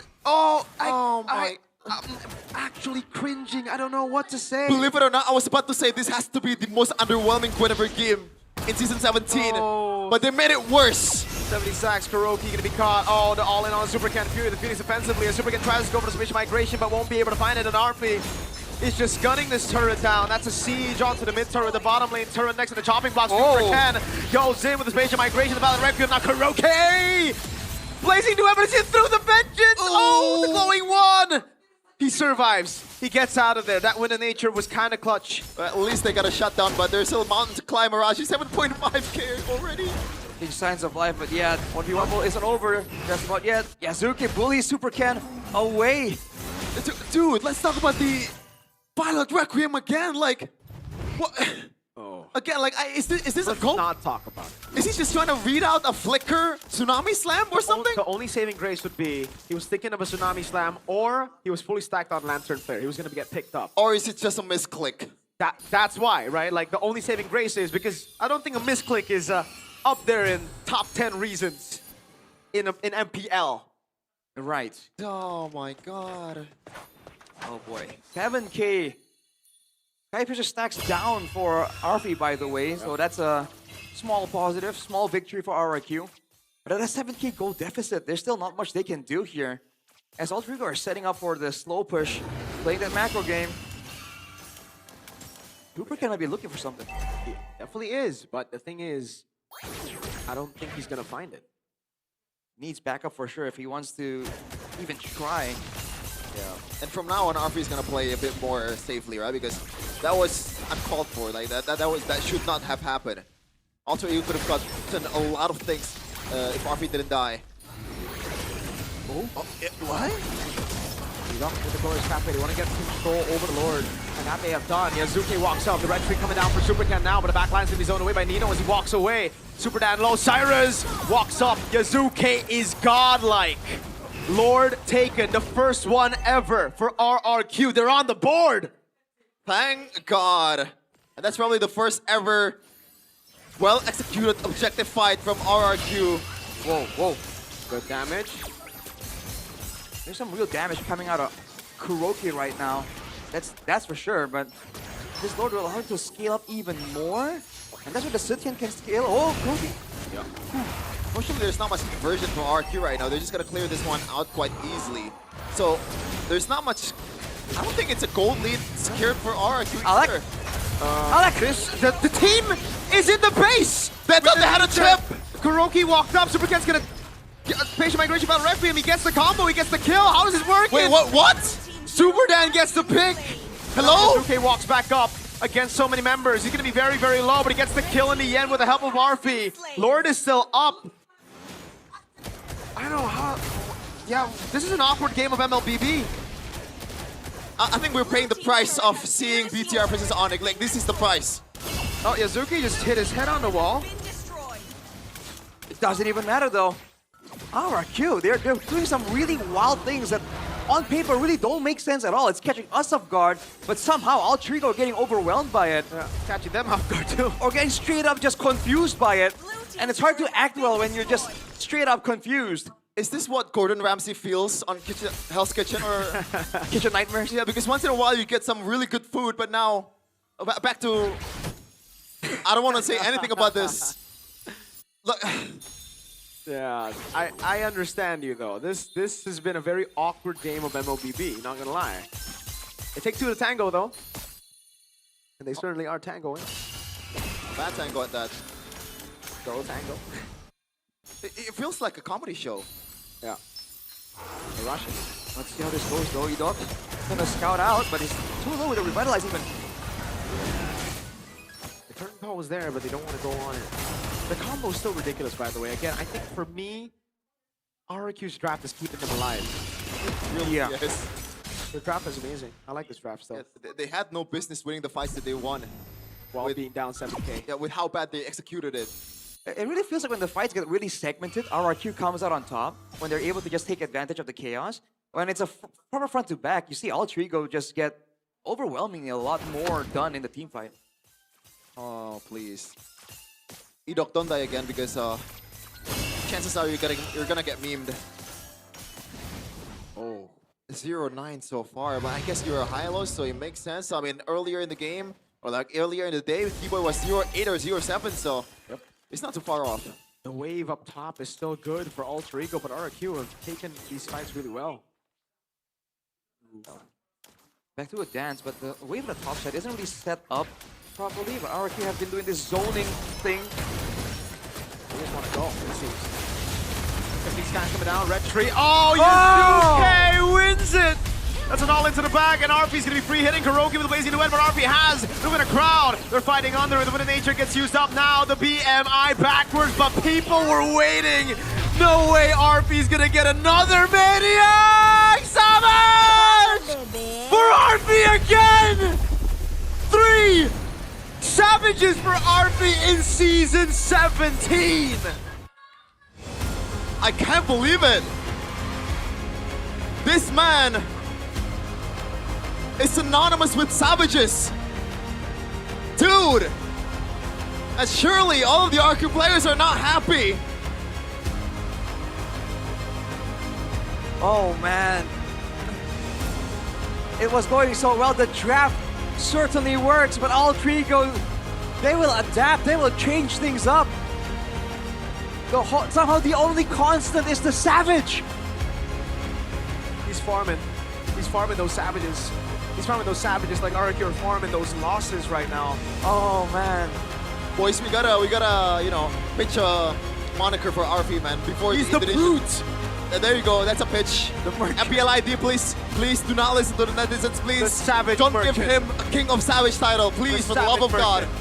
He's a Savage Merchant. There you go. There you go. Brute. The Brute is a really cool name. The Brute. Because he's a brute, he's a savage. I like the This is idea. the solo kill. Oh, under turret as well, wow. Certainly came out of nowhere. There were some moments right here, but that final one, the zoning attempt from Super Dan, but it wasn't enough. Yeah, Yasuki made it in there. Those red trees are just too clean. There's only one constant, and it's RP getting a savage. Yeah, and he did all that after the Winter Crown play, the item swap too. Oh, so it's definitely a hard-earned savage for RP there, but he makes it look easy. I kind of feel bad for RRQ in the last Lord fight was actually not the worst for RRQ. The idea was there. Edok was trying to zone out all the members of Alter Ego, but Yasuki was just like, you know, let me slip by and get the Lord and make things harder for you. Anything to say, John RQ? John Hoshi? Man, they're on the board with the Lord. You know, they were winning the team fights. They were catching Alter Ego off guard. That seemed like it, man. Unfortunately, not quite there yet. It's encouraging to see, by all means. You know, I think a lot of people were expecting an even worse RRQ. But dang, after a loss like that, you have to worry about the recovery, right? The mindset. Okay, a question for you, Arashi. What's up? Does it hurt more that they lost that way, or will it hurt you more if they lost like in a stomp? I don't know. I think I like seeing that they're putting up a fight. You know, right? It's something. So I would prefer this over just a big stomp. It's not much, but it's honest work. Arashi. Basically, yes. Oh man. The team fighting, man. Everyone from Alter Ego got so low, but they just seem to always get away. That's no coincidence, dude. And the Maniac and the Savage. This guy. How does he do it? Yeah. Not bad. Indonesian script writer, broadcast, whoever made that. That's not bad. The Executor. That's actually, I what? like that better. Yeah. For Give him that moniker. Imagine they add the King Executor. What are you gonna do if they say the King Executor? And weirdly enough, the Executor won Savage, but no MVP. Player of the game presented by official gaming phone Infinix. I guess it's very well deserved, man. Like, it's not just about the KDA or the Savages, but the Lord Steel, where Alter Ego had no business winning the fight or winning the objective game. He just came through and just retreat. You know what? I'll add to it. I don't think the Executor is better than the Executioner. Right? All right. I think that has a better ring to it. Oh, the Executioner. For sure. Well, how about the sky-piercing RP? Okay. Now you're over. Let's watch the replay first. Yeah. Player of the game highlights here presented by the official gaming phone, the Infinix. Again, there were some fights where somehow, someway, RQ found something. And it's because of all the AoE, the Siltian messing up the timings. But the moment Super then gets caught out, he doesn't really get a big moment. If Kuroki doesn't really get to output his damage reliably, that's where it all falls apart, man. And unfortunately for the frontliners of RRQ, Alter Ego have way too many ways to really catch someone off guard. This was the first showing of the strategy of RRQ. Get on Yazuke, stop him from retreating, and get the neutral objective. It did not work out. All the way since minute number 10 here, you're already seeing that retreat being so solid, along with the Maniac, of course. Yeah, I guess the audience topic coding, the C option or the number C was true. Like, the comps are like, it feels like the same problem persists as you said earlier, Arashi. They are playing very segmented. I'm going in, then it's not really layered properly, even though you are a wombo combo kind of like composition. It happened again. And I feel like the fact that they're changing their lineup does not help the predicament. Probably not, man. It takes time to build up synergy. And aside from just like synergy when it comes down to are we taking the Lord or fighting, there's also the synergy in what are you trying to do in the fight? Are you setting up? Am I following up, right? And unfortunately, despite the fact that this composition is a lot more straightforward to execute, you still see some moments where you're not quite sure if they're working together. Yeah. They're all team fighting, yes, but is Super Ken spatial migrating onto something set up by Edok, something set up by Super Dan, you know? We don't see a lot of big combos. Not a good day for high-loss players. Edok, it's like, in basketball, it's 8 assists and 10 turnovers, which is not really good. Is that 10 own goals in football? Is that what it is? Or not really that bad, bud. Okay. But anyways, I think that's the only pick that I was like, huh? With RRQ. I think the first 3 picks, amazing. The Claude pick, great. The Hylos pick, it's like, huh? What? It's probably to guarantee like an engage, right, with the slow. Also, wait, sorry. Because we're gonna flicker out of it. That Master Assassin for Super Dan. I got him 1 solo kill, but again, like, that was 1 time. I think he was hoping to get more out of it, but just didn't work out. But if he's actually going to function as one of the main engagers there, I agree. He could have gone with a different option there. Because with the Concussive Blast, I think the idea is to clear fast, right? And then avoid a lot of this lane trading. So he kind of went for like a hybrid type of decision. That's true. Let's go. Temporal Rain. Have all the Guinevere's gone Temporal Rain, by the way? Yes, almost certainly. Okay. Wait, did Super Ken went for Temporal? Temporal Rain. Yeah. I mean, it's a good way for you to get out of the team fight. I'm actually a fan of the Impure Rage. Really? Yeah. No. But I understand. Playing Impure Rage feels like you're playing on your own, you know? You're not playing Maybe for the he team. needs to play on his own because there were no initiations Well, together. the kill onto Arfi was him on his own, Exactly, actually. So that's hey, what I'm saying. maybe he That's what I'm needs to saying. play on his own. Hey, but That's what the final Requiem tap was also on his own. That's what I'm saying. That's what he's saying. That's what I'm saying, yo. Oh God. What do you say at this point, man? Like I again, like I don't want to just hammer on RQ again and again. Like this is not the expectation. This is not what. Like back then, these are elite players with like. I mean, Super Dan, I'm sure, and with RQ Kaido is also really good as well. There's no way he passed the trial, like being bad. He went up against some solid members, right? But the thing is, he's here to replace Dyron. So big name, especially with him performing it. Have you seen RQ Malaysia? Or Yes, of course I have. Dyron. Oh man, that's the guy, bro. He's him, bro. He's him. Like that's why we really like seeing him play too. It's so dynamic. So it stands a reason why like Super Dan won't be able to just get up there that high immediately. But oh man, we surely wanted more for sure. Okay. Oh boy. So now that the team fighting, they went for the all-in. They doubled down on the team fighting, right? Big combos. Will they swing in the opposite direction for the next game? It's like they don't have any vision. It's like they're just going for whatever is in front of them. RQ right now. Like, dude, every time Guinevere has been picked in Season 17, in the game, we always like marvel at how good of a pick this is. Like, oh my God, he's always getting this guy. Oh, the combo is so good. But this game, like, yeah. I'm not even an RQ fan. I'm just sad. And then there were many moments in that game where, you know, there was a random Vile Requiem and you're like, oh, and then there's a gang to Nino when the turtle was up. It's like, yeah, okay, you get that, but like, yeah. Missteps happen to everyone else, man. But like, if you're an RQ player, then you're gonna get flamed. Yeah. By a lot of people. The pressure for an MPL debut is here. The pressure for an MPL debut with RQ is, like, we can't even see it on camera. Yeah, thankfully they're sitting on a good chair there, Rashi. You know, because talking about performance is not just about what happens in game, just like RQ just now. Having a comfortable chair or setup plays, you know, play a huge role in how you perform. And that's where Todak Throne comes in. Look at this. So comfy, so beautiful. I wish I have one. Put it on your lower back, dude, that lumbar support. Yeah? It's so exaggerated on this chair, which is great.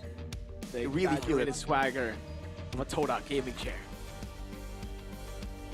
Yeah, if you're curious to explore the full collection, head over to their website at www, you know, RQ players never heard that this season.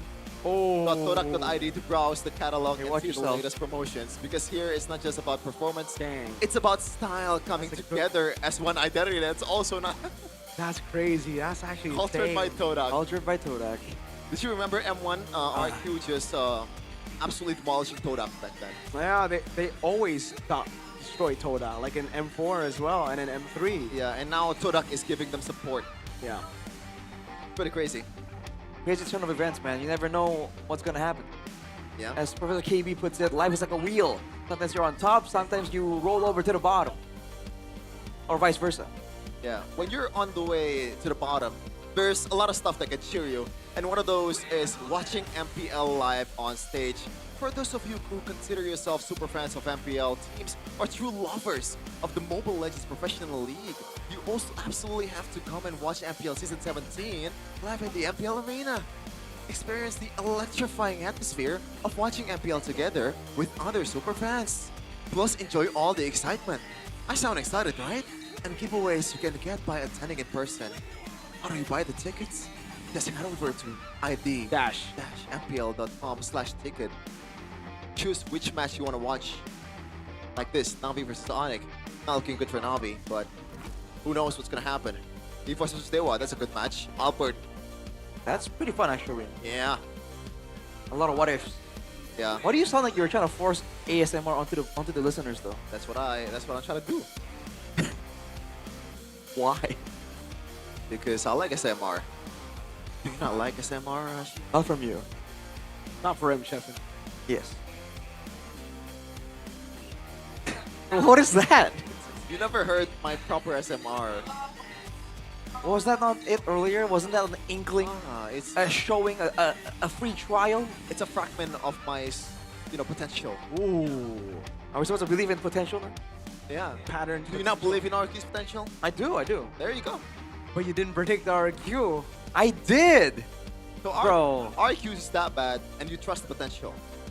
You saw me, or like you heard me, my beautiful SMR voice. What the heck is this? And you don't trust me. Because that might be worse than RQ, my friend. I'm sorry. Whoa. Your ASMR? Is that a way to insult RQ? No, it's a way to insult you. Okay. What? What are you trying to What are you intentionally put me in hot water, bro? Like, because I wanna. Should we remind the people who was RQ enemy number 1? What do you mean? I don't think I'm RQ's enemy number 1. Who's RQ enemy's number 1 right now? RQ enemy number 1. I gotta think about it. Yeah, wait, who is that? I think, honestly, to the kingdom, it might be Eterna. On the desk, I guess. Yeah. I think if there is anything that's named RQ's number 1 kingdom, number 1 enemy, they should already be blipped out of existence by now. What? Blipped out of existence by now. Why? Because RQ is gonna like. I don't understand. What is this? I'm not following, but what is that? This is something new right here. I guess. At least we're all happy today. I mean, at least the football world is happy, right? Right? Everybody watches football. At least you're happy. Donnie? Oh my god. That was a loud laugh. It was very loud. Oh man, Donnie. You almost broke my eardrums. Oh, that's louder, bro. What the hell? How is my laugh getting louder and louder? It's 'cause your football passion is showing. Yeah. Oh man. It's a good time to be alive, chat. Yeah. Oh, Bam man. winning, BTR winning. RQ's about to win too if they Arsenal pull it off. choking. Yeah. Amen. I mean, that's the usual. That's the normal though. Is it safe to say that I'm happier with that result than, BTR winning? I can understand. I don't know. I don't follow the Can football understand. world. Oh my goodness. There's nothing I love more than this. So you can banter about anything, you can argue about anything, but there's always one thing you agree on if you're not an Arsenal fan, that you hate Arsenal. What do you think on Arsenal? No, okay, Hey, don't answer that. You need to you need to calm down. Don't answer that. Calma. Speaking of calma, we need to get back in the game.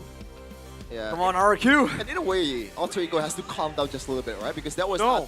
not a really good game from Alter Ego as well. Why would you want to calm down when you got a Savage? And the fact that Alter Ego was in a way stomping RQ with that display is like, damn. I agree, chatter. Football is saved. Yeah, I read the same. Football chat. is safe. But it's not over yet. There has to be more chokes to come. What is that? That's the sound that I make when I get choked. Never want to hear that ever again. Yeah. Negative ASMR points. Well, should I open a channel of SMR? No. Maybe you can actually. Maybe there'll be people interested. Someone in the chat said even Arashi is speechless. Arashi, speak. On what? So you are speechless. He called it. And by the way, he I've been called you Araishi, not Arashi. Yeah. Araishi? Yeah. What does that mean, weeb? Who's that? What does Araishi mean? I don't think it means anything. What does Aray mean? Aray. I don't think that sounds like Tagalog, bro. Pre? Really? I think I've heard an Aray in one of the sounds weeb like games that I Tagalog, played. pre. Huh? Whoa. Kazuke, 150. 150 on that. During the retreats, he was calm, cool, collected though. Yeah. Alright. They seem to be having a good time. I mean, they came back from that weird game where they were winning in gold but losing some team fights. So yeah, definitely something to be happy about. So you have to worry about RRQ going to the next one for sure. Fun fact, Rashi, this might cheer you up because the last two matches the Alter Ego have played, I believe they won 0-1 in the first game, then they reverse sweep their opponent. Now this time around they're 1-0, and presumably there's not much pep talk going on the backstage. So if we follow the patterns, right? If we follow the patterns, this is gonna be an RRQ sweep, reverse sweep. Might be because there's no real pep talk from Professor X. Wouldn't there be a segment for a pep talk like before Game 3? Right? Usually we'll have something coming up. What do By you the mean? way, like let's get there first, okay? Let's not get ahead of ourselves. They got to focus on the game at hand, and RRQ seem like they're under pressure, but that's a given. Another guy said Araishi wants to cry, Arashi. Araishi, and he called you Araishi. This is another guy, not the same person. I see. It's spreading. Yeah, and shout out to Yazuke's father here, supporting his kid on the stage. Alter champs from Yazuke's village, Ewako. What does Ewako mean? I'm gonna search it right now. Hopefully that's not a slur or anything like Is that that. not the name of the village? Ewako, the meaning of Ewako. Oh, it's a Makassar kind of saying. It means brave or what's sa mga baduang? Or like Go on and fighting fight. spirit. Yeah, fighting spirit. There you go. Oh, that's a cool like slogan. Yeah, I like how that sounds too, right? It sounds fun to say. Ewako. E-W-A-K-O. Yeah, Ewako. It kind of like, you know, you can taste the word in a way. It's 3 syllables, you know. It's always good to make a 3-syllable chant. What's your favorite word, Arashi? Supercalifragilisticexpialidocious. That's a lot of word. That's a lot of letters. Yes, sir. Yeah. Gassing face for game number 2. Yup. Started by official gaming phone, Infinix. Yup. Dangerous grass. Oh boy. This used to be an EDOC map. And RRQ turn back the clock. That's one thing.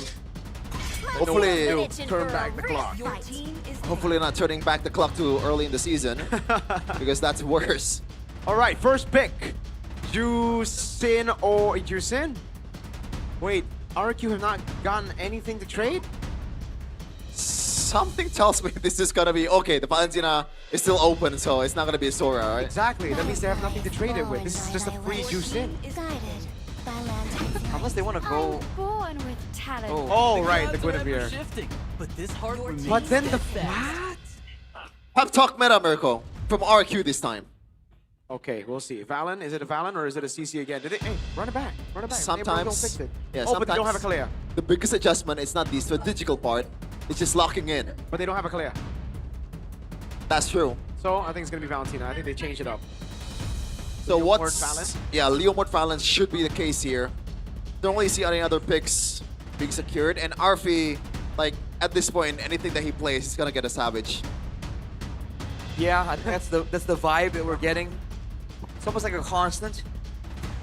They're going to Valentina though. They're gonna go for a fighter in the jungle maybe. Hold on. Cho.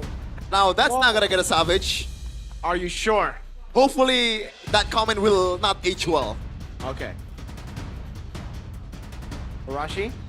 Dude, is it too far-fetched to say that Alter Ego is in a way underestimating RLQ a little bit? Yes. I wouldn't give this draft to anybody. Like I don't really see other picks that make sense other than the Leomord and the Valentina at the same time. At least one. At least one of those. But no, none of those. Right. They're gonna be a mid lane pick right now so that Alter Ego can't really pick against it. The Yi will still work in a team fight composition, have some flexibility. Zetian still though for RRQ. I can't lie. This is not a good. I mean, this is not a bad pick. That's why, like, the first 3 picks. This is a bigger win. Whoa, he's here, Joe. The legend, Joe Nathan. the 35 or 31-5-6 man himself. Wow, I didn't expect Jonathan. Jonathan, what do you think about RQ? RQ won. He says RQ Satu. Let's go. Let's go. Let's go. I'm a lip reader, by the way. I think he's a bit. Right, Valentina banned, so. Does he want to be the RQ brand ambassador? Magic is my life. Maybe. Your team is banning. I mean, You know, could work, I guess. Let's hear from All right. the crowd. Make some noise. Harris. Yours truly.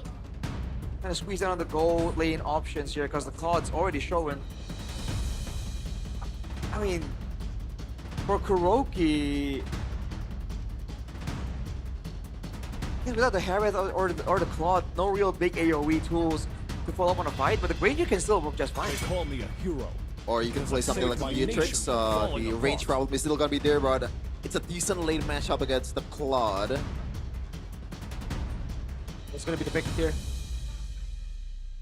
So roam slash gold, not gold. Gold and roam slash jungler. It's gonna be the carry. They wanna pair it up with another set from RQ. I think Grok could work really well here. And Grok would have the escape ability or the disengage, quote unquote, with the wall. It's not a bad option. Either that or if they want to try and go front to back, they might go for something that can like tank up. But that only means like something like a Hylos or Gatot again. So I'm not sure I like that. Somehow, you know, I'm a bit more convinced in this game that RQ will win, Miracle. I was already convinced last game with the draft. Yeah. I'm even more convinced this game, I agree. But I don't know. Or Nolan. I am even more convinced. Alter Ego are saying, if you don't win now, when? Right? Oh, man. That's the only like this composition. I honestly feel like it's literally them experimenting. It's also a lot of dive if they want to shut down the 17 in the early game. If you want to really read into it. But again, there was no reason for them to actually play this game. They can go for the front to back the same way they did earlier. You know, this strategy that they're attempting is gonna make them more susceptible to getting comboed by RRQ. Oh man, with the Alto Champs in the building, it feels like an earthquake here. You can really feel it in the desk. The drums and all. Has to be the Grok, right? Never mind, it's the chip. So, yeah, it kind of falls in the same line on the wombo combo type of deal composition from RIQ. And once again, we want to emphasize that we are more convinced, or at least me, I'm more convinced with RQ Yoshi's draft in this game more than the first game. So hopefully they'll not let me down. What do you think, Rashi? I think it's possible. Again, with the chip, they were winning by making things chaotic. So with the chip, in theory, they can push the tempo even more. They can do more of the same things. It's gonna be, I don't know, if they're gonna win, this is the time to do it, man, against this draft. Alter Ego is digging deep in the bag like fries on the bottom. And RQ's composition, rightfully so, is preferred by the AI. So surely, the ads are stacked against Alter Ego, but we never know, because RQ has not secured a single game in Season 17. If there's a time to do it, it is now. See how this one plays out, man. A bit of the same from RQ with a bit more macro threat. For Alter Ego, it's the exact opposite. But if they do well, we've seen what the Nolan can do, not this season. But if the Nolan does get ahead, there's a lot of clearing, a lot of invades possible for Alter Ego. I want to be the replacement for camera for the caster's desk, everybody. Mirko is not impressed. Yeah. By both. Like, I'm not a fan of this draft from Alter Ego. But I'm not even sure if RQ can get it done. We'll see, though. I mean, there is a reason why Alec picked this one. I think he wants to test his limits. That's probably the only thing that I can think of. He is a known troll player, and looking at the emblems by you, Spire put yourself together for Yeheskiel on the Titian, so having a bit more of a safety mindset, but Sukuden is still on the Master Assassin. Up against a Lapu this time. Nothing crazy about the emblem by Bayou right now, and so far, not much stuff happening, and it is to be expected when the Cho is the roamer. Very nimble. Also can evade a lot of incoming CCs as well. Just gotta watch out, and Violet Requiem is gone, and no Violet Requiem in the next turtle fight. But the spatial migration didn't land. Wow. There was no CC, no? Yazuki is still going to be caught. Spatial migration coming down, and Yazuki will fall. First blood to RQ. I mean, that's the Yazuki's way, but this time around, it's a Nolan on the leaderboard. Yes, feels very low though. Won't be secured. We'll hit level 4, I think, sometime. Or especially if the turtle gets taken. Level 4. Bit of a weird start to the game right here with the use of resources, but gold lead for RQ. Yeah. What do you think about this carry pick towards the late game? Because again, it'll shred, but it's still very vulnerable, especially to Nino on the Lapu Lapu. Oh, we got an updated talent. There we go. Okay. You gotta clarify. You are right now the Mr. Clarification, Arashi. I think the question is, what do you think, Arashi, about the carry? I think it's a bit risky in this game against Nolan and Lapu. It's gonna require a lot more synergy to really actually pull off. And considering that Altrigo have been the ones that more coordinated, Kuroki might find it difficult to do damage in the late game. They might really have to rely on the head skill more. Yeah. Point blank spatial migration miss there from Super Ken. Granted, the target was the show. Now Alec will go on towards the E-Dock, but he read that perfectly. Shortcut. A shortcut. They do a shortcut, yeah, that's true. One of the shortcuts of all time. That's factual. Let's come up on it. Golden's being contested. And RQ going for it. Yeah, Blazer Ray coming down here. The Phoenix will lock him out, and that is a kill again for RRQ. Yazuka is still playing this hero like mentally he's on a Leo mode. He's just going in without protection, and they've seen the members of RRQ on the bottom lane, or near the bottom side of the map. I feel like he's really just not respecting it. And that's in line with the draft from Altrigo right now. Yep. They just seem like they're limit testing. I cannot wait for the winning / the losers interview. Like we gotta see, like we gotta actually ask, what the hell is Altrigo thinking in this game? But there's one thing I know for sure. This is either experiment or pure disrespect. There's no way you think this draft is like serious. There's no way you think this draft is gonna win you a championship. You know, it's literally just a regular season game. They're thinking about it that way, I feel. And see, Altrigo are going to the top side when the turtle is up. So they won't even be around to contest a turtle. They're giving it up for free, and they're not even getting a trade. But I guess Super Dan thinks that something is up and backs away. Yeah, good read. It's the gold lead. The gold lead is only 1K. Still very much salvageable for Alter Ego, but bad news is there's not much AoE potential there from Alter Ego. Super Dan has used that. Crimson Peak coming down with a shortcut as well. They go all in, and Alter Ego decided to go all in with a chip around. I don't even want to comment on that.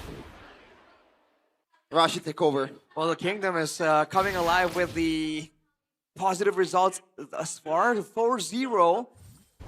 Again, Alter Ego is just playing in a very uncharacteristic fashion. Now Lino goes for a 1v1 though. Yep. Don't think he has enough damage to kill Super Dan right now. I think just a bit of poke, yeah. Yeah, just a bit of poke. Nolan's coming up though, so baiting Super Dan out. Now the all-in for Super Dan. Alex gonna come in. Good flicker out. Away from Alex. Finally some actual MLBB pro scene kind of type of material there, but now Super can.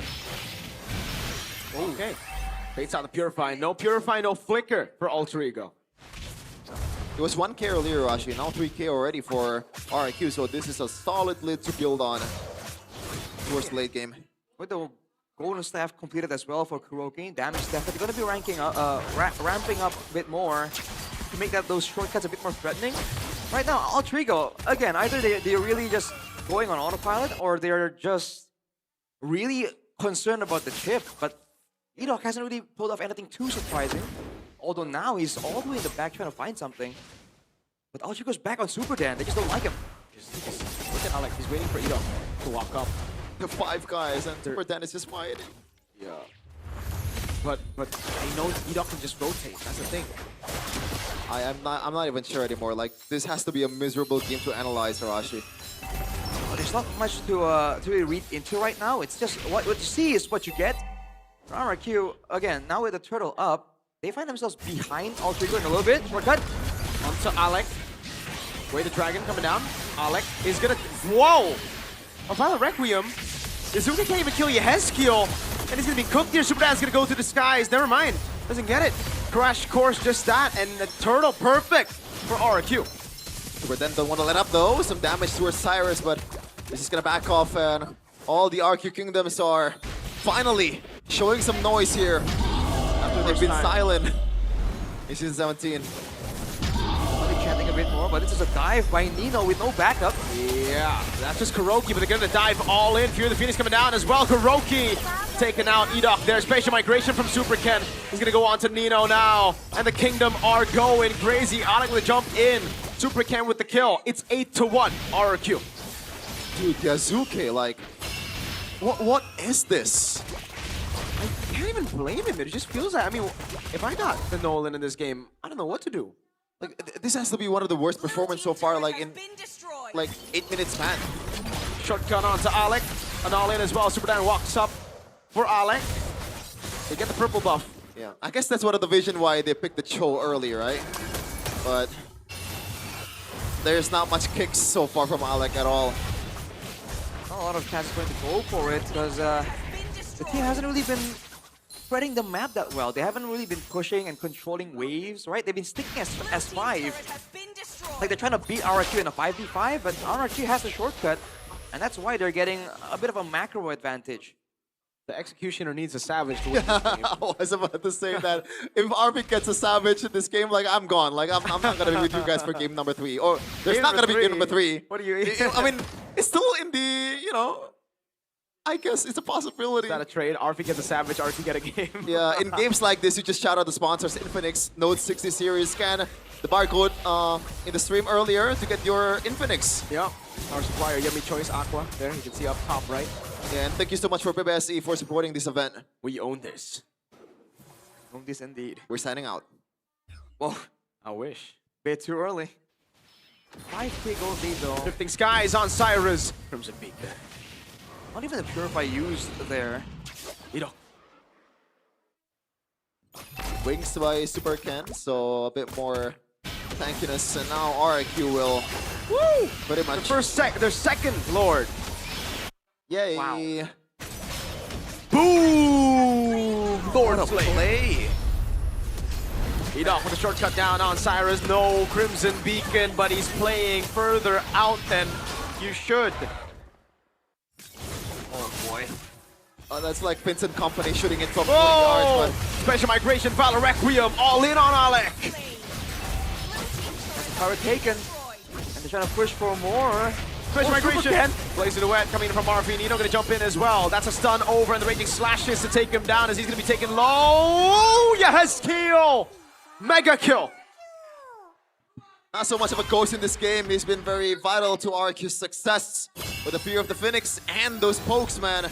He's starting to hit like a truck. They're just grouping up in the mid lane. They're not even like controlling the side waves along with this Lord.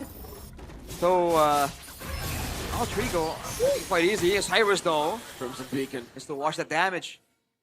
At the Swift Trinity carry in the hands of Kuroki. And they still have the Lord. Yazuke though is still. Kumar. Kuroki knows. Kumar. He's gonna jump in. Fracture on Edok. Lord held down. No magic sentry. Or sorry, no defense. Okay. Still gets popped. Never mind. My bad. Popped up top as well. All three pop. 11-2 on the kill count. 6.8k gold lead. RQ has secured 3 turtles so far and 1 Lord. Bye you. Well, you can see Arfi has finished his Swift Trinity, so there's a bit more team fighting available to Alter Ego, but look at this play. Didn't really end up with much, but the purple will be taken away by RRQ. Alter Ego not really contesting any of these buffs, and I guess at this point, it's difficult for them to try to do so. Dude, Yazuki has less XP than Nino. I mean, I guess Nino is the XP laner. You know, it really falls in line. And don't forget to get your diamonds in Dunia Games. Scan in the barcode in the left side of your screen. Get free 3 gigs of quota with DG point. And you can use that to get special merchandise from Dunia Games. Make sure you take part in that deal. Right now, we're having an interesting game for sure. I don't know at what point will Alter Ego even try and turn this around? They haven't really been trying to split the map and farm even to try and lower this gold deficit. Malefic Gun completed for Kuroki. I don't think there's an avenue for Alter Ego to come back from this occasion, man, unless RQ just RQ'd. You know, Alec is only a single Cho. Edux spots them out. Whoa! Requiem, Edux with a shortcut, but the BMI comes through. RP with the basic to Purify. Super Dan goes to the Shifting Skies. Bravest fighter to use. Kuroki! Oh, I thought it was going to be a fadeaway kill. But Alter Ego get away. Wow, good one from Alter Ego. They actually tried something, but didn't really get punished, even though Edux spotted them out, and also good reaction time. This time, a very good Violet Requiem to evade the potential flicker. That's a purple take from RRQ. Kuroki got it. And now with most of the ultis down, this is going to be a free Lord for RRQ. There's a win of nature completed for RP though. Some output potential for the next fight if RRQ wants to go for a proper 5v5. As the Kingdom celebrates the third turtle, or the third Lord of the season. A big moment for the Kingdom. Oh, Edux. They're gonna go in. Short kick coming down as well. Edux gonna be taken low, taken out of the fight. Yuzuke though will get traded out. Super in the back, going on to Cyrus. He's gonna go down as well. Look at a fadeaway. Oh! A double for Kuroki. Faded away like Dirk Nowitzki, Kuroki. With Kuroki's Mobile Legends. Well, Lord's coming in. 4 members available with only 2. I don't know if Alter Ego can defend. This should be it. You know, I don't think they can defend this. RP doesn't have Purify. Spatial Migration coming down. The Lord already at the base. Shifting Skies. RP brought back into the team. RRQ get their first game win in Season 17. Congratulations for RRQ. I just wish that it didn't have to be this way. Alter Ego, what are we doing right now? You would love to see it happen with like a proper game. Something closer akin to game number 1 even. But Alter Ego, they just went off the rails for game 2. Ooh. I mean, what is there to say? It's a crazy draft. It's a crazy result, I guess. Well, at least that's all you can say. The Kingdom got something to celebrate finally. I don't think the result is too crazy. The result is as expected as us showing up to work. But the draft, what? I really wish I was streaming right now.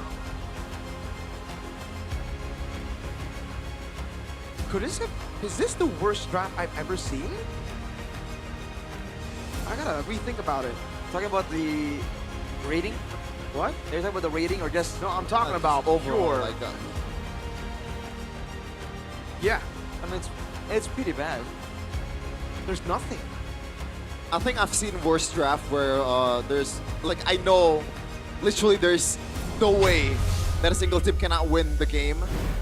I don't remember which match was it, but it was a long time ago.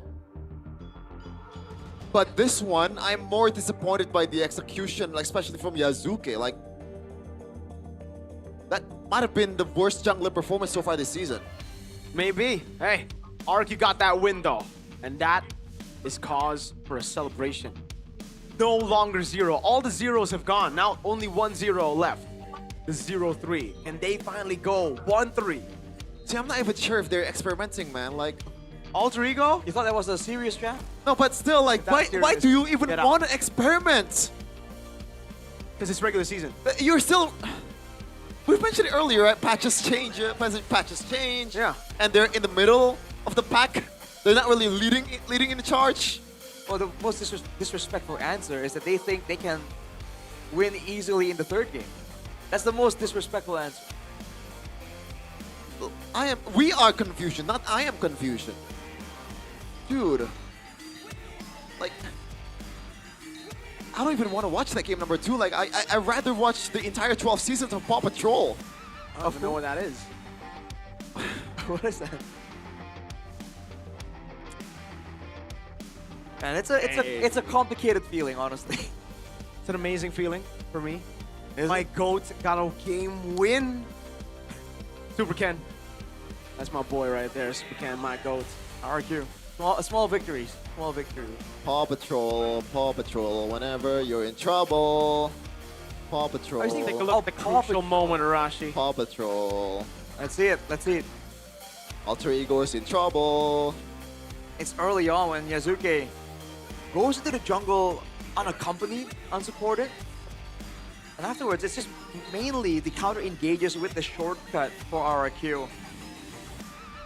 And under the turret, I guess with this composition, when you're ahead in gold, when Kuroki is left to farm solo, it's looking kind of difficult. Even here, when they used most of their ultimates to try and pick off Edok, he was a bit too tanky. The gold difference was just too much, so it resulted in a turnaround fight.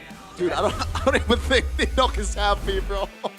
you look the expressions on his face earlier. Yeah, because I don't know how you could be happy, you know, because like right now, Team Still 0-3, a win is a win, obviously a game, but it takes 2, right? So he's looking at it like, we gotta win 1 more, guys. We can't just be happy with this win right here.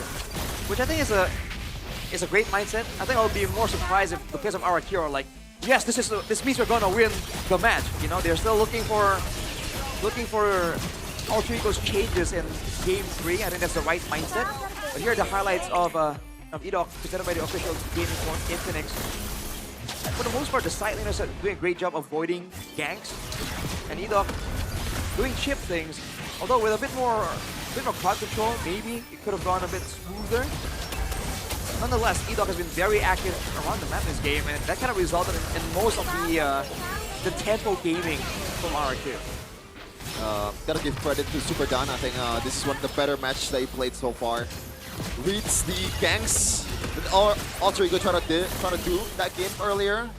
That's true. You know, some good sets as well for the team. Amazing sets. Look at that. Strange migration, catch the purify. That was worth it right there. The Fear of the Phoenix, again, it just disrupts team fight pacing for the most part. It's such a good way to just have safe ways of participating in the game. You don't have to go and move up and put yourself in danger to really help your team out. So it's a value ultimate. The Sukian it's a good thing, depending on the circumstance, by all means. It's gonna be such a boost in confidence for the rest of the team, though, right? Their first game win. RRQ! You gotta take it, man. Yeah. Game number 3, let's see it. What is it gonna hold? 0-4, everybody. Whoa, these are some crazy stats. Yeah. I think somewhere deep down, they still feel like they have a way to maybe win despite the composition, right? Because we were talking about statistics a lot today, and this is definitely one of those things that will skew the statistics quite extremely. For RRQ though, if they want to go at it at game number 3, I think there's some things like how they want to combo with the chip might need some work, some improvement. Solid game or solid performance so far in this series for Kuroki. I mean, can't really blame him on the first game on the Claude. Not much sets he has to create on his own in this game though. 7-1-3, pretty decent KDA. I think so far the change is decent to good for our IQ in the gold lane. Let's see if he can keep this up in game number 3, right? After a defeat like that, with this kind of draft, Alter Ego will definitely come back swinging, try and like dispel the doubts that have accrued from a game like this. I think that's where Kuroki will really be tested, right? And maybe that's why I don't know if we're gonna see the carry again in game number 3, because it's so risky. I don't know if I'm gonna see the Nolan again in game number 3. That's true. That's the first Nolan of the season. Yeah, it is. And there's no reason for them to pick it. I guess there is, you know. Maybe Yazuki is too over-reliant on the mechanics, you know, and that's why Nolan is one of the most nimblest hero out there. Can get away from sticky situation easily, especially with the tough boots, but yeah, that was like worse than bad from Yasuke. Is there even gonna be a pep talk session? Is the immediate question, right? Because usually that's it. Well, thank you so much, Bude Clara Mongstar, because she's already on standby here Bude to take away the stream from us. to hear something from Jonathan Leandro. Maybe like Joe, he knows a thing of two about bad KDAs and blunders. Dang. So we'll ask the master of the blunders, Jonathan Leandro. What's up? Sekarang langsung bersama dengan sang ketua Dark System. Halo Bude. Ya. Halo Bang Jo. Halo, udah lama gak ketemu. Bener, akhirnya datang hari ini spesial banget kayaknya. Lumayan lah, lumayan. Dan tadi Bude I'm lihat pretty excited kayaknya for memang the results today. Dark System ini agak gimana ya, agak unik juga. Duduk di area RRQ dan RRQ. Betul, betul sekali. Sebenarnya Feels udah like there's a tahu dark sih, system makanya going on. When you emang sit in gua RRQ's datangnya hari area, ini. Abis ini and then 21 RRQ. they're doing so well. But Bentar lagi Alter he Seven says menarik RRQ's gonna win 2 in Joe 1. juga. Duduk sini. Jadi rebutan. Tapi The crowd's penasaran fighting banget over sih. where Kenapa spesial banget he's nih, gonna kan sit. kita tahu Joe sebagai player legendaris yang terpanggil di match kali ini. Apakah karena panggilan dari Gusion kemarin? Do you feel called to this Dipakai RRQ? match? And why? Is it Salah because of the satunya Gusion mungkin ya, or walaupun RRQ? aduh, Gusionnya kurang Kinda, seneng but gue liatnya gitu loh. Enggak, I mean, 3-15 I wasn't 8 too gitu. happy with the Iya Gusion's gitu, performance. kurang gitulah pokoknya. Cuma Just not- hari ini datang you know, karena emang you know. pengen lihat aja. Karena kan RRQ dan I came just to Alter Ego see ya. Maksudnya sama-sama RRQ against gede. Alter Ego. Dan masa sih RRQ mau kalah big terus orcs. gitu kan. Apalagi Is RRQ lawannya gonna AE yang just keep kemarin wanting MPL to lose? juga mantep banget gitu performanya. Especially with Alter Ego are doing so Kalian well coba right ajakin now. teman-teman yang biasa mabar sama aku. I've been invited to people who Jadi usually spesial plays with ya, me emang Ya. to come down and watch. bersama kawan-kawan juga. Emang malam minggu tuh enak banget di MPL Arena. Tapi semuanya tuh pada penasaran loh. Biasanya I'm ngeliat just Joe curious. tuh nge-restream dulu tuh. Sekarang tuh enggak ya? Usually Ya, you stream a betul. lot. How about now? Sekarang udah season ini terutama juga belum sama sekali sih. Especially buat this season, I haven't stream. streamed at all actually. Karena emang ya ada kesibukan lain juga. I got other things going on. Iya, ngurus yang di luar juga. Jadi Taking care of things mungkin outside of lebih MPL ke too. bagi waktunya belum terlalu bisa lah kalau harus Guess I'm stream not terus juga. able to actually divide my Sudah time sibuk properly sang just sepuh yet. Ya, tapi pelopor restream juga dan tapi kita masih bisa di MP Action, di banyak hal. Tapi dengan other content banyaknya for mungkin sure. kita bakal langsung tunjukin aja ya. Karena Let us show you. restream sekarang, wow begitu banyaknya. Restreaming Dan now is such a mungkin thing. Gue bisa lihat. And looking at the MPL S17 Restreamer top sekarang 20 restreamers, udah rame banget Jo. there's so many people. Keren. Udah ada leaderboard There's so much ya excitement. sekarang ya. Iya loh. Wow. There's even a leaderboard. Bentar. Ini Mas Ade masih jadi yang pertama. Is Ada Mas Ade R7, ada number one? Isan R7? kawan lama. Tapi One of the kalau R7s, melihat ini one of sendiri ya RRQ's Jo. veterans. Ya. Persaingan dari para restreamer ini rame-rame banget. Gimana sih hype-nya? How's the hype with the competition Terus between the sih, restreamers though? jadinya ada leaderboardnya kan. Jadi nggak bisa ngelihat dari It's fun semua because now there's restreamer a juga bisa leaderboard, ngelihat, so we can all see the datanya dan results mungkin and the data. bakal jadi motivasi juga ya masing-masing. Can be ya, motivation semangat as juga well masing-masing. Dulu to belum ada ya Jo? be a Dulu bit belum more ada. enthusiastic Kalau, about restreaming. nah dulu kan nggak ada. I Kalau wasn't there sekarang last Jo time. restream juga, ada di nomor berapa nih Jo? If you start Waduh, restreaming now, mungkin where would you be? Udah belasan lah ya, udah belasan lah. I don't know, karena but maybe udah in the, lama kan gak restream kan. In the Ya tens. paling masuk sini gantiin si chip 7 lah ya. My chip. Geser nomor 2. Nyenggol I might dikit move ya. over. Ya gue runner up boleh lah ya chip ya. Runner up. Move over chip 7. Tapi apakah ada terbawa nggak sih kayak wah pengen comeback juga nih, Or do pengen you wajahnya feel dipampang di sini juga called nih. to put your face Kalau on these comeback rankings nggak as well? tahu, ya lihat ntar. I don't know about coming back. We'll see. Sekarang lebih ke pengen nonton kalau misalnya termasuk di stream itu kalau emang lagi But sure, I wanna watch. cepet dan lagi mau aja gitu. I'll just restream when I feel like it, when I think that I really want to. Oke, match-matchnya. Tapi selalu ngeliatin dan nonton-nonton. But you always keep up and watch what Reaksinya happens. gimana ngeliat season 17? What's your reaction Ini to season langsung real 17? nih, langsung real reaction di sini. Real reaction right here. Lumayan sulit ditebak ya. Terutama Very unpredictable. juga, ya mungkin yang bisa ditebak Onyx ya masih dengan Maybe you can predict Onyx. konsistensinya. Very consistent. Terus walaupun ditambah dengan Kelra yang pasti bikin makin panas lagi. Even with jago Kelra, banget. there's a lot of sih. energy. Kayak But RRQ. tadi Lord pertama itu juga, siapa bisa nebak RRQ baru Lord pertama di week ketiga ya? Oh, who can gitu ya? expect RRQ getting their first Lord? Dan kemenangan pertama week juga. three. Pertama, walaupun mungkin belum menang 2-1 tapi They haven't won 2-1 just harusnya yet, but kan supposedly udah pernah di posisi player ya. they have been Harusnya itu jadi in the player's shoes. bahan bakar lah This could buat be mereka. the motivation, Momentum, the momentum. extra Harus bisa fuel dimanfaatin dengan that they baik. can Kalau use bisa to emang win the menang match dua out. ya lawan AE ya. Oh, ini penting banget berarti ya. But it's Tapi very nanti important, you think? Kalau prediksi-prediksi match ini What is your prediction for this match? Masih sama seperti tadi kah? Iya, The same? Kalau feeling doang itu Yeah, just going by feeling. Dua, harusnya. Can be a 2. Ini momen untuk RRQ. Momen. This could be RQ's moment, RRQ. yes. Tapi Jo, thank you banget udah datang di MPL bersama dengan kawan-kawan. Ini banyak banget nih kawanan-kawanan yang juga penasaran. Tadi kan prediksi match. Kalau prediksi juara, udah ada It was belum? earlier it was a match prediction, but juara, champion. Kurang lengkap Prediction. nih ya. Prediksi juara selain Onyx ya. You mean champion prediction except for ya Onyx? mungkin ya. Oke. Karena ya kalau That's Onyx probably itu kan Onyx. ya semua orang jawabnya Onyx ya. Because Berarti everyone ini would ya, answer grand Onyx finalist. for that question. Grand finalist iya. But how about grand finalist then? Agak susah ya karena semua tim sampai ke week ini juga kayaknya masih It's quite difficult because all belum teams up to this konsisten point banget in the week have been pretty consistent. Kayaknya EVOS sih. Maybe EVOS. bisa harusnya ya, EVOS ya. Iya. EVOS should be able to. RRQ dan EVOS. Onyx RRQ and EVOS? Oh ya kan saya. Onyx and benar, EVOS. Onyx. Onyx dan EVOS. Jadi grand finalist untuk season 17 adalah EVOS dan Grand Onyx.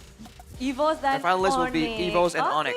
tapi pemenang kali ini Jo sudah memprediksikan 2-1 untuk RRQ dan bagaimana ini akan berlangsung. It's a 2-1 Jo. prediction for Ada yang mau RRQ kamu sampaikan from nggak sih Mr. untuk Joe. yang biasa nontonin kamu nih, yang kangen kamu semua? Any message for people who miss you, who paling usually ya, watch you?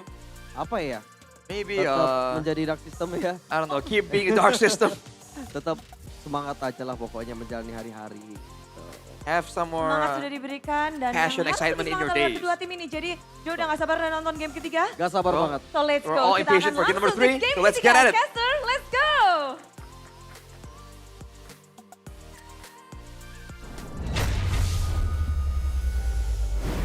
Man, I thought Woody Clara was gonna cast the game, you know? No. We're back, game 3, yay! Alter Ego Game three, RRQ. They might be able to get that final. Who's Well, not excited first. for their first win? I'm still pretty excited, man. If we get the win, I'll still take it. Dude, if they win, that means there's no zeros in MPLID. Like, seriously. Crazy. This is the most unpredictable season ever. If they win this game, they'll get the match, RRQ. The first match. So, again, today, 4-0 TLID gone. 4-0 Onyx gone. They're now 4-1, 4-1 each. It might be the day where O's go. All the O's. Game O is done. Like, anything but that draft, please. Like, let's be serious for a second. You know what? I love that draft. Yeah. Not as much as I love Acecraft. I love Acecraft. It's the SDG game you don't want to miss. Random skills, bullet deflections, and a retro cartoon art style that brings back childhood memories. You play Cuphead, you know? This is the Cuphead kind of like art style. Jump into Acecraft now and start your aerial adventure. Apparently LaFell is really good at this game. He is, and I keep forgetting that. We Yeah. used to have this, you know, the plane thing, so I hope we get it as well for MPL ID, where we can throw the plane thing during M7. Acecraft plane. Where do you throw that? Towards the audience? Towards you. You catch it. It flies like that? Yeah. That smoothly? Yeah. Wow. It kind of crashes, but it's all right. Oh, gee. All right. A lot of tension here for RRQ. Let's see if they can make it happen.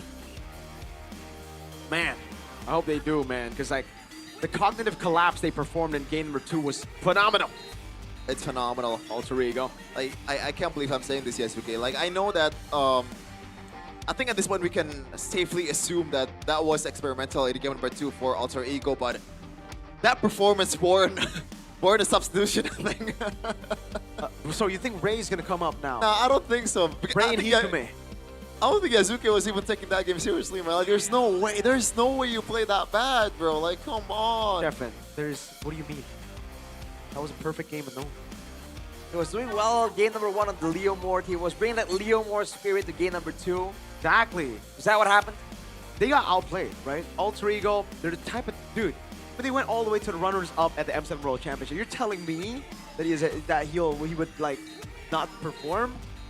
That was just a rare case of them getting outplayed. And guess who outplayed Alter Ego at M7? Aurora Gaming. Oh, you connect the dots. Cascute. RQ. You were System, right. Aurora System. They were. I honestly feel like Cascade outdrafted Zephyr, and they outplayed them. That was honestly, that game was just phenomenal by RQ. I see.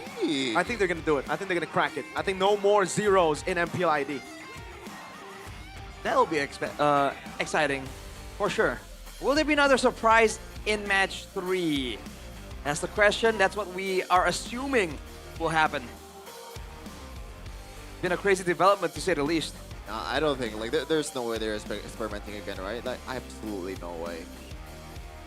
Oh, man. I mean, with Altrigo, who knows, man? No, it's not gonna happen. It's not exactly a predictable team. Definitely, but it's always within reason. And we know Professor X, like, he knows how to draft, bro. Like, that was, yeah. It was not a separate draft. Let's just forget about that. I genuinely would rather see Zilong jungler than that kind of Dolan performance. Like, at least I see something new in MPL ID. It's not gonna work, but it's something new. But Nolan was new. This season only. I mean, technically Zilong has been picked in MPL ID history, but it's been a while. People say Holy Glaze. You tell them Glaze. That was valid Glaze, man. Did you not see how they were playing? Game 2 was phenomenal. Fantastic, even. You know? As the scouts would say, fantastic. That was boss lah. Chicken coke. Chicken and a can of coke. Chicken and a can of coke. Yeah. Do I say your name, Mirko? How do you say it? Mirko? Mirko? My name is Mirko, lad. Mirko, lad. Chefin? Okay, I don't think the Chefin has a... Yeah. Unless his name is Kevin. Kevin and Joe. Cascute was smiling though, so they seem to think there's a chance. So let's see, folks. Let's see. Let's see how they do it. Game number 3, baby. Super Ken is drinking. Yes, Kill is drinking. He's locked in. There's discussions here going on between Cascute and a team. That's for sure. What kind of discussion, though? Must be the draft, no? About the draft? They're thinking like, is the draft gonna show up? The current, you know, the current discussion. I thought it's the backstage discussion. Because that would be, I don't think there's anything to do with draft. Yeah. They're on stage though. Someone in the chat said Game 2 is a masterclass. I agree. Masterclass. Oh boy. I wonder if Altrigo are still going to risk that trade, right? Obviously, it's an amazing trade, the Guinevere, Sora for no Valentina, but I wonder if they're going to do it again in Game 3. Yeah, that part actually makes some sense. Just gotta say though, it was an amazing trade. Right. But then they didn't go for the Valentina, and they let RQ ban it out second phase. Yep. So it didn't really pay off all that well for Altrigo. At least for that trade, we can expect Altrigo to capitalize next time. So that was a bit of a wasted opportunity, and they only got a Lapu Lapu for their troubles. Yeah, what was that Lapu Lapu pick about, by the way? What do you mean? Those are great trades. When you see a the shot down. Sora, that's exactly what you pick up. Yeah, the pokes to the Sora was huge. They're gonna shut down the got a Kari. kill on Super Ken towards the end, don't you remember? Ah, that's true. It's a good punishing tool. Yeah. They were so close to a comeback. So close. They needed crowd control, man. Yep. And oh wait, Valentina can steal Sora's ultimate and can have crowd control too and damage. Oh, that's a genius idea. What? Maybe they should have picked the Valen. Nah. I like the Nolan and the other guy. Well, at least somebody's having fun. Let's go! Drafting phase presented by official Goi gaming phone. Infinix. Goi. Game phone. Expanding Rivers. First one of the day, I believe. Yep. Yeah. First expansion. Wow. Stuck on broken walls this entire day. A lot of firsts, man. A lot of firsts. Expanding Rivers, and we're also expanding our vision in the draft, man. They banned the Chip, they banned the Marcel and the Baksha after that. Wow, I wonder why they didn't just let the Chip go. My tail's been itching for Kalea a gets banned out, same refreshing. approach. This is a Juicin pick into a Guinevere and a Sora again, I believe. Born by thy wish. Guinevere Sora again, I believe. Dude. And then Alter Ego. This time, what if they pick the Valentino? Are you a time traveler? How did you know? It's almost like it. I guess we'll never know.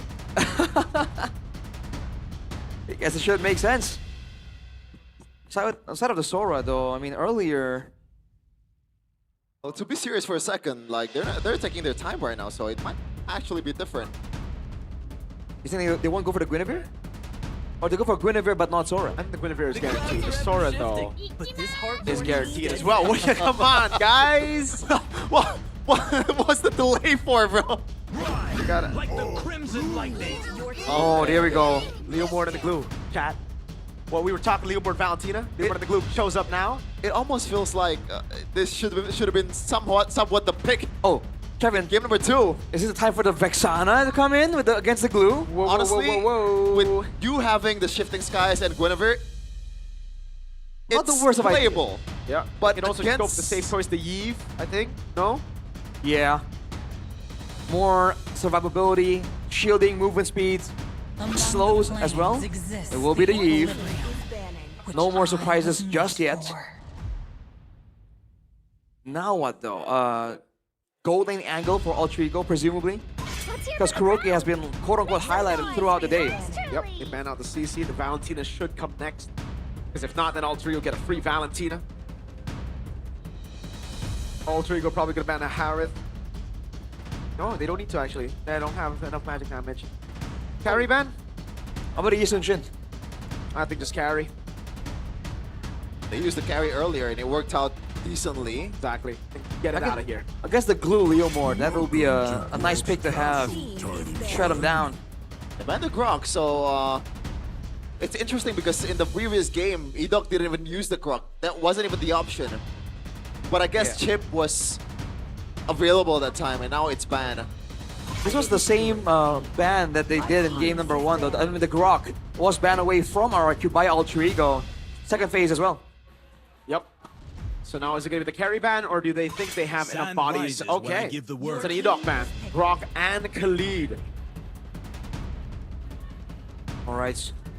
So trying to deal with the aggressive setters for Edok, and also get rid of that wave clear for the mid lane prio angle that RQ can abuse.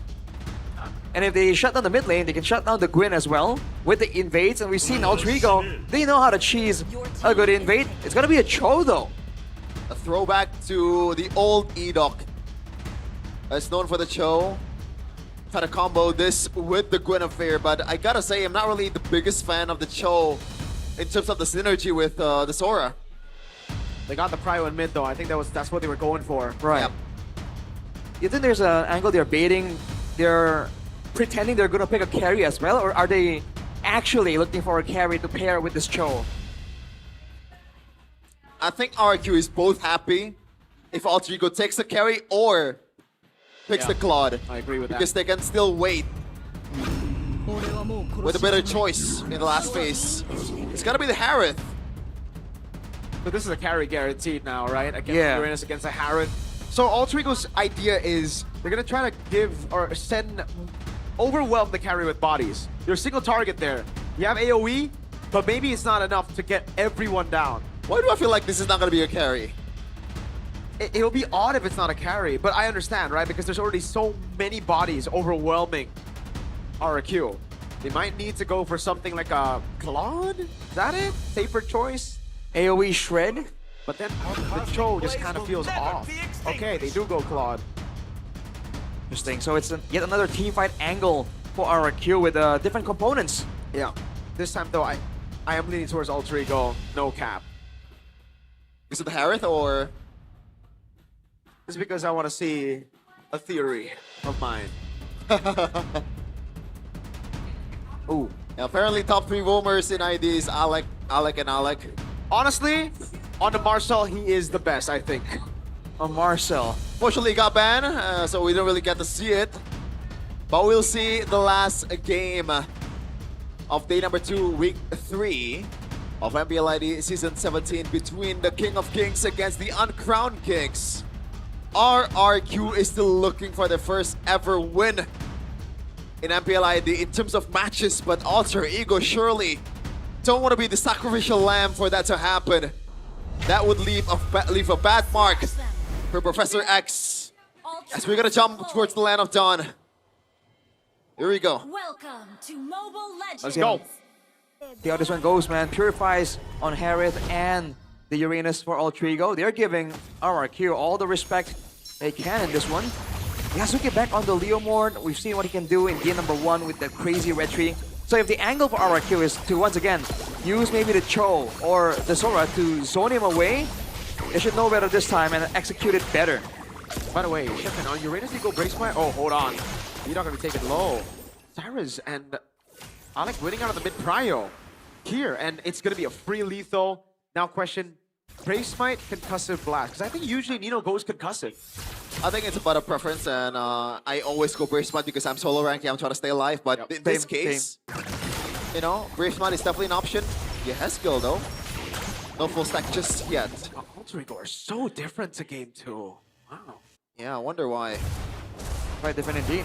We're discussing an agility for the mid duo though for Altrigo. Again, when you have the Tsushin and the Glue especially, you just want to be active around the map, try and swing some balance in your team's favor. So expect a lot of that. Now the battle in mid lane is much better for Altrigo currently. The jump, Alec. Ooh, dodge away from it, but it gets caught in spatial migration. The Valor recommend. Yasuke rotates over. Is it going to be enough? Super Ken lifted up. Wow, Yasuke! Complete 180 to game number 2. I wonder why. It's very different. And that's a lot of damage coming out of Altrigo's kit. Oh, he already on the back foot very early on. Yeah, and it builds up towards a decent first total here, but it looks like they don't even want to go for it. Oh, great read. Wow. That was actually very nice. I like that. Yeah. The laning prowess of Arfi showing. Nino's going to go in. Alec right there. Edok zoned away for now. Yeah, some good pokes towards the Cho here, and level 4 is not achieved yet for this Cho, so we'll see. Yasuke will be flying around. The only thing he has to watch for is Super Dan, also Super Can. Yeah, Alex level 4. I think they got to give this away, right? Alex is going to look for this moment. Super King can still go for the integration. Shifting Sky is also there. Oh, Alec with a miss. That's an all-in over on Edok though. Shifting Sky is knocking the 2 members down. RWM and the Violent Requiem combo locks him out. Cyrus with the pickup now with the Lancer Flare as well, throwing him back. Took them 3 games to do that.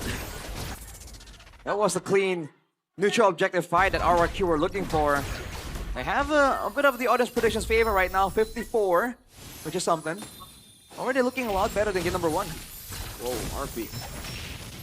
Getting that mid-trio, double laning. Yeah, so far, even though the total actually shifted towards RP just a little bit, just because Kuroki is taking some gold plating here. It looks like Altrigo just concede on this Little Wonder, and this is the benefit of you having Guinevere, right? How much you own the map and also the bushes. And Kuroki so far has been handling this golden matchup quite well. Edok goes for it. Yep. A full jump spatial migration as well. And used, Yasuke's not going to decide to go onto it, I think, because Super Dan showed up mid.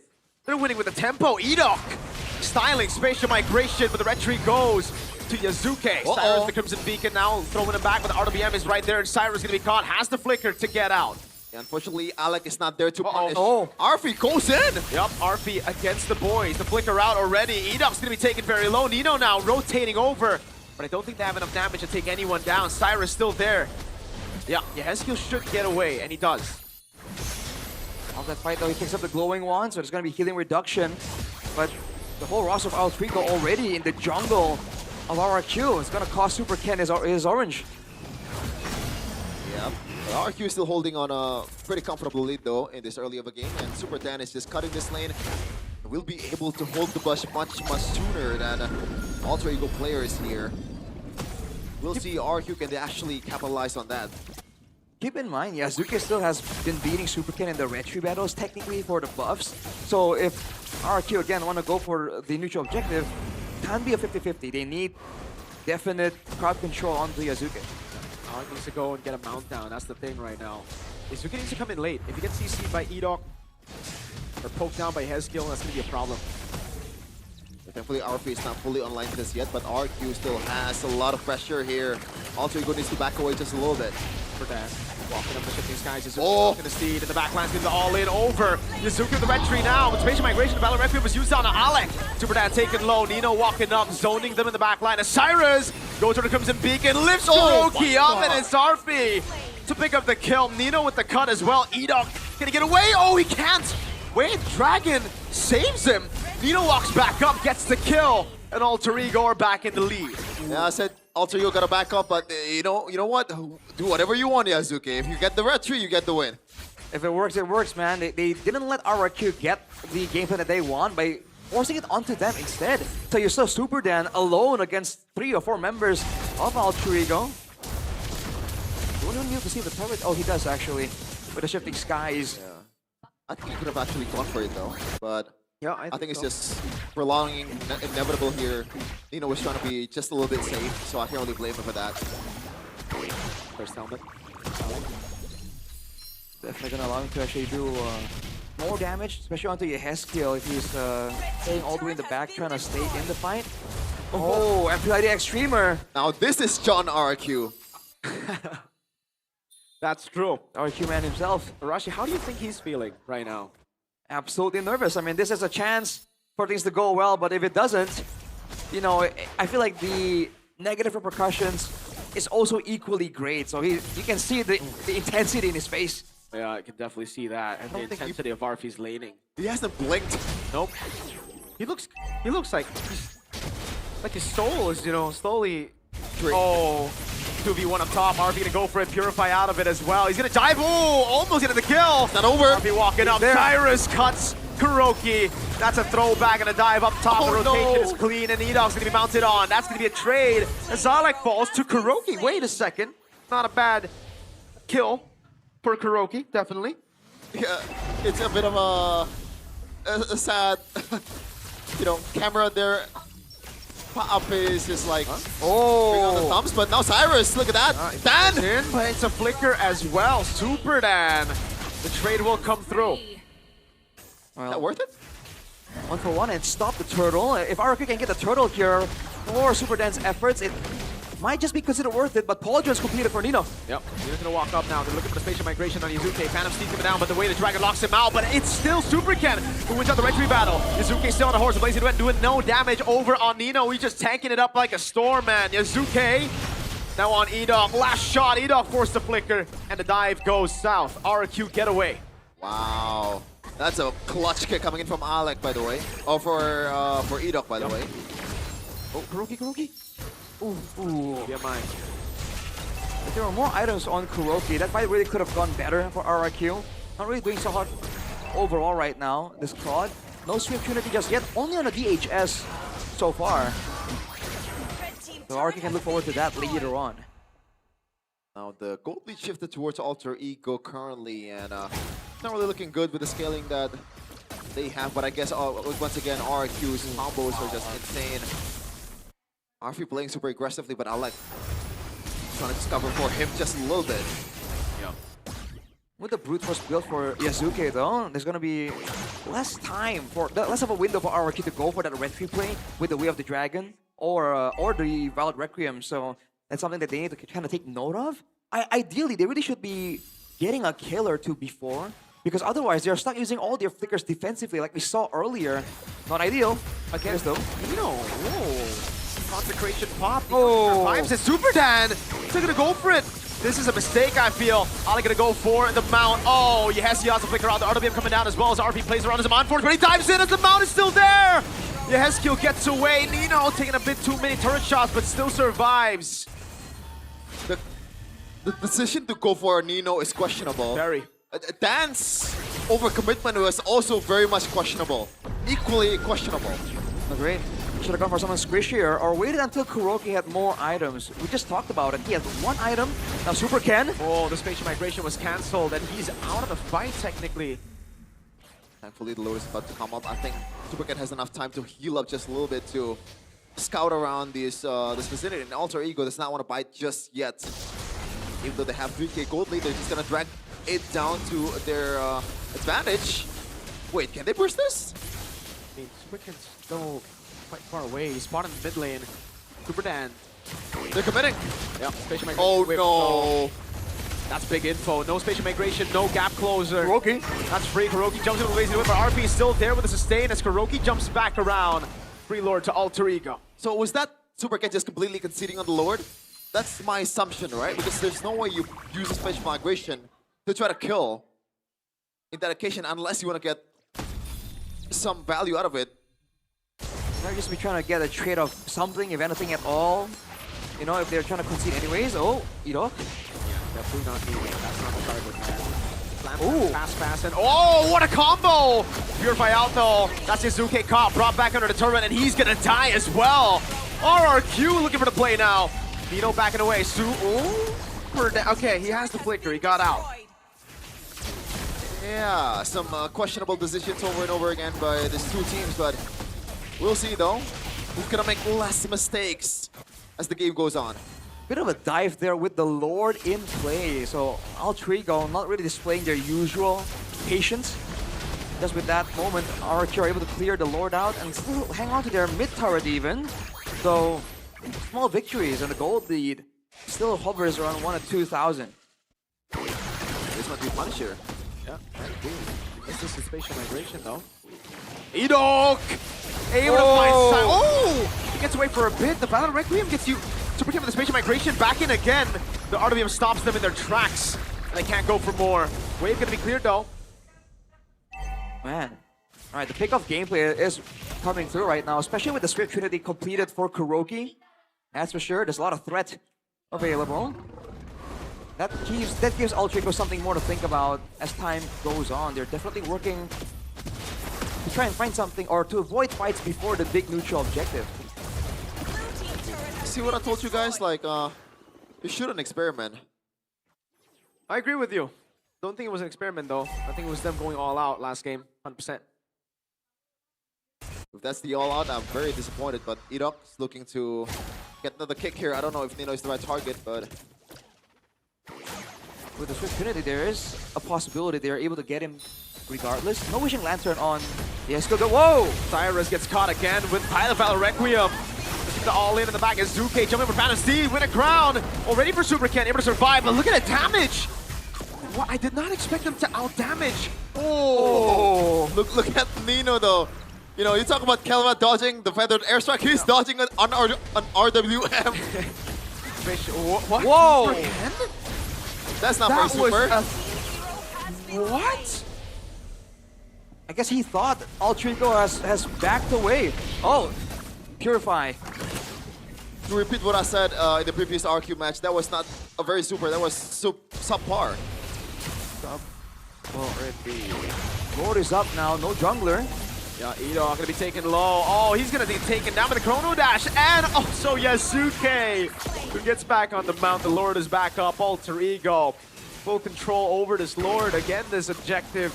It seems RRQ are going back to the 0 Lords, Arashi.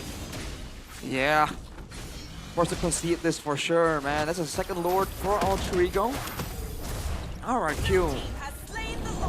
Oh boy. They hit the power spikes. They got a Wishing Lantern on the Esco as well. Super Kendo. Yeah. No, don't think they're gonna go on this one. RP's so aggressive with the Zaman Force. It's almost like every time it's up. Same as with Yasuke, right? The Steed. I think it's the whole team. You see earlier, Cyrus is it's exactly like usually the bus checks, being super aggressive. Like, hold on, Roki! Oh my goodness! What? That was beautiful. That was amazing. Out of nowhere, who thinks to do that? Walks into the jungle solo. That could have easily been another moment where we're like, what happened? Oh, that was so clean. He found Arfi. Let's go, Kuroki. And so far, Arfi hasn't gotten a death yet until that time. Kuroki just... Maybe you should save the ultimate sometimes, you know? Yeah. Maybe just a bit. That's a good idea. I'm not sure if they'll follow you. That's a good answer, good response. Oh, damn, that was hype though. Kuroki's MLBB is looking good. Yeah, he's in the zone, Arashi. In the zone. That's for sure. He has to keep it up for a bit longer though if they really want to try and get a winning formation. Definitely need to be a bit careful about walking into bushes, especially without backup. Even if you're a Cho or or a Guinevere, it's still gonna be very difficult to get out once you get kind of stuck in the midst of Alter Ego. So not much goal lead right now. I think real-time victory rate is actually supposed to be a bit more leaning towards... Like, RQ should have a bit more than this. Yes, the turrets are not there, but the gold is not really that far off. Huh. Taking into account the scaling... Oh, Fisher migration onto the wall there. Yasuo is the one with the purple, so they're relying on him to be a damage dealer. Again, with the Wishing Lantern, Divine Glaive, he will do damage. Ooh. I hope Cyrus learns from his mistakes, man, because getting killed, the first guy getting killed from Alter Ego's composition is really not a good look. You know, and you're rocking the flicker too. Just see things unfold first. See where everyone, especially Edok and Super Ken, is first. Then you actually play. Yep. Especially because he's the only one on the team without a... Well, not the only one, but he doesn't have a Purify. So he is like the target for RRQ. He shouldn't be showing at all, I feel like, unless it's somewhere far behind Nino. Or Yasuke. Winter Crown for Kuroki, so for outplay potential here, so... And the damage cannot go through from Harith, right? And now Nino's gonna be the target. I don't think that's the right target. He's already baited out the Battle Requiem. But it's Marcos and the Steed as well. Again, Alter Ego very happy to trade these ultimates. Yeah, Lotus about to come out though. I think all the ultimates will be cycling out for both teams. Edok! Wait the dragon, but it's onto Alex. He's able to flicker out, shifting skies! Purify out though. RP running away with his Mountain Force, pops him over the crown. It's blazing away from Kuroki, and he goes Render as well. RP able to escape now. Yasuke comes in for the Steed. RP still able to cut away. How is he still alive? RP in the back, just hiding everybody. Yasuke cleaning house in. RRQ's backline, Alter Ego, shades of M7. And the waves are coming through in the bottom lane. Alter Ego laid out the red carpet towards victory. RRQ, they have to wait another day, another week for a single W as they go down once again. This time against Alter Ego. They got a taste. Definitely got a taste. But they couldn't get the win at the end of the day. RQ. But man, Alter Ego, what a 180 from Game 2 and Game 3. He got bursted down multiple times, but at the final moment where it mattered the most, the Winter Crown threw off RRQ so hard. They used everything to try and get the Harith, get RP out of the game, and he lived through all that. After being aggressive the whole time, he just slid out of there, calm, cool, collected. What are these calls, man? Like the fact that they went for the Uranus, you know, that they went for maybe they're just a pure miscalculation. But I don't get it. And clearly, maybe the Kingdom does not too. It's a bit confusing, but who knows?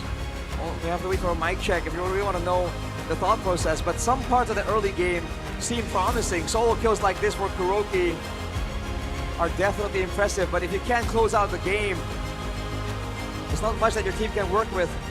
It was really a botch fight to begin with. So many ultimates were used up, and no one got taken out, and they kept going for it. Like even then, Super Ken, the Violent Requiem was used for Nino.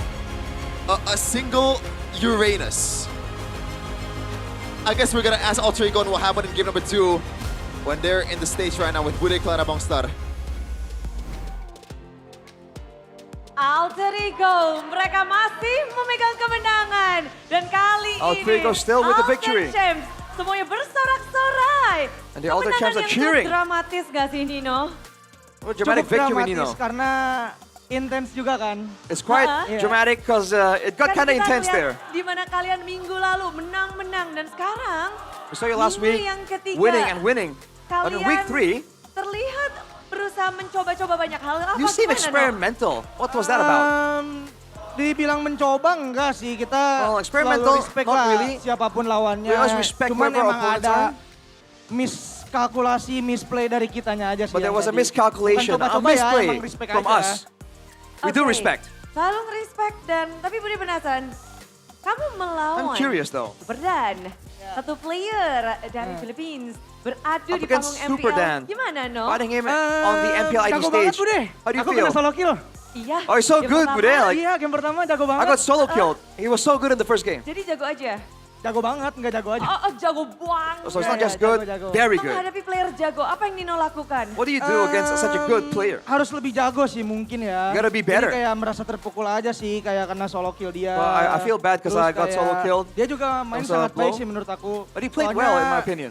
Initiate pakai ulti kanannya bisa dibilang bagus sih. Because he keeps initiating with like good Inisiasi yang dia ultimates. lakukan ya. Iya, inisiasinya.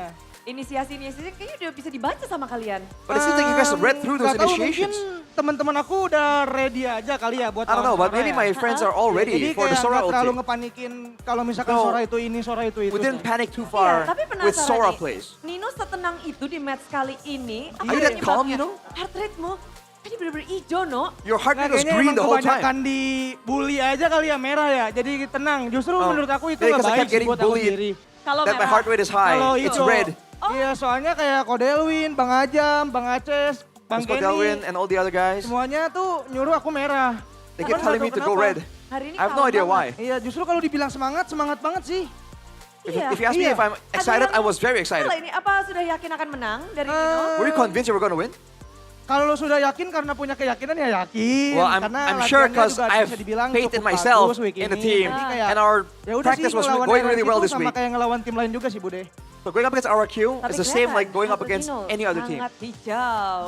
Tenang banget hari ini. Dan yang ngebuat mungkin penasaran banyak orang di mana match kali ini. A lot of people are Ini curious. temenmu makan apa sih Arfi ini? What did your friend Arfi eat? Sepek mulu ya. Sepek mulu. Always Iya, soalnya savages. ada boostingan sesuatu lah. Oh, there's some boosting Arfi? going on. Di boosting apa If you know, kamu? you know. What's the boost, Arfi? Dikasih challenge Bude sama Bang Halim. Katanya kalau Sevek He's lagi giving a dikasih challenge. full parfum.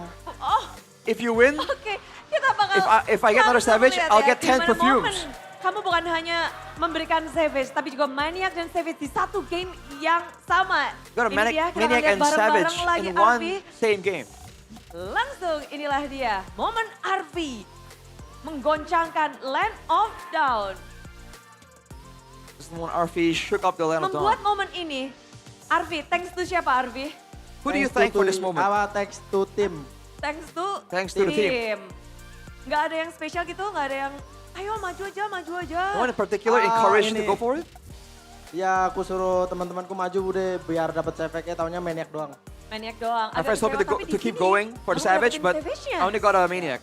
Ini dikasih Bude sama teman-temanku katanya ini lasit gitu. But this one right here, my friends gave it to me. They said, last hit, go for it. Katanya biar dapat parfum. Waduh, tapi I can get the kalau perfume. dari Arfi sendiri ya, mendapatkan Maniac, mendapatkan Savage di game pertama tadi. Getting a Maniac and Savage in the first game, Dari ada nggak sih ada yang inisiasi atau ada siapa atau perhitunganmu sendiri? was there an initiation or was it your own calculations? Perhitunganku sendiri sih Bude. I just Gimana tried tuh to cara kamu calculate menghitung on my own. Permainan RRQ tadi, Enggak gitu Bude. gimana? Ngelihat darahnya udah pada sekarat aja sih Bude. Jadi pede I saw they gitu were buat low, Sevek. so I got Gas confident aja terus. to just keep going forward and looking for the Pedein Savage. temen gitu. Kepedean teman. RRQ memiliki 2 gold laner, yang kamu lawan adalah gold laner teranyar RRQ mereka. has 2 gold Gimana laners. Arfi? Jago banget sih Bude. Tadi How gak about expect tuh di today's biru gold laner? digituin. Oh, it's so Nggak good. expect gitu I wasn't ya, expecting gitu. to be done like that. Yang game 3, yang terakhir Bude yang Game Claude. Gak expect sih yang dia masuk Game ke 3. biru terus ke mid flicker gitu. Oh. Where he found me at the purple. Mengingatkan And just solo seseorang killed me. aja sih Bude. Kayak Bang Sin Bude. Jujur mengingatkan seseorang aja sih. Wow. Reminds you of someone Kayaknya like sama sih, like ya kan? Mr. Sin. Ya. Terlihat berarti dari permainannya.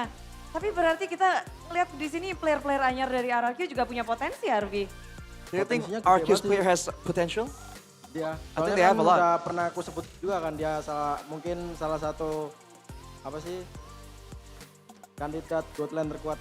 Potensinya gede sih dia. I did say that Potensinya their besar. gold, they have a Tapi, huge potential in kalau their gold hari lane. ini RRQ mereka berhasil mendapatkan 1 poin tadi di game They're yang able to get kedua. 1 point in game number 2. Dan itu bener-bener timpang banget. Kalian shock gak sih? Mungkin Cyrus? Were you shocked? Cyrus, maybe?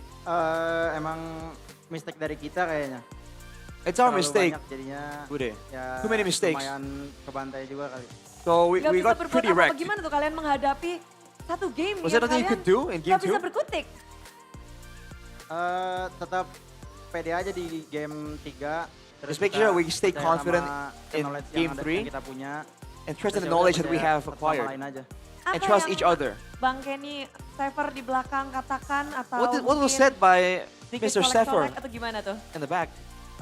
Tadi game 1 karena hype-nya udah tinggi, terus game 2 We're disuruh hyped santai, mungkin kita from terlalu game number santai. 1. Jadinya He said relax and Jadinya calm it down santai for buat game number mistake 2, lumayan but banyak maybe lah. Santai banget. we buat relaxed a bit hijau, too much. Nino. Heeh. Emang nggak boleh ya Bude Ijo? Aneh aja sih Nino. Maybe it's too much. Aneh aja. Until Nino's heart rate was Kayak on the kalem green banget side. Harus dicari sih caranya merah tuh gimana, caranya hijau gimana. To find out how to Kita lihat control your nanti ya, heart rate to masih go main red or lagi. green. Tapi ini kombinasi Cyrus dan juga Alec. Ini Cyrus dua and kombinasi Alec, yang this kelihatan combo. banget. Kalian berdua ini adalah kombinasi yang memang solid. Pergerakan You see kalian like a bisa solid bilang combo and ngelit they have juga good dari tim Alter Ego. movements Alec sendiri together merasa that nggak sih leads ini Alter Ego. kombinasi kalian memang banget. How do you feel about this combi, Alec? Is it that good? Sama Cyrus sama Hijume sama-sama jago sih. Jadi ya Cyrus or Hijume are both equally good. Mereka mainnya gimana aja gitu. Depends on how Oke, berarti di how sini they're Alec playing. yang menyesuaikan siapapun mid lane-nya. Bener Bude, soalnya kan aku sama Cyrus udah dari MDL juga kan, udah lama. I've been with kenal, Cyrus tahu juga. all the way from Mungkin MDL. aku lebih kenal sama Cyrus sih daripada Hijume. Jadi Maybe I have better kalau synergy klub, with him. dua-duanya klub, emang gameplaynya aja yang beda. But Gameplaynya aja I berbeda. can play well Tapi with both. ngefokusin apa sih Good Alec combos untuk with both. melawan RRQ hari ini? Any preparations to go against Fokusin RRQ apa today? ya? Semuanya sih Bude. I was focusing on everything. Iya semuanya.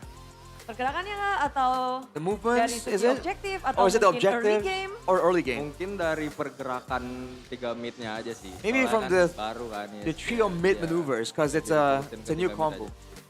Fokus ke 3 mid.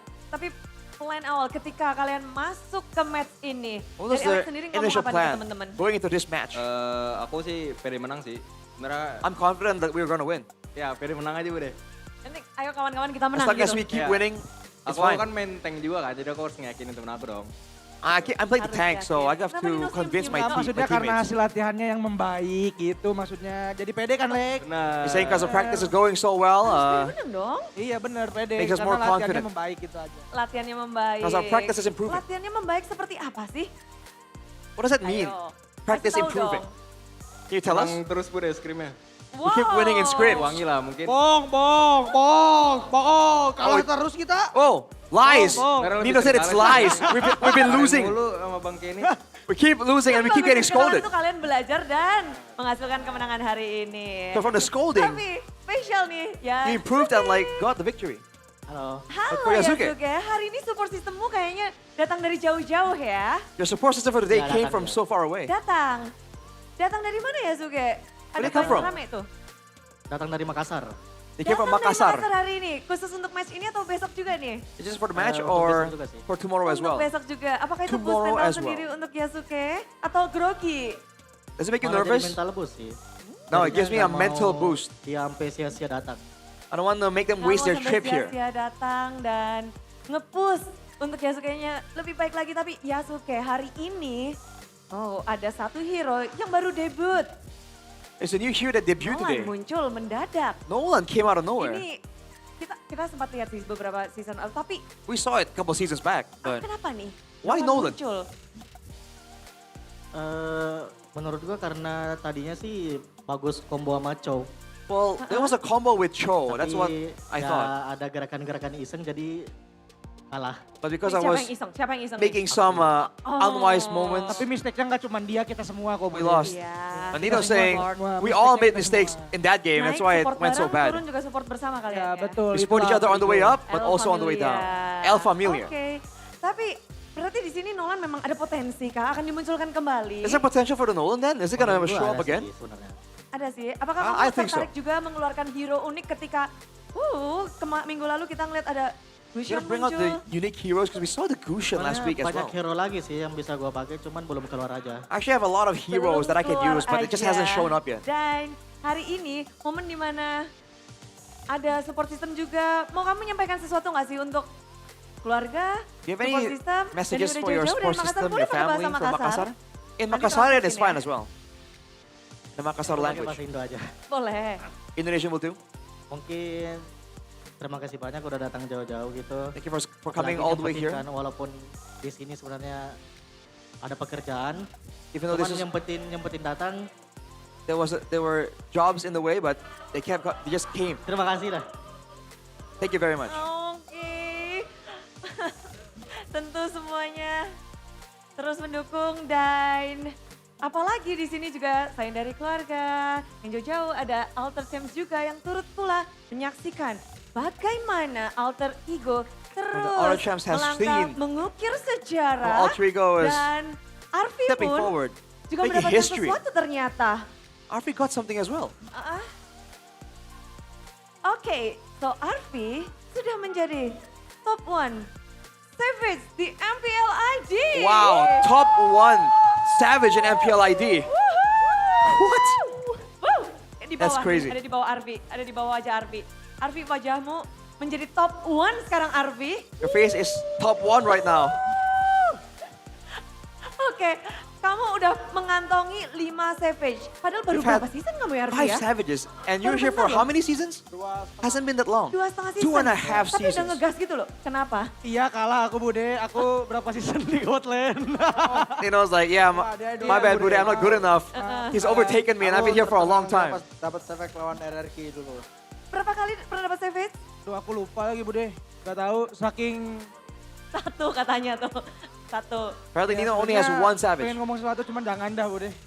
Enggak. He wants to say something, but never mind, doesn't want to. Oke. Kasih tahu besok ya, karena besok akan masih bermain lagi. Tapi Arfi sebagai pemegang top Savage di MPL Indonesia. As a top Savage holder kenapa in Arfi MPL bisa ID? semudah itu mendapatkan Savage? Is it that simple? Sky Piercer, oke Sky Piercer adalah It's all kunci because of the untuk Arfi. Sky Piercer, Tuh Bude. sama tim. The Sky Piercer and Sama the team. Pokoknya bikinlah Sky Piercer. So make the Sky Piercer if you want Bikin the aja. Savage. Tapi di tangan Arfi aja atau semua, Is it only for semuanya Arfi boleh bikin. or everyone can make it? Semuanya Can build boleh it? bikin. Semuanya boleh bikin Bude. Everyone can build it. Asalkan But Nge-kill. as long as you get kills. asalkan nge-kill. Benar, kalau nggak nge-kill mending dijual. If you don't get kills, might as well sell it. Mending dijual. Oke. Tapi besok masih main lagi. Kepengin dapat Savage lagi nggak Arfi? You wanna get a Savage again tomorrow? Mood tim Bude. Depends on my team's mood. Mereka masih pengen parfum, boleh lah kasih. If they still want that Oke, perfume, kalau like sure. Nino pengen nggak besok nih kita lihat Alter Ego di sini lagi kah? Atau karena lawan kalian adalah kuda hitam juga di MPL Indonesia? Apa ya, pengen ada di sini lagi sih Bude. Yang pasti kita bakal main lebih baik dibanding hari ini aja. I'm gonna be here again and we're gonna play Main better lebih than we baik did today for hari sure. Ini. Namun Alter Champs, inilah dia permainan yang sempat membuat dakdikdukser. Boleh kita ingat, ada Maniac dan juga Savage yang didapatkan oleh Alter Ego. So, sambutlah kemenangan dari Alter Ego!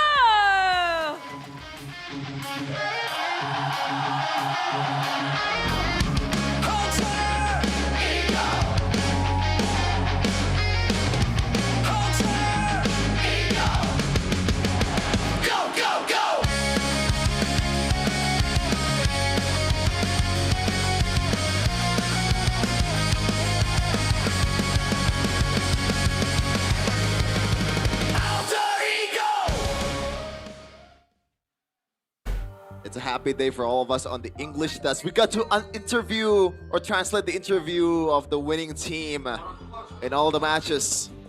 Man, love that. Love that. This dude. Well, shall we address the elephant in the room? What can I say, man? What can I say? Well done, Alter Ego. I mean, again, the game 2 definitely was confusing, but overall, especially in game number 3, they sort of redeemed themselves. Arfi, man, Arfi is just so good. Yeah, but shout out to Kuroki as well. Even Arfi actually gives Kuroki some props in the way he played, especially in that one solo kill that he did towards Arfi. But overall, he played up admirably. Kuroki's MLBB is real, man. It is Seems real. like that's How the about, case. how about RQ's MLBB though? Is that real? Well, not today. Not just yet. Unfortunately. It got kind of close, man. I feel like there were a lot of outplays necessary for Altrigo to actually win, especially in that kind of decisive fashion. Like a whole wipeout. You know, not even a single casualty. Like, they did a lot of things there. MVP presented by Official Gaming Phone is RF. No Savage this time, but or at least this game, the KDA 2-1 and 12. More of a support Harith in this time. I like how we have to point out that, oh, there's no Savage. Like, that's the norm for this guy. Because it kind of is. Here are the highlights by the Official Gaming Phone Infinix, though. So earlier, in the early game, both teams are just duking it out. The neutral objective is where RRQ should be getting the huge advantages, but Yasuke kind of nullified all of that by finding ways to still get onto the Lord. Yeah. And afterwards, in a chase scenario, there's just not much RRQ can do. This comp isn't made to kite back well at all. It's all about getting the pickoff and getting the initial advantage, which is why Altrigo were just chasing him down. Yeah. Initially, I kind of hate to be a contrarian, but I want to vote for Yasuke as MVP, but I saw the votes and it really didn't matter if I picked Yasuke, so it's gonna be RP. But yeah, there's a lot of things that even Nino did really well, being the nuisance that he is. I don't think he died so far in this game, no? Yeah, I mean, As the Uranus? for me, it's just like, Yasuke was great, but that game 2 really left a very bad taste in my mouth. Yeah, that was a weird one, that's for sure. That's a cool. Fortunately, the third game didn't really go the same way, right? That would have been different. There were cool moments like this. But again, they just kept going for the tanks because they don't really have a lot of other options, to be fair. They've RFA been with getting the Cyrus though. With the flicker combo. Right? Like- and he was, I think, available in the last team fight, so I'm not sure. I know. In that final team fight, I was just focused on RFA with the Winter Crown, with the kite back. Man, a full wipeout with no casualties in the late game. The way the game was going, you wouldn't expect that to be the way it was finished. Yes, we're gonna take a look at the items here. It looks like mostly just standard. The SQL so far has been playing decently in this match, actually. The KDA's, well, I guess he is a mid laner, but at the same time, you still gotta give him some props for the way he played a bit more safely. But yeah, like RIQ, I feel like the fact that they've played this composition 3 times and they didn't even show like 50% of the potential of it is ridiculous. They did one combo with this Sora Guinevere thing. Like a single one. And combo. An uncombo. You know? An uncombo. Yeah. Yeah, unfortunately. I think they really felt like they won't be able to get to the back line, so they went for the front. Like, that's probably why Yeskel went for the Wishing Lantern as well. They're trying to find ways to shred even faster. Yeah. Just didn't come through though because of the itemization choice as well. The frontliners both had oracles and pauldrons, so that's a max HP regen boosted by the oracle when they get low. So especially against the kind of pickoff RQ was going for, instead of the pickoffs, I think that those itemization choices also really solidified the team fight idea for Nino and Alec. Yeah, it just seems really weird, man, for RQ. Unfortunately, not being able to fully capitalize on this combo. I don't know if it's Super Ken. I think it might be Super Ken. Like, on a Guinevere, you mentioned it.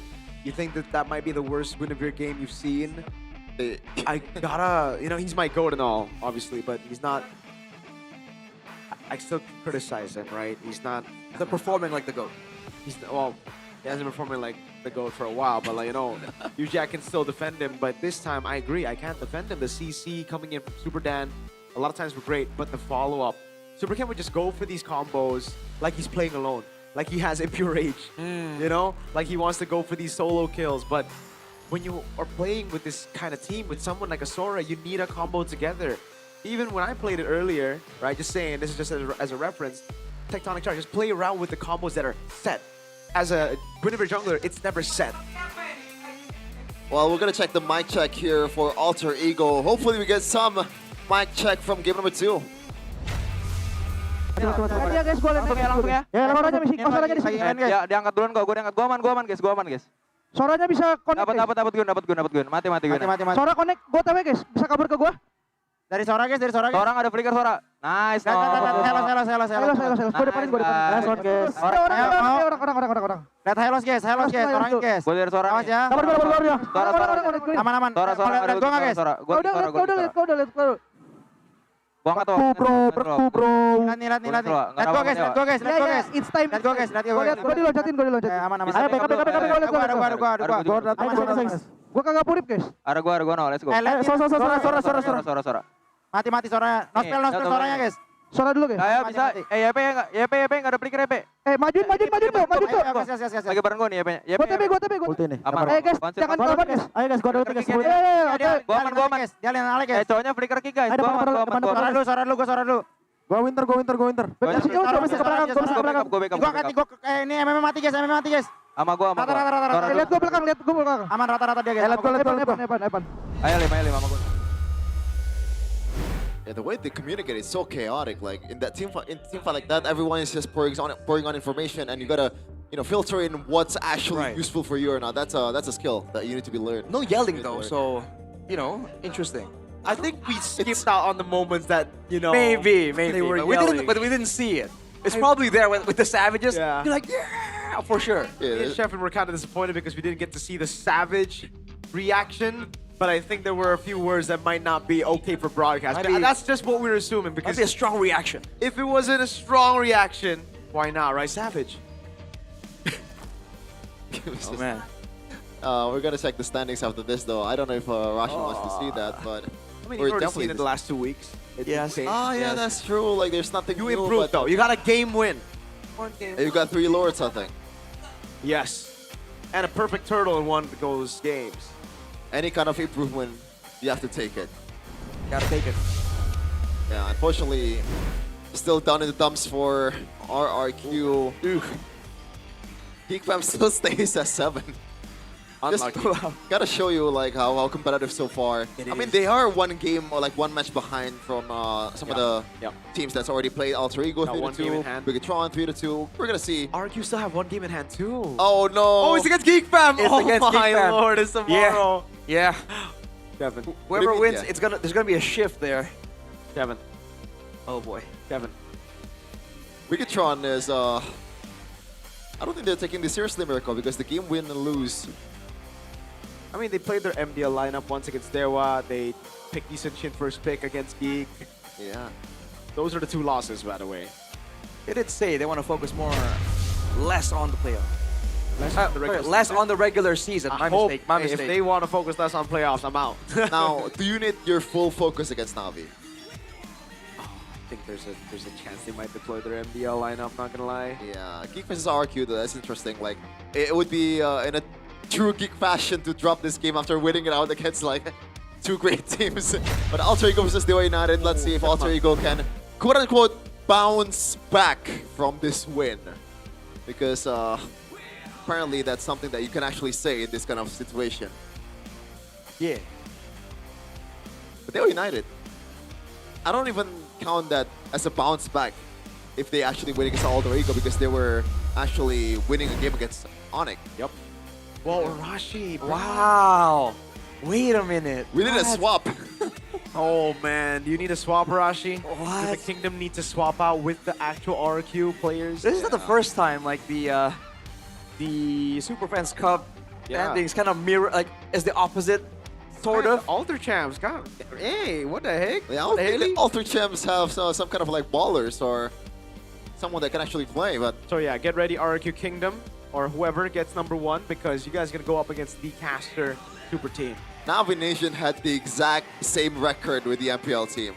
Now that's that's together as one. Unity, yeah. You had that unity last season. Geek Fam were the same as the Fam unity. Maybe so, but if you're missing out on the action, you can just go here and the MPL Arena in season 17. GoPay is bringing a special opportunity for your loyal fans for you to take part in MPL ID Super Fans Cup by GoPay Games here in MPL Arena. In this event, Rashi, fans can compete with each other, So even if you feel like you got left out as a fan, right? You can only watch. Nah, not really. You can still represent your team here exclusively in MPL Arena. And if you're an RQ fan, that's one way to, you know. Oh my lord, this guy just doesn't. He doesn't stop. I'm not even. You're having a good time, huh? Brother, You can't. No. Save it. Save it. offering a solution for the heartbreak. No. Everyone watching understands what you're doing. You're beating the dead kings. Shame on you, Shefin. Usually it would be beating on a dead horse, but the Yeah, horses are number two. Yeah, the logo, not quite with the saying. Yeah. I guess with that, what an amazing day today. That match amazing. 2 was amazing. Mirko, Chef, and Arashi shining up for another MPL Indonesia Season 17 action. MPL Indonesia Season 17. We own this. Bye-bye. See you tomorrow.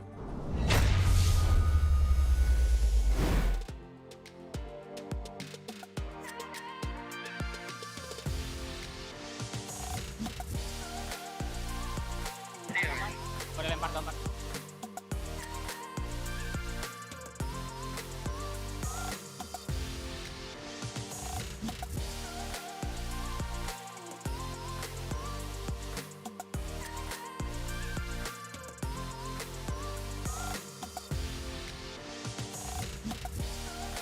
Hari yang kedua di minggu yang ketiga telah berakhir. Dan kita melihat banyak sekali terjadi di hari ini.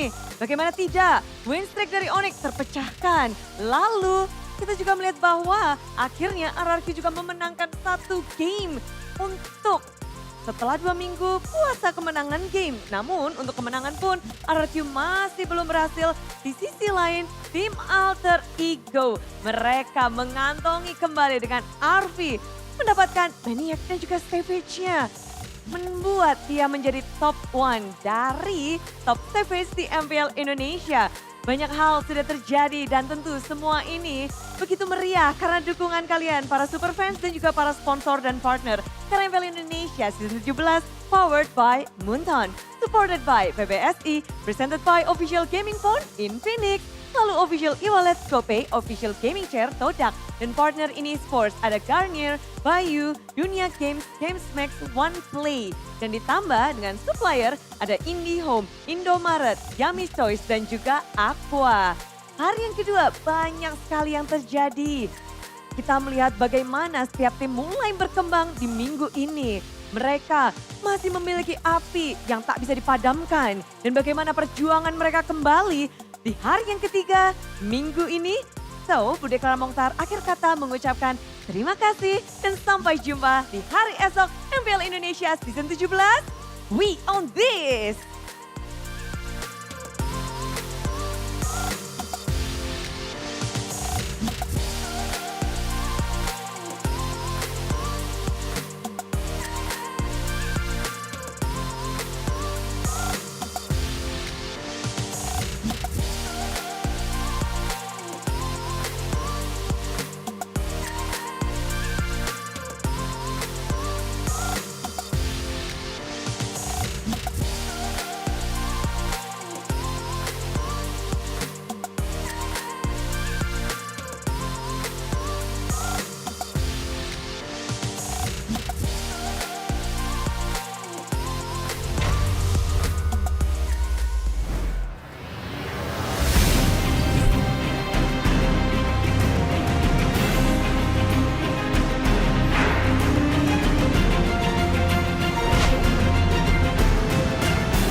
dan terus berlari, terus ke arah puncak tertinggi. Ku takkan berhenti, hanya sampai di sini. Kemenangan abadi menang.